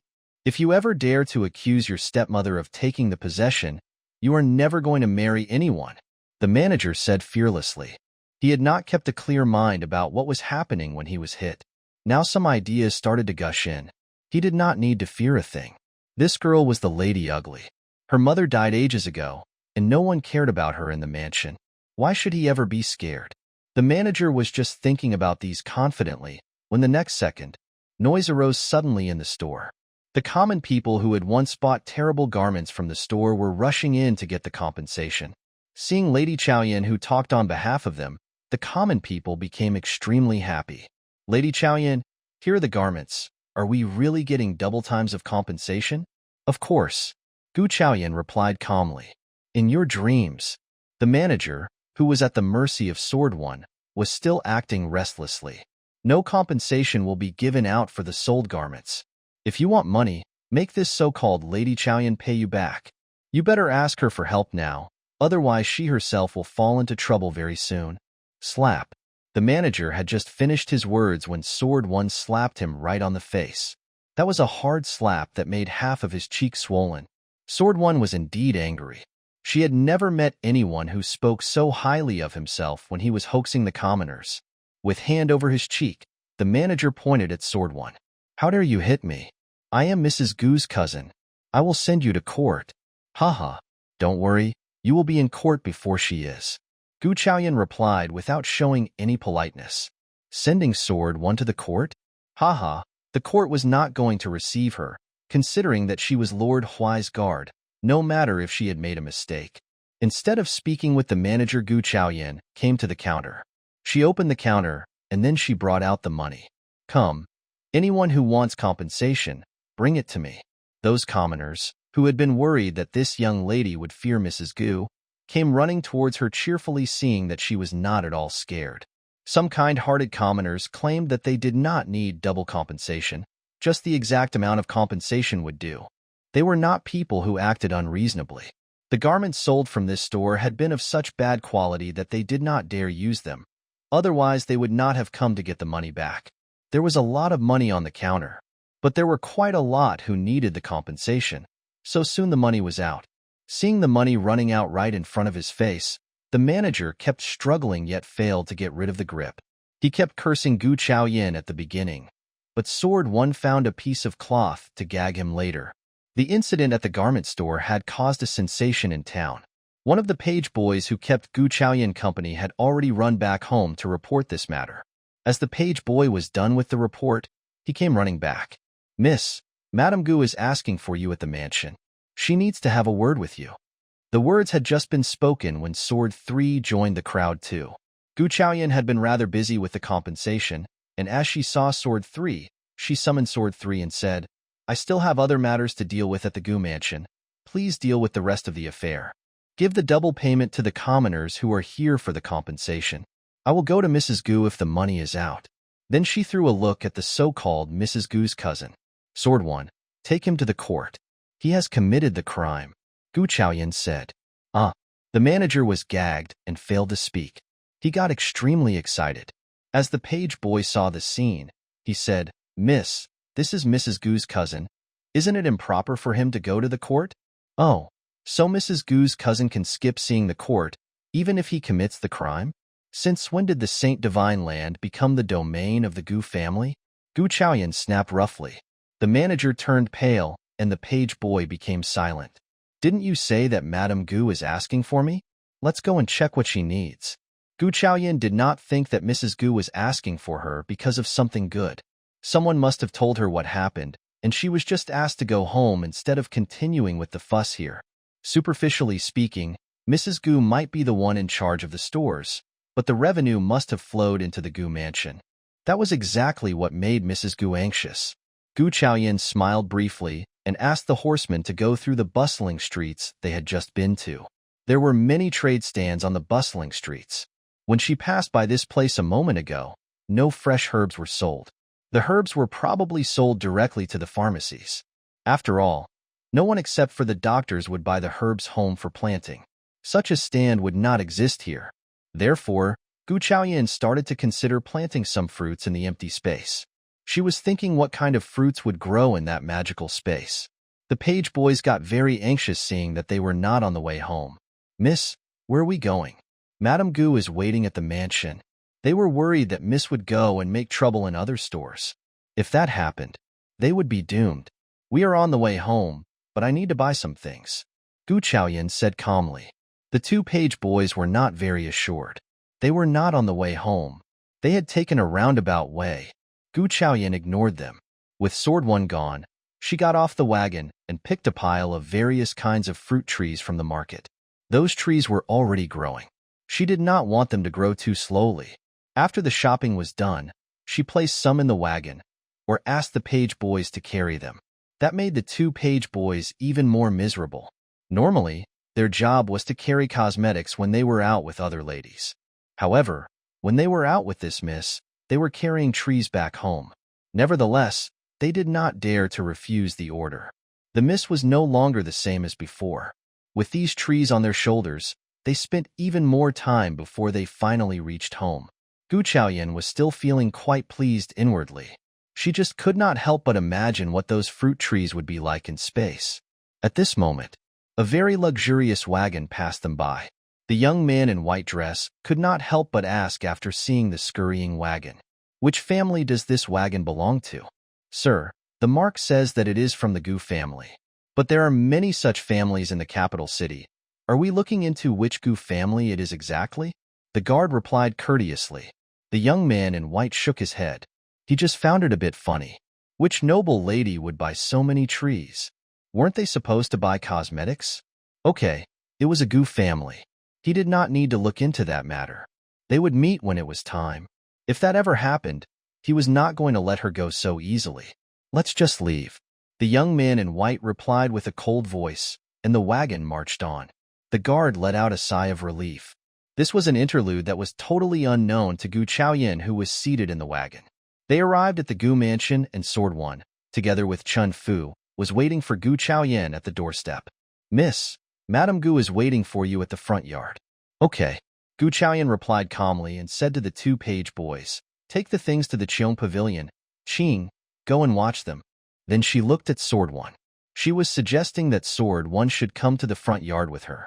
She did not think that Madame Gu was asking for her because of anything good. She normally went to the front yard alone, but now she had Sword 1, so she always took her along with her. Sword 1 knew martial arts, and she was Lord Huai's guard. So Madame Gu could do nothing to her when Sword 1 was with her. She felt quite assured with Sword 1 alongside. She had just come to the front yard, when Gu Chaoyan found something was different. A few more strangers were there, and they seemed even more arrogant than the servants at the Gu Mansion.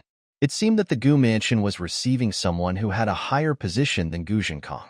Gu Chaoyan was still thinking who was on the visit, when she realized what was going on. At the sight of the couple seated at the hall, Madame Gu waved at Gu Chaoyan with a very loving face. "Chaoyan, come and meet Officer Zhao and his wife." "Greetings." Gu Chaoyan bowed. Officer Zhao took a look at Gu Chaoyan and sparkles arose in his eyes. He laughed. "Mrs. Gu looks very nice. Rumor goes that you are ugly, but I think that you are very pretty, maybe a little chubby. But we are not a particular family, so you are a good match with our son." As he was speaking, Officer Zhao kept sizing up Gu Chaoyan. Gu Chaoyan frowned. If not for Princess Virtue, who promised to deal with this matter for her sake, she would have done that herself. Seeing Officer Zhao satisfied, Madame Gu flushed too. She was no longer that angry about how Gu Chaoyan made the fuss at the stores. If they managed to establish a marital relationship with the Zhao family, nothing else mattered. As for the dowries, they could have a discussion with the Zhao family, even if it meant that they might get less profits. "We are satisfied with you, but you have been divorced before and you are marrying our son as the legal wife. So when we are hosting the wedding, we have to keep a low profile, or we will not gain a good reputation in the capital." Mrs. Zhao continued. She had a flat expression on her face. It was hard to tell if she was glad. Madame Gu got startled. After a long while, she answered, "That is going to work, but when is the wedding day? We will get a feng shui master to make a calculation. When the date is certain, we will inform the Gu mansion." Mrs. Zhao replied with a flat expression. "Sure." Madame Gu agreed happily. As long as they could make the relationship work, nothing else mattered. Well, Madame Gu never asked Gu Chaoyan what she thought, as the couple left the mansion. When the couple was gone, Madame Gu said to Gu Chaoyan with a kind tone, "Chaoyan, now you see that your marriage is settled. Just do not do anything like that in the store. Your husband's family would not be glad, especially not someone like the Zhao family." "Anything like what?"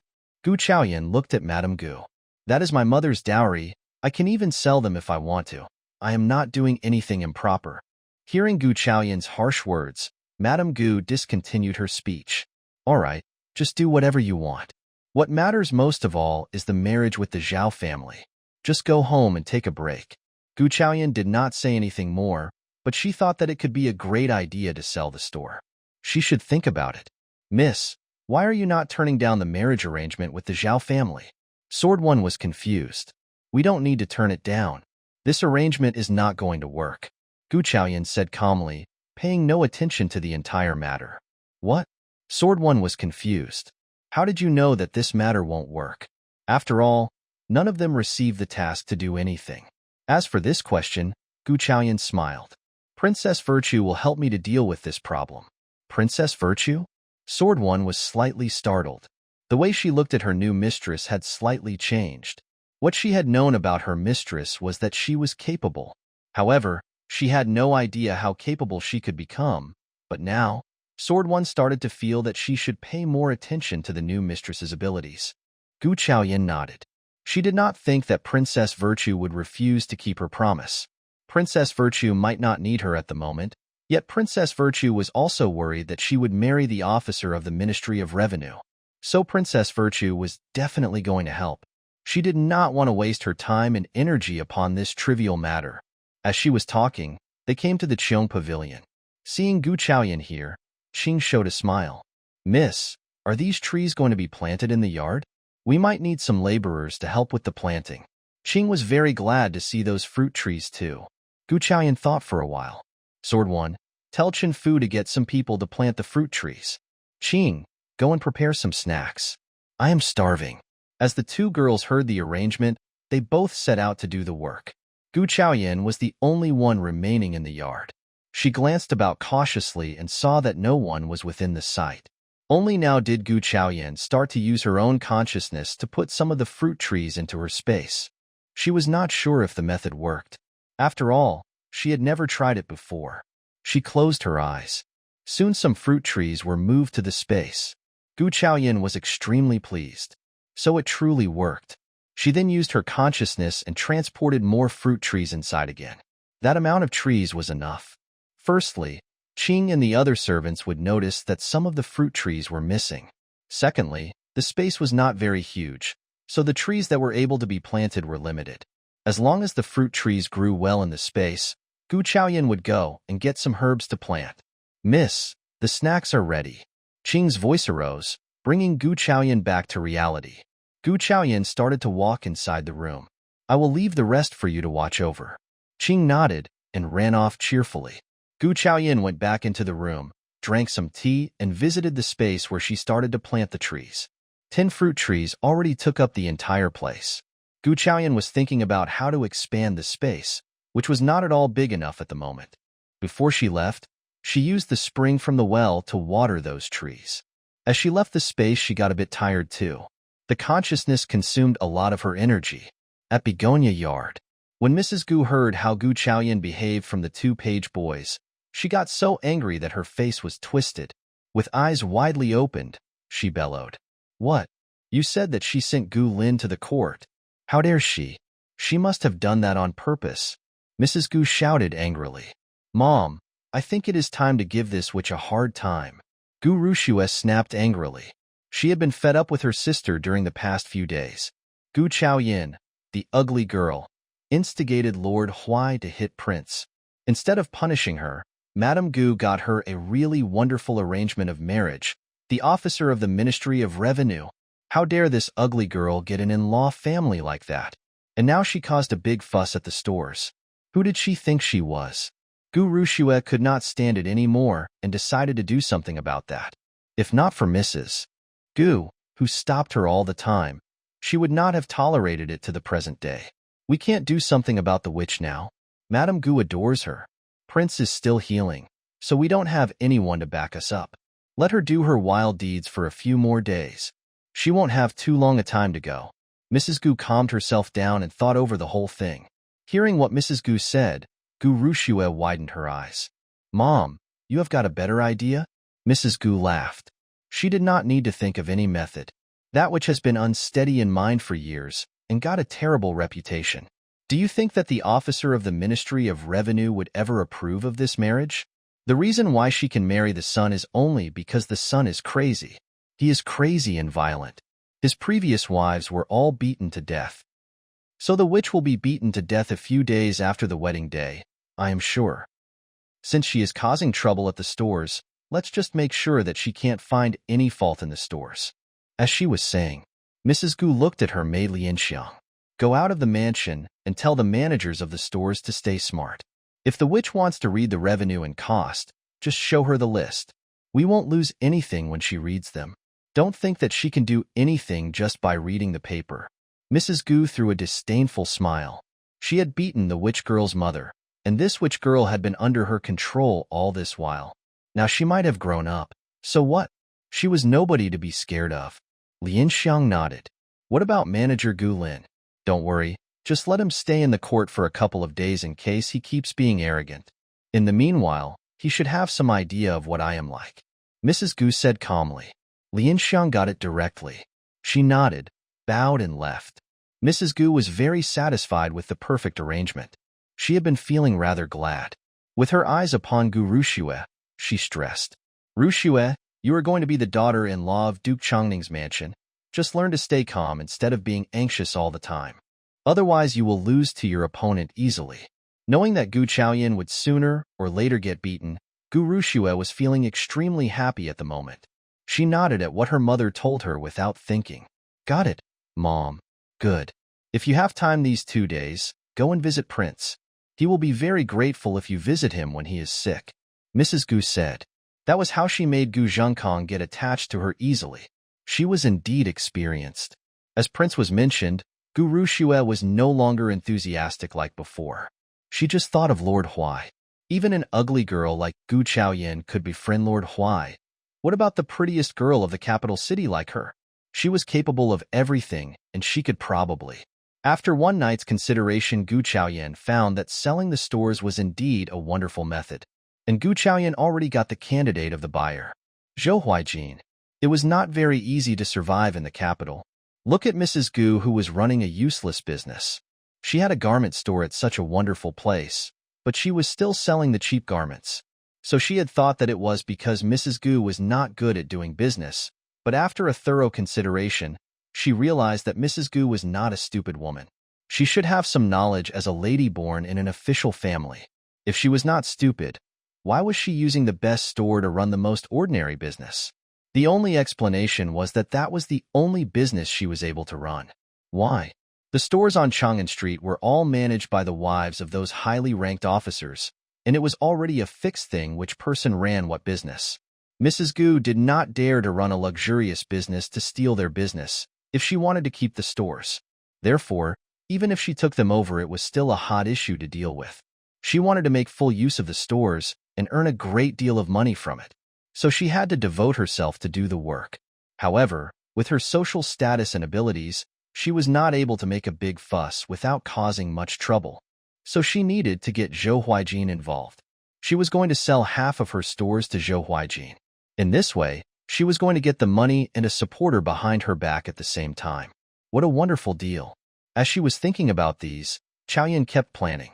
Mississippi Sword One called with a small voice. When she saw how misbehaved, she understood that something weird was going on. Sword One, we need to get out of the mansion today. Because Gu Chaoyan was cheered up as she thought about the plan, she said it with a bright smile on the face. Sword One felt that those managers were going to suffer a lot today. Which store are we going to visit today? Sword One asked. Sword Four was going to do some work too, if she was going to visit the stores. None. Gu Chaoyan smiled and said, we are going to Lord Huai's mansion. What? Sword One looked confused. What were they heading to the Lord Huai's mansion for? Could it be because she missed Lord Huai? That would make the Lord so happy. I will make preparations now, Sword One said. Gu Chaoyan nodded. When no one was around, Gu Chaoyan sneaked into the space with her consciousness again to check up on the fruit trees. She was startled. The small saplings were now growing so rapidly with small fruits dangling back and forth. The fruits were not ripe, but Gu Chaoyan felt that the fruits would become completely ripe by night. What was more, Gu Chaoyan found that the space had been expanded.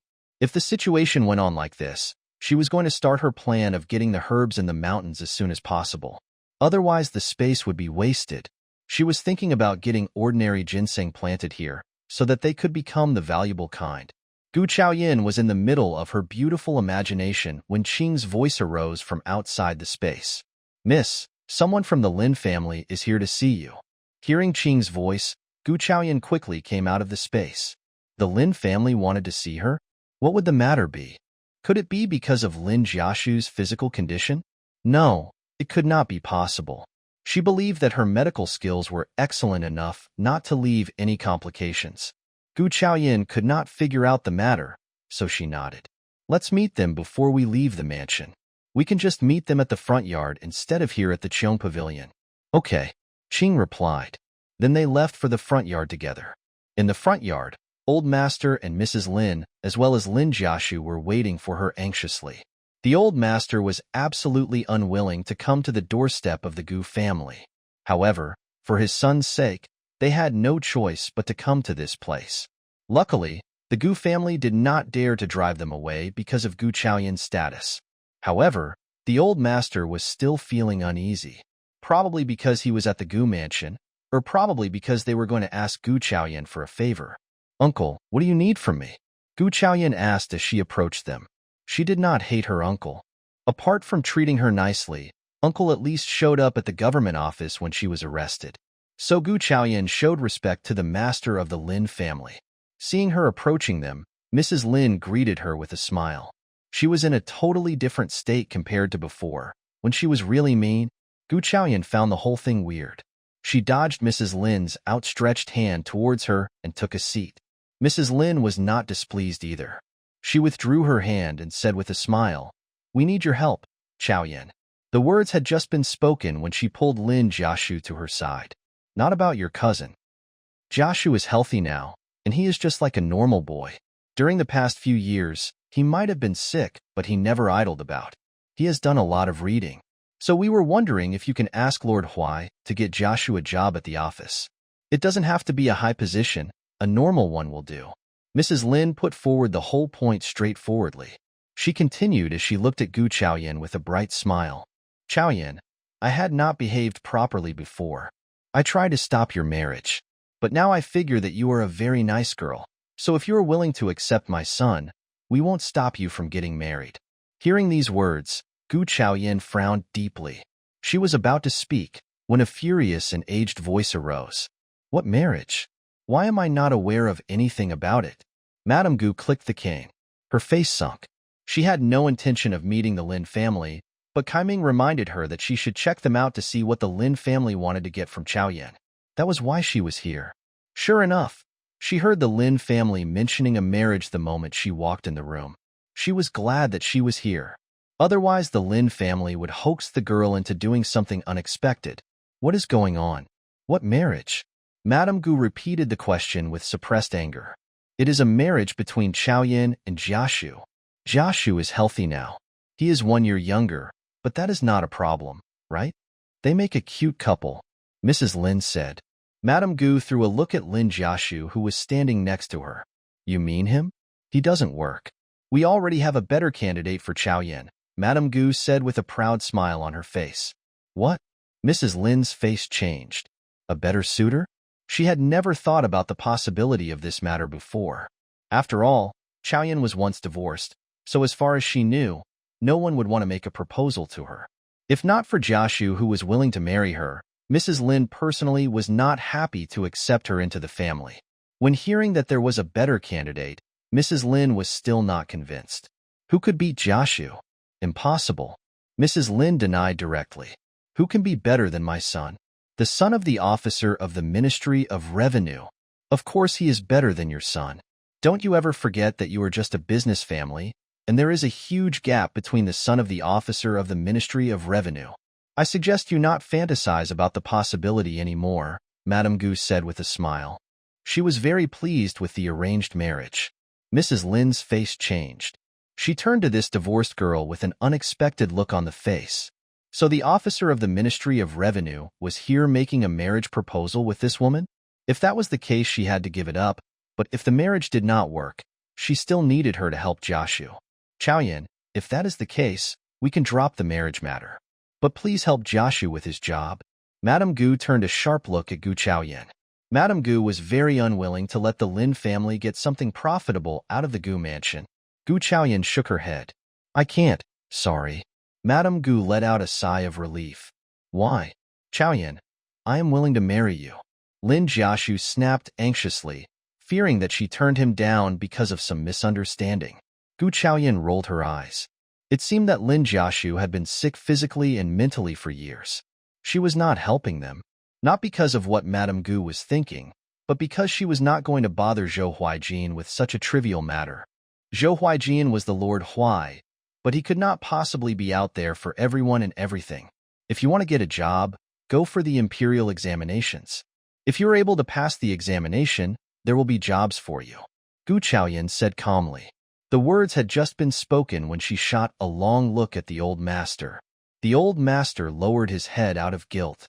He also felt that asking Chaoyan for help was not proper, but Mrs. Lin had talked him into doing so with some potential benefits. Plus, Jiashu was their son, and he expected the best out of him. That was why he eventually decided to join them. Now that Chaoyan was not willing to help, Old Master was not cheeky enough to keep asking Gu Chaoyan about it. So he stepped forward and said, just forget about it, Jiashu. Chaoyan is right. If you want a job, take the imperial examinations. Mrs. Lin was still unconvinced. But, Chaoyan, it is not a hard thing for you. Shut up. The old master bellowed at Mrs. Lin. Lin Jiashu stepped forward. Mom, stop it. I will take the imperial examination. I am sure I can make it. Lin Jiashu sneaked a look at Gu Chaoyan. If he passed the examination, and Chaoyan's marriage with the officer of the Ministry of Revenue did not work out, he could come to her and make another proposal. By that time, she would approve of him. The Lin family left in a hurry. Gu Chaoyan let out a sigh and was about to leave. Seeing the scene, Madame Gu reminded her. Chaoyan, are you heading for the stores again? You have never run any business before, so you have to take it slowly. Don't cause trouble. I am not going to the stores. Then where are you going? Madame Gu looked confused. Madame Gu truly had no idea where else she could go. Lord Huai's mansion, Gu Chaoyan said calmly, as if she could visit such a place whenever she wanted. Madame Gu's bellowing words got stuck in her throat. She swallowed the whole thing.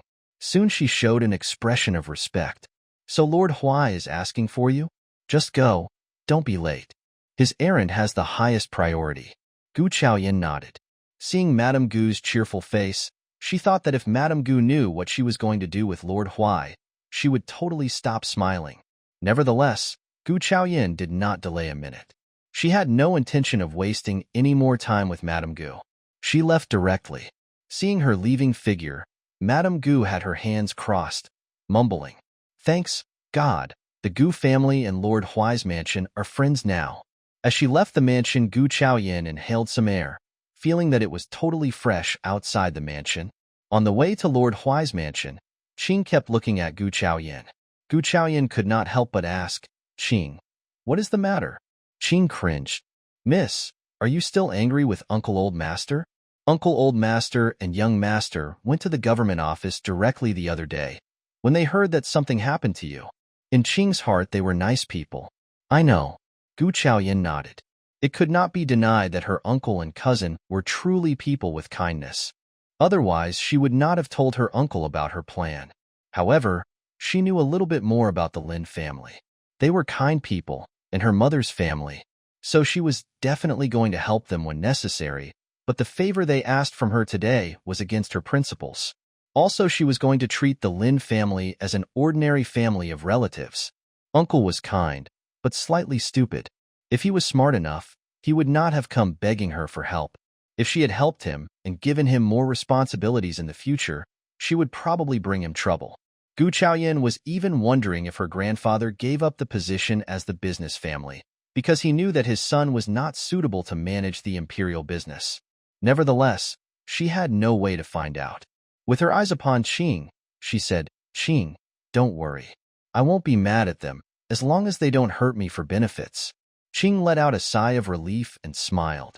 Gu Chaoyan did not dwell upon that matter for too long. She wondered if it was because Qing, who was a few years older than her, had some past experience with the Lin family, so she knew them better. As she was talking, they arrived at Lord Huai's mansion. Sword One got off the wagon first. By the time Chaoyan got off the wagon, the gate of the Lord Huai's mansion was already wide open. Uncle Zhou showed an affable smile. "Welcome, Mississippi Gu. Lord is at the mansion. You are free to visit him now." Gu Chaoyan smiled. She was not yet fully used to facing Uncle Zhou, but Uncle Zhou did not tag along, so she went forward alone. She had a deep memory of Lord Huai's mansion after spending a few days here. Sword One was a qualified guide too. She was just thinking uneasily when Zhou Huijin's voice arose from a short distance away. "Yin, are you missing me?" Gu Chaoyan rolled her eyes. This man was getting more and more cheeky even after just a few days. Zhou Huijin was still very happy to see her rolling eyes. He took hold of Gu Chaoyan's waist with a smile, approaching her. "Missing me?" Gu Chaoyan stretched out her hands to push away his face, saying coldly, "Nope." Zhou Huijin looked at her with a wronged expression. Gu Chaoyan was feeling very messy inwardly. This man was crazy, she was sure. Every time they met each other, he was showing a different expression. Now he was showing pitifulness. "I am here to discuss something important with you," Gu Chaoyan said with a serious tone. "Something important?" Zhou Huijin looked confused, but still put on a serious tone. "Tell me." Seeing him behaving in a proper way, Gu Chaoyan became glad. She looked about and did not think that it was a very suitable place to talk about business. Zhou Huijin seemed to see through her directly. "Let's talk over there. Sword One, go and make some tea." Sword One wished very much to get away from this place as soon as possible, so she hurried off. Qing was the only one standing next to Gu Chaoyan. Unlike Sword One, who did not want to disturb the Lord, Qing was standing firmly next to her miss, defending her without showing any hesitation. She had made up her mind.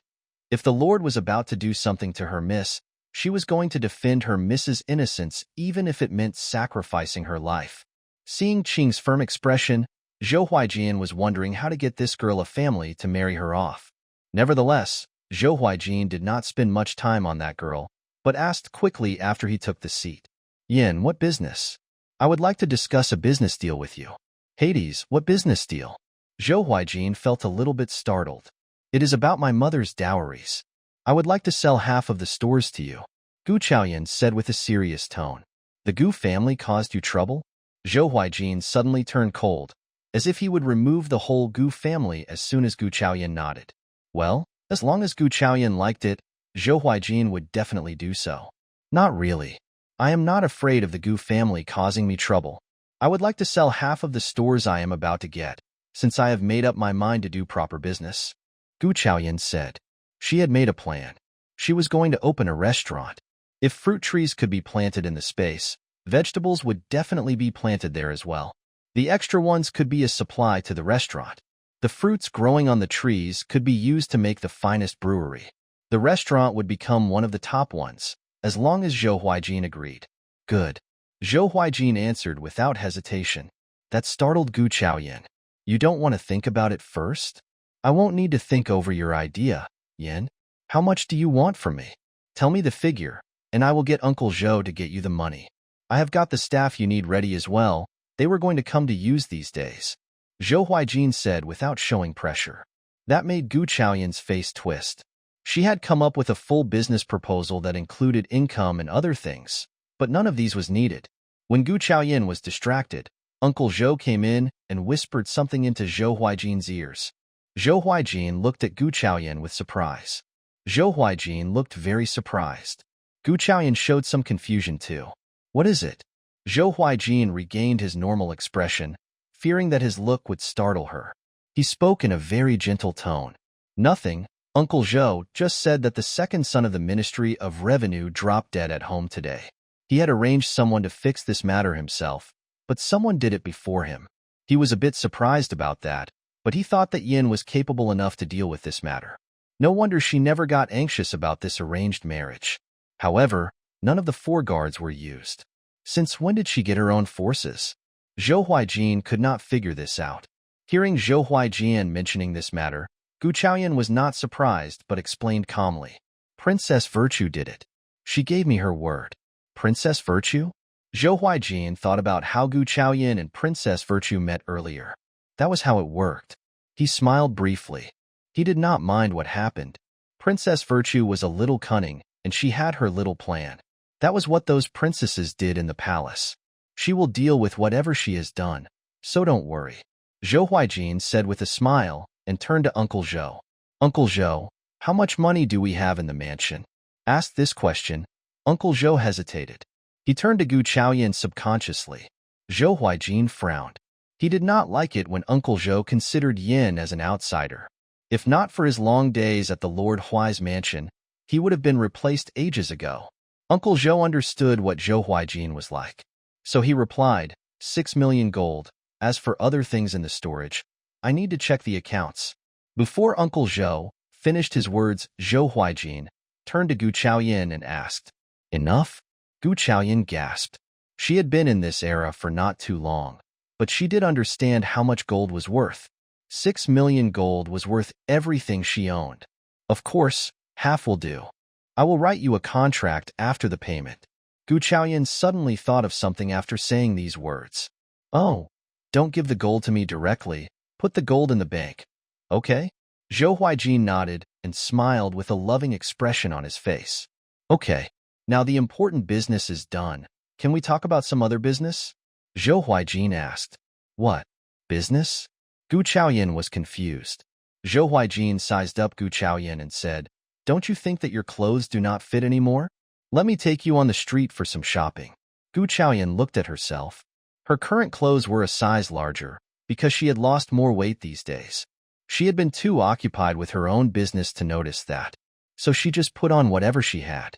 Now, seeing Zhou Huijin's expectant expression, Gu Chaoyan did not feel right to turn him down. She nodded. But we may not be able to do the shopping together, right? She was thinking about getting something else too. Zhou Huijin smiled. Then he went into the room and became someone else when he came out of it. This will do, right? How did you do that?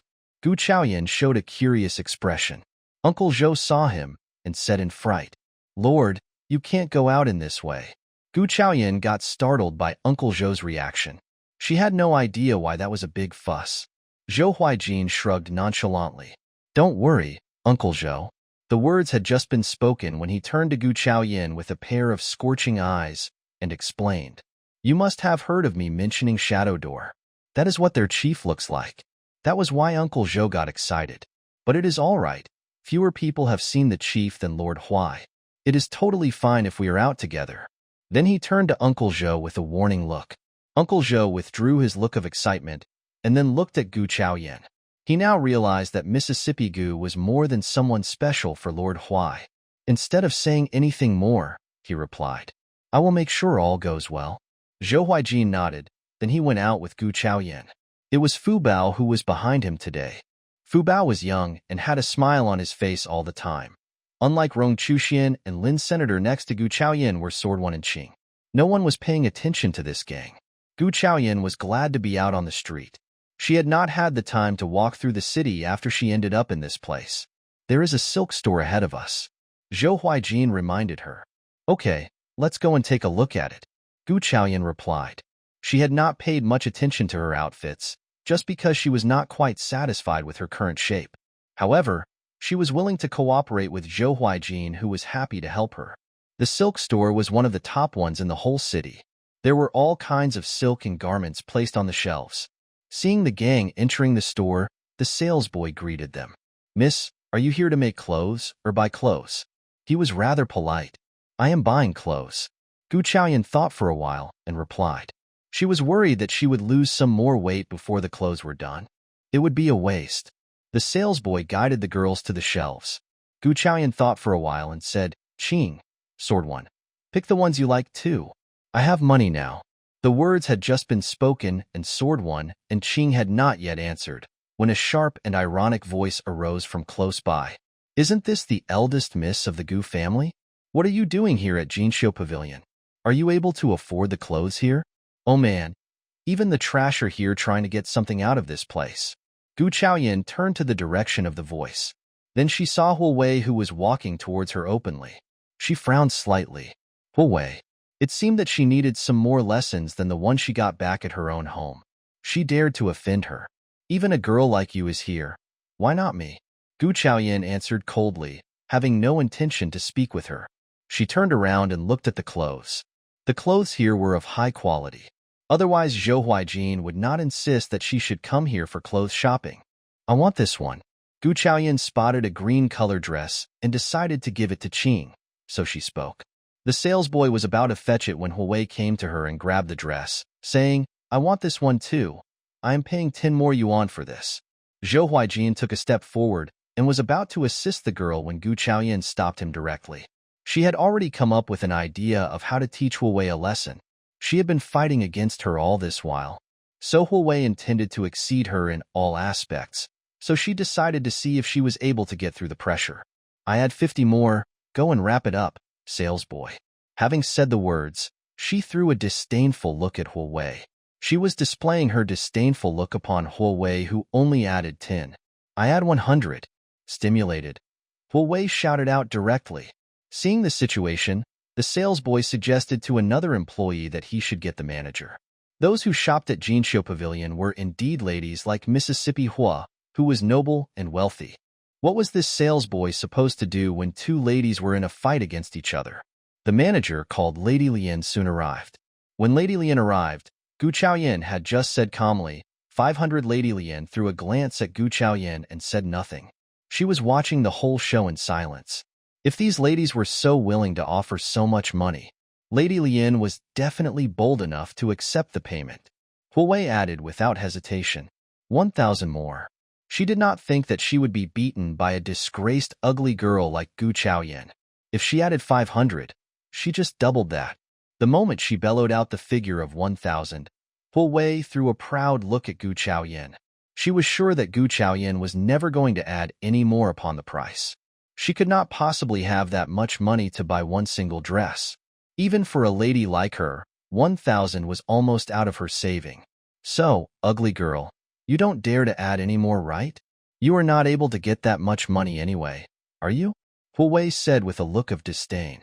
Hearing what Huai said, Lady Lian frowned involuntarily. 2,000, Gu Chaoyan said calmly and smiled briefly with eyes upon Huai. Huai's face twisted. How dare this ugly girl add so much more? 3,000, Huai shouted.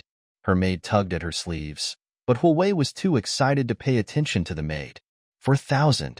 5,000, Huai added without showing any weakness.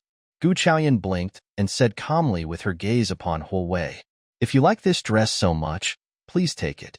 Having said the words, Gu Chaoyan pointed at a yellow dress and said to Qing, "Qing, do you like this one?" Qing nodded. Then she pointed at one dress for Sword One who liked it too. Then they got everything packed up. During the whole process, she ignored the angry face of Huai. She then got a few more for herself, and everything cost less than 300. Gu Chaoyan paid the bill directly. Lady Lian looked at Huai and reminded her, "Miss Huai, that dress originally cost 80, but you offered 5,000 extra, so it will be 5,080 in total for you. Are you going to pay that directly, or pick something else first?" 5,000. She did not have that much money at all. "What do you mean 5,080? If that dress is 80, it will stay as 80. Huai said angrily. She had less desire to pick that dress when she saw what Gu Chaoyan got for her maids. She was a lady. She was not going to wear the same dress as maids did. "So, Mississippi Hua, are you trying to get away from the payment?" Lady Lian interrogated with a flat look on her face. "You are wrong. This dress costs 80 all the time. And now you dare to ask me for more than 5,000? Huai snapped with displeasure. "I don't want it anymore. Someone else can get it." Gu Chaoyan had had no intention of getting involved with Huawei's affairs, but hearing her shameless rejection, she stopped walking and said to Huawei ironically, "So now every kind of people are here shopping at Jinxiu Pavilion, even those who intend to play a trick? Mississippi Hua, if you don't have any money, try not coming to this place. You simply can't afford the things here." "You." Huai pointed at Gu Chaoyan and bellowed with extreme anger. "You set me up?" Gu Chaoyan was amused by her stupid logic. "I set you up? Mississippi Hua, you better get smart. I had my eyes upon this dress first. It was you who tried to steal it from me by adding 5,000 more. You set yourself up with your own stupidity, not me. But I can help you too." Huai looked at her with hesitation. When Gu Chaoyan was paying the bill, she saw her holding a 10,000 yuan note. She was definitely able to afford the dress. Seeing that she was offering to help her, Huai was certain that this ugly girl did not dare to offend her. Her father was an elder officer, after all, but of course, if she helped her to buy the dress, she could do some favors for this ugly girl. Huai, who had had an angry expression a minute ago, put on an arrogant look again. "Sure, Gu Chaoyan, if you are willing to buy this dress for me and help me out of this, I can leave you out of this issue, since I am a very broad-minded person. Also, I won't have to team up with County Princess Anshi to bully you at the examination of St. College. And if you lose your bet, I can beg for mercy for your sake." Huai looked at Gu Chaoyan with a proud look. That was right.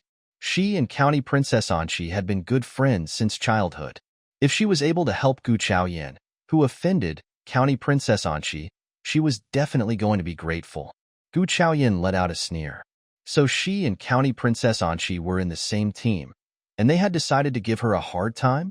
Unfortunately, Gu Chaoyan was not the one to be bullied, never. She showed a bright smile on the face. "Sure, I can buy that for you." Hearing the words, Huai let out a sigh of relief. Lady Lian looked at Gu Chaoyan with a confused look on her face.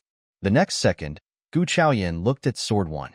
"Sword One, get 80 yuan for this lady." "What?" Huawei's eyes were widely opened. "What 80? It costs 5,080. Gu Chaoyan frowned. "I am not stupid enough to pay 50-80 for this dress." Then she tugged at Sword One. "Let's go. We don't want to be considered as the stupid people." Sword One had been holding her laughter all this time, but Qing burst out in laughter. Fu Bao laughed even more loudly. "Ha ha ha, what a stupid woman." Then the gang left directly. Huai got so angry that she flushed. How dare this ugly girl curse her for being a stupid person? How dare she do that to her when she offered her the bargaining chip? "Gu Chaoyan, you ugly witch," she said, and was about to run after her. But before she was able to take one step, Lady Lian stopped her and reminded her with a serious tone. "Mississippi Hua, you haven't paid for your dress yet. If you don't pay for the dress, we are going to ask for the money at the whole mansion." Huawei's face sank. Hearing that Jinxiu Pavilion was going to ask for the money at the whole mansion, she did not dare to leave anymore. She regretted her actions completely. She was just too angry to behave rationally. She could have gotten away from other stores, but Jinxiu Pavilion was one of the top stores in the capital city, and those kinds of stores often had some high-ranking officers backing them up. When they claimed that they were going to ask for the money at the Huai mansion, they would surely do that. Nevertheless, she just could not let the Huai mansion know that she spent 5,000 upon such a dress because of her irrational anger. She might be the lady of the Huai mansion, but there were other ladies at the Huai mansion. What if she fell into disgrace because of this incident? Huai just could not imagine that consequence. She said with a shivering voice, Okay. You, go to the mansion and ask my mom for some money. The maid left, shivering from head to feet. Since Huai was willing to pay for the dress, Jinxiu Pavilion spared a seat for her so she could wait. Lady Lian asked the salesboy, Who was the lady that just left? Well, I never met her before, but I heard that she is from the Gu family. The salesboy said based on his memory. Okay, Lady Lian answered, saying nothing more. Outside Jinxiu Pavilion, Qing and Fu Bao were laughing so hard. The whole thing was so funny. Sword One was still holding her laughter. Zhou Huaijin was showing a faint smile on his face the entire time. Yin was so much fun. Lady Chaoyan, how did you know that Mississippi Hua would bid against you? What if she had not? Fu Bao asked with confusion. She definitely would. Why? Fu Bao did not understand why Lady Chaoyan was so certain about this. Because she thinks that she is better than me. So of course she will bid against me. But most importantly, what? Fu Bao asked with a curious expression on the face. She is not smart enough to understand her own abilities. Which smart people would do that? Gu Chaoyan said with a serious expression on her face. Fu Bao thumbed up at Gu Chaoyan. After the incident at Jinxiu Pavilion, they realized that evening was approaching. Gu Chaoyan was thinking about the fruit trees in the space. So she said, Let's just go home now. We can do the shopping again when we all have time. Oh, by the way, when the stores are ready, I would like to take a trip to the mountains. She was telling Zhou Huaijin about that. Zhou Huaijin nodded. I will give you a lift home. The staff will be ready tomorrow for you to use. Tell them what they are supposed to do. Do you have other staff like Fu Bao? Gu Chaoyan asked. I have many. Zhou Huaijin answered. Then get several ready. Let Sword One guide them. And no more arguing. Just toss the original staff out of the stores. Gu Chaoyan said seriously. Fu Bao was dumbfounded. She was more resolute than the Lord. But he liked that. As they were talking, they already arrived at the gate of the Gu mansion.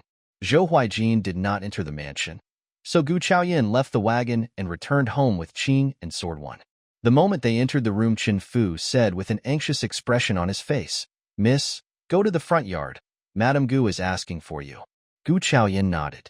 She already knew what the matter was, so she was not anxious at all. As they came to the front yard, Madame Gu said with a face of disappointment at the sight of Gu Chaoyan, Chaoyan, the son of the officer of the Ministry of Revenue is gone. Your marriage arrangement is gone too. I am so sorry. The marriage arrangement is gone. Madame Gu said with a concerned tone. What she was concerned about was not about the broken marriage arrangement, but about the potential alliance she had intended to establish. If she could marry Chaoyan to the son of the officer of the Ministry of Revenue, maybe her son's position could be promoted. Even other men of the mansion, like Yunhe and Yushuan, might be able to get some benefits. Now, she was feeling so heartbroken to see the ruined marriage arrangement. Chaoyan was unlike Ruxue, who was pretty and intelligent. Ruxue could marry almost anyone in the capital city, but Chaoyan was not pretty or smart, and she was divorced. Who else would want to marry her? When they missed the officer of the Ministry of Revenue, Madame Gu almost burst into tears. Gu Chaoyan let out a sigh. She had no emotion stirred up inside her as her gaze was upon Madame Gu, because she knew pretty well that Madame Gu was not feeling sorry for her. However, in order to avoid a similar case happening again, Gu Chaoyan said, Just let bygones be bygones. I am a friend of Lord Huai now, so I can beg Lord Huai for help in marital arrangement later. Aren't you assured when Lord Huai offers his help? What? Madame Gu stopped crying and looked at Gu Chaoyan. Then a touch of joy hovered over her face as she realized what she meant. Is that true? Of course. Gu Chaoyan replied with a serious tone. Maybe it was because Gu Chaoyan's tone of confirmation. Maybe it was because Madame Gu had a very high expectation, but Madame Gu started to plan a picture of how the Gu mansion would be able to flourish in her head again. After hearing the words, She stopped the tears from dripping. Then she nodded constantly. Okay, that sounds great. The deceased can't revive, so we have no choice but to drop the marriage arrangement. But they have visited us for the marriage proposal, so we have to express our appreciation at their mansion after all. Madame Gu said, you can go home now. It is still early, and I can visit them now. Gu Chaoyan nodded. She had no intention of lingering at the front yard. She was in a hurry to check up the fruit trees in the space. So the moment Madame Gu left, she headed back to the Qing pavilion. Qing was preparing the food whilst Sword One was getting the hot water ready. As she was alone, Gu Chaoyan sneaked into her space. The moment she entered the space, she could sense the fresh air. Then she took a closer look around and found that fruits already grew on all of the trees. Gu Chaoyan was overjoyed. She had never expected that this space was so legendary that the trees planted there could grow so fast. What was more, Gu Chaoyan found the space getting larger and larger, creating even more vacancy for more planting possibilities. It seemed that she had to find even more herbs to plant. Before she left, Gu Chaoyan poured some more magical water into the fruit trees and picked some fruits from the branches. She would like people to have a taste of what those fruits were like. She placed the fruits upon the plate in the room. Qing came in and said, Miss, the food is ready. Come and eat something. The words had just been spoken when Qing spotted the fruits on the table. She looked confused. Where did those fruits come from? I did not put them here. Maybe Madame Gu got them delivered here. Anyway, Qing, have a taste. They look so delicious. Gu Chaoyan said. Those fruits do look very wonderful.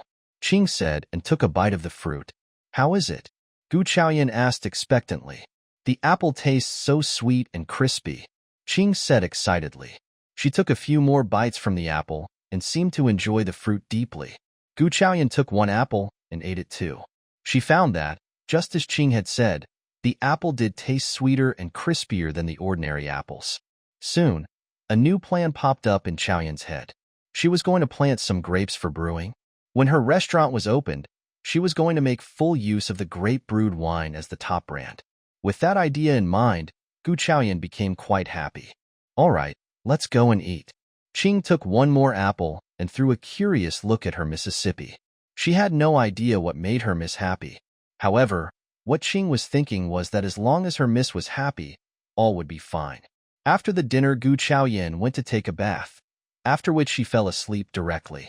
The following day, Sword One joined Fu Bao with the contracts of the stores given by Gu Chaoyan early in the morning.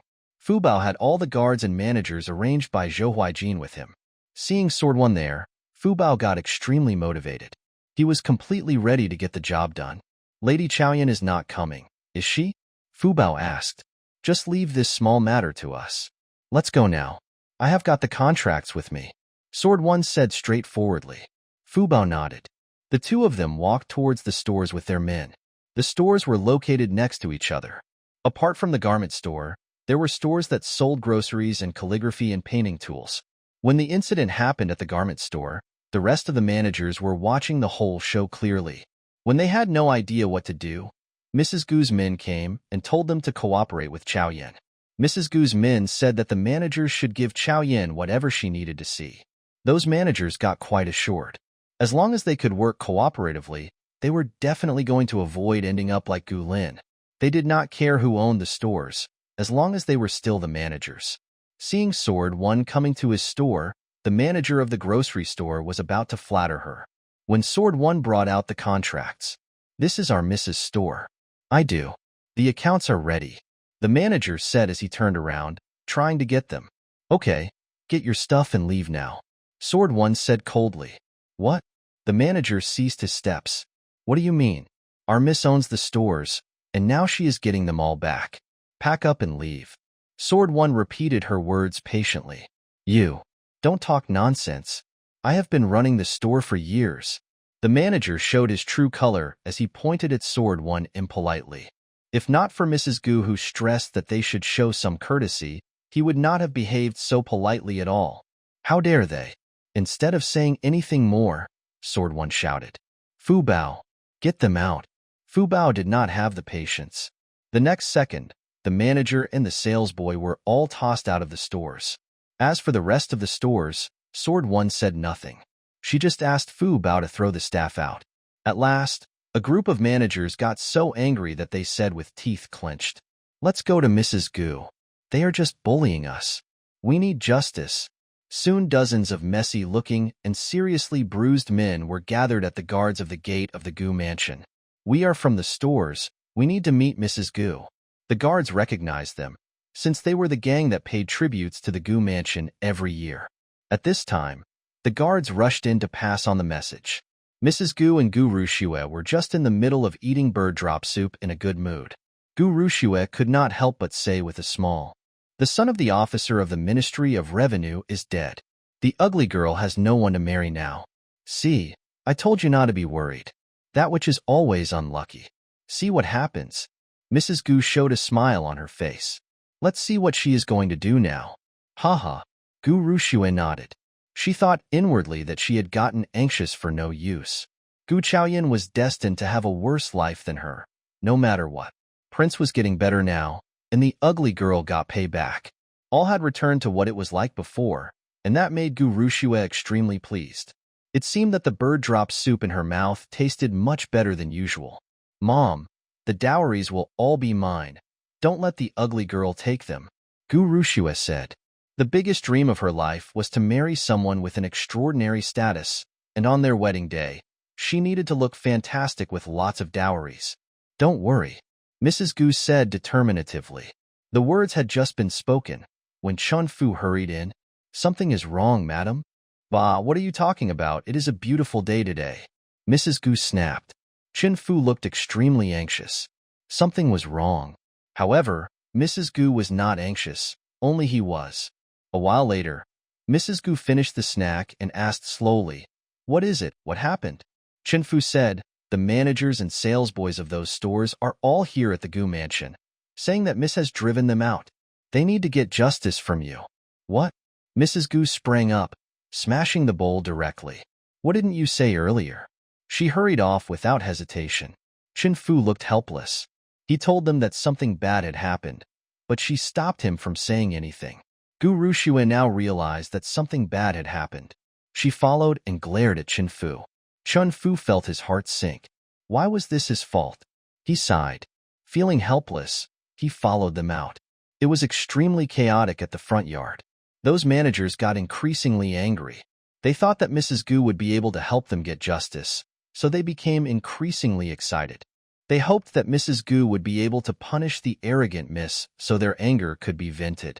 They did not believe that a miss from a mansion would dare counter Madame Gu and Mrs. Gu. As Mrs. Gu came to them, they shouted as if they saw the savior. "Miss, you have to help us. What is going on?" Mrs. Gu looked furious. "Didn't I tell you to show her the accounts if she needs it? Work with her." She did stress this point before. She had no intention of being caught for doing anything. After all, Madame Gu was paying a lot of attention to that which these days. She had some knowledge of those managers. They had become quite wild as the managers for those stores for such a long time. But didn't they learn anything from Gu Lin? As she was speaking, those managers felt even more stricken. Gu Hua, who was slightly more experienced than the other managers and who had a closer relationship with the Gu family, stepped forward. "Mrs. Gu, that's not our fault. We did follow your advice and show her the accounts. But Mississippi Gu's men did not even check the accounts and just got us thrown out directly. Look at our faces," Gu Hua said with a wrong tone as he pointed at the swollen face of a salesboy. Mrs. Gu hesitated. They did look extremely messy. They had never been so messy before. It must have been that witch's fault, totally. Bah. If that witch was behaving over the top, she was definitely going to teach her a lesson. She turned to Chun Fu, who had just arrived. "Chun Fu, go to the pear yard and ask Madame Gu to come here. Tell her that we need her to give us justice." Having said the words, Mrs. Gu became slightly cheerful. She had been holding her temper these days, but that witch started to behave extremely arrogantly and dared to hit her men and drive them out. How dare she conduct such a ferocious matter? She looked forward to seeing if Madame Gu was going to defend that witch on this occasion. Mrs. Gu looked twisted.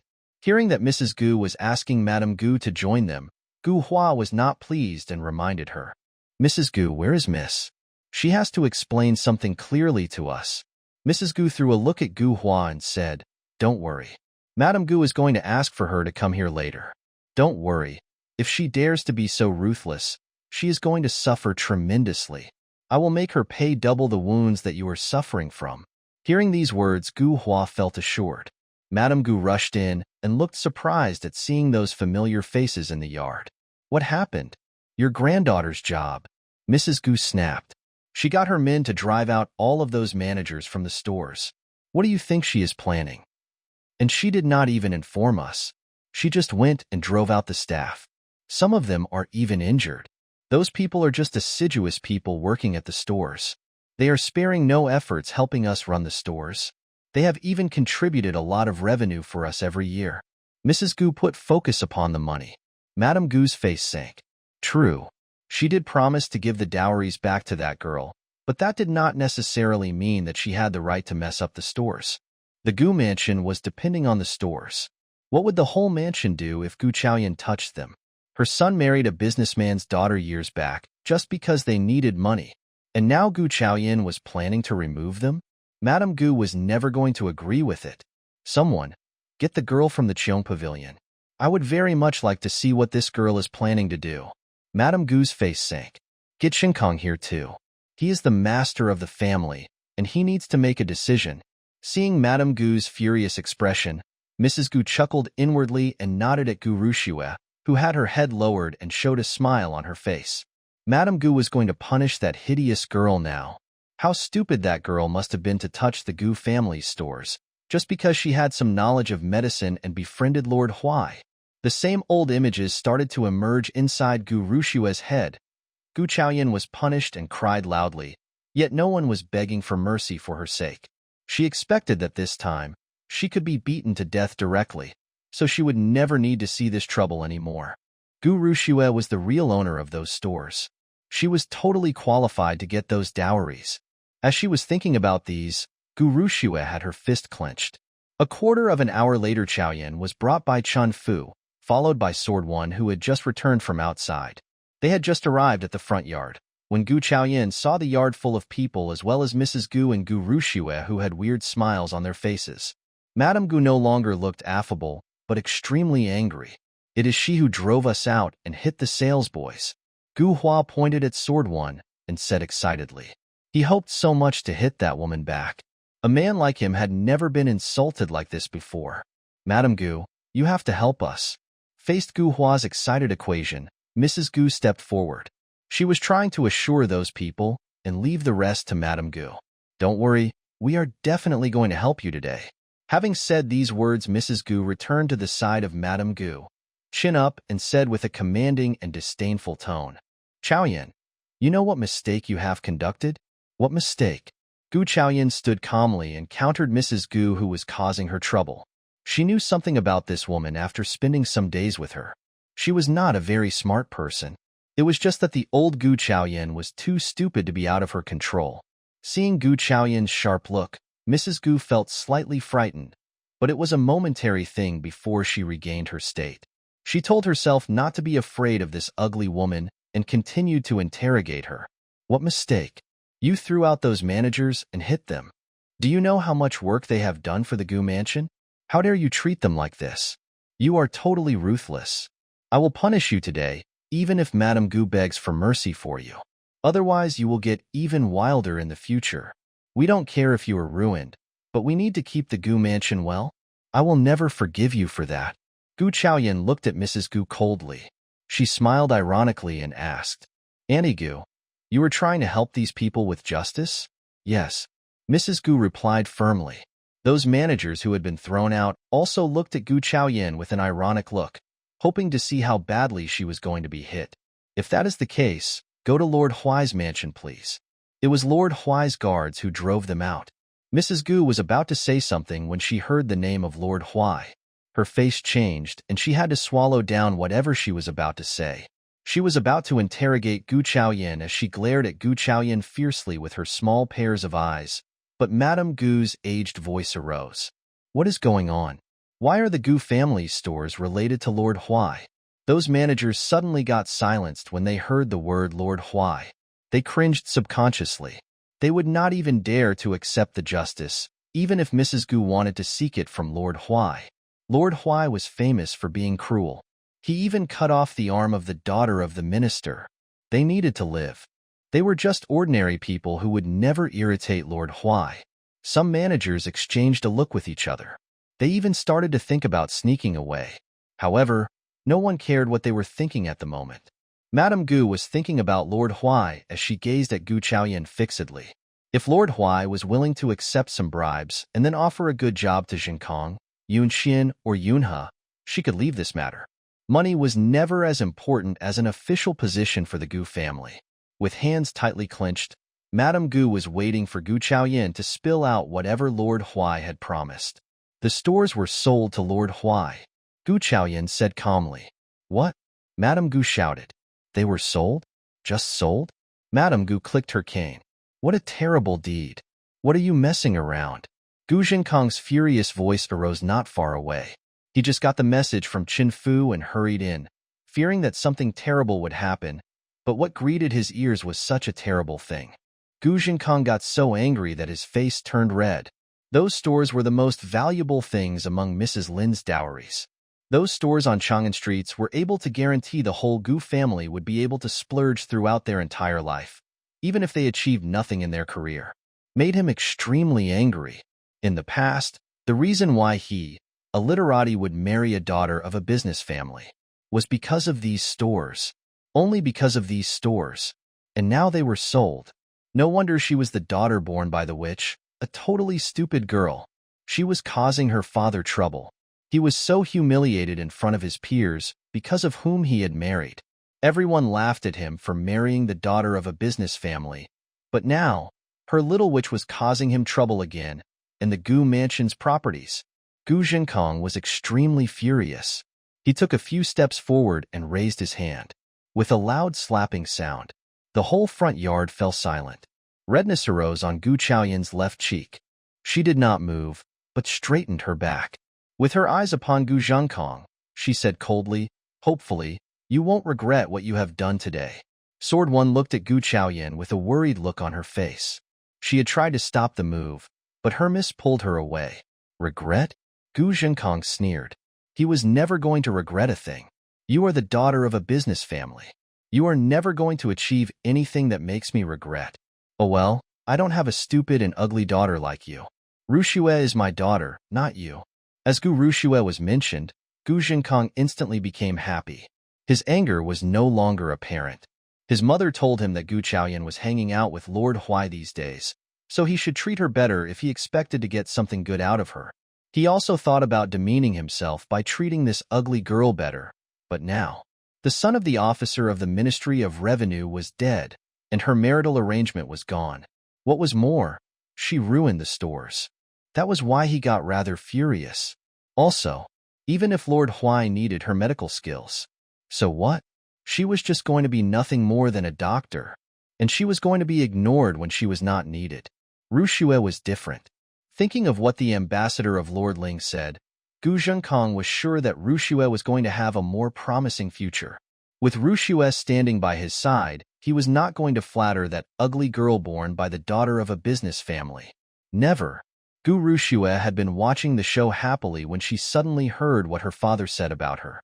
She got confused. Could it have been because of Prince who just woke up? What was her father thinking about her?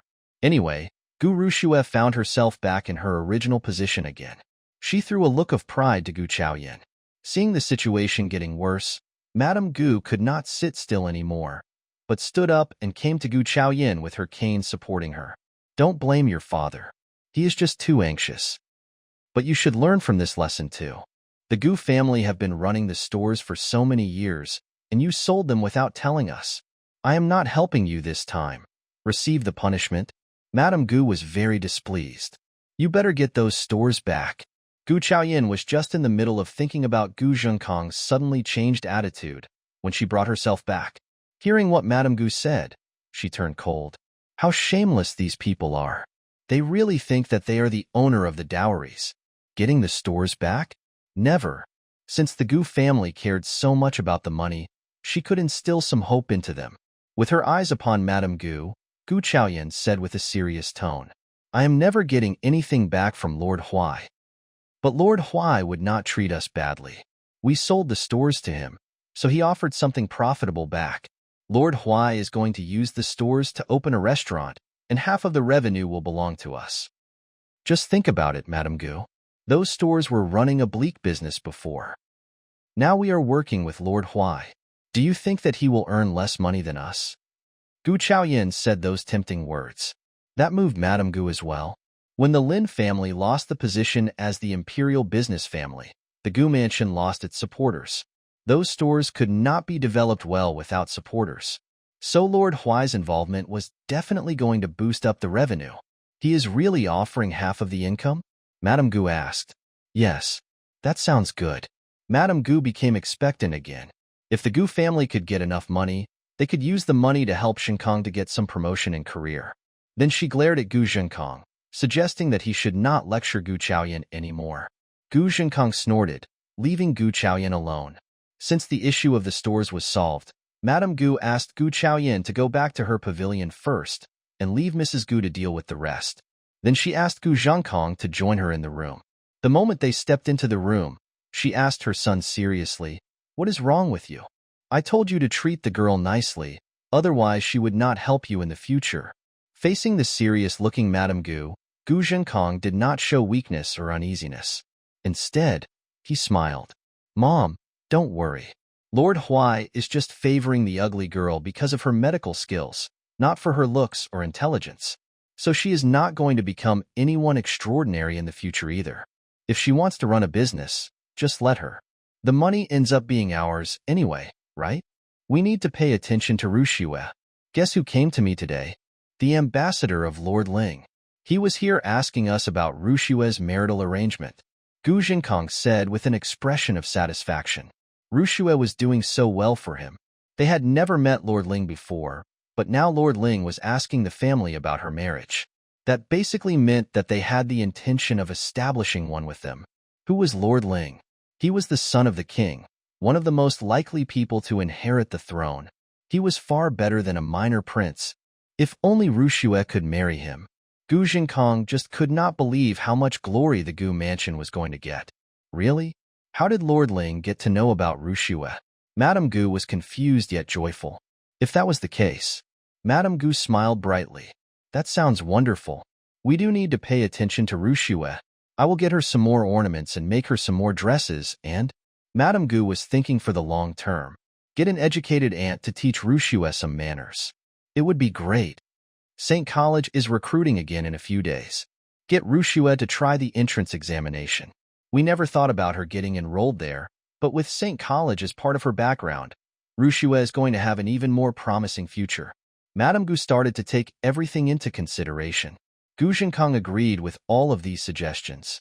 They had to get ready for those things as soon as possible. The more he thought about this, the more excited he became. I will go and get that done. Madame Gu nodded with satisfaction. Just do that. Hearing what Madame Gu said, Gu Zhenkong just could not be seated anymore. He rushed towards the begonia yard and ran into Gu Rushue, who was about to go out. Where are you going? Gu Zhenkong asked in confusion. I am visiting the prince. Gu Rushue confessed. She had noticed how father was treating her a minute ago, so she thought that it must have been Prince who had woken up from the coma, so she had to spare some time to visit Prince. Hearing these words, Gu Zhenkong did not get angry. The two were still in a marital affair, although the date was not yet set and the formal exchange process had not been done. It was proper of Rushue to visit the prince, but it should not work in this way now. Gu Zhenkong waved at Gu Rushue. Rushue, come. I have a few words to share with you. Gu Rushue looked confused, but she still followed him in. Mrs. Gu was there too. What is going on? The first thing Gu Zhenkong said the moment he sat down was, Rushue, don't visit Prince anymore. Why? Gu Rushue was confused. Me and Prince are arranged to get married. Why am I forbidden to meet him? Gu Zhenkong showed a smile and waved his hand at Gu Rushue's confused face. He calmed her down and said, because you are getting a better arrangement in the future. A better arrangement? Hearing this, Gu Rushue was overjoyed and asked, with whom? She had not been happy to see Officer Zhao making a proposal to Gu Chaoyan. She was the prettiest girl, with both looks and intelligence, in the whole city. Why was Gu Chaoyan, the ugly girl, able to marry the son of an officer of the Ministry of Revenue, while she was marrying the prince of Duke Chongning who had no actual power? Now, hearing that someone better was making a proposal, Gu Rushue got excited and then turned to her father. Mrs. Gu was pleased too, to hear that a better marriage arrangement was around the corner. Old master, is it a son of some important ministers? Mrs. Gu started to consider which young masters of those families were at a proper age. Seeing Mrs. Gu's inquiring look as well as his daughter's, Gu Zhenkong felt that for the first time in his life, he was considered great in the whole mansion. He could not help but feel proud. He shook his head and said, "No, no?" Mrs. Gu looked surprised and mumbled confusedly. What else could it be? Gu Rushue's expectant face sank. Seeing his daughter's disappointment, Gu Zhenkong gave up his intention of keeping the matter concealed. He said proudly, "It is Lord Ling." Flop. A teacup was dropped to the ground. Gu Rushue took a step forward over the broken teacup and grabbed Gu Zhenkong's sleeves, asking excitedly, "Is that true, Dad? You are not lying to me, are you?" Lord Ling. Lord Ling was the king's son. He was a lord. Oh God, Gu Rushue was having such great luck. Lord Ling was falling for her? So she was going to the princess, or even the potential queen. Gu Rushue's hands were shaking as she thought about the promising future awaiting for her. Mrs. Gu's eyes were open wide. She still could not believe what happened. She asked after a long while, "Is that true?" "Of course."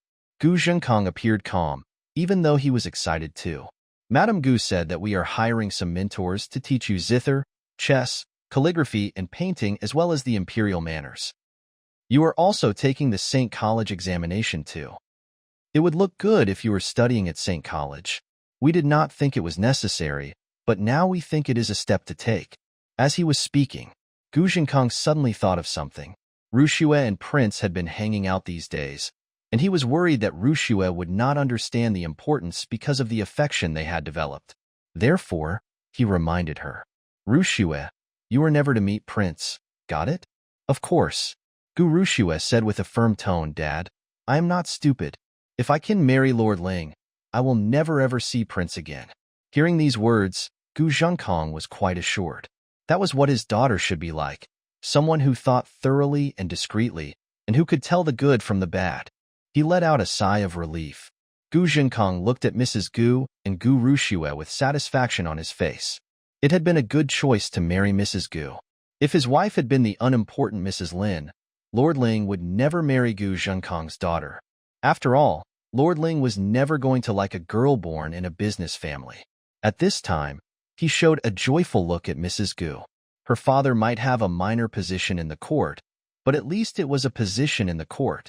He said to Mrs. Gu with a gentle tone, "I will join you in the yard tonight." When the store errands were done, Gu Chaoyan could not wait, but went into the mountains to seek some herbs. She had realized that her space was rapidly getting wider these days. She had to plant some herbs to avoid wasting the space. Therefore, the following day, she together with Sword 1 and Sword 2 decided to go into the mountains. Qing was asked to stay in the Qing pavilion. She did not want to bring Qing alongside with her, because she was afraid that the trip into the mountains would be very exhausting. If some monsters appeared, the weak Qing could not even defend herself. So she let her stay. She had been thinking about letting Sword 1 teach her some martial arts, so that she would not put herself in danger by being next to her. If Qing was not willing to learn Kung Fu, she was going to advise her to learn some business management. She decided to let her take care of the restaurant. However, for now, Qing had nowhere else to go apart from the Qing pavilion. Qing was an obedient, so she was not against that order at all. Gu Chaoyan left together with Sword 1 and Sword 2. They had just walked a few steps when Sword 1 noticed something wrong. "Miss, did you notice that many more people are coming in and out of the mansion these days?" Gu Chaoyan nodded. She found it curious too. Chen Fu was just passing by, so Gu Chaoyan stopped him. "Housekeeper Chen Fu, excuse me." Hearing her voice, Chen Fu asked with courtesy, "What can I do for you, miss?" Gu Chaoyan looked about and asked in confusion, "Who are these people?" When asked, Chen Fu replied honestly, "These are all teachers hired by the old master. They are going to teach the second lady. She is going to take the entrance examination for St. College this year." Taking the examination of St. College? What was Gu Rushue thinking about? Wasn't she going to marry the prince? Why did she have to take the examination? Gu Chaoyan shook her head, not understanding the point of it. All right, you can continue with your business now, Gu Chaoyan said instead of digging into this matter. Chun Fu, on the other hand, opened his mouth and was about to say something yet could not. In the end, he let out a light sigh. Then he left. Gu Chaoyan looked at Chun Fu's back figure. During the past few days, she found Chun Fu to be a nice man. She was thinking about getting him to her side, so he could become one of her team members instead. However, she would think about this matter later. Right now, going into the mountains was the most important thing. They got a wagon from the Gu mansion. Sword 2 was working as the horseman, so no one else tagged along. At this time, no one was paying attention to Gu Chaoyan. The whole Gu family was in the middle of ecstasy. Mount Meiji was the highest peak in the capital city, located in the outskirts. The reason why Gu Chaoyan chose this as the destination was because she would like to see what was growing on the mountains of the Saint Divine Land. The wagon had just left the capital city when it stopped. Gu Chaoyan had no idea what had just happened, so she lifted the curtain and checked out of the window. A purple silhouette sneaked into the wagon, exchanging seats with Sword 1. When Gu Chaoyan realized what happened, only she and Zhou Huaijin were left inside. What are you doing here? Gu Chaoyan asked calmly. Someone from the four guards must have sneaked the information to him. Otherwise, he would not have known about it from anywhere else. I am worried about the danger you might run into in the mountains, so I am keeping you company. Gu Chaoyan's eyes fell upon Zhou Huaijin's. He looked very sincere as he said to Gu Chaoyan, the mountains are located in the capital city, but the deeper we go, the more dangerous it would get. There are beasts and monsters appearing here and there too. Actually, many people got bitten to death by the beasts a couple of months ago. Gu Chaoyan flushed, but hearing what Zhou Huaijin said, Gu Chaoyan stopped being shy and said, Really? Zhou Huaijin nodded. The deceased were just ordinary people. No officers in the government cared about who they were specifically, but he found the whole thing peculiar. So when Yin decided to get into the mountains, he hurried to catch up to her, hoping to keep her safe. No one except hunters dare to go into the mountains these years. So I was really worried about you, Zhou Huaijin said. Gu Chaoyan wanted very much to tell him that she was not afraid of beasts, since she herself was quite skilled in kung fu, but she swallowed the words at the sight of Zhou Huaijin's sincere expression. She stretched out her hands and gripped his. We are going to be fine. Zhou Huaijin put his other hand upon hers and then kissed the chubby, fair-skinned hand of hers. That warm touch made Gu Chaoyan withdraw her hand directly. She protested with a small voice. Please don't be like this. Now, she was not willing to place her hand into his anymore. With his eyes upon her, Zhou Huaijin chuckled. Finally, they arrived at Mount Meiji. Gu Chaoyan felt that being with Zhou Huaijin alone in the wagon, the temperature inside was extremely high. Yet as they got off the wagon and faced the mountain in front of them, the air cooled down. The next second, a hand wrapped around her waist and held Gu Chaoyan, as he said, Let's go and check it out while it is still bright outside. Gu Chaoyan froze. Feeling bashful, she removed Zhou Huaijin's hand. Sword 1 and everyone are here. They are not watching us, Zhou Huaijin said seriously. Gu Chaoyan looked at them. Sure enough, Sword 1 and Sword 2 had their heads lowered. Gu Chaoyan rolled her eyes. Who are you working for anyway? You are not defending me at all. I miss Qing so much. She always treats me nicely. Unfortunately, Qing was not martially skilled. Zhou Huaijin was busy thinking which one of his friends was the same age as Qing, so that he could arrange a marriage between that person and Qing. As he was thinking, Gu Chaoyan already started to walk into the mountains. Zhou Huaijin caught up with them directly. Those people were highly skilled. They walked really fast in the mountains. Gu Chaoyan had been used to picking these herbs in her previous life, so she wasted no time in getting whatever she needed. Apart from some ordinary herbs with no effects, Gu Chaoyan harvested most of the herbs she had seen.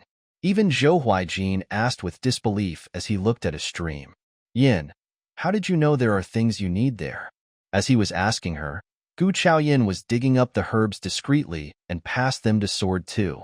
It is a stream covered by tall grass, so the animals in the mountains never come to this place. The reason why they don't come near to this place is probably because the grass is poisonous. That's how I found them. Hearing the word poisonous, Sword 1 shivered and almost dropped the herbs. Gu Chaoyan was fast enough to catch the dropping herbs. Then she looked at Sword 1 with an amused look. Are you so scared of death? Don't worry, you won't get sick as long as you don't eat them. Sword 1 accepted the herbs after hearing what she said, but still threw a scared look at that herb.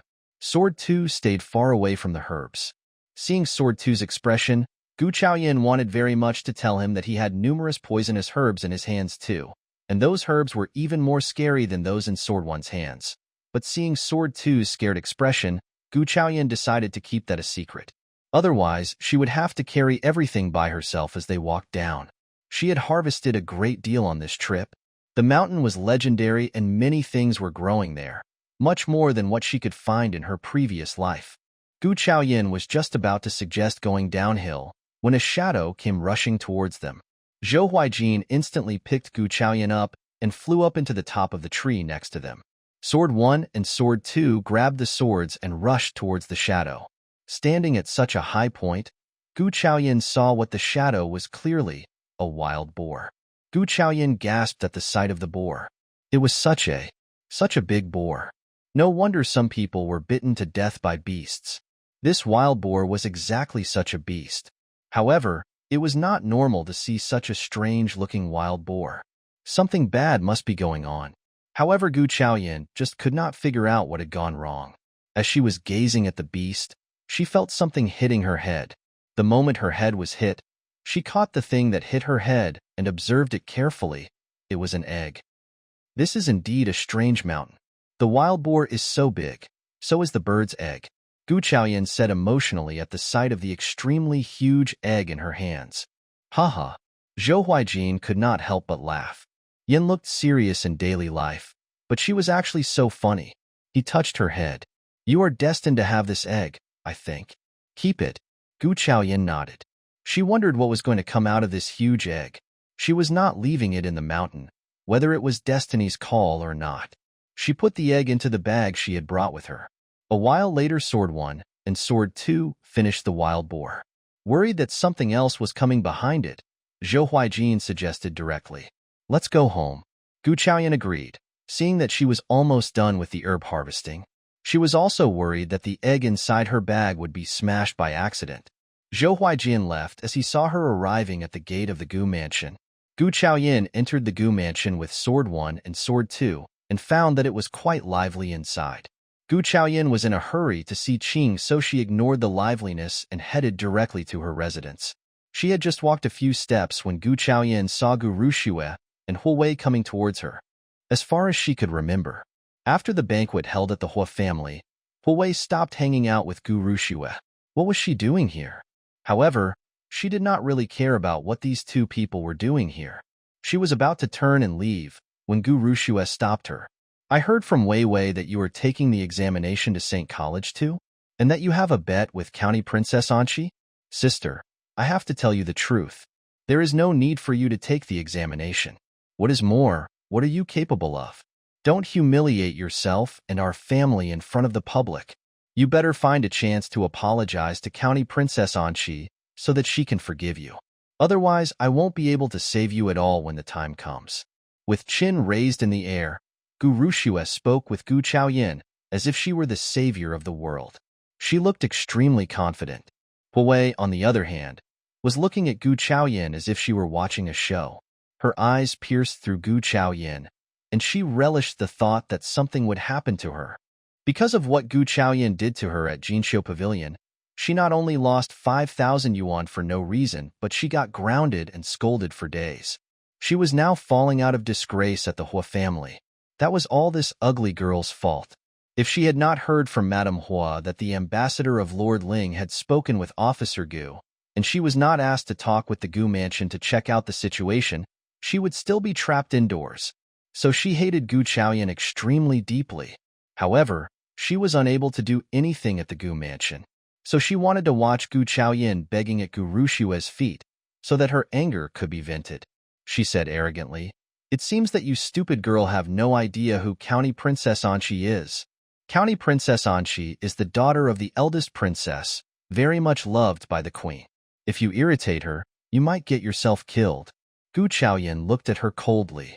Instead of showing any expression on her face, Gu Chaoyan said, "So what?" Huai snorted. She thought that Gu Chaoyan had gotten scared. She laughed wildly and looked at Gu Chaoyan as if she were staring at an idiot. This ugly girl was so stupid to not fathom what she was reminding her for. So she added generously, "So what? So you better take this opportunity and beg Rushue for help. If she is happy, she might help you to get rid of the punishment." Gu Rushue was standing next to Huai. She was not denying what Huai said. She might not have been in a position to say anything in the past, but now the situation had changed. She was going to marry someone like Lord Ling, the son of the king.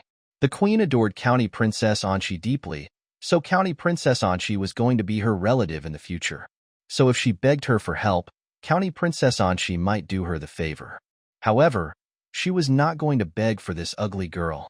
Unless she was in a good mood, then she might spare her life. Gu Rushue was thinking as she stood on the spot, waiting for Gu Chaoyan to tearfully beg her for help. A while later, Gu Rushue was still waiting. She threw a glance at Gu Chaoyan, who showed a nonchalant look on her face. "Thanks, Mississippi Hua, but I don't need any mercy from you. I can beat County Princess Anqi." Then she smiled brightly and was about to leave. "How dare you?" Mrs. Gu's shrill voice arose as she glared at Gu Chaoyan. "Who do you think you are that you can beat County Princess Anqi? You have picked up none of the skills in the past few years. What makes you think that you can beat County Princess Anqi? Don't drag us down." Mrs. Gu snapped. She had been watching them for a long while, and she thought that the ugly girl would beg Gu Rushue for help. She loved to see this ugly girl being demeaned. Unexpectedly, however, what she saw was her saying shamelessly that she could beat County Princess Anqi. How ridiculous. Even Rushue did not dare to say that she could beat County Princess Anqi. Who did this ugly girl think she was? Gu Chaoyan frowned tightly. Mrs. Gu had been cringing a few days ago, but now she was becoming arrogant again. Gu Chaoyan smiled sinisterly at Mrs. Gu. "Annie Gu, are you cursing at my father or Madame Gu? If I am nobody, who do you think they are?" "You." Mrs. Gu got stuck for words. She snapped out of anger, and that was how she used to curse her too. However, this ugly girl was now getting quite a sharp tongue and started to counter her. So what she said was indeed improper. Mrs. Gu snorted. She looked at Gu Chaoyan fiercely. "Don't you dare chew on words with me here. You have made such a huge mistake. Go and explain to Madame Gu. She is waiting for you at the front yard." As she finished saying the words, she turned a friendly face to Huai and said with a gentle tone, "I am sorry, Mississippi Hua, for putting on such a stupid show in front of you. We still have other affairs to deal with at home, so I can see you off at the door personally." Huai did not mind. She had reached her goal by coming here. When she knew that Madame Gu was going to punish Gu Chaoyan. "Oh my Gu Chaoyan, how dare you try to start a fight with me? You are going to pay back multiple times what I have lost to you." With a satisfied look on her face, Huai said, "Mrs. Gu, I am off now. But you definitely have to punish this girl for what she has done. County Princess Anqi is not an ordinary lady. If the elder princess is displeased, the whole Gu mansion is going down. It would be too bad if Rushue's marriage is ruined too." Before she left, Huai stressed this. Then she left with satisfaction. Hearing these words, Mrs. Gu looked serious. Rushue was their only hope, and she was not going to let Gu Chaoyan ruin Rushue. She was definitely going to find a way to talk Madame Gu into driving her out. If she was no longer a member of the Gu family, Rushue would not be affected. With these ideas in mind, Mrs. Gu threw an even fiercer look upon Gu Chaoyan. She looked as if she wanted to take a bite of her. She said with displeasure, "What are you standing here for? Go to the front yard to meet Madame Gu." Gu Chaoyan shrugged. Then she took off and headed towards the front yard. She was not scared of this matter that seemed to affect the Gu family so much. She was no longer the girl that had just time-traveled here, who had a weak physical condition and nothing in store. She was not going to be bullied easily. The moment she entered the hall, Gu Chaoyan could feel the dead silence that dominated the place. Madame Gu's filthy eyes were on Gu Chaoyan. She had put some hope in her, but now, this girl had disappointed her badly. Well, she did offer her some kindness, when Lord Huai was treating her nicely for her medical skills, but she was so stupid as to set up a bet with County Princess Anqi about entering St. College. They were not in a position to offend County Princess Anqi. Kong was right. This girl was born to a daughter of a business family, someone without any long-term ideas. She was going to be a problem sooner or later. Kneel down now, Madame Gu bellowed. Gu Chaoyan glanced about and knew that Madame Gu was ordering her to kneel down, but she was not kneeling to anyone. What mistake did I make? Gu Chaoyan asked, refusing to kneel down. You have made a huge mistake. You should never have irritated County Princess Anchi. Madame Gu got so angry that she was shaking thoroughly. Now, go and ask for punishment at Elder Princess's mansion and beg County Princess Anchi for mercy.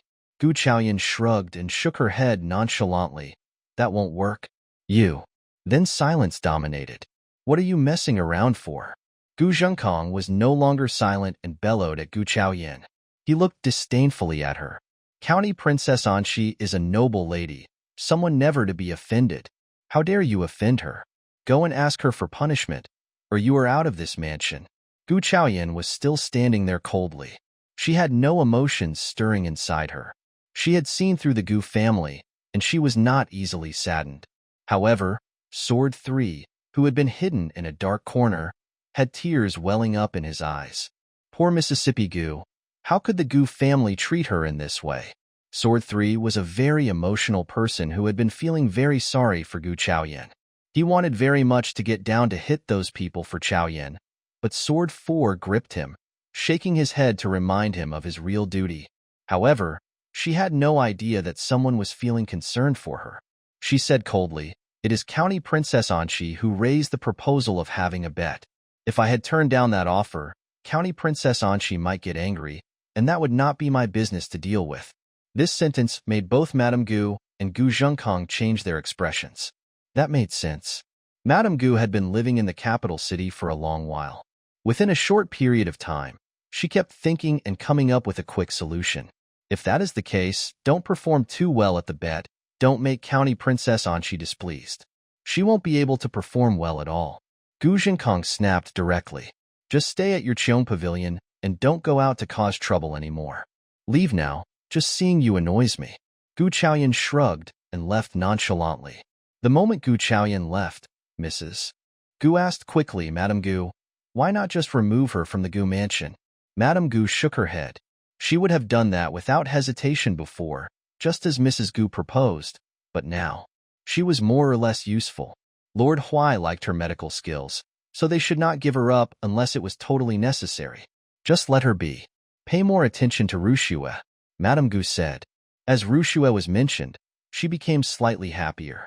Rushue was the right girl to have received great education since childhood. She was destined to become a noble lady. Hearing her words, Mrs. Gu had to purse her lips and give up. They kept asking about Gu Rushue, hoping that she was doing fine. When it came to Gu Chaoyan, she was not feeling that terrible at all. That was what the Gu family was like, wasn't it? The moment she came back to her home, she flung herself into the space. She planted all the herbs, and even placed the enormous egg inside the space. She would like to see what was hatched out of this egg. As she came out of the space, she took fruits from inside the space too. She decided to brew some fruit wine. If the taste was good, she was going to make preparations for her restaurant. Gu Chaoyan had a very high expectation for her future. Suddenly, she was swept into someone's arms. She could tell directly from the smell that it was Zhou Huaijin. She gave him a slight push. Instead of moving, Zhou Huaijin tightened his grip of her. Gu Chaoyan gave him a push subconsciously, but he tightened his grip even more. Gu Chaoyan felt that she was almost choked to death. That did not seem right. He always let go of her whenever she gave him a push before, but today, what on earth had happened? As she thought about this, Gu Chaoyan sank her face. What happened? Zhou Huaijin patted her head. Silly sweetie, why didn't you tell me you were wronged at the Gu mansion? Don't stay here anymore when the Gu family are treating you in this way. Move in with me to Lord Huai's mansion. Let's get married now, so no one would dare to bully you. Gu Chaoyan was startled. Only now did she realize that he was feeling concerned about her. He must have learned what happened at the Gu mansion today. It is fine. I know what they are like after spending so many years with them. I no longer feel sad about it. Then Gu Chaoyan passed the apple she harvested from the space and gave it to Zhou Huaijin. Try it. Well, Zhou Huaijin found that this was different from what he had expected. but he was going to eat the apple Yin gave him. He took a bite and found that the apple was different. It tasted much better than the tribute ones. What do you think? Very tasty, Zhou Huaijin said. Special indeed. Gu Chaoyan smiled with satisfaction. Of course they were tasty. She planted them. The fruits were definitely going to taste great. Speaking of that, Gu Chaoyan said happily, I am going to make liquor out of them. When the brewery works, we are going to open a restaurant with our stores. Although Zhou Huaijin had no idea what made her think about opening a restaurant, he felt quite happy to hear the phrase our stores. Zhou Huaijin nodded constantly. Gu Chaoyan found the whole thing proper as well. When do you think you will marry me? Zhou Huaijin asked. Well, that seemed to be a very unexpected question, but Gu Chaoyan did want to marry him. It was just that the nicer Zhou Huaijin was to her, the less she wanted to disappoint him. At least, she must not disappoint him now. She took hold of Zhou Huaijin's hands lightly. Wait until I deserve you. You already deserve me, but in other people's eyes, I am not excellent enough to be your wife. I think I can prove myself by changing myself, Gu Chaoyan said. That was what she was going to do for the original host of this body. Okay, Zhou Huaijin replied. Having said this, Zhou Huaijin continued to eat the apples. He finished 4 of the apples in a row. It was not until Gu Chaoyan found him getting full that she said, Aren't you supposed to go home now? Gu Chaoyan pointed at the day that was getting darker. Zhou Huaijin shook his head. I need to keep you company so that you won't feel too sad. Well, she was not that sad after all. Before she was able to explain a thing, Zhou Huaijin already asked Sword One to bring a blanket into the room. He smoothed it out and said, I will sleep here on the floor. Having said this, he already sorted out his mattress. Gu Chaoyan had to let him do it.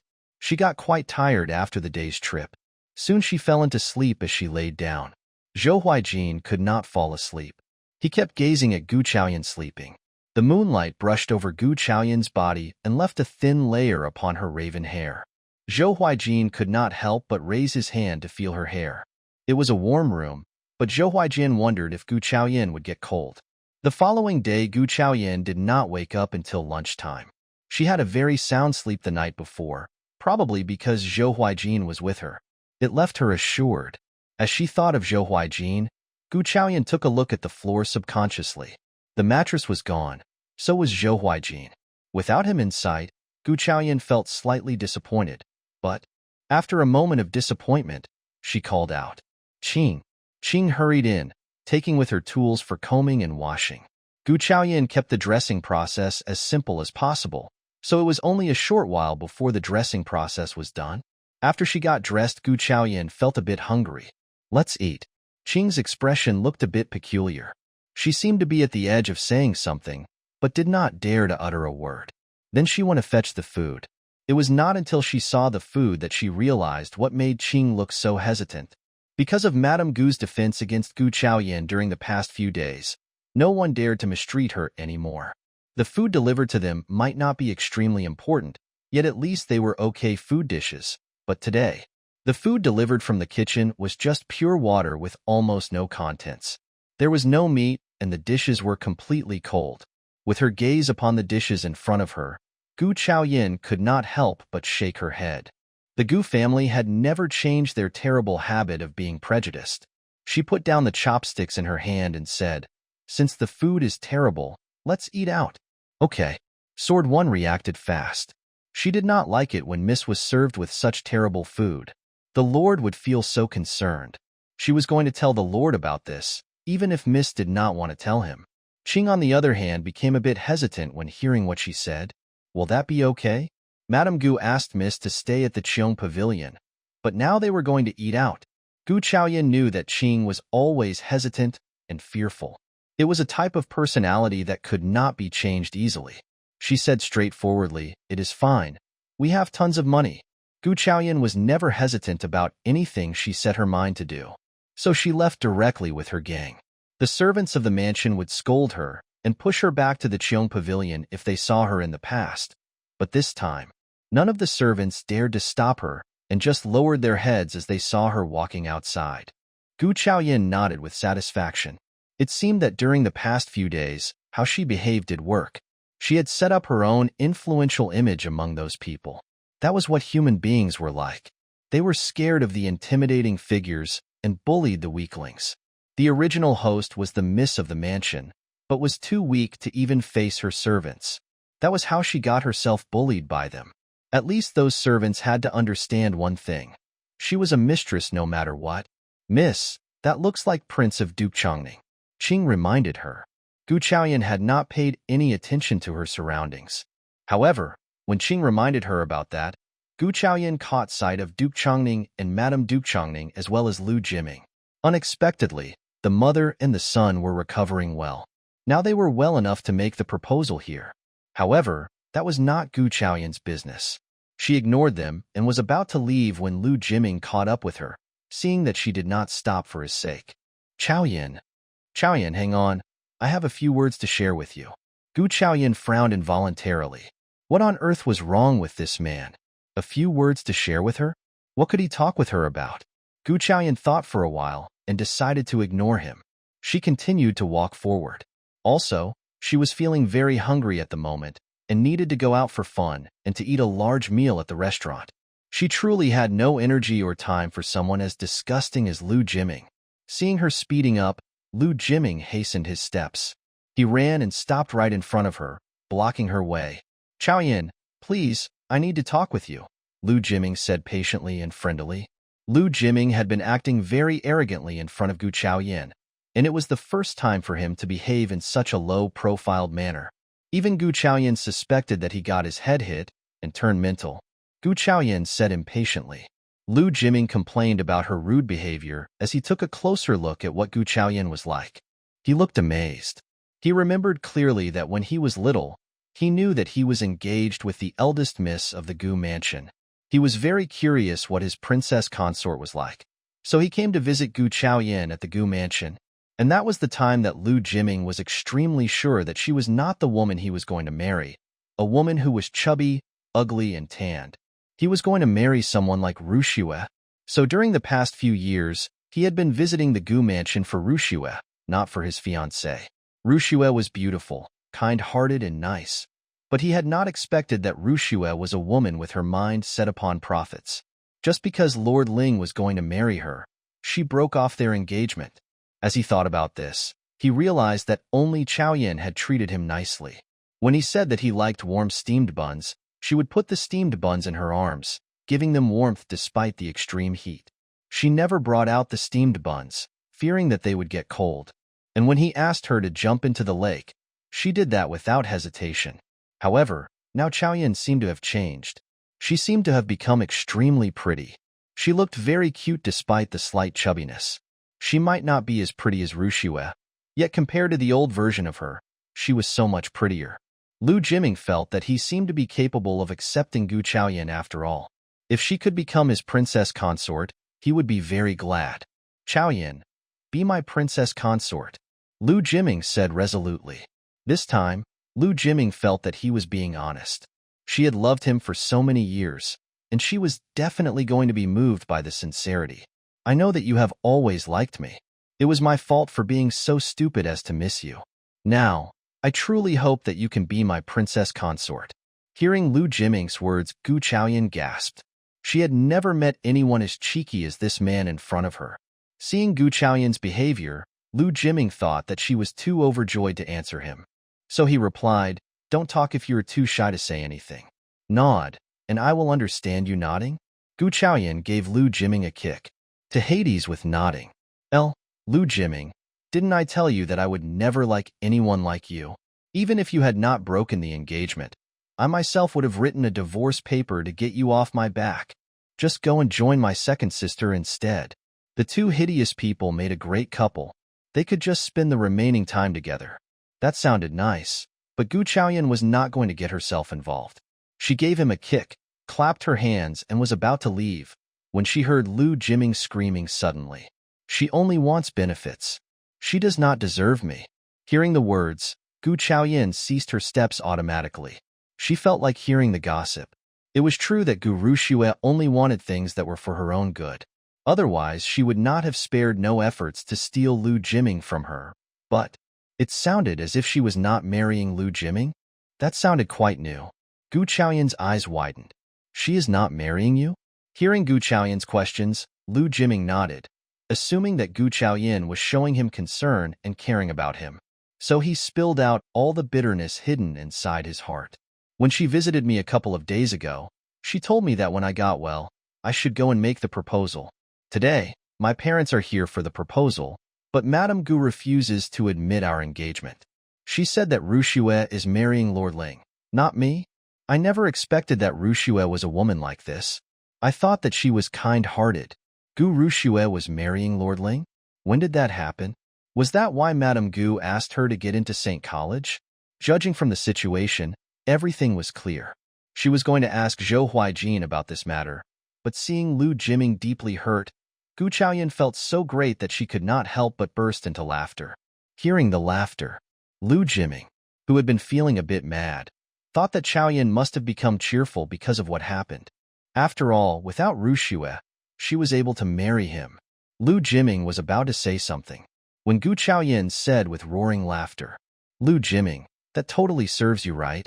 You thought that Gu Rushue is a deeply adoring girl, pretty and lovely, so you deserted Gu Chaoyan for her. But now Gu Rushue thinks Lord Ling is better than you, so she deserted you. You two do make a great couple. Both of you are followers of the rich and the powerful. Lu Jiming, don't blame Gu Rushue for that. You are of the same kind. So funny. As she finished laughing, Gu Chaoyan turned around and headed towards the restaurant for her big lunch. Lu Jiming looked at Gu Chaoyan with a fixed gaze. Only a long while later did he realize that Chaoyan was actually laughing at him. Duke Chongning and Madame Duke Chongning came hurrying to him. Duke Chongning asked anxiously, Jiming, have you talked that ugly girl around? She might not be as wonderful as Rushue, yet that is the only way out for us. Marrying her isn't a bad choice. She and Lord Huai are friends. If you marry her, Lord Huai would not hate us anymore, and we can be in the same family as Lord Ling too. He did not like the way the Gu mansion behaved, but he had to maximize his own benefits. Even Duke Chongning regretted what happened. He should have tried to keep the engagement with that ugly girl back then. Lu Jiming shook his head, looking very lost. Chaoyan was laughing at him. She was the woman who would do everything for him and followed him wherever he went. But now she was laughing at him? What? She is unwilling to do it? How dare she? It is a big honor that we are offering for her to become the princess consort. Let me talk with her.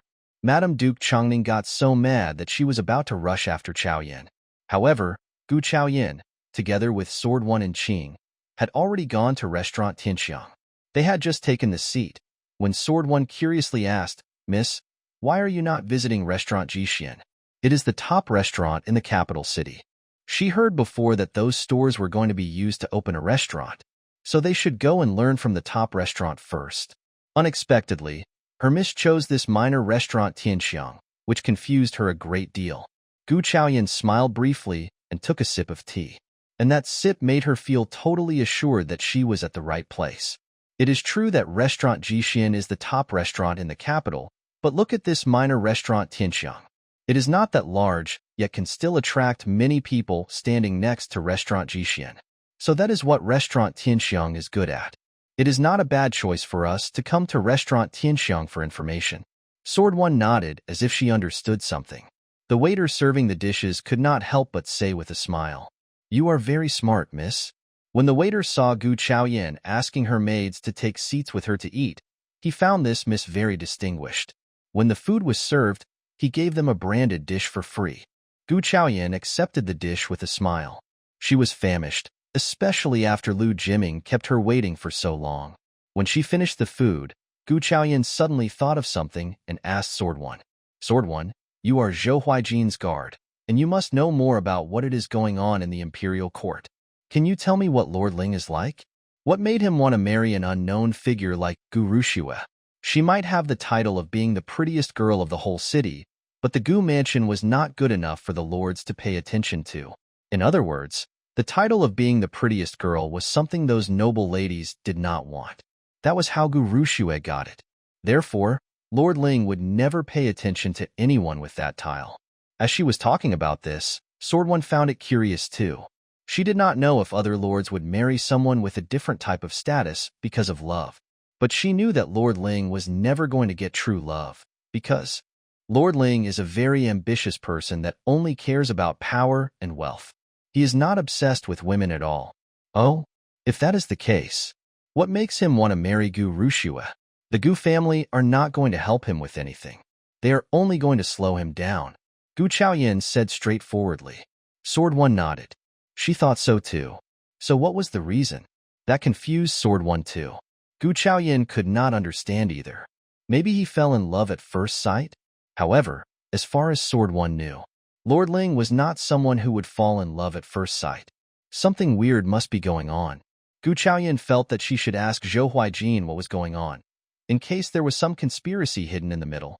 As they finished the food, Gu Chaoyan was thinking about visiting Lord Huai's mansion since the day was still early. She was about to say something when a scream arose in restaurant Tianxiang. There was a loud noise. What is it? Gu Chaoyan did not know what happened. She thought for a while and rose. Let's go and check it out. Sword One nodded and followed her. She walked out of the elegant room when a voice screamed. The food from restaurant Tianxiang kills people. Chaoyan frowned. The food killed people? She went to check on the one that had just fainted. That person looked pale, and some remaining traces of blood streamed out of the corner of his lips. His eyes were closed, and he had apparently lost consciousness as he was lying upon the floor where his chair was standing. He had been poisoned, and the poison seemed quite ferocious. However, the man who shared the same table as he was did not care about him, but shouted loudly. Restaurant Tianxiang is killing people. My second brother is dead. We need to report this to the government. The staff from restaurant Tianxiang intended to go forward to check that person, but they were stopped. Gu Chaoyan frowned. This was a man who was on the verge of dying of poison, but his family was not focusing upon his situation at all. What he needed at the moment was a doctor. It seemed that those people were here for some other purpose. Stop shouting. Your second brother will truly die if you keep making noise. Gu Chaoyan bellowed coldly and threw a sharp look at those people who were making a fuss. What kind of family are you? Your second brother is dying, and you are not turning to a doctor but keep shouting here. Do you think your second brother is recovering just because you shout very loudly? Or do you look forward to seeing your second brother die? The words had just been spoken when Gu Chaoyan took out a silver needle, squatted and quickly inserted the silver needles into the poisoned man. And what she said reminded the staff of restaurant Tianxiang as well as the audience.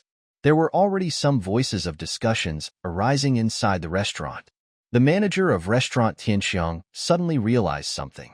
It seemed that someone was setting them up. With a moment of time, the manager calmed himself down and told his staff, "Go and inform the government office, and you, go and get a doctor from the clinic. I have been running restaurant Tianxiang for a decade, and we have never done anything against morality. I am not afraid of anything since we are all straightforward people with integrity." Those shouting people found the situation going against their will, so they got anxious too. They got up and pushed Gu Chaoyan away. Who do you think you are trying to cure my second brother? Do you think you can take the responsibility of my second brother if something serious happens to him? They said this as they tried to push her away. Sword One took a step forward and blocked the man who tried to push Chaoyan. Her miss was still conducting acupuncture and was not to be disturbed if they wanted everything to go forward smoothly. Seeing Sword One trying to stop them, they showed no fear but exchanged a look as they shouted, "Leave our second brother alone." Then they rushed up, expecting to push Sword One away and to stop the whole treatment. Seeing the situation, the manager of restaurant Tianxiang asked his staff to help Sword One. But those men were not at all a match against Sword One, who kicked them away one by one. Falling on the ground, those men groaned with their hands over the injuries. Restaurant Tianxiang is killing people with their food and hitting guests. How dare they do such a thing? Restaurant Tianxiang is killing and hitting people.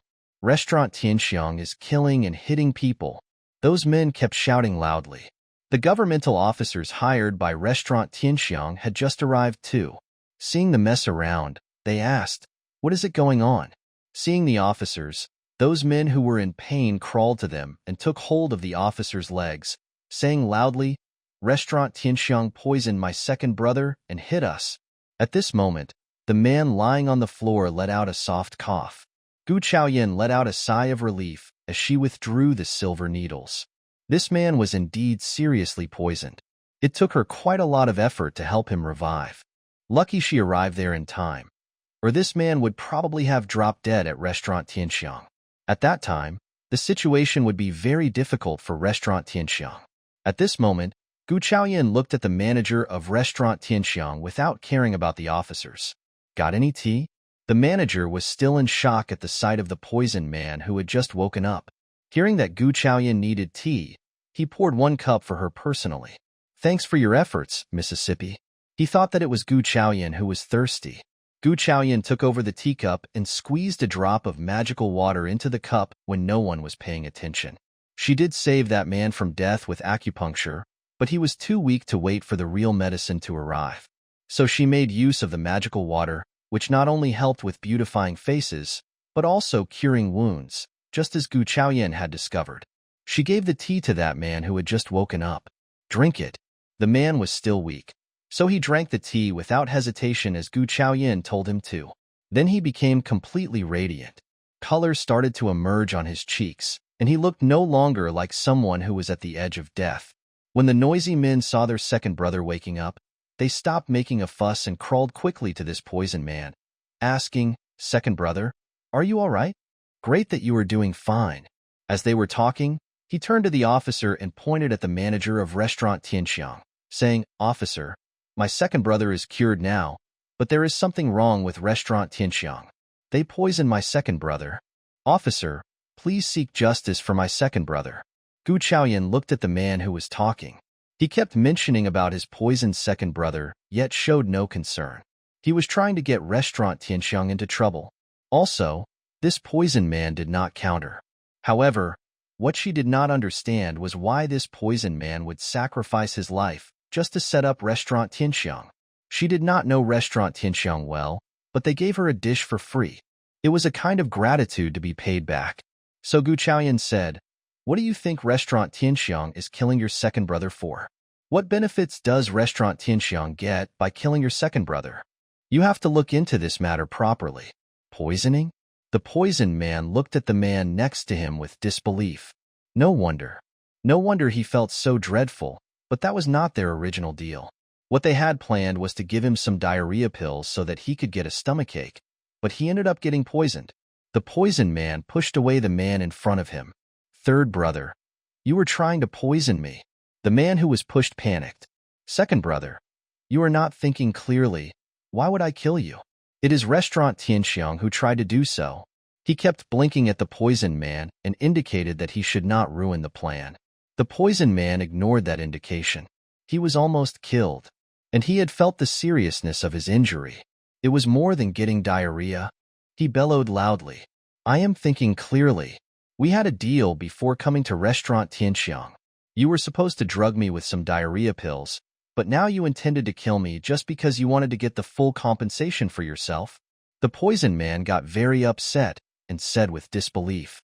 As he was talking, he even went to grab his third brother's pocket and dug out a medical bag from there. Subconsciously, he gave it to Gu Chaoyan, who had treated him and fed him the tea. "Please, Mississippi doctor, help me identify what is inside." Considered as Mississippi doctor, Gu Chaoyan did not counter a thing. She took the bag with outstretched hand. The third brother arose instantly, seeing that she was about to get the bag, expecting to grab away the bag, but he was not faster than Gu Chaoyan. Before he realized what happened, Gu Chaoyan already got the bag. As the bag was opened, a very strong smell greeted her nose. It was not a healthy thing, judging from the smell. This is arsenalite, not as strong as white arsenic, but strong enough to kill someone within a day's time. Then Gu Chaoyan turned to the poisoned man with a look of sympathy. "You are lucky to have run into me, or you wouldn't have lived to see the next day." "Nonsense. That is not poisonous. It is just some drug that causes diarrhea," the third brother shouted. Gu Chaoyan smiled briefly and threw a look at the man who tried to defend himself. If this third brother had been panicking after poisoning his brother, she might have assumed that he himself was tricked into using this kind of drug. But this third brother had not shown a single hint of surprise from the beginning and kept seeking trouble from Restaurant Tianxiang. That made her feel certain that this man was perfectly aware of what he had fed his brother.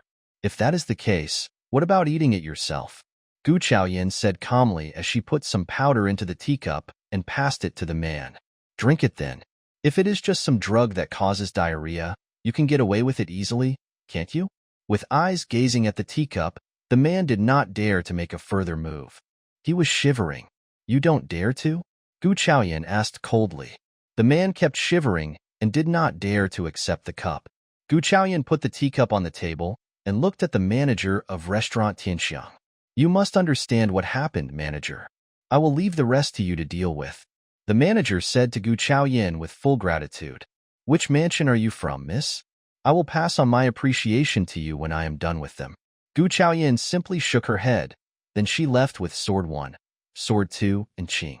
As for what happened at Restaurant Tianxiang, Gu Chaoyan was sure that the manager was able to handle it properly, otherwise Restaurant Tianxiang would not have been so popular for so long. She had intended to take a walk around the city, but due to what happened at Restaurant Tianxiang, the time became quite late. So they headed directly back to the Gu mansion instead. At the Qing pavilion, Gu Rushue was seated in the hall. That was quite abnormal, since Gu Rushue never liked taking a seat at the Qing pavilion. Now the Qing pavilion was getting better in embellishment. She could tolerate being there for a short while. Seeing Gu Chaoyan returning from outside, she showed her arrogance directly and looked at Gu Chaoyan with her chin up. She asked with dissatisfaction, "Where have you been, sister? Have you forgotten what Madame Gu asked you to do? You are not supposed to go out and cause trouble." Hearing how Gu Rushue spoke of her own miss, Sword 1 stepped forward with her sword yet was stopped by Gu Chaoyan, who indicated that she did not have to do anything about it. Sword 1 had to swallow her own anger. She used to work for Lord Huai, and it had been she who bullied others rather than getting her miss bullied. That was why she did not have a mild temper at all. However, Gu Chaoyan did not care about that at all. She understood what Gu Rushue was like.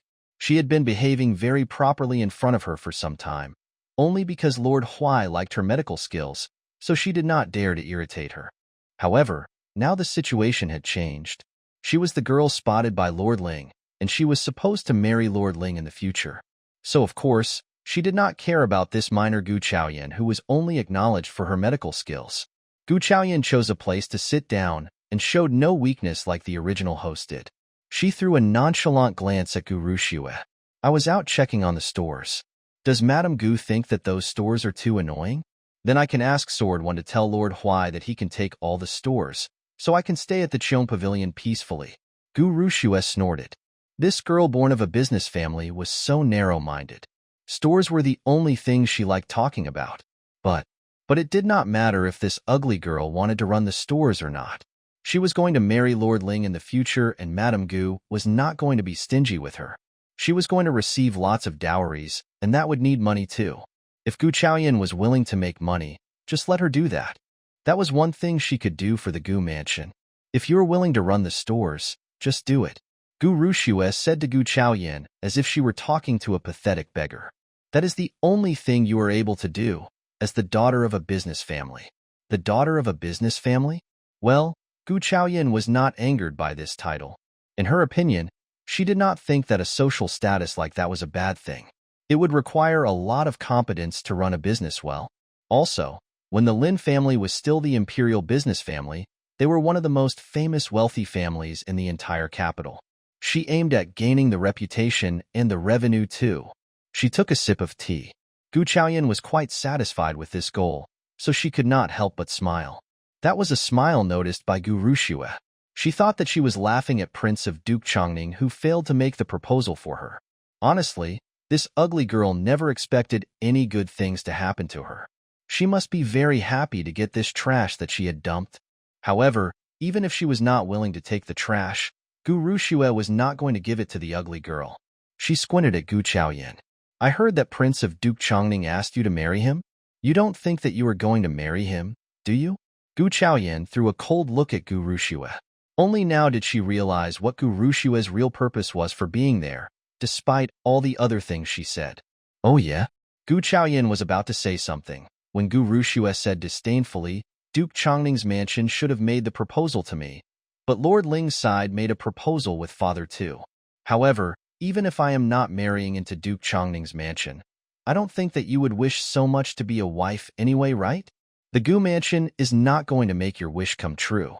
Hearing these words, Sword 1 snapped out of anger. To Hades with the prince. He does not deserve miss. she is also going to marry someone who is not as much of a scumbag as he is. Gu Chaoyan snapped out directly, shutting Sword One up. She understood that Sword One was extremely annoyed. Gu Rushue and the whole Gu family never expected her to marry anyone excellent. They thought that when Prince of Duke Chongning was willing to marry her, she should show gratitude. But Gu Chaoyan did not intend to reveal her relationship with Zhou Huaijin to the public yet. She had her own reasons. Zhou Huaijin treated her so nicely, so she should not slow him down. At least, she had to get herself enrolled into St. College with her own abilities first. At least, she needed to remove the rumor that Mrs. Gu used to spread around, the one that spoke of her shoplifting. At that time, Gu Chaoyan would not mind showing off her relationship. However, now was not the time. Gu Rushue sneered at Gu Chaoyan and Sword One. She knew that they could not come up with anyone excellent. No one was willing to marry this ugly girl.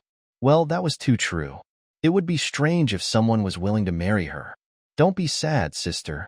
When I marry Lord Ling in the future, I don't mind seeking for a suitor for you if I have time. Some young master might be interested in marrying you by order of Lord Ling. Gu Rushue smiled. Gu Chaoyan smiled coldly. Gu Rushue stood up and started to walk away. Great that you are aware of who you are, sis. I was here to console you, fearing that you would be sad about not marrying Prince, but it seems that I don't have to do so.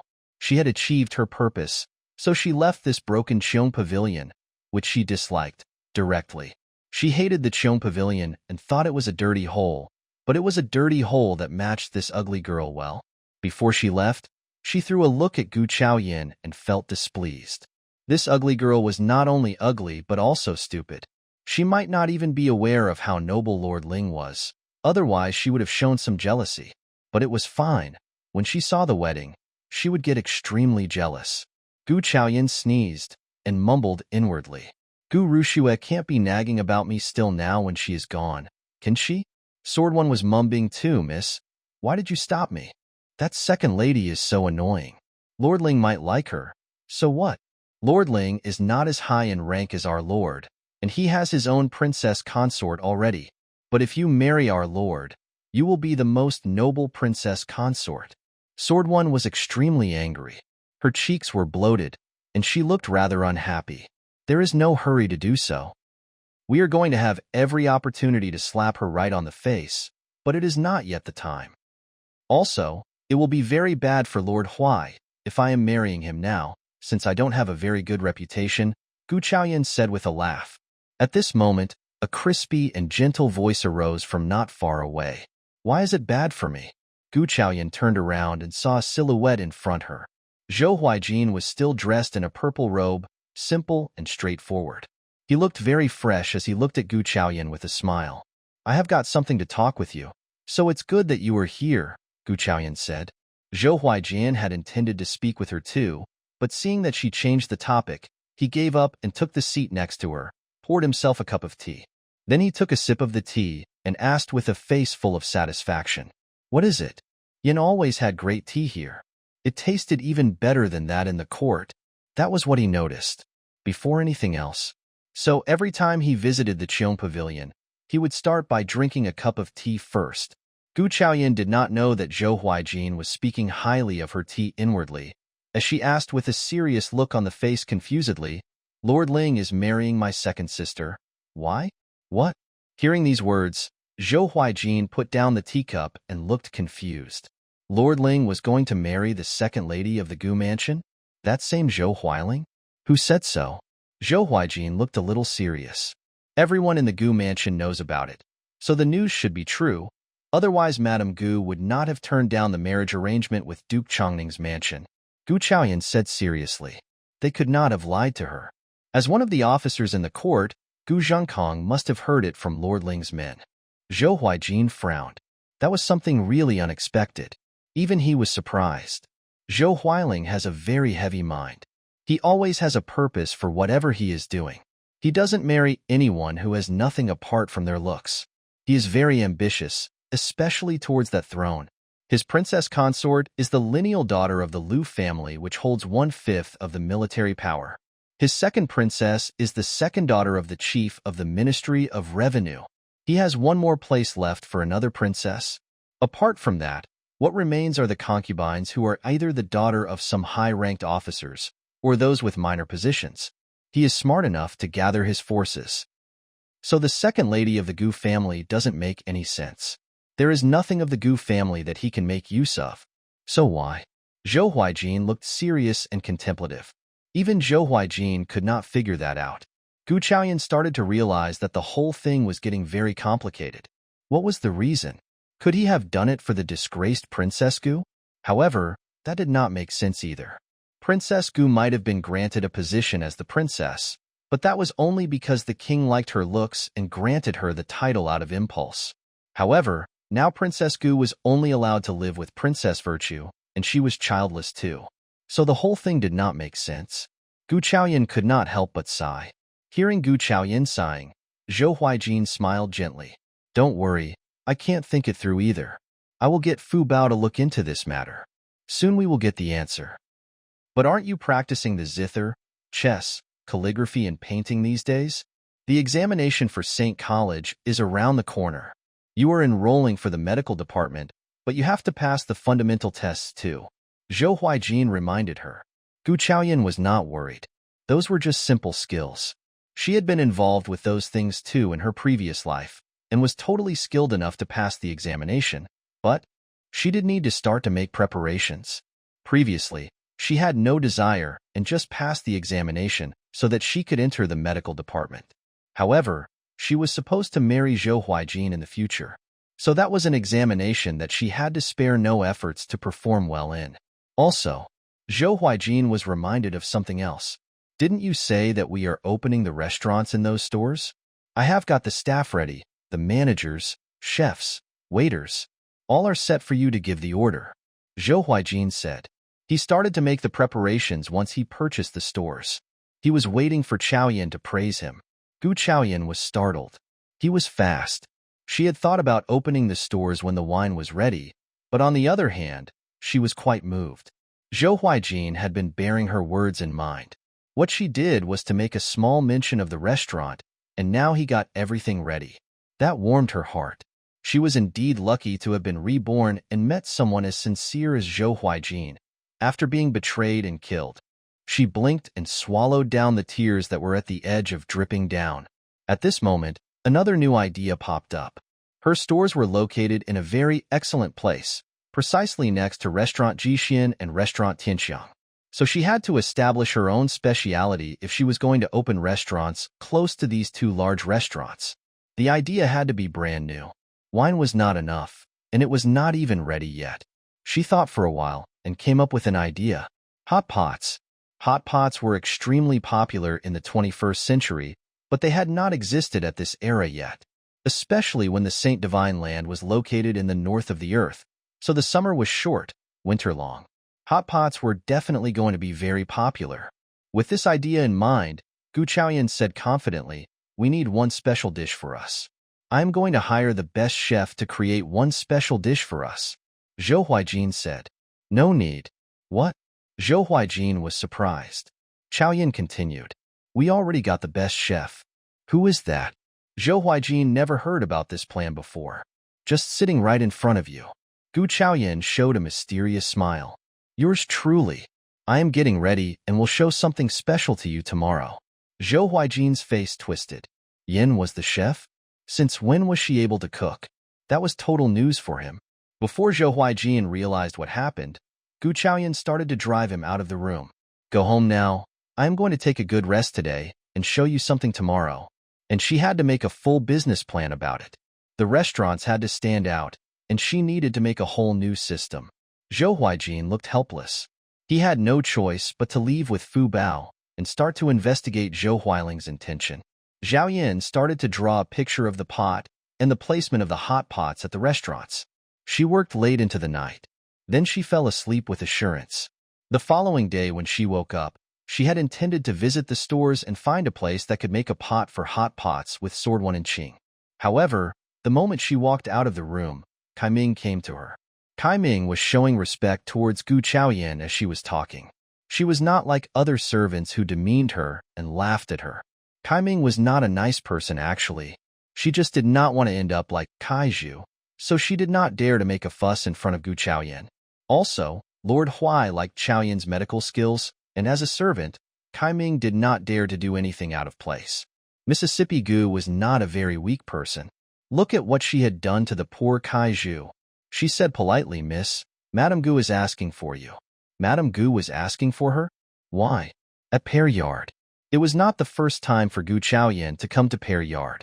On the way there she thought that Madame Gu did know how to enjoy life.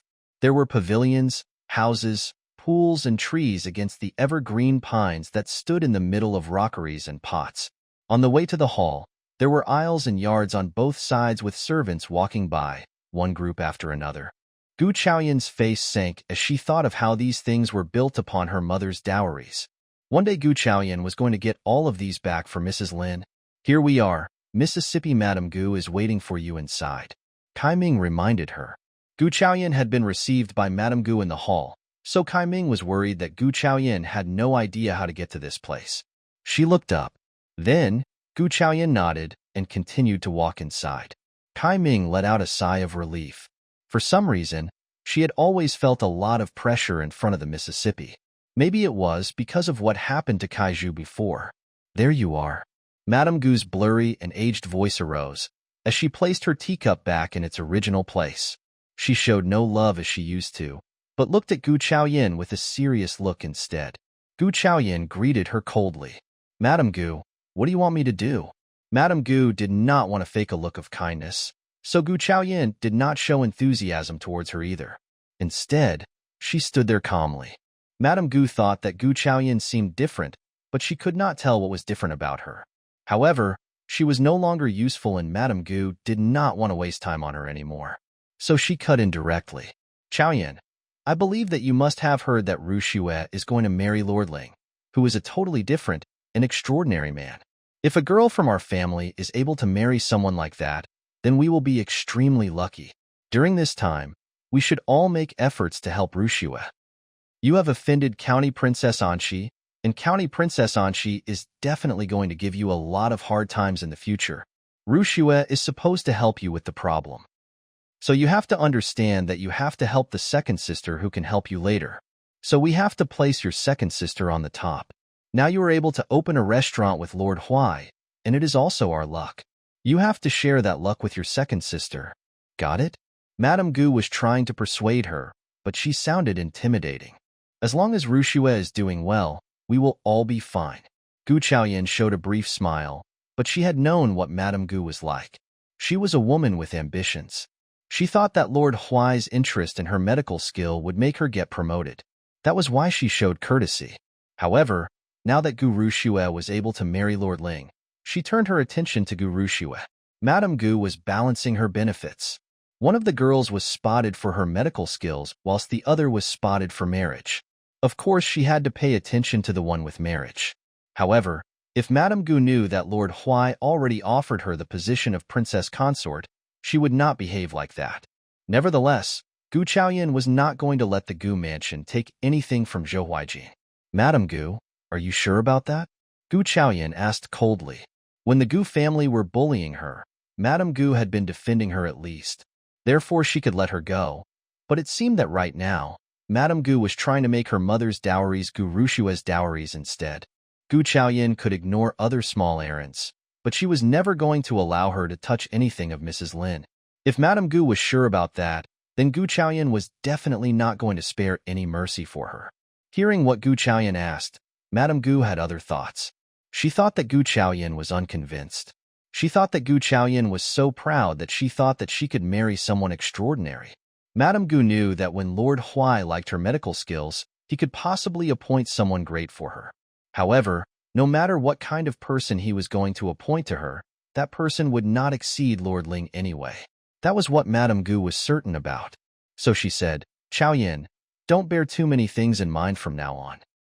It is true that Lord Huai has spotted your medical skills, but you are not irreplaceable, are you?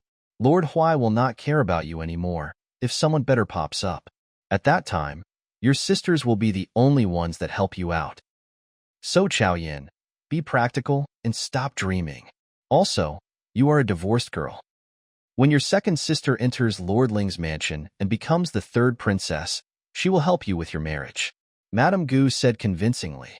If not for Lord Huai's relationship with this girl, Madame Gu would never have the patience to give her such an explanation. It was clear who the Gu mansion should focus upon. Gu Chaoyan nodded. She nodded not because she had promised anything, but because she knew what she was going to do in the future. However, Madame Gu thought that she nodded because she agreed with what she said. She smiled and nodded in satisfaction. This girl was, after all, obedient. She had no choice anymore but to stay obedient. A girl needed her family to help her, so she had to nod. That was what Madame Gu was sure about. She waved her hand. All right, good that you got it. Go and arrange your own business. Your mother was the daughter of a business family, and it is great that you run the stores. We are all literatis who might not know something. Just leave now.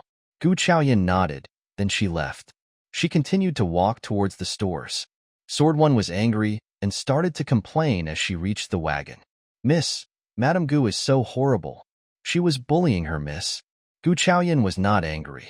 All right, I know what Madame Gu is like. I am not sad at all. Let's just focus on the restaurant. The money gained from the restaurant depends upon us, right? Gu Chaoyan said with a smile. What Gu Chaoyan said reminded her, so Sword One laughed. Miss, so you never planned to give her any money? Gu Chaoyan nodded. Just let Madame Gu continue with her daydream. The higher she flew, the bigger the pain would be when she fell. Therefore, she had no reaction to what that old woman said. Sword One thought that her miss was way too evil, but that was great. As they were talking, they got to the stores. Gu Chaoyan was about to go inside when another gang of stores came along. They ignored Gu Chaoyan but kicked the door open. Who is the manager? Come out. We need to speak with him.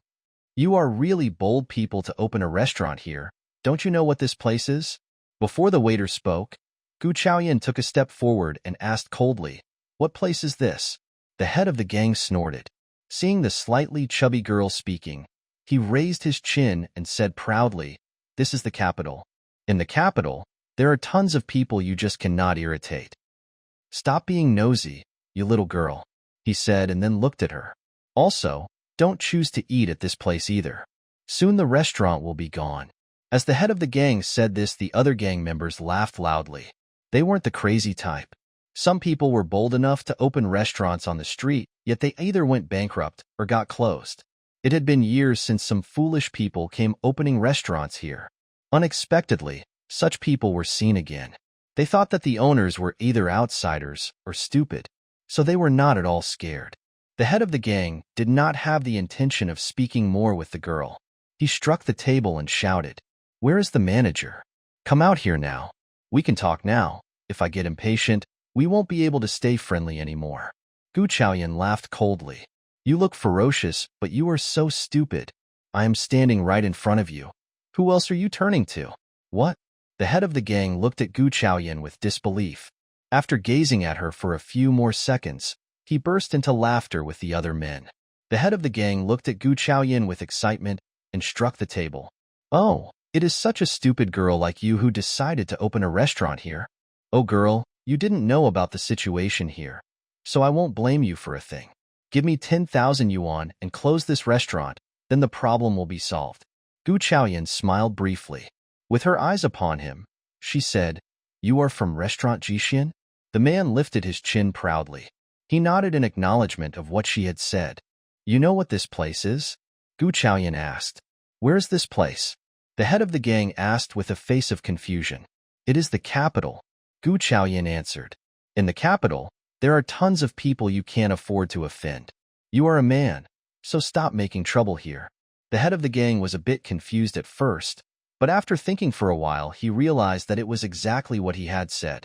The tone was so arrogant that the head of the gang paused and observed her face carefully, making sure that she was not someone who should not be irritated. After a few moments of observation, he was sure that he had no impression of who she was. He was not in a low position at Restaurant Jishin, and during the past few years, he had met almost every lady of the capital city. He knew pretty well who to offend and who to stay polite to, and he was certain that she was not a lady from any important family. The head of the gang became proud again. With a shallow face, he said, Little girl, don't pretend to be strong. This is the capital city, and it is the elder princess who is behind my restaurant. Do you think that you can afford to offend her? As the elder princess was mentioned, the head of the gang was expecting to see a scared expression on Gu Chaoyan's face. He even expected her to shiver. The man had waited for a long time, but what he could see was Gu Chaoyan's calm expression. She looked as if she never heard the title of elder princess being mentioned. He was surprised. Could she be someone from the court? That could not be possible, right?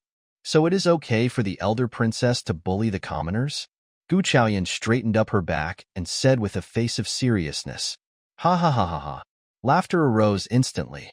How simple-minded this girl was. What difference would it make if the elder princess bullied her? That was such a simple matter. After they finished laughing, those people bellowed without showing any signs of patience. Either pay us 10,000 yuan and close down the restaurant, or we are not going to stay friendly with you. Gu Chaoyan was about to say something when a very familiar voice arose from outside. Gu Chaoyan, what are you doing here again? The voice sounded crisp and disdainful, as if Gu Chaoyan were someone not worth mentioning. County Princess Anqi was just passing by to check who the stupid person was that opened the restaurant here, and the curiosity made her see Gu Chaoyan. She had intended to leave when County Princess Anqi entered directly. She sized up the inside of the restaurant. The restaurant seemed so great. However, she was not going to let her continue to open the restaurant. Great. This ugly girl appeared in Brother Lord Huai's mansion and had a bet with her. So she was going to teach her a lesson now. She was going to make sure she would not dare to enter St. College, so she could stay away from Brother Lord Huai. I heard that your mother was the daughter of a business family. No wonder you are so narrow-minded. You are the lady of the Gu family, and you are still out here doing business. Aren't you afraid of getting yourself filled with filth?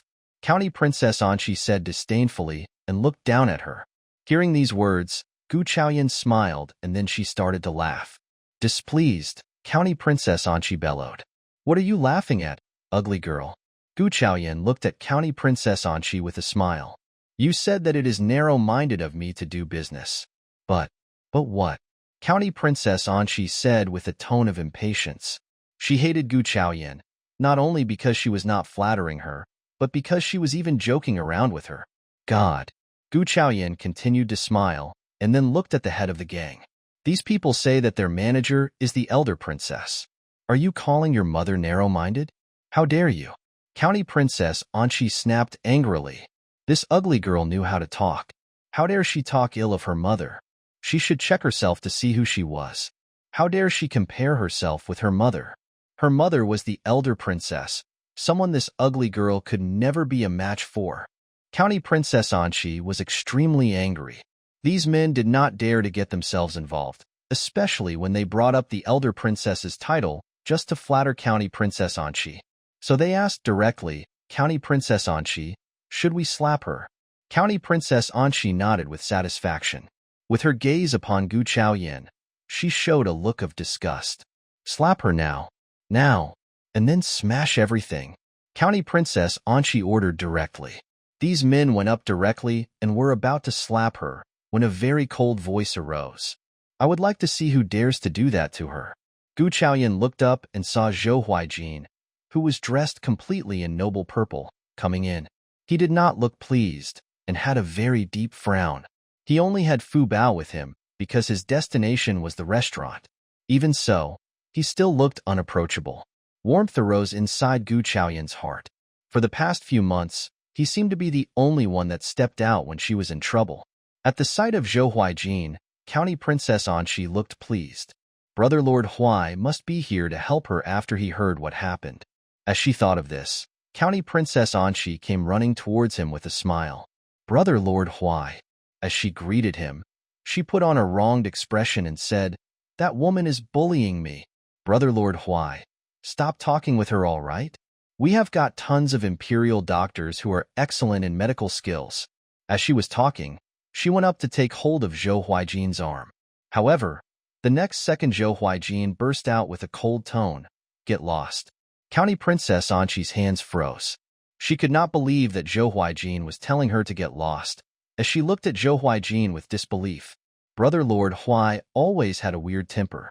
Few people were able to get close to him these years, let alone women. She was the only exception who was allowed to get into Lord Huai's mansion without being driven out. Brother Lord Huai had never blamed her for anything, so she believed that Lord Huai must adore her and treat her differently. When she thought about this, County Princess Anqi gazed straight at Gu Chaoyan and said with a proud expression, "Heard that? Brother Lord Huai is asking you to get lost." She looked so proud that she wished to drive her out personally. She knew it. She knew that she was just a daughter of an unknown officer, slightly chubby and totally different from herself, who was noble and beautiful. She knew that Brother Lord Huai was not helping her. Gu Chaoyan threw a sympathetic look at County Princess Anqi and smiled. Sometimes, people should not be too confident about themselves. County Princess Anqi, I am in my store.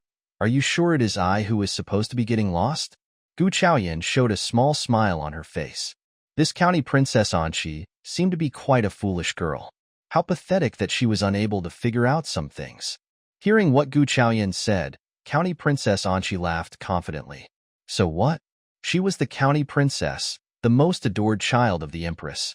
Brother Lord Huai was the most noble Lord Huai, who could get her out of her own store. If not for Brother Lord Huai, she would have snapped at her directly, but she needed to keep herself gentle and nice. So she tried to spare the reputation for that chubby girl, so she had no idea what position she was in. Of course it is you who are getting lost in my store, Gu Chaoyan said calmly with her arms crossed. She was not at all panicking. How dare this woman show no fear in front of her? Those ladies of officers always shivered at the sight of her and Lord Huai, but she was not. County Princess Anqi threw a look at her men who were watching the show next to her. Her own guards were much better. As she thought about this, she became displeased.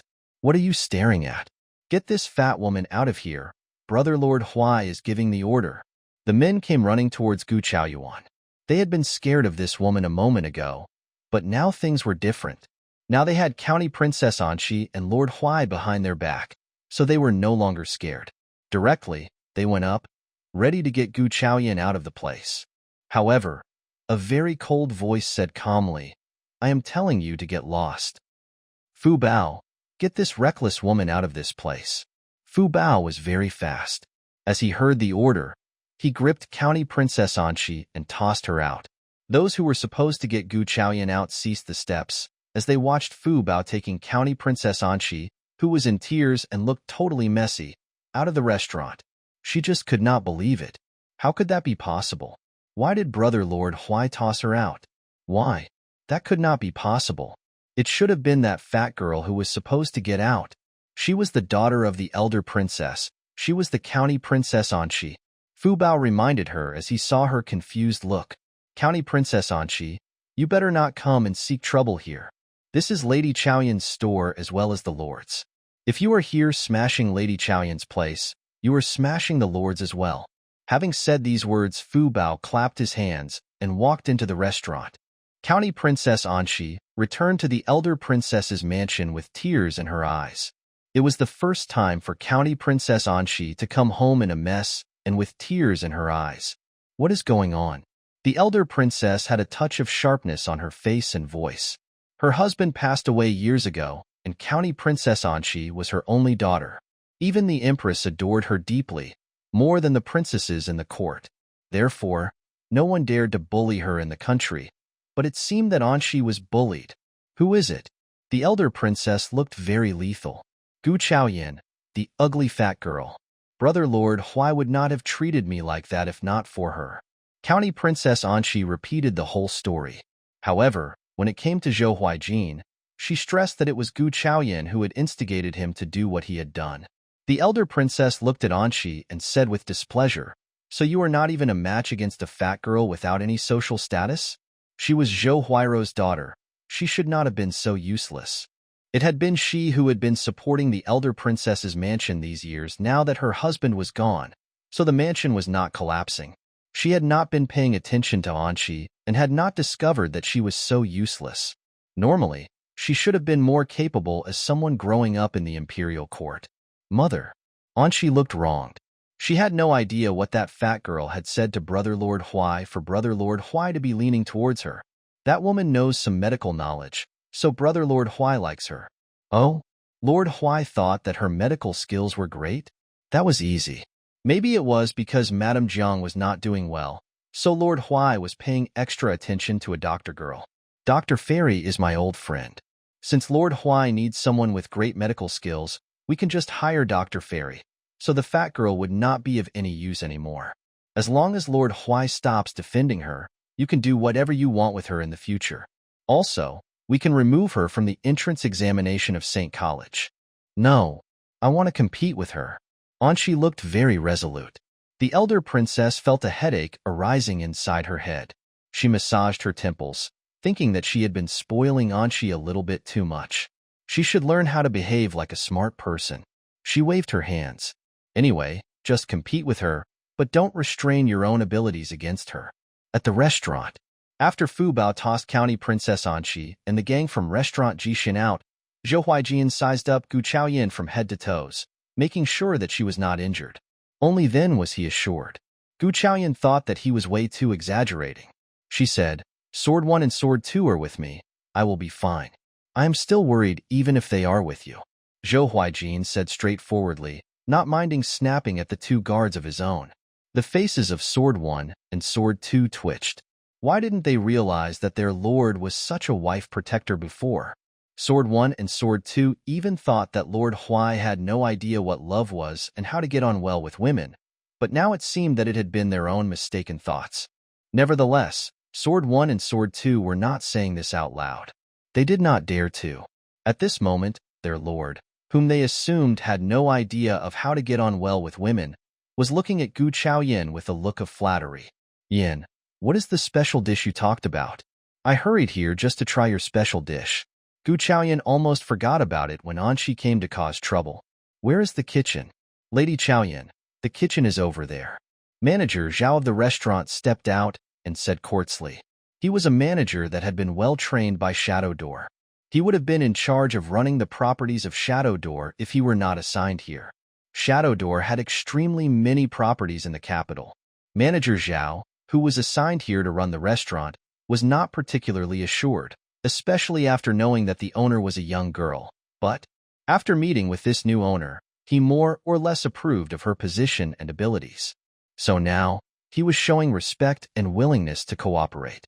Gu Chaoyan was about to follow him when Zhou Huaijin's cold voice arose. No thanks. I am leading her there myself. Manager Zhao, go and pack your stuff. We are not keeping you. Manager Zhao looked surprised. Did Lord mean that they were fired? He looked at Gu Chaoyan with disbelief. He started to re-evaluate the importance of Gu Chaoyan's position at the moment. Lord. Manager Zhao was both startled and anxious as he threw a pleading look at Gu Chaoyan. Manager Zhao knew pretty well what his lord was like. He was resolute and never changed his mind. Subconsciously, he thought that this Lady Chaoyan would be able to help him. Gu Chaoyan eventually said, just give them one more chance. Actually, she knew what Manager Zhao was thinking. The staff Zhou Huaijin arranged for her should not have been people with no abilities. Manager Zhao would not suddenly bend down to a new master and decide to work for her resolutely. Therefore, when County Princess Anshi was causing her trouble, they did not step out but watched the show from start to finish. And by the end of the show, they must have already accepted her. That was not something unforgivable. Gu Chaoyan was more than willing to be a nice person on this occasion. Yin, if you don't like them, I can get a new batch of people, Zhou Huaijin said. He was not at all happy about how Manager Zhao dealt with the situation. Gu Chaoyan shook her head briefly. It is fine. They must be capable people since they are the staff selected by you. Give them one more chance. Next time, you can do whatever you want and I will say no more. Gu Chaoyan was speaking very clearly. She was not a generous person. She knew that if she forgave Manager Zhao this time, they were going to work with full devotion for her. If they still did not work diligently, she was not going to show any kindness. Manager Zhao wiped the sweat drops from his forehead with his sleeves. This new master looked quite lovely, yet she did not seem to be an easygoing person. She was almost the same as Lord Huai. No wonder they had such a great relationship. Manager Zhao thought inwardly that he was going to work very hard for her now that his trust was gained. Gu Chaoyan did not know what Manager Zhao was thinking. She had already started to work in the kitchen. She had to admit that Zhou Huaijin was a very effective person. The whole restaurant was almost ready within such a short period of time. There were several chefs in the kitchen, and all the material and tools were complete. Gu Chaoyan thought that when she managed to teach them how to do hot pots, they could open the restaurant directly. It was not difficult to make the hot pot dishes. The basic soup should be prepared, whilst the remaining step would be putting the vegetables inside the boiled soup. Gu Chaoyan asked the chefs of the kitchen to wash all the dishes whilst she herself went to prepare for the soup. Gu Chaoyan got many chills ready for the frying, since the soup was supposed to be very spicy. After the frying was done, the smell of chills arose. Then the broth was added. When the whole process was done, Gu Chaoyan clapped her hands with satisfaction. Done. The chefs were about to gather around to check it out when Zhou Huaijin brushed away the chefs, craned his neck to see the pot of food that Gu Chaoyan had made. His face twitched. How do we eat it? Zhou Huaijin just could not understand how to deal with it.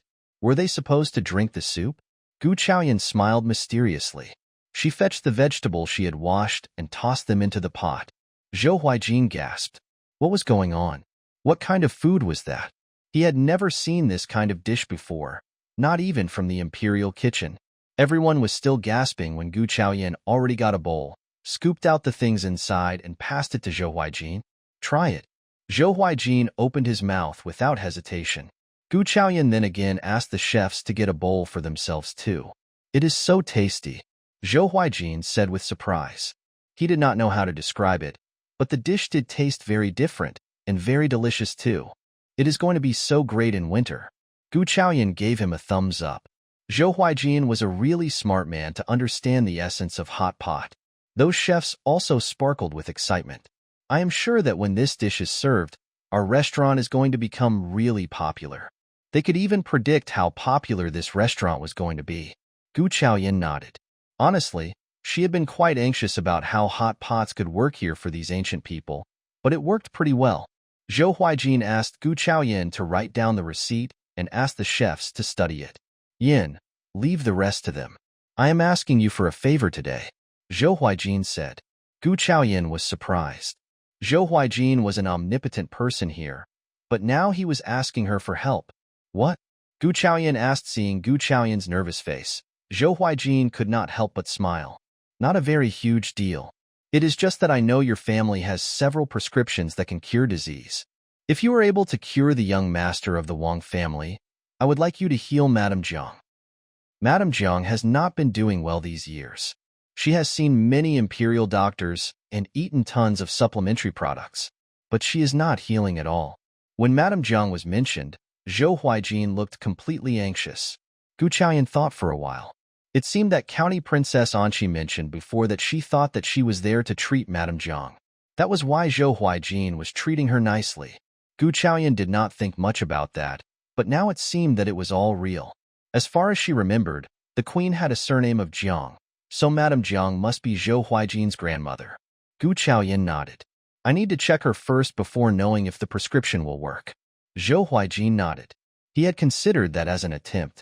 After all, he had no idea how many prescriptions Yin had with her, and if she was able to cure Madame Jiang. As he thought about this, he caressed Gu Chaoyan's head and said with a consoling tone, let's go and have a look at her. If the prescription does not work, it is fine too.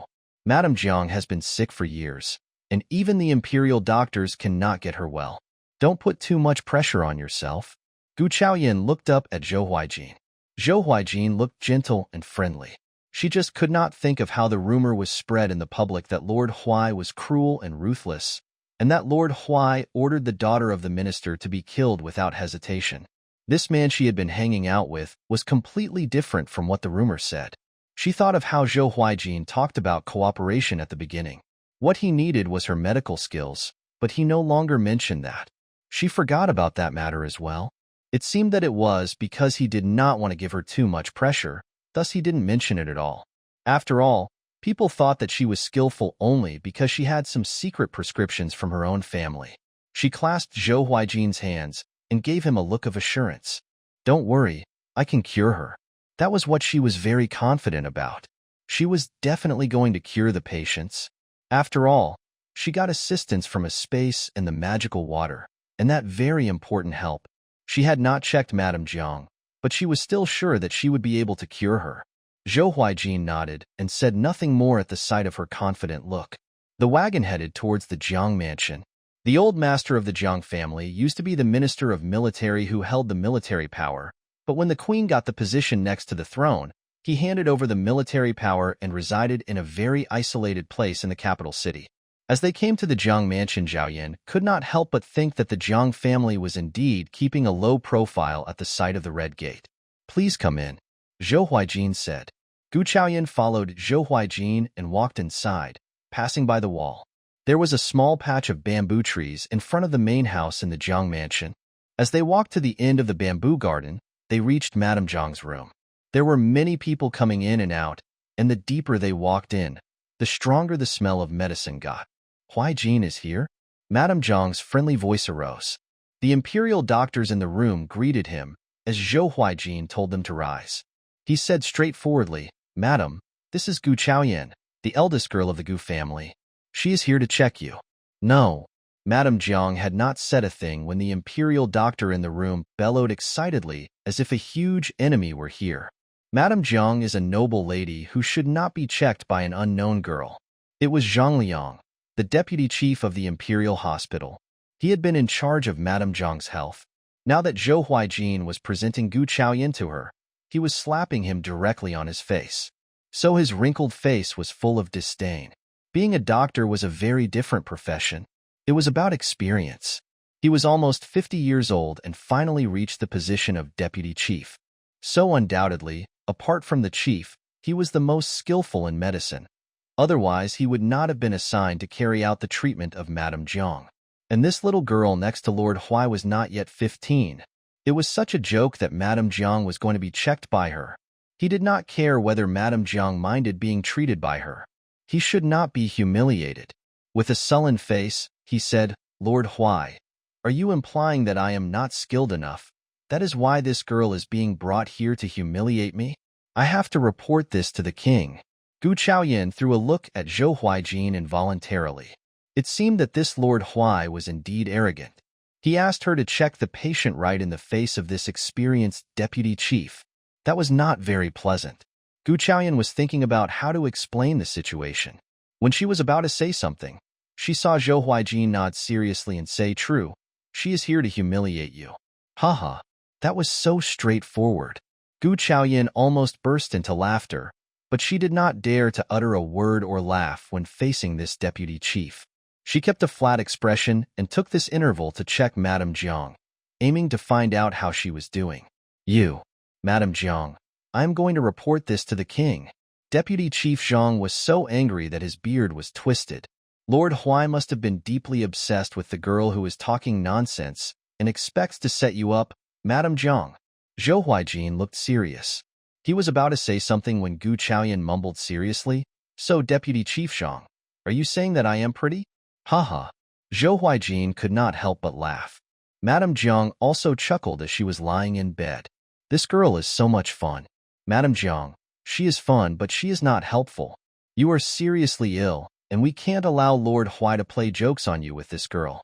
Deputy Chief Zhang said firmly, "What can this girl do? We imperial doctors were just assistant boys at her age." When Gu Chaoyan heard what Deputy Chief Zhang said, she understood that he did not believe her abilities because of her age. That was quite understandable. Doctors of this age only reached some achievements at a very old age. Instead of playing any more jokes, Gu Chaoyan said seriously, "Madame Jiang is not as seriously ill as you think.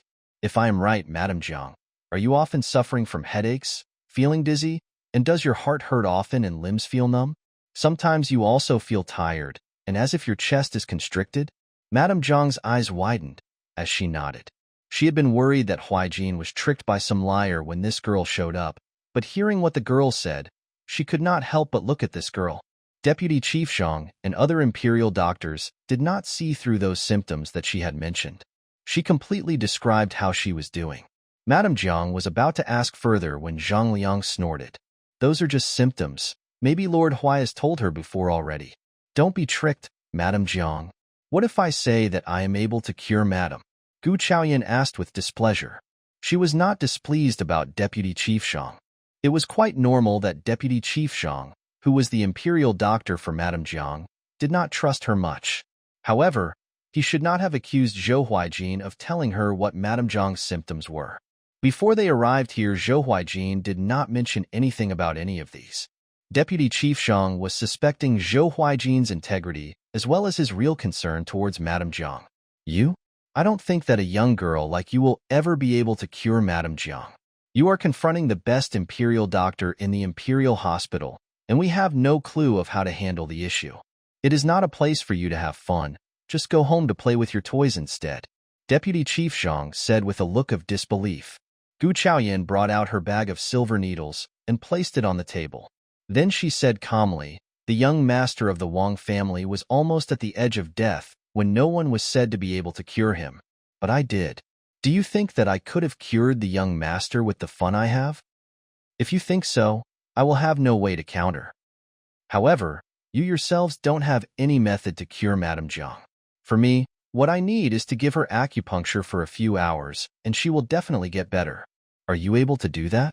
Gu Chaoyan sat on the chair with composure, whilst staring at Deputy Chief Zhang arrogantly. She looked very confident as well.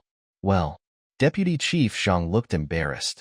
It had been he who was treating her all these years. Yet no progress had happened, and now he was totally at loss. However, he just could not believe that a young girl yet to step into adulthood was able to cure Madame Zhang. So he stayed silent for a long while with a stiffened neck, but Madame Zhang waved at Gu Chaoyan. Gu Chaoyan walked forward and could not think of Madame Gu, who only thought of interest, as she had a friendly look at Madame Zhang. For one moment, she was jealous of Zhou Huaijin for having such a great grandmother. I believe you. Come and treat me, Madame Zhang said as she clasped Gu Chaoyan's hand kindly. Gu Chaoyan nodded. She was quite moved by how Madame Zhang trusted her. Therefore, she was going to try her best to cure Madame Zhang no matter what. She had done the observation a moment ago. Madame Zhang had not countered what she had said about her symptoms, so the symptoms were totally true. It was not a serious disease, just that the old grandmother was suffering from high blood pressure. It was a modern term of which the ancient name was unknown to Gu Chaoyan, but it was very easy to cure the disease. Gu Chaoyan took out her silver needles. Acupuncture plus some food therapy was needed. The herbs and the fruits as well as the magical water from her personal space were more than enough to keep Madame Zhang healthy, so she could live dozens of years more. As she thought about this, Gu Chaoyan started the acupuncture.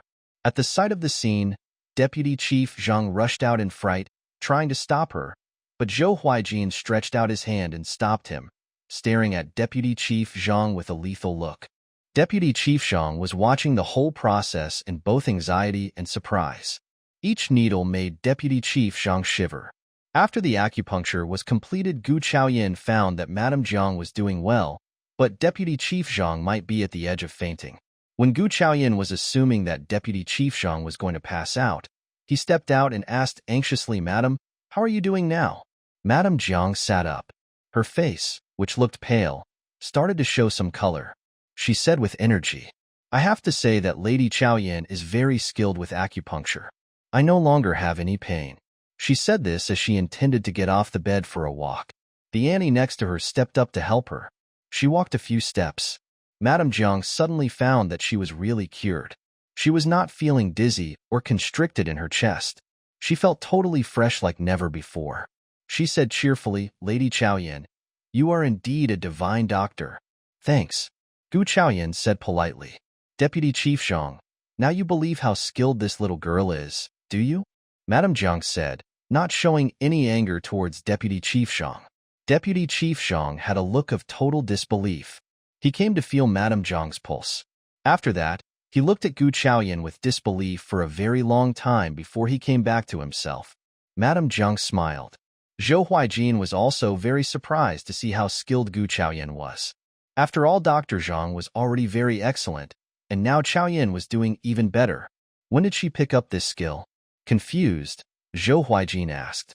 Do you need to give her a prescription? No need. Just be careful of what you eat these days. I will get you some pills in a couple of days, Gu Chaoyan said. She decided to make some pills with the herbs from the space. Those pills were going to be useful for both Madame Zhang and Zhou Huaijin. Hearing that no medicine was needed, Madame Zhang said cheerfully, Chaoyan, we don't need to eat any pills, really? You have no idea how much I dislike drinking bitter medicine these years. Everything will be bitter for me if I continue, Madame Jiang said with a face of complaint, looking rather displeased. Gu Chaoyan more or less understood what happened.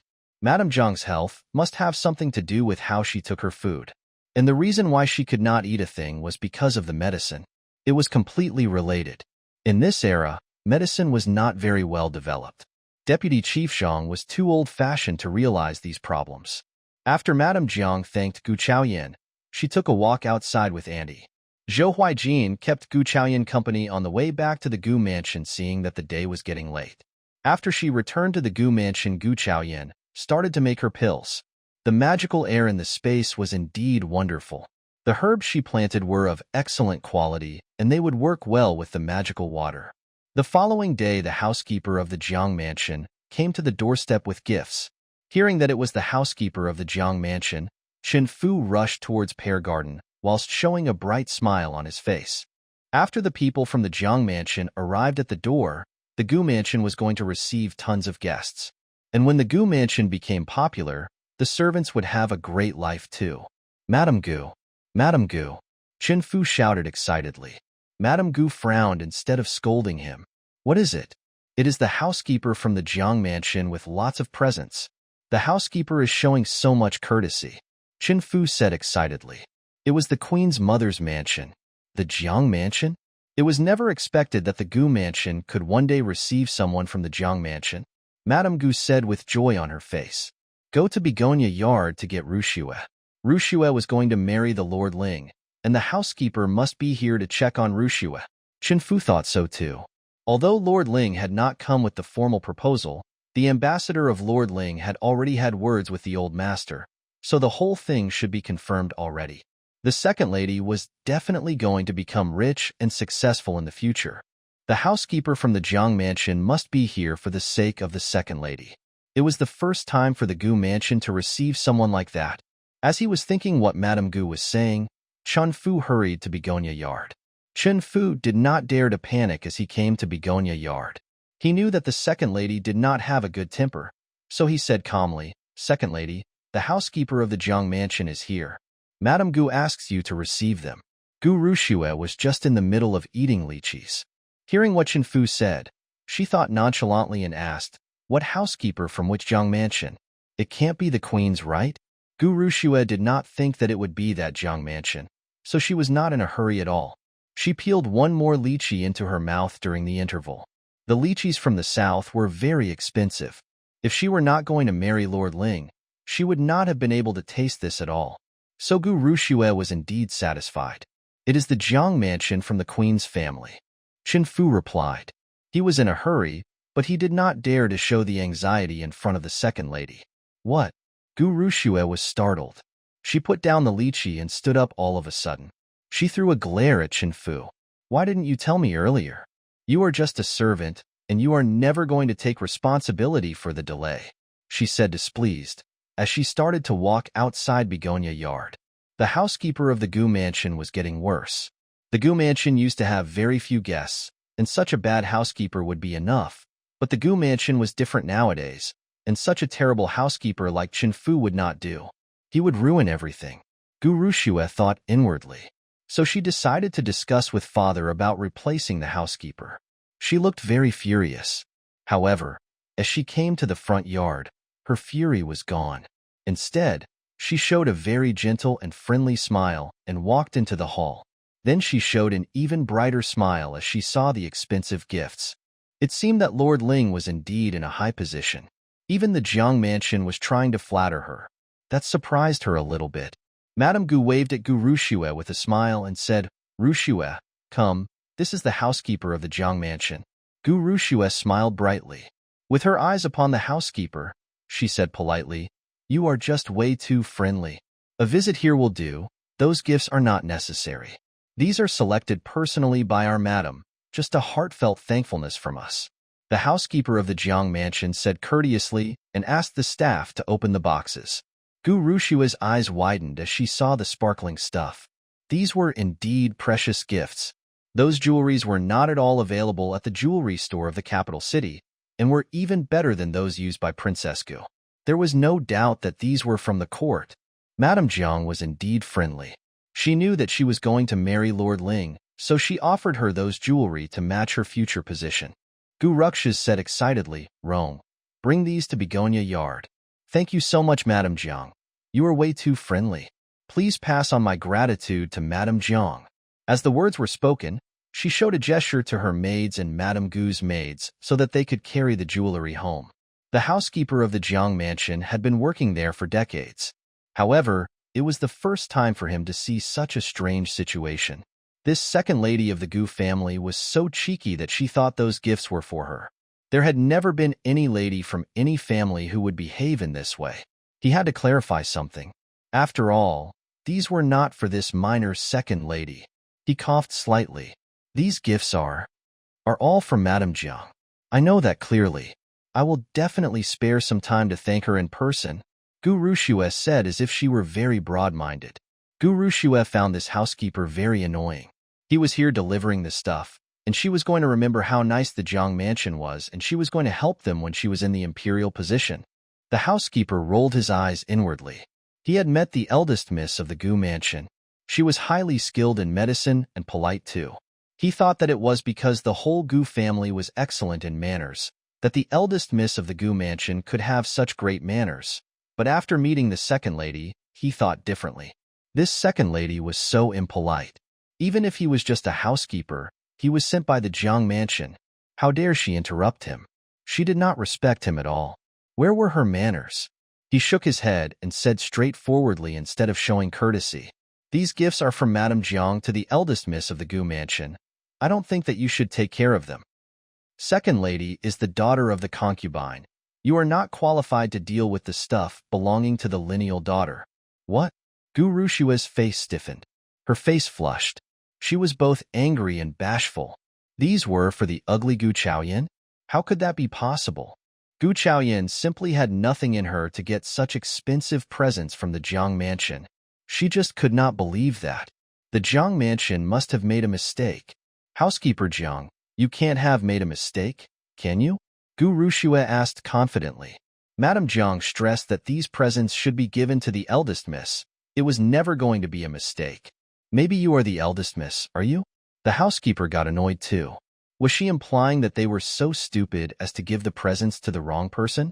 The Jiang mansion might have no military power now, yet they were not to be humiliated by random people. The housekeeper was already angry. "Madame Gu, please get the eldest miss here." Madame Gu was confused. She had never expected that the Jiang mansion was here asking for Chaoyan. However, she had to obey the order.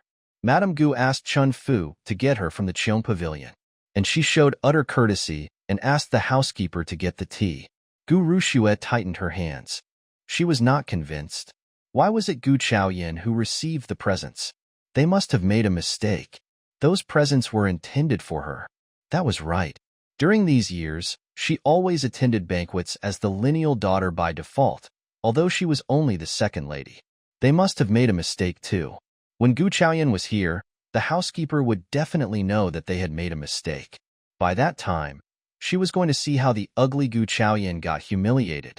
Gu Ruxias showed a brief smile, feeling that victory was around the corner. Gu Chaoyan had just finished making her medical pills and was about to brew her fruit wine with magical water when Chun Fu came to her in a hurry. Madame Jiang was just expressing her thankfulness back at the Jiang mansion the day before, and due to her relationship with Zhou Huaijin, no payment was mentioned. She had not expected that Madame Jiang would be so friendly that she arranged for her housekeeper to give her thank you gifts. That basically meant that she was setting up a position for her at the Gu mansion. In this way, if anyone from the Gu mansion intended to embarrass her, they would be scared of Madame Jiang. As she thought of the friendly look of Madame Jiang the day before, Gu Chaoyan felt her heart filled with warmth. She had no family in her previous life, and in this present life, Gu Jinkong was not like her real father at all. She had thought that she could feel some family love for Madame Gu at the beginning, but Madame Gu was actually a woman who only aimed at profits and interests. If Gu Ruxias was marrying Lord Ling, she would definitely be deserted. Madame Jiang, however, made her feel very happy, and she did not feel tired at all from the medical pills she stayed up making the night before. She walked all the way to the front yard and then walked into the hall. She then saw the housekeeper of the Jiang mansion, who looked very friendly, and was about to say something when Gu Rushue snorted and said ironically, "Housekeeper Jiang, just look carefully. Maybe you have made a mistake." Gu Rushue did not think that housekeeper Jiang had not made a mistake. Why would the Jiang mansion give such precious gifts to this ugly girl? Housekeeper Jiang looked a bit furious. He had never met such an ill-mannered lady. Nevertheless, he still showed a smiling face to Gu Chaoyan. "Lady Chaoyan, these are the presents from Madame Jiang. She is doing very well now, and the imperial doctor says that she is completely healthy now. Lady Chaoyan, you are very skilled." Housekeeper Jiang spoke highly and sincerely of her. Madame Jiang had never been doing well. Even the imperial doctors could not figure out the solution. Now that Lady Chaoyan cured her, the whole mansion was indeed grateful to her. Gu Chaoyan nodded. Just as she had expected, Madame Jiang was not suffering from any serious disease. There were just some problems arising due to old age. She took out the bottle of medical pills from her pocket and gave it to housekeeper Jiang.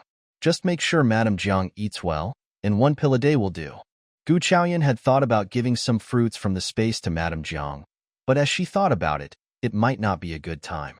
Therefore, she was thinking about watering the fruit trees in the Qing pavilion with magical water first before getting the fruits delivered to her. The medical pills would do for now. Hearing their conversation, Gu Rushue got so angry that her face turned pale. If not for Madame Gu who tried to stop her, she really had the intention of leaving. Madame Gu was slightly disappointed, but Gu Chaoyan was, after all, the lady of the Gu mansion. So she said with a smile, "That is very kind of you. It is Chaoyan's honor to be able to treat Madame Jiang." Housekeeper Jiang did not like Madame Gu either. When the second lady was making such a huge fuss, she did not even try to stop her. It seemed that the Gu mansion had spoiled her totally. However, for Gu Chaoyan's sake, he still said with kindness, "It is okay, Madame Gu. Now the gifts are here. It is time for me to leave." Then he turned to Gu Chaoyan. "Lady Chaoyan, when you have time, please come to the Jiang mansion for a cup of tea. Madame Jiang enjoys talking with you." Gu Chaoyan nodded before seeing housekeeper Jiang out personally. As she returned, Madame Gu could not wait to take hold of Gu Chaoyan's hands. "Chaoyan, what is going on? When did this happen?"